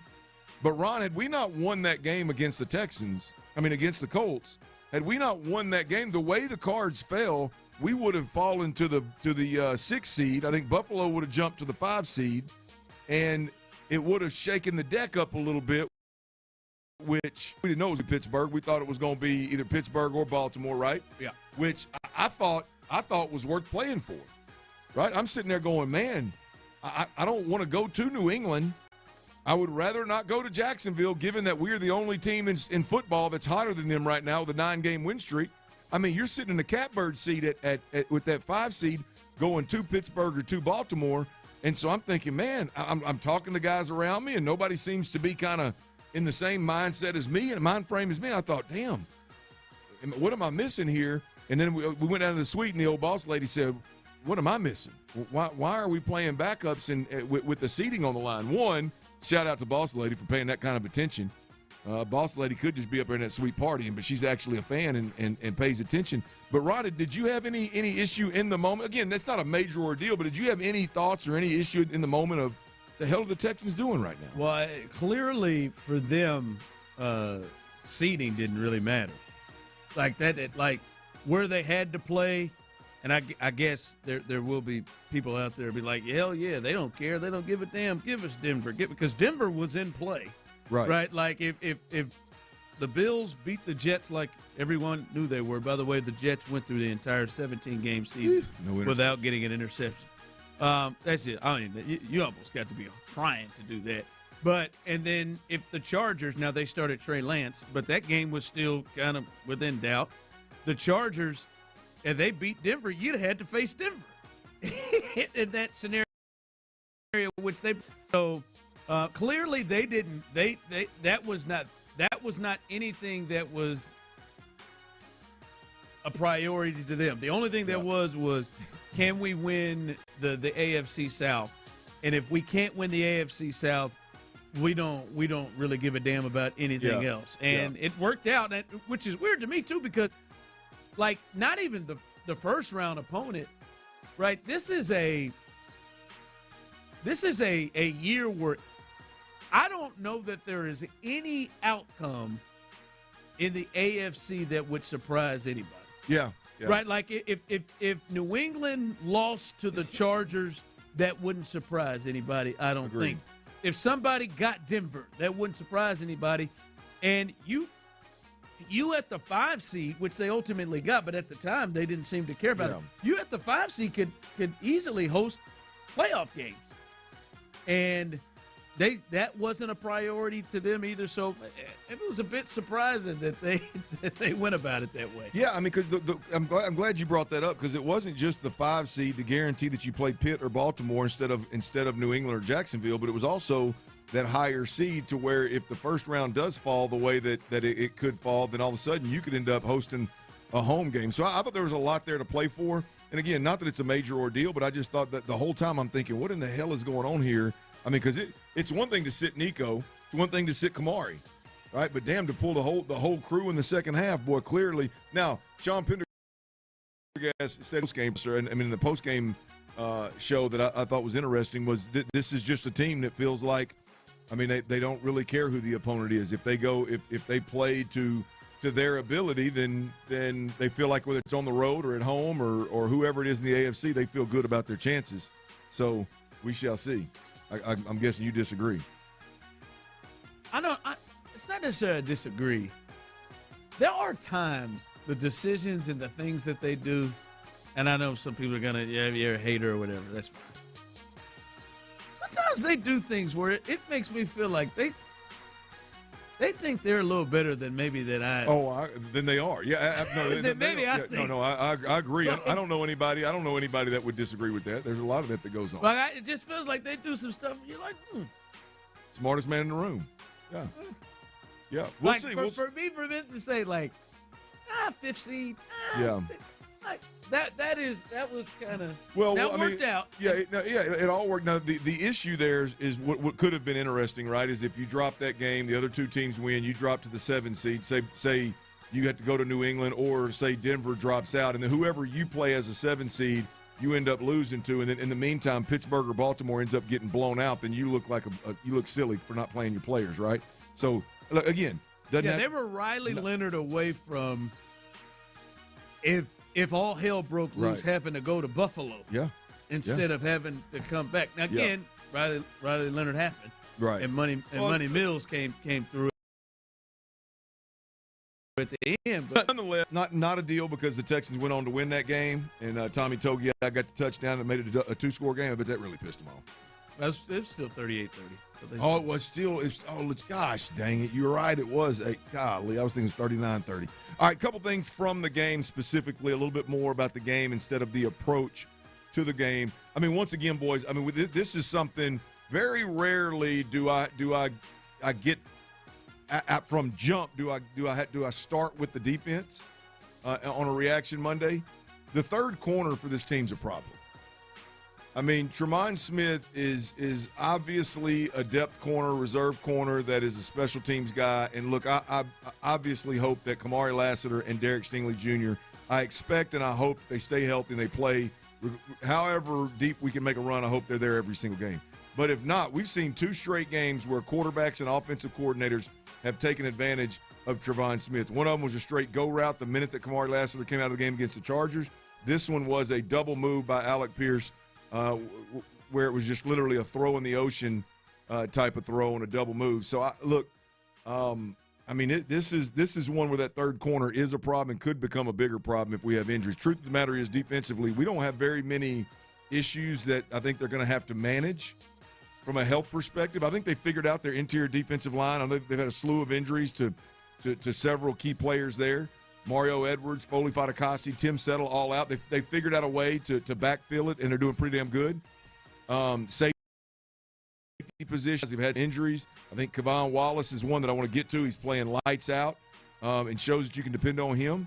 But, Ron, that depth at the quarterback position, that could end up being a major, major problem for this defense. As long as Kamari and Stingley can go. Yeah. Yeah, as long as they can go. But I ain't gonna lie to you. Alex Pierce was giving 24 the business too. Yeah, he went at Stingley. Until he got himself ejected. But I hear you. You feel good about that. But no, yeah, it Kamari Lassiter, he might show up on Wednesday and stock up, stock down. But Kamari Lassiter, his absence and the drop off for either one of them, it changes to me probably what Demeco and Matt Burke want to do. Well, these guys, they've shown that they just can't afford to come out of the game. Kamari, how was he out one drive? He was out one drive against the Chargers, and they found a way to throw a go route on Tremont Smith. So, it is that is a real problem that if those two guys who are banged up with Stingley with the oblique, and I believe, what is Kamari last? He's got two things, right? Knee and foot or something.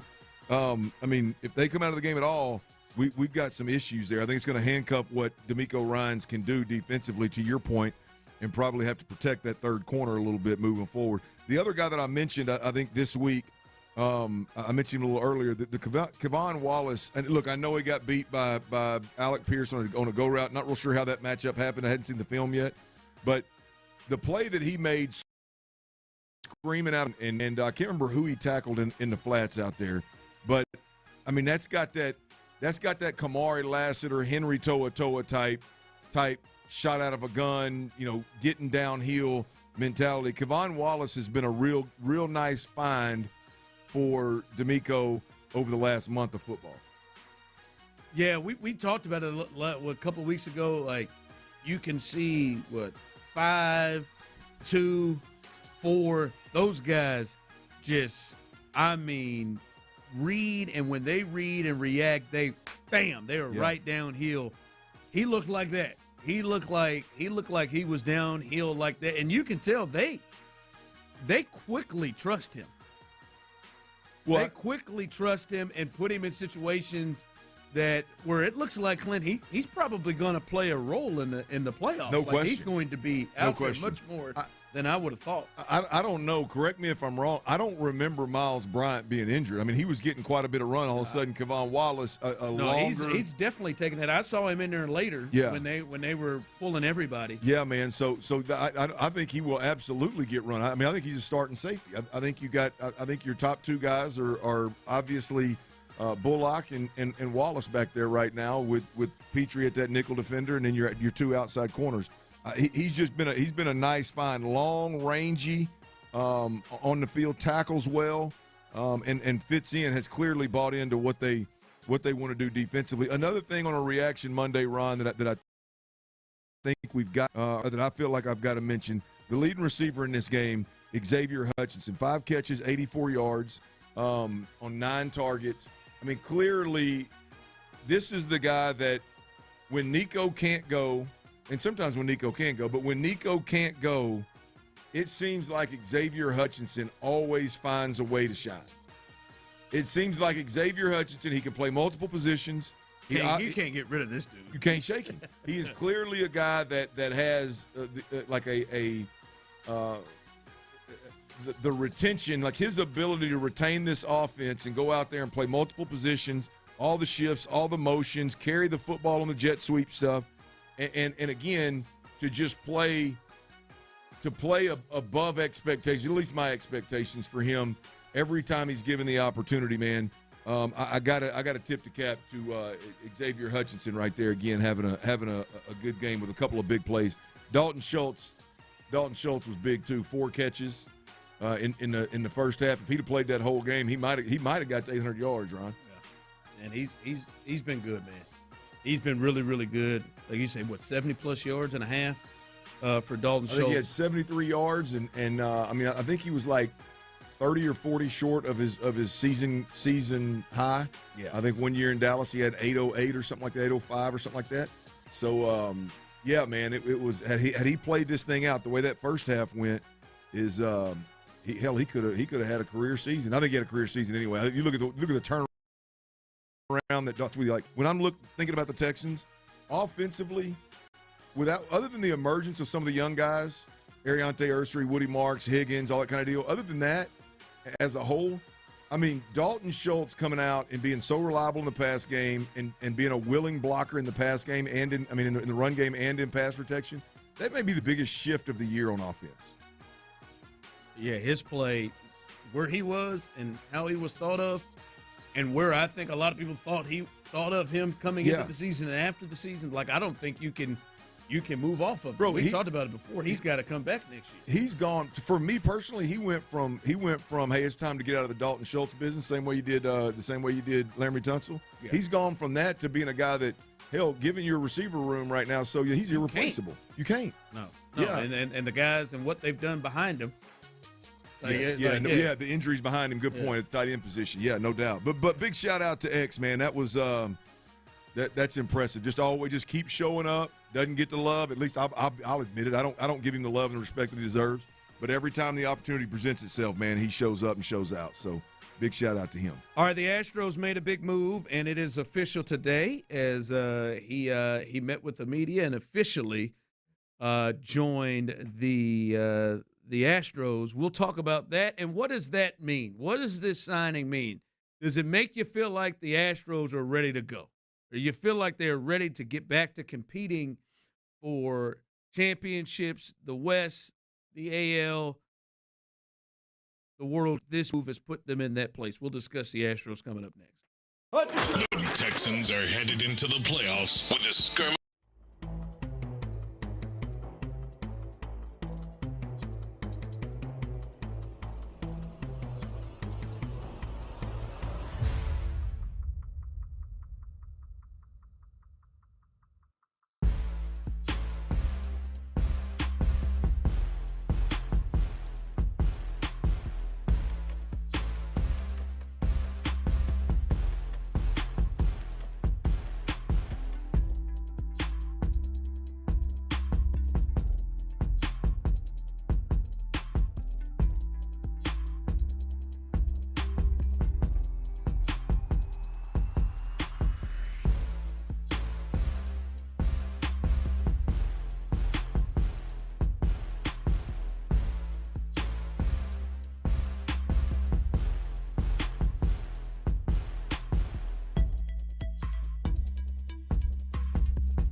to Mokaram Injury Lawyers Reaction Monday on Sports Radio 610. Live from the Mokaram Injury Lawyers studios, here's The Drive with Stoerner and Hughley.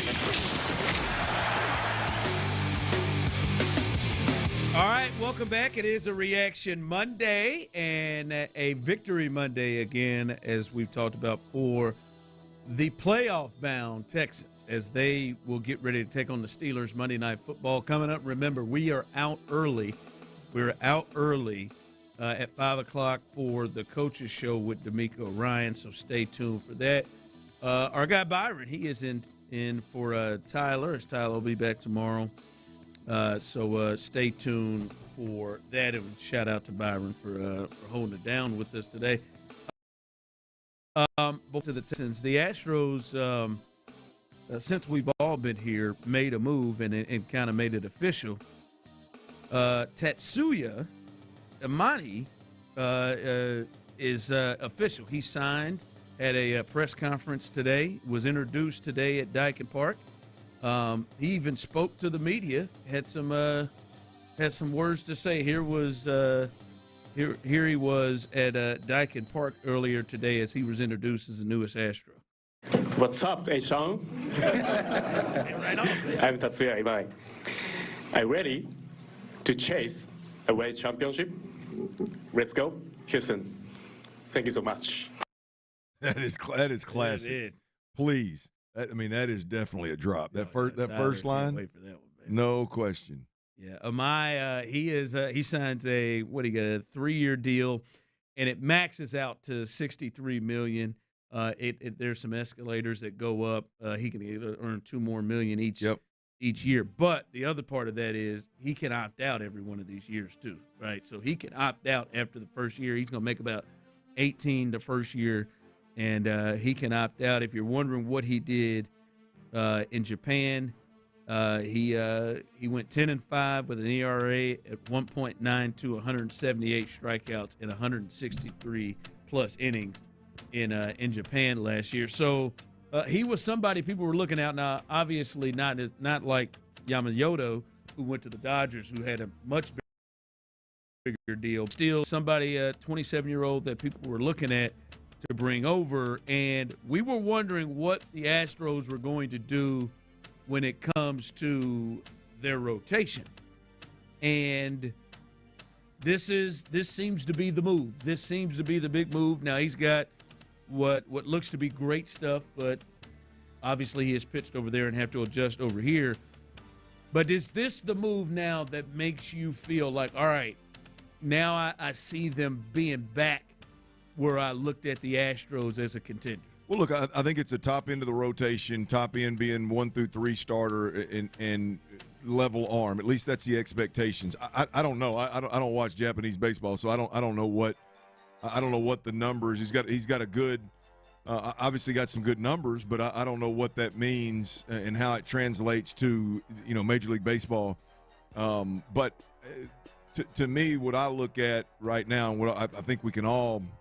The best indicator is, clearly there were other organizations that were hot after him. Clearly there were other organizations that were willing to offer him long-term deals with big money involved. And that just tells me that obviously there was more teams than just the Astros in the mix for this cat. And there was more teams that were more highly impressed with what he brings to the table. We know he said he didn't want to pitch for the Dodgers. Well, there you go. The whole thing is just like, it's not just about the Astros and their opinions and their thoughts. Obviously, he was highly sought after, and so that leads you to multiple organizations that believe this guy's got a high ceiling.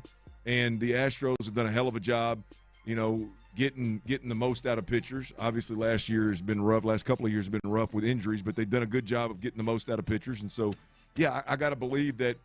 You weren't going to sign somebody that was better than Hunter Brown at this point in time, obviously. And so you were talking about a 2 or a 3 starter, and I got to believe that he falls in one of those slots when it's all said and done. Or at least I got to hope like hell he does. Yeah, we'll see. I don't know what their rotation is. I still continue to see Lance McCullers keep creeping up in the projected rotation, and that just can't be it. Right. Like they can't be it going into it. I don't know. Maybe he turns it around. But like you look at their group with him and Brown at the top, with Javier, you hope he can regain things. Burrows, who they brought over. There's then McCullers, Arrighetti, France, Alexander. Like, they're getting closer there. That outfield's something's got to turn out with that outfield. You start saying that outfield out loud with Jake Myers, Cam Smith, Sanchez maybe over there, like free swinger, or I don't know, that it doesn't seem like they want to run Altuve over there as much this year. I don't know. It doesn't seem like they want to run Jordan over there as much this year. Like, that just like we're used to an outfield that looks like what Springer and Tucker and Brantley. Like, they got at something to that point, but. Obviously, if this guy is anywhere close to where he was in Japan, this is a nice big step. Yeah. But it does feel like they may be another position player, particularly an outfielder, and to me even more, maybe another starter away from really feeling like this is an Astros like postseason team that you're accustomed to. Yeah, well, I think there's a lot. Look, it's hard for me to lean into the whole wait and see with a bunch of these guys that have been injured or just haven't performed at that level. It's hard for me to wait and see. Look, Lance McCullers being in a projected top 5 scares the hell out of me. I'll be honest with you, Javier scares the hell out of me from an injury and an inconsistent perspective. So, there's a lot left to be, I think, desired with the projected starting rotation, any way you slice it.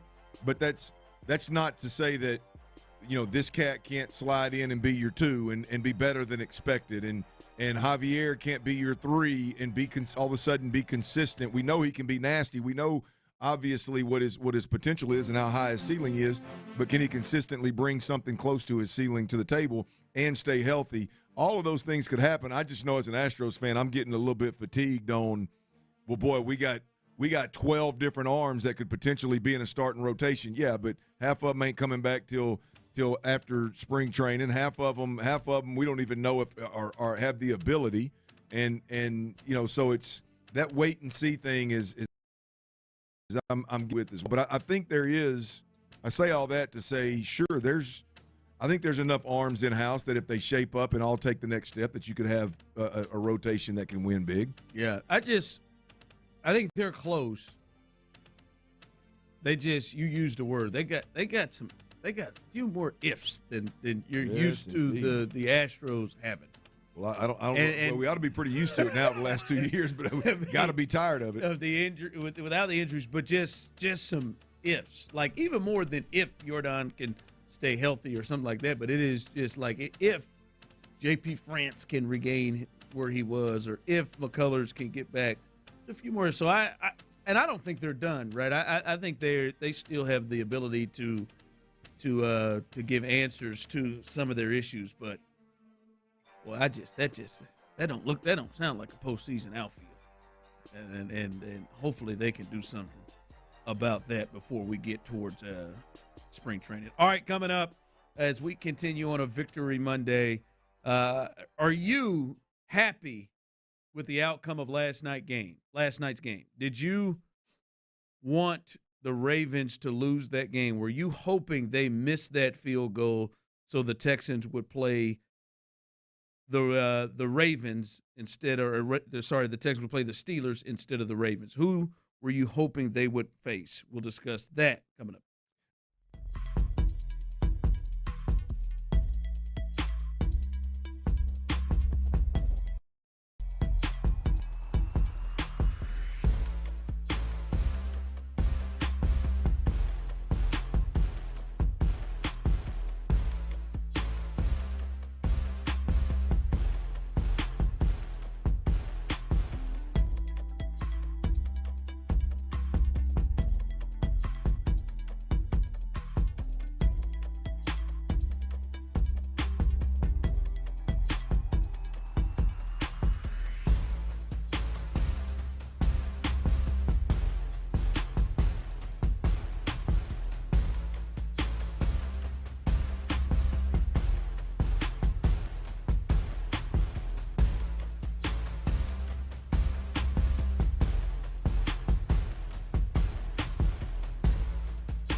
Fast today at your local retailer. Use as directed for occasional constipation. Contains magnesium hydroxide. It's a Mokaram Injury Lawyers Reaction Monday on Sports Radio 610. Live from the Mokaram Injury Lawyers Studios, here's The Drive with Stoerner and Hughley.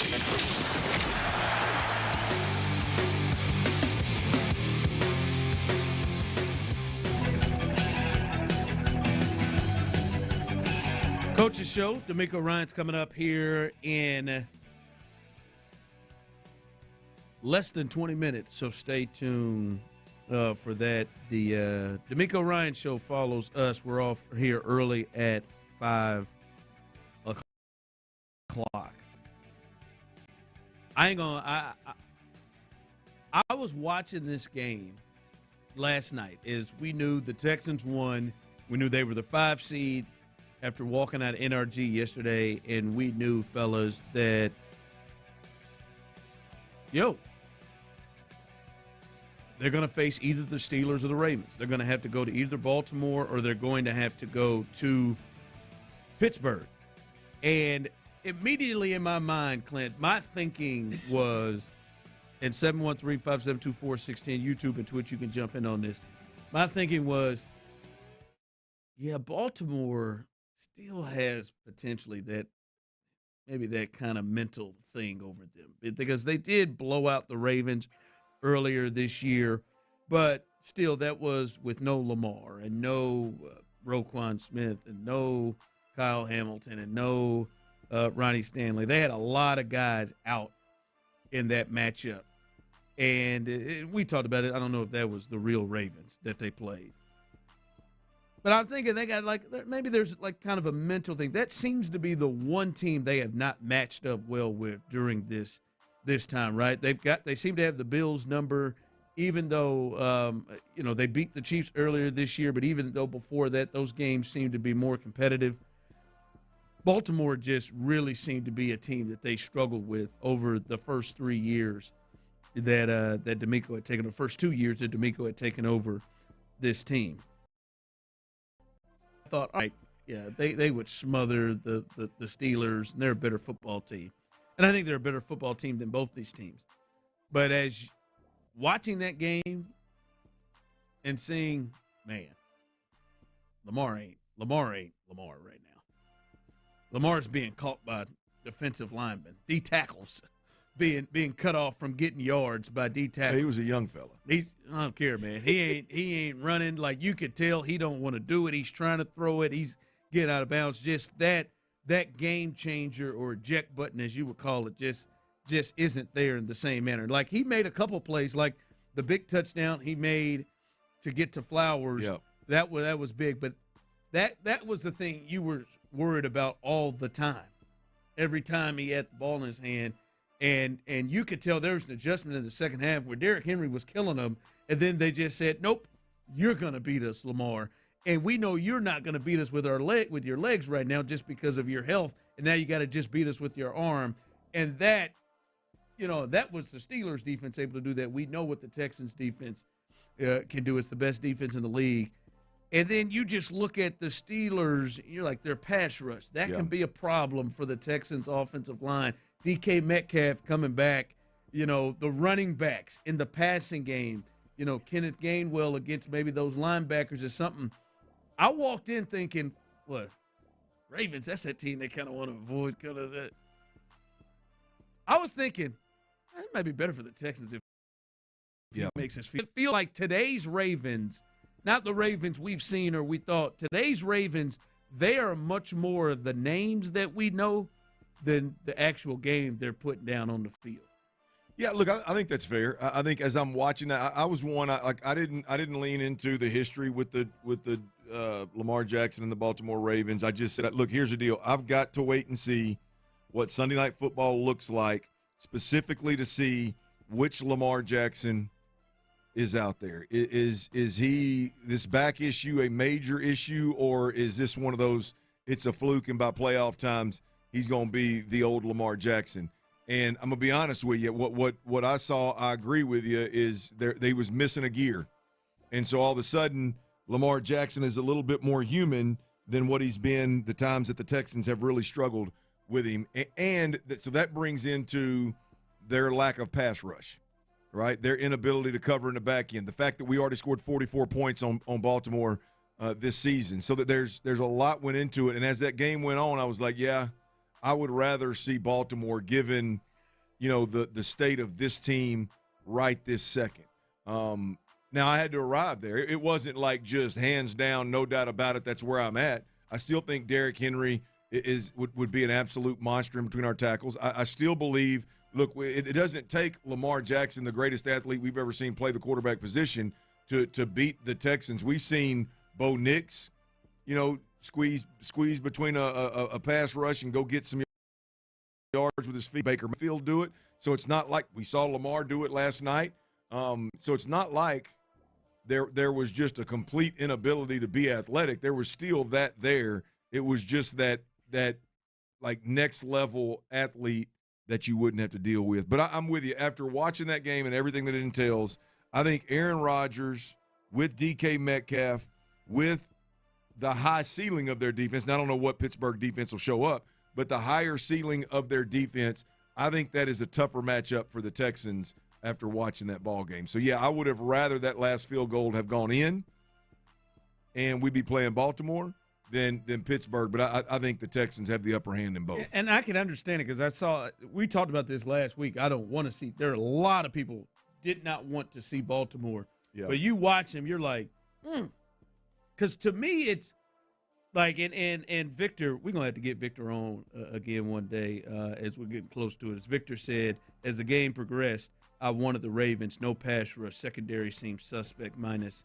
the safety. Yes, and to me, when I say a lot of game, Kyle Hamilton is the only one who seems to be playing at the level that we think of when we think of because Lamar's is and Derrick Henry is close. I think he may have taken over the rushing lead yesterday, but yeah, like Roquan Smith's not the same. Kyle Van Noy's 35. They got no pass, but they've got no pass rush. None whatsoever, right? 3rd down and 5s and 6. I think the Texans would have eaten the Ravens alive. The Texans standpoint, eaten the Ravens alive and had a much better test. Now, to me, like you're thinking, all right, T.J. Watt's back, and I know he had the lung issue, but watching T.J. Watt, he looked close to the T.J. Watt that comes off the edge like normal. Highsmith. And Cam Hayward, like that is a bigger task to me with their pass rush coming off of there. Patrick Queen back there. They've got a defense that has a chance to really hurt the Texans because to me it's not really about other teams' offenses because I think the Texans defense is going to give Lamar, Aaron, they're going to give them problems. But are we looking at a game that could be, 17-10, or are we looking at a game where the Texans offense is going to make another team have to score 20 plus? And I think the Ravens defense, the way I think the Texans could have forced this to be, you got to score 25 to beat us. Yeah. As opposed to maybe 17 or 20. I agree. And then look up, if you look up too, I didn't follow up on it and see what the end result was, but 14, their safety. Yeah, Kyle Hamilton. He went out of the game late with a concussion. He could have missed. So it would have been even better for the Texans given that. The one thing that you mentioned it earlier, and we'll talk about it as the week goes on, but Aaron Rodgers' command at the line of scrimmage and the way he can manipulate a defense with his snap count thing, playing with the play clock, the way we've seen him do, that's going to be an interesting matchup. Playing all those games at the line of scrimmage typically means he gets a better bead on what you're doing.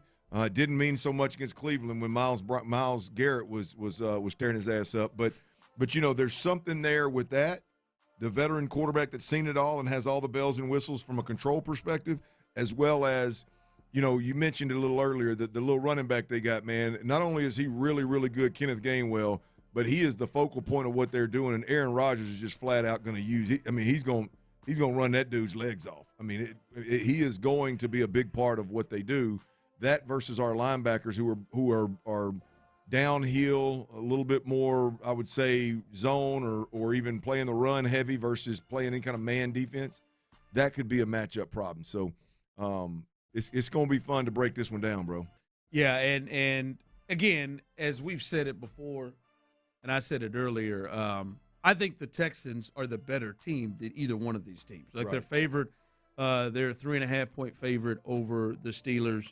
And you watching those two teams, what the Texans have done throughout the season, the way they're playing, they are a better football team than them. But when you watch that game and you look at today's Baltimore Ravens, they're not the same as what we've been used to seeing the previous 2 years. And I think the Steelers present more issues than the Ravens did. Right? I think the Texans, if they wanted, could score 24 on the Ravens easy. And the lack of weapons that the Ravens have offensively right now, and the lack of what Lamar can do with his physical, I don't think they can get 25. The wild card would then be them trying to keep up, right? Yeah. So that's the latest. But they should move on. That will be the talking point. They should move on, even on the road. But no, it should be fun leading up to this with Pittsburgh. Area 45 coming up tonight as well. And we, as we said, Demeco Ryans, the coaches show, they are following us. So stay tuned for that. Clint, great job. Byron, great job. Tyler should be back tomorrow. I am Ron, the show. As always, Houston, we love you, baby.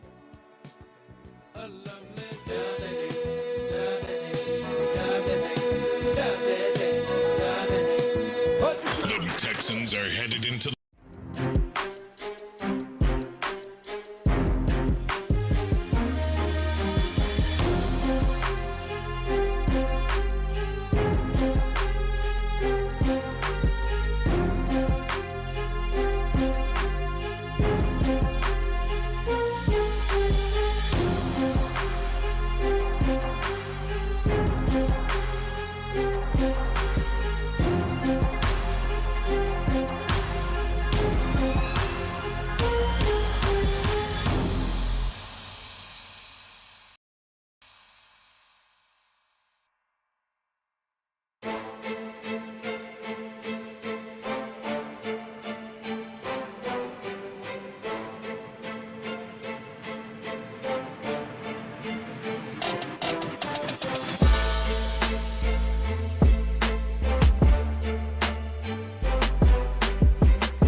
blocked.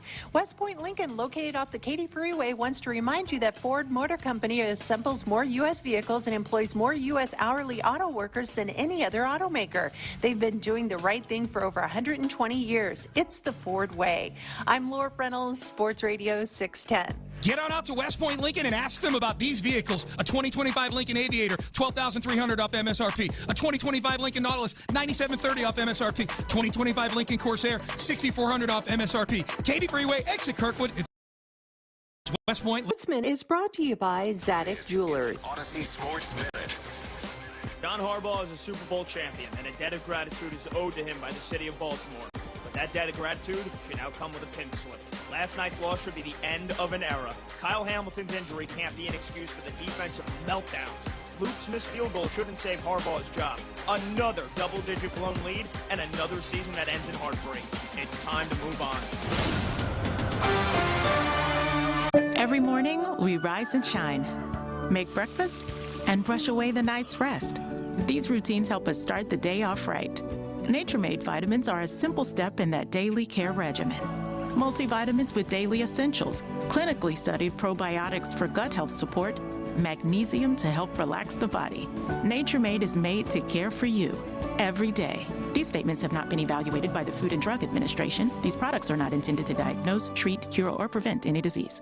My name is Whitney Allen. I am a widow. My husband Ryan died. We never thought in a million years we'd have to use life insurance. The unexpected happened. With Ethos, it is so fast and easy. It's 100% online. You can get a quote in seconds, apply in minutes, and get same-day coverage, no medical exams, and you can get up to $3 million worth of coverage through Ethos. Get your free quote at ethos.com/radio. That's ethos.com/radio. Time spent on application may vary. Online health questions required. There are only about 4,300 publicly traded companies on the U.S. Stock Exchange, but there are an estimated 33 million companies in the Jeff June, founder of Trajan Wealth. The average investor is missing out on over 99% of the investment opportunity that's happening in this beautiful country until now. True portfolio strength is found beyond the confines of the S&P 500, investing in promising companies before they go public. Private real estate, infrastructure, world-changing technologies. This is called the endowment model. The endowment model has historically outperformed the traditional model of just stocks and bonds. If you're an accredited investor and want more from your investments, it's time to think beyond just stocks and bonds. Call Trajan today, 346-200-6700. That's 346-200-6700. Advisory services offered through Trajan Wealth, LLC, an SEC-registered investment advisor. See website for details. This is the story of the one. As the purchasing manager at a manufacturing plant, she knows the only thing more important than having the right safety gear is having it there when you need it. That's why she partners with Grainger for auto reordering, so her team members can count on her to have cut-resistant gloves on hand, and each shift can run safely and efficiently. Call 1-800-GRAINGER, click Grainger.com, or just stop by. Grainger, for the ones who get it done. You're still grooving, still connecting, still loving, still turning up, still thriving. You still got it, but your immune system, it weakens as you age. That's where vaccines come in. They help train and strengthen your immune response to fight off respiratory illnesses like flu, pneumococcal pneumonia, COVID-19. Ask your doctor or pharmacist which vaccines you need. Book in minutes at vaxassist.com. Sponsored by Pfizer. With the new IHOP value menu, $6 is all it takes to go to your happy place, where stacks of pancakes with bacon and eggs are just $6 every day. French toast, sausage, and eggs are, you guessed it, $6. And fluffy omelets come with a side of pancakes and only cost $6. Go to your happy plates every day at IHOP. $7 in some locations. Available every day for a limited time at participating restaurants in the U.S. Hours may vary. No substitutions. Not valid with other discounts or promotions. Prices may vary. What if sports were traded like markets? Now you can test your sports IQ in real time with Robinhood Prediction Markets. It's not you against the house. It's you participating in a live market. You can buy or sell your positions all game long. You know the game. Put it to use. Trade every play with Robinhood. Download the app today. Futures and cleared swaps trading involves significant risk and is not appropriate for everyone. Event contracts are offered by Robinhood Derivatives, LLC, a registered futures commission merchant and swap firm. My name is Whitney Allen. I am a widow. My husband Ryan died. We never thought in a million years we'd have to use life insurance. The unexpected happened. With Ethos, it is so fast and easy. It's 100% online. You can get a quote in seconds, apply in minutes, and get same-day coverage, no medical exams, and you can get up to $3 million worth of coverage through Ethos. Get your free quote at ethos.com/game. That's ethos.com/game. Time spent on application may vary. Online health questions required. KILTH Houston. Insider access. Exclusive content. Sports Radio 610. The Texans play here. An Odyssey sports station. It's Texans Radio. Yes, sir. The Demeco Ryans Show. Communicate. Over-communicate. Brought to you by Amity Bank. Hello, Texans. Welcome to the Demeco Ryans Show, and it's a happy one. Why not? You're going to the playoffs for the third consecutive season. The Texans going in as a wild card for the first time, and on the road in round one for the first time, because that's what wild cards do. You don't host as a wild card unless you get to the second round and you get other things to happen. We can get into that later. The matter at hand is beating the Pittsburgh Steelers Monday night in Pittsburgh. Huge opportunity for the Texans to take on the AFC North champs. Pittsburgh won it with the dramatic win, and maybe traumatic for the Ravens, but a dramatic win for the Pittsburgh Steelers at home. Now you go into their place. A lot of Houston professional football postseason history in Steel City, and the Texans haven't won there since 2002 when they had that wacky, wild 3 defensive touchdown game. Aaron Glenn with 2 pick sixes in that one, and they won 24-6. That was the only time they beat the Steelers in Pittsburgh, and that was a playoff-bound Steeler team. So just weird stuff. But nothing weird about your Texans having the best defense in the NFL. They finish first in total yards, just barely second in points per game allowed. The Rams got them by 2/10. Had that really terrific defensive performance against the 49ers in a gotta-have-it division championship game Saturday, while the Texans took on the Colts. Didn't necessarily have to have it. Played a lot of reserves, allowed 30 points, whatever. That doesn't matter. What really matters is you're in the playoffs again under head coach Demeco Ryans. What a start to his Texans tenure, and now you got to go on the road in the postseason. They've done it before, of course. Last year, the year before, in cold weather environments, tough teams. They didn't win those games, but they played pretty well last year in stretches, and they were tied with the Ravens the year before that, 10-10 at the break. Couldn't get the job done in the second half. You feel like they exercised some of those demons, winning a cold weather game on the road, well, as opposed to a cold weather game in Houston, but at Kansas City not so long ago. That was a big win in prime time, and other big wins on the road. Chargers, Colts. Here you go in the postseason on the road. So let's get to it. Presented by Amegy Bank, the official business bank of the Houston Texans. Here's our conversation with head coach Demeco Ryans.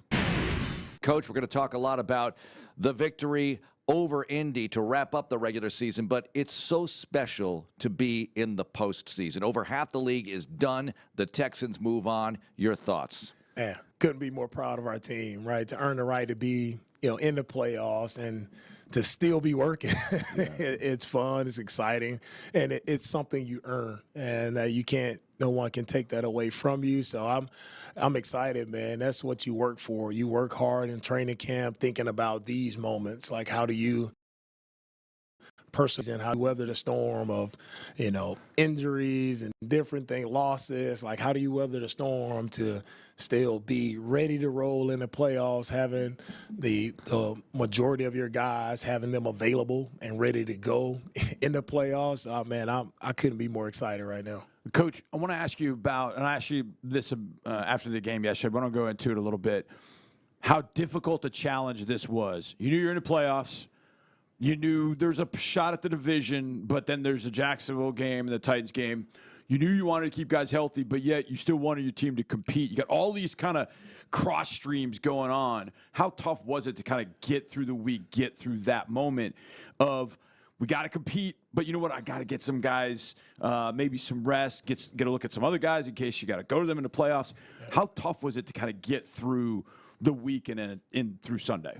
Yeah, it takes me back to like the Raiders week where it's kind of like one of those weeks that's challenging from a standpoint of, how do you motivate the guys, get them up and going, knowing that, you feel like, we should beat this team when we're playing the Raiders. And now you play the coach like, we really don't have anything to play for. Well, how do you motivate them to get the guys going? Hey, well, we don't know what's going to happen in the game, versus the Titans and the Jags. So we got to go for it.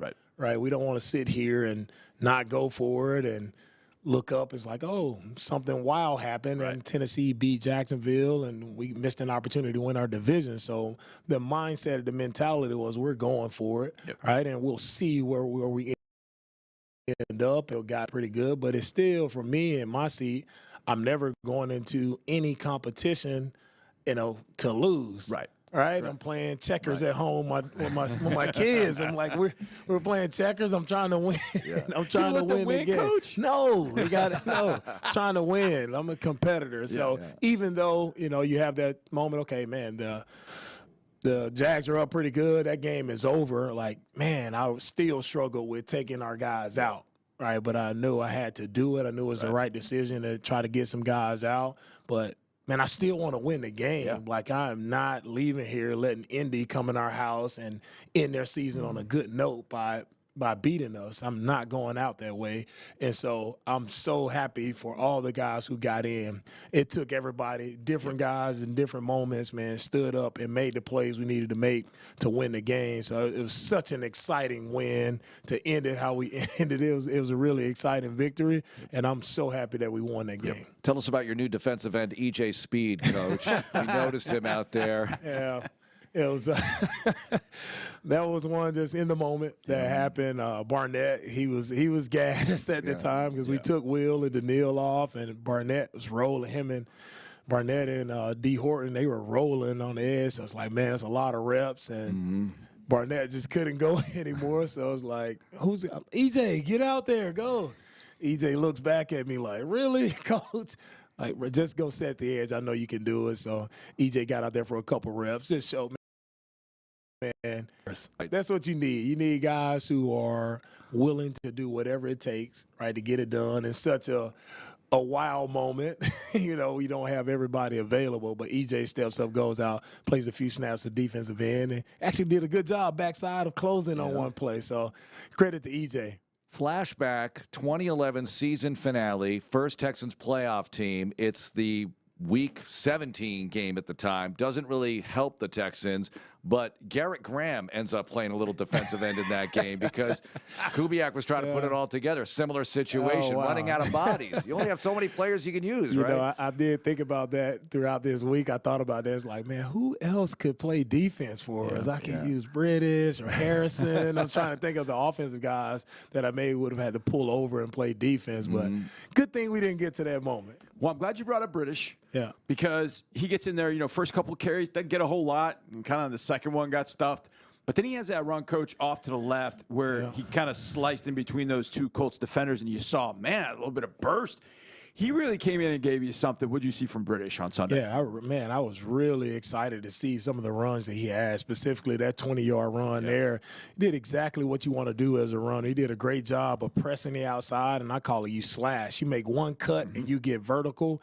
And it was a really nice run by him to get a big 20-yard gain we needed the most. And Kayla was like, let's just keep giving it to him. So he had run after run. He had a nice little spin move about 4 plays later.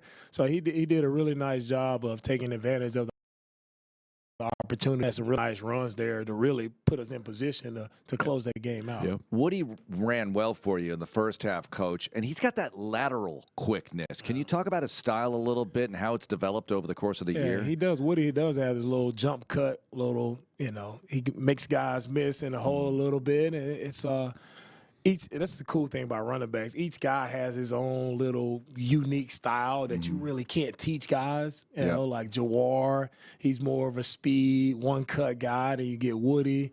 He can make guys miss with the lateral quickness that he has. And Chubb comes in just pounding, getting 5 yards a carry. So it's really cool. You got guys, especially defensively, trying to defend different running backs and different running styles. It really, when you mix it up on guys with which guys in, it makes it tough on defenders as well. What kind of style is new running back Tommy Togei got? Downhill, baby. Let's go. No. Coach, we saw him. I saw him go in the huddle, and I immediately I'm like, Mark, Togei's in. I'm thinking fullback. And then he doesn't get the touchdown there, but he gets on the last play of the game. Yeah. I thought it was a great story you told me after the game about the emotional outburst basically from the sideline, and everybody in the stadium was going crazy in that end. What led to that kind of emotional moment for everybody? Everybody kind of celebrating with Tommy, doing his, S for Samoan, celebration. What was that like for you, kind of watching it all unfold, seeing him get in the end zone? Man, it was such a cool moment because as a coach, right, my mind is always racing throughout the Coach Popovich comes and was like, man, can we use Tommy on a short yardage? I'm like, of course. That's the guy. He's very dependable. He's going to do what we ask him to do. Of course, let's use Tommy, and let's make sure he gets one to carry as well. So we had him a couple plays where we had him blocking, on the goal line. But when Daniil got the strip sack, Henry scooped up the fumble. and we're there close to the 1 or 2 yard line. I don't even remember. I just started telling Kay, hey, put Tommy in. Let's make sure we get Tommy touchdown, because I told the guys on Friday practice, after Friday's practice when we ran those plays, and I told the entire team after I brought them up, I was like, man, look, I know guys get excited for touchdowns, but when Tommy gets his touchdown, our whole team is going to be fired up, and I want everybody throwing up the celebration. And so I thought it would happen a little earlier on the fullback dive play. It didn't happen then, so it's very fitting that at the end of the game, the last play, Tommy gets it, and that's why our sideline just they erupted. Everybody, I mean, we got coaches, trainers, I see everybody running down there. Were you down there? I saw you down there. I would have, but No, it was such cool. Such a cool moment. I just want a big picture of. I want that framed of that last play of our regular season, with the excitement and joy on everyone's face. That's great. Coach, when you have that element that you install into a game plan, and it is in there, does that help keep guys lose moment? It's something extra for them in addition to everything else, all the hard work they have to go through to get ready for a game? Oh, yeah, it definitely makes the defensive players perk up. So now they're up. They're not sitting on the sidelines like, hey, Tommy is in. Well, Tommy was actually on the defensive snap. And then he's running towards the sidelines like, no, you stay out there. So all the defensive guys they perk up, and they're excited to see him get in on offense and try to make a play. I know it's another guy that used to play here. He used to get a lot of offensive plays. J.J. Watt, scored a lot in the red zone, made a lot of big plays. Did it worry you with the defensive players knocking at Nick Caley's door this morning? Hey, Coach, what do you got from me? What do you got from me? What can I do? They got to show that they can catch the ball, though. Well, Stingley, all right. There's definitely that. There's definitely that. A guy that did catch the ball, and I told Mark this stat today, which I think is unbelievable, that Elijah Huzzie has more interceptions in 2025 than the entire New York Jets defense did, which is amazing to think about. But he gets an interception yesterday. We haven't seen Elijah for a long time. He's been dealing with injuries and then kind of getting him on the field. But he went on the field yesterday. He's a rookie. I'm sure things are flying a million miles an hour. And I thought it was interesting because I asked him about going out on the field and, the expectation not being, well, you're a rookie, just go out there. No, the expectation was you go out there and you play like a Texan. And he said he kind of felt that pressure, that responsibility to do that. But what did you think watching him out there for a few snaps, the rookie getting that interception at big time? Yeah, really impressive story. We got Elijah. He was hurt, during the draft, and so we were really thinking Elijah will be probably a next year player for us, but he did such a great job, in his rehab process, working hard, putting himself in position to go out and compete. And when he got on the practice field, he did a lot of good things, and so, he earned that opportunity to go play. And when he went out there, I thought he played fast, he played physical, he flew around how Texans should fly around, and, he made the huge interception for us, and also he made another huge play in the red zone where he's chasing down their receiver to, tackle him, knock him out of bounds to force them to have to kick a field goal there, their last drive. So 2 huge plays in the game comes from a rookie who hasn't got many reps, but he stepped in and he knew one thing: you're going to play fast, you're going to play physical, and great things happen because of that. Yeah, and Johnny mentioned Rod Wright. We talked to him last week, and he brought up a great point that if you don't do what you're supposed to do the way you want them to do it, Coach, you're going to stand out like a sore thumb. That's what he said. And is that sort of an accountability to each other that they have? And that's really what you want, right? For them to be accountable to the players, not just the coaches. Yeah, for sure. I want our guys to be accountable to each other every single snap. It's not, I tell the guys, it's not about me. It's not about us as coaches. So I put on displays like, hey, what are you supposed to be doing, and why are you not doing it? By you not doing what you're supposed to do, it's not about, like, you're letting your teammate down. Like, if he was thinking you're supposed to be in this position and you're not, you're supposed to make this and you didn't, like, you're letting your teammates down. I want to put that pressure on them, on the guys, to let them know, like, man, well, I can't do that. I'm putting everybody else in a bad spot. Nothing to do with coaches, but it's about the team and their teammates. Like, you don't want to be that guy that I have to highlight, unfortunately, in a team meeting because of something you're not doing that we don't coach or something that we've talked about over and over again and you're not doing it right, man, no, get it right so you can put stuff on tape that your teammates can be proud of. Coach, I thought an interesting moment. It ended up being a third down offensively that we didn't get. But I think it was like 3rd and 7. We were going left to right. And the Colts showed pressure. They were showing 7 at the line of scrimmage, had everybody up there. And Bynum, I remember, was on the left side. And as CJ is trying to evaluate what's going on, he moved Dare to the other side. And I guess he thought Bynum was going to end up dropping. Well, Bynum blitzed. They dropped on the other end. After the incompletion, I could see CJ was probably more mad about that play than I had seen him about other plays. And it got me thinking about, and I think it's a good question to ask you, when you were a player, you obviously made a ton of tackles all over the place, but I get the impression watching CJ, like he's more happy when he sees a check, he sees something, he uses his football IQ to beat a team and not just with his arm. Were you that way as a player? Like if you check to a play, as opposed to, yeah, you ran a bunch of guys down and made tackles, but when you checked to a play and then that check worked against the offense, is that kind of what CJ's going through right game that he's playing in his head too? Yeah, those are the plays I feel like as players you get most excited about, the mental, the cerebral plays where, you know, you're going to make the athletic plays. You've done that like your entire life. That's why you're in the NFL, because of your athletic ability and the physical traits that you have. But when you study a team all week, right, and you know this specific look that you've seen on tape, you've studied, you walked through it, you've went through the checks. And then you get that look in the game, and it's like, oh, man, this is it. Like, and you make the proper check to put your team in a position to make a play.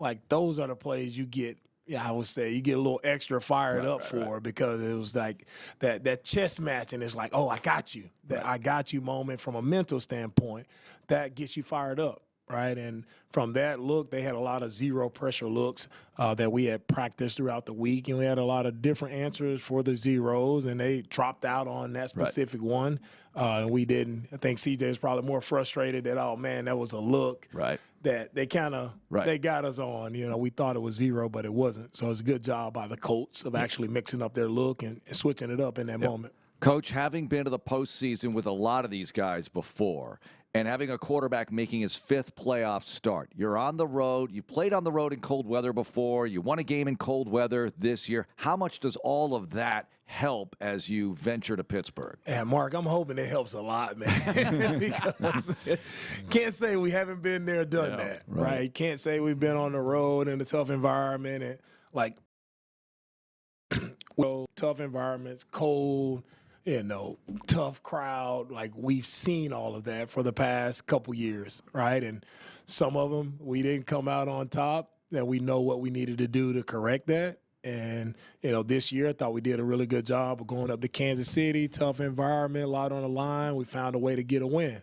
And so now it's like, man, we're here. We're going to Pittsburgh. How else would you want? It's such a historic place, great tradition, great fans. We get the opportunity to go there on the road. It's going to be cold. It's going to be out there. Like, let's go. It's time for the Texans to put it all together and to show that, hey, we can go win a game on the road in a tough environment, in the playoffs. Like, let's go get it done. Coach, I know you haven't had time, as none of us have, to get through Steelers scouting reports and all that, but you do know the guy pulling the trigger. Faced him last year. You faced him as a player, and that being Aaron Rodgers. Some of the throws he made last night, it's like, well, that's Aaron Rodgers, we know. Yet he's 42, whatever the case might be. What are your thoughts about facing a guy that's got a lot of rings around the tree, but, man, he's won some games, he's made some throws, and he's done that against us at times too? Yeah, I mean, he's a Hall of Fame quarterback. He's won the Super Bowl. He's been at the highest level, right? And he's done that because he's such a cerebral guy that we talked about earlier. He's very smart, understands disguises, understands coverages, knows the weaknesses of those coverages and where you're supposed to be. So for us, you know, as you face them for our defense, like, guys just have to understand it's Aaron Rodgers. It's just about playing your defense, how we play defense. Like, make him have to deal with us. They're good players. They got a good team, good offensive unit. We have a good defense. Like, that's going to be the matchup. Like, and can we make him play? Can we force him to be under some duress. Can we make him make some bad decisions, make some bad throws, and can we capitalize on those? So it's a good challenge for us. They'll get Metcalf back, who's been a good outside receiver, made a lot of big plays. But, man, I'm excited for our guys to get this opportunity going against Aaron Rodgers, one of the best quarterbacks to play the game. I like that. It's a 5-star matchup because we're there. That's, Steelers used to like to use that slogan back in 2008. It's a 5-star matchup because we're in it. So I like the thought, hey, it's a 5-star matchup because we're in it. You know it. Coach, one of your big weapons is Kaimi Fairbairn, who drilled 6 field goals in the regular season finale. Amazing stuff throughout the course of the season. And you needed almost every one of his field goals, and then some from Matthew Wright as well, to get to where you are. And now you go to Pittsburgh, which is a tough place to kick. Boswell's been there for a century, but there were missed kicks in the Sunday night game. Can you go over the process of how these guys get accustomed to the environment with the operation with Brinkman and Tommy Townsend and Emi, and how they go about their business to be prepared for these situations? Yeah, for our specialists, man, nobody practices as much on their craft as those guys. Like when you talk about the snap, the hold, the kick, like why does it look so automatic in these games? Those guys are all, while we're doing offense and defensive run on the field, they're working their snap. Coach Ross and Will, they're working with those guys on all the different, trying to make it tough on them as best as possible, walking in front of Emi to make it hard, make the kicks as tough as possible. And, it takes a lot of work. It takes a lot of time, and they put the time in to make it look easy. Like you kick 6 field goals and they make it look easy. Those guys spend a lot of time to make it look that way. And it's going to be, for them, we go into, a game on a road, like those guys are out there before everybody else comes on the field. They're out there. They're checking the weather, checking the wind to see what those conditions are and how they have to make some adjustments as well. So very prepared, very detailed, very hard workers in the background a lot. But when the game is on the line, as we saw last night, their kicker goes down and never missed. Like, he misses an extra point. And Baltimore makes a huge play on 4th down and 7 to get them in range, and their kicker missed. So Emi's done a great job of making it look easy, but we know in all those even in inside, outside, it doesn't matter. Those are always tough plays to make, and we're thankful to have Emi because he makes it look so it look so easy. But we know he has a really tough job. And we're very thankful for him. And like you said, our season wouldn't have gone the way it's gone without him scoring the points that he scored for us. Coach, I know where and when doesn't matter to you. Take this ball club anywhere, anytime, play a football game. Like typically we play it Saturday at 3:30. I think that's well known. But now we're playing Monday at 8 o'clock. You got a couple more days to kind of let some bumps and bruises heal a little bit. In a sense, does that help a little bit to play Monday night, to have a little extra time after a long season? Yeah, I think it does help. Getting an extra day of rest, I think it does help us as a team, and to get our guys out in the game on Sunday helps. So, we should be well rested, and our guys should be feeling good going in on Monday night. Yep. That's how you want to be going into postseason. So we're in a good spot health-wise. So, and now it's a matter of going out and just playing well. I know all the players, coaches, you like your routines, habits, etc. Playoffs, is it important to keep it the same? Do you take it up a notch? How do you handle it, Coach? Because everybody's going to try to take it up a notch on the field. Yeah. So what do you do to make sure you're ready for that moment? Yeah, we keep it all the same. Like as we mentioned here before on the show, like because it's a Monday game, we'll kind of push it out to make sure, we keep our week as normal as possible. So our normal work week will start on Thursday, and we'll go from there. I think as athletes, especially professional athletes, you get into your routine and your habits, and you never want to throw guys off of their routine. So that's why I try to keep our schedule as normal as possible. But we should get some well-needed rest and a normal work week. Let's work really well throughout the week because, as I always say, how you work throughout the week shows up, on game day. All right, the Amegy Bank Ask Coach question of the week. And, Coach, kids are going back, right? And that's a good thing for so many parents. Can't wait. But you said Pittsburgh and history in the same sentence. Was history your favorite subject? Was it math? Was it something else. What was your favorite subject in school? Or maybe most tolerable? Yeah. Shout out to all the moms who are excited for the kids coming back to school. Thank you, Jamila. But no, my favorite subject in school was math. Okay. I really like math. Math it came easy to me, and that was a subject that I like. And now, man, my son, he's a math wizard. Nice. Ooh, good. He was doing some work one night, and it was some tough work. He was doing some percentages, and it's like, son, you just use a calculator. No, I can't use a calculator. So he's a very sharp guy. So I'm learning a lot from him too. So he's better at math than I was. Very good, Coach. Thanks a lot. Good luck. Thanks, guys. Enjoy. Don't think that's the end of hearing the head coach on this program, because we'll have Johnny's conversation with him right after the game. That's always special. Demeco Ryans in the locker room right after the victory, after the regular season ends, and a whole lot more. A visit with Henry To'oTo'o, and also one of the unsung heroes in the victory against the Colts. It's all coming up here on Texans Radio. More Texans Radio coming up in a moment. My name is Paula Mendoza, and I'm the CEO of Possible Missions. I needed a bank that would communicate with me. You have to be able to pick up the phone and trust that they can help you. Trust that they know your business well enough that they know what you need. That's one of the reasons I'm with Amegy now. I can email about the smallest of things. I absolutely have all the trust in the world that Amegy will be there for me for my next steps. Amegy Bank, a division of Zions Band Corporation N.A., member FDIC, official business bank of the Houston Texans. It's the year-end sales event with the Ford crew. It's sales event time, Sam. Temperatures are dropping, but the deals are just getting hot. Time for our annual Ford Holiday Gift Guide. Oh, yeah. Hard to go wrong with great deals on trucks and SUVs from Ford, America's all-time best-selling auto brand. Don't forget the first rule of holiday gift giving, Hank. What's that, Sam? Always remember to treat yourself, too. Well said. Based on Automotive News Almanac historical data and industry-reported sales data from 1909 through 2024 CY. Sound familiar? At Mattress Firm, we understand there are many problems that can keep you up at night, like snoring, aches and pains, or sleeping hot. Our sleep experts have the unrivaled know-how to match you with a mattress that can help. And now at Mattress Firm, save up to $500 on Tempur-Pedic, plus get a $300 instant gift. For the great sleep you deserve, visit Mattress Firm. We make sleep easy. Restrictions apply. See store or website for details.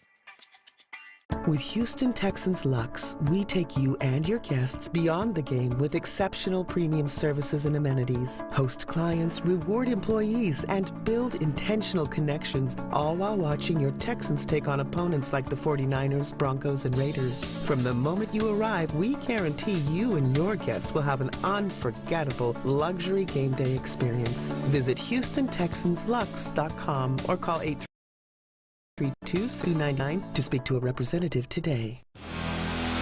More Texans Radio coming up in a moment. The Whataburger Buffalo Ranch Chicken Strip Sandwich is back, and it's still bigger and better than any chicken sandwich out there.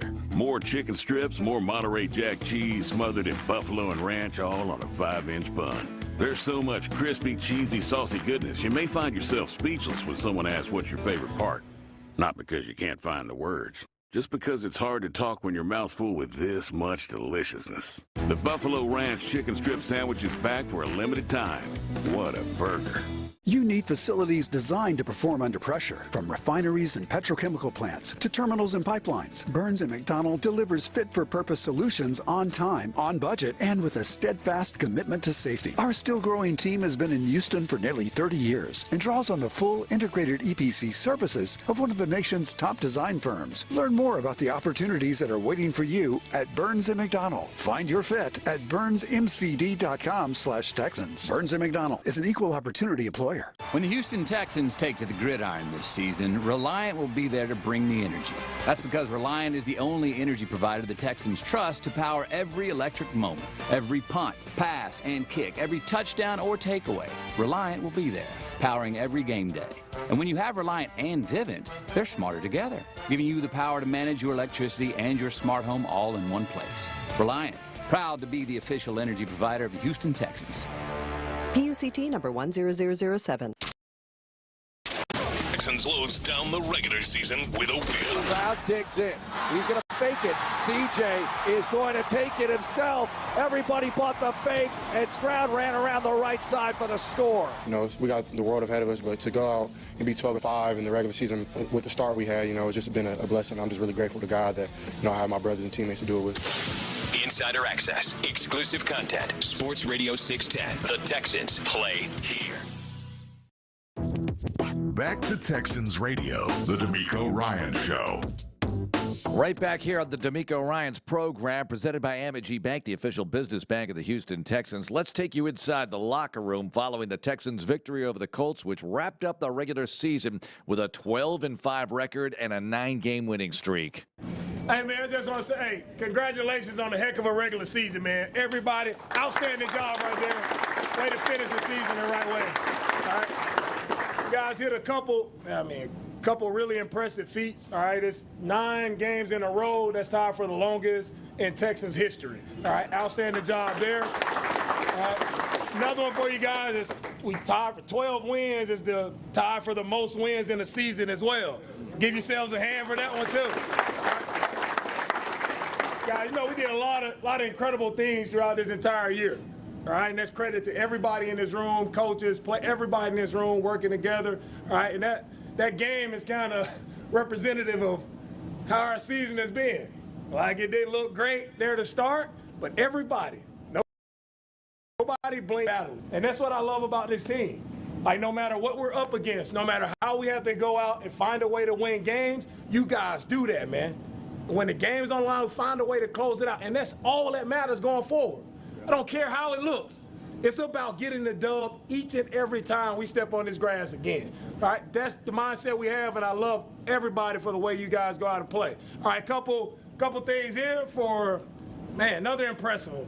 All right, give me a ball here. All right, this ball, first one goes to this guy, man. Tied for most field goals in a season. All right, Kaimi, where you at, baby? Hey.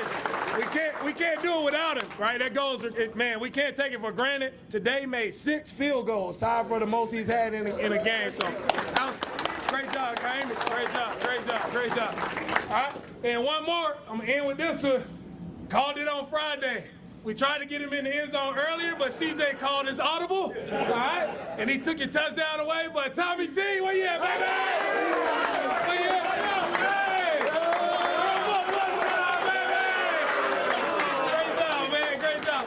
Game right there.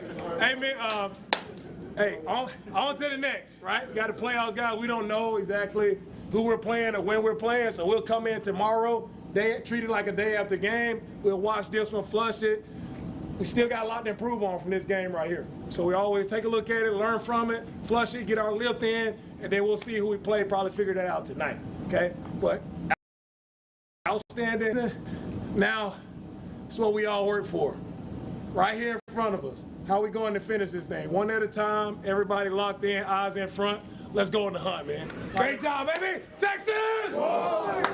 There's the head coach, Demeco Ryans, in the locker room. Now, around that time, maybe right after that speech, Henry To'oTo'o visited Texans post-game with Sean Pendergast and Clint Stoerner, and here's how some of that conversation went. Could you guys have envisioned 12-5 when you guys got off to the 0-3 start? I ain't gonna lie, it might sound crazy, but yeah. Like, I feel like just because the group of guys that we had in this locker room, we know what we had. Like, although we had those 3 losses, like, they were one-score loss games. Like, we knew exactly the pieces that we need to fix, the tweaks and turns that we needed, and we made those adjustments. Like, there was no doubt or fear about us being in the position that we are now because we have the right guys in the locker room to do it, the great coaching staff that we have. So just really proud of everybody to be able to end it off this way. 9 in a row, 12 of 14. What do you guys do? Because now the trick, right, is like you almost got to remind yourself what it feels like, right? Yeah. I mean, you guys have been on such a roll and such a high and winning, and whether you play great or not you personally, but the team, you find a way to win, you finish. Y'all went through all these different phases of the year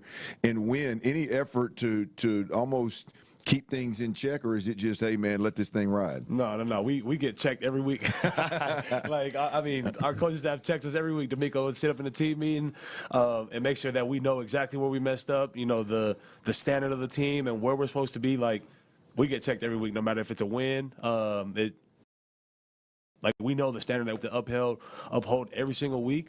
And I think that's the beautiful thing about, this organization is, like, we strive for greatness. Like, no matter how ugly it looks, like, we want to achieve greatness. So that's just a testament to our coaching staff and the players that we have in this locker room. For you personally, the last couple weeks, because Demeco talked about it during the week, about talking to you specifically after the Raiders game. You may not have had your best game against the Raiders. You might have had your best game against the Chargers last week. So that was a nice bounce back for you.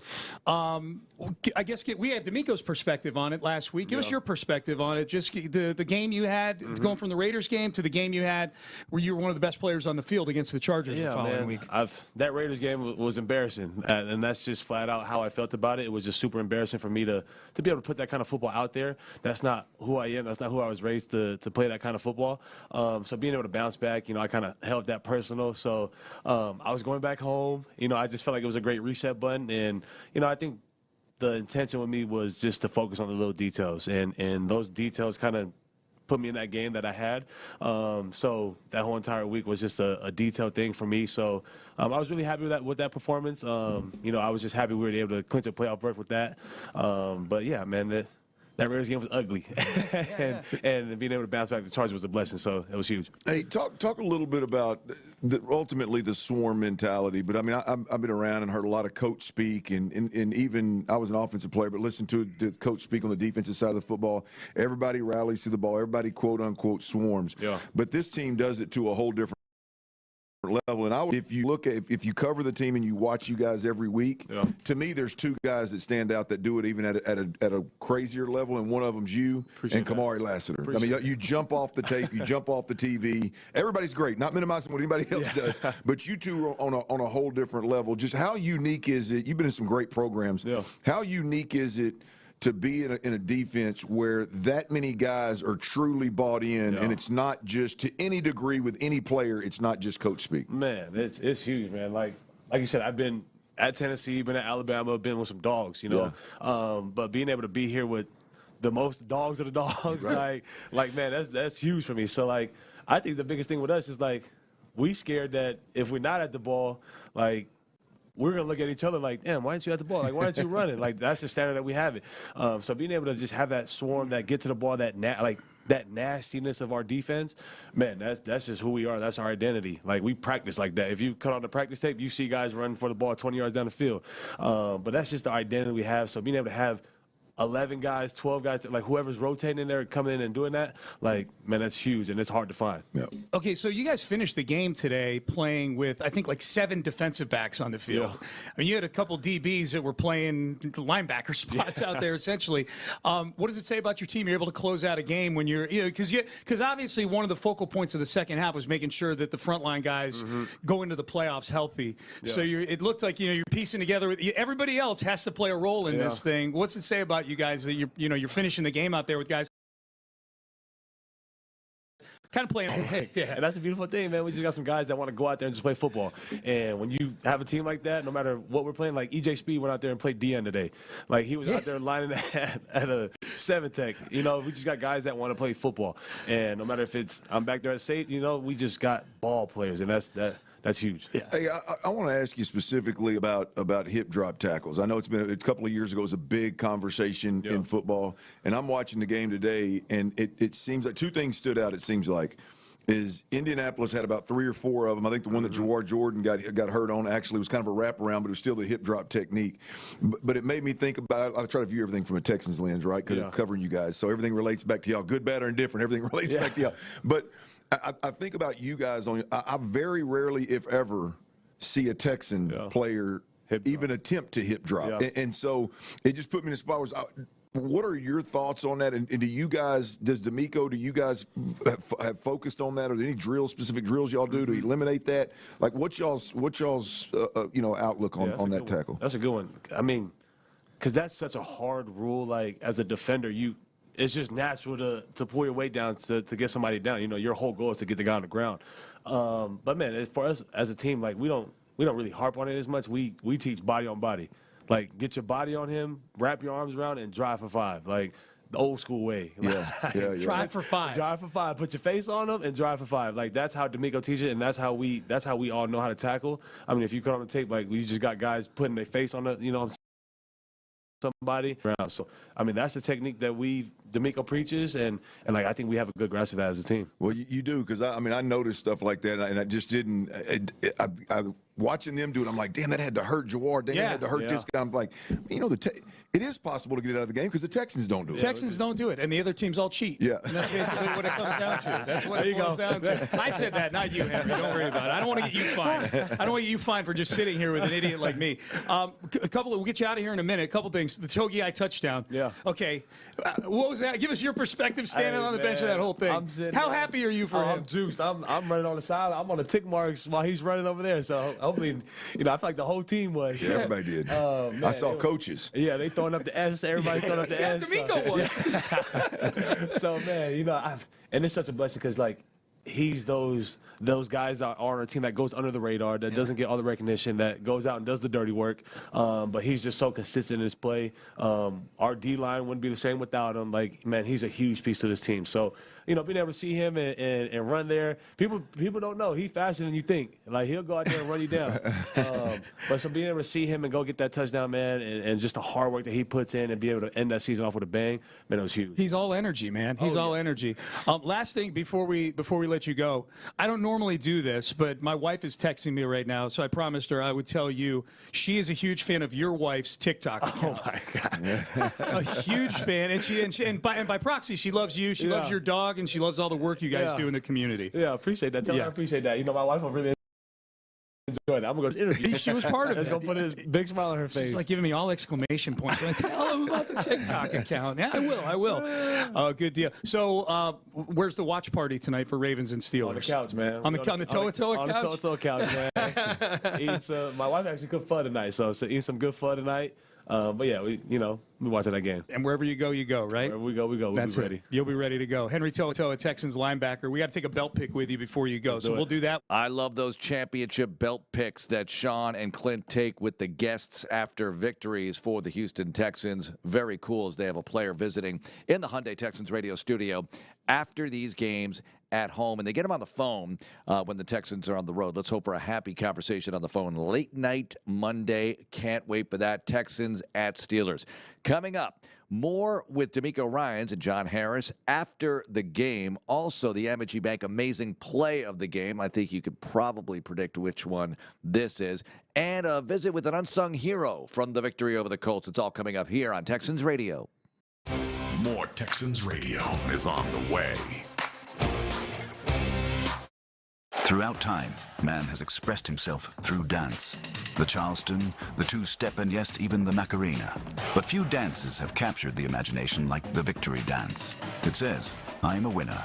In your face, world. With Houston Texans scratch tickets from the Texas Lottery, it's time to start working on your victory dance. You could have lots to celebrate with top prizes of $100,000, plus enter for a chance to win VIP Texans experiences. So, dust off your victory. Must be 18 or older. Play responsibly.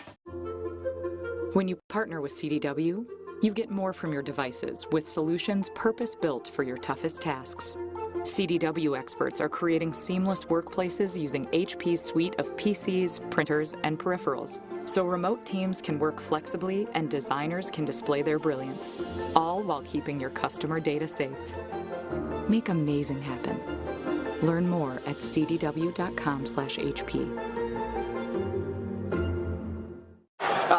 All right. It's a beautiful day for football here at the stadium, and we're just about ready for kickoff. Score 0-0. And suddenly, I'm in the mood for a Coke Zero Sugar.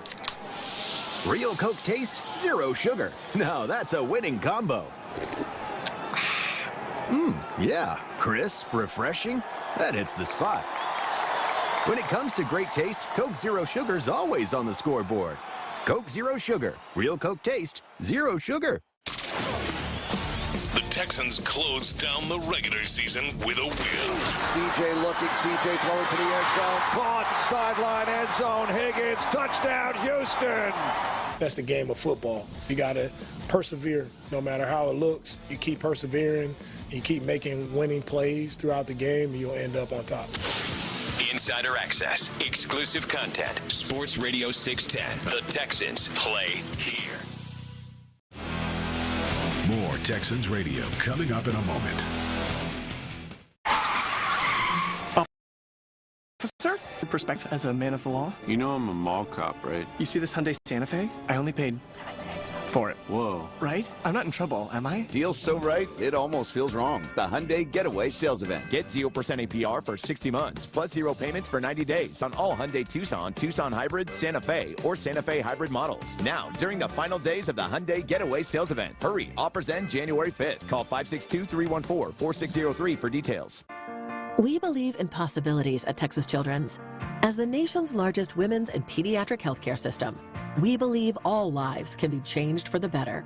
We're inventing revolutionary in utero surgical procedures, finding a cure for difficult-to-treat brain tumors, solving the world's most complex neurological disorders, developing life-saving cardiac technology, and so much more. Texas Children's. The difference is life-changing. Come see why at texaschildrens.org today. Want to help build the future of Texas? At Burns & McDonnell, we're more than engineers. We're Texans shaping tomorrow. From Houston to every corner of the Lone Star State, we're designing and building what's next. A career at Burns & McDonnell goes beyond delivering projects. It's about owning outcomes, finding your best fit, and making a difference. Join a 100% employee-owned firm where your work powers progress and your career. Visit burnsmcd.com/Texans. Burns & McDonnell is an equal opportunity employer. Now, more than ever before, girls across the country are redefining what it means to be an athlete. Join the Houston Texans in inspiring the next generation as we host the 2026 Girls Flag College Showcase Methodist, Head & Shoulders, and HEB on Saturday, January 31st. High school athletes will have the chance to display their talents in front of college coaches and earn a flag football scholarship. Register for the showcase at HoustonTexans.com/girlsflag. The time is now. She's next. Now, more Texans Radio, the Demeco Ryans Show. One more segment here tonight on the Demeco Ryans Show, presented by Amegy Bank. Now, before we get to the head coach and Johnny after the game and our unsung hero that we've been promoting, how about the Amegy Bank Amazing Play of the Game? Presented by Amegy Bank, the official business bank of your Houston Texans. Now, this happened at the very last moments of the game when the Colts had a Stanford band threat or lateral palooza or whatever you want to call it these days. You know what's coming. A pass, some laterals, a prayer, and this is what happened. Two receivers left, three to the right. 5 seconds to go. First down, Colts at their 25. Leonard over the middle. He goes to Josh Downs. Takes it across the 30. Laterals back to Pittman. Pittman throws it back to Leonard. He gets rid of the ball. Togei picks it up. Togei across the 5. Togei into the end zone. Touchdown, Tommy Togei to end the game. And the Texans win their 12th. What a way to finish the season. There was no going down for Tommy Togei. Tommy Togei was going to house that baby, and that's exactly what he did. Oh, the entire team celebrating Tommy Togei. 9 wins in a row for the Texans as they wrap up the regular season with a bang. A franchise-tying 9-game winning streak. Franchise-tying 12th win on the season. And they could not have finished any better. There's our Amegy Bank amazing play of the game, and now you know the whole story if you haven't heard it. Tommy Togei was in at fullback earlier in a goal-to-go situation.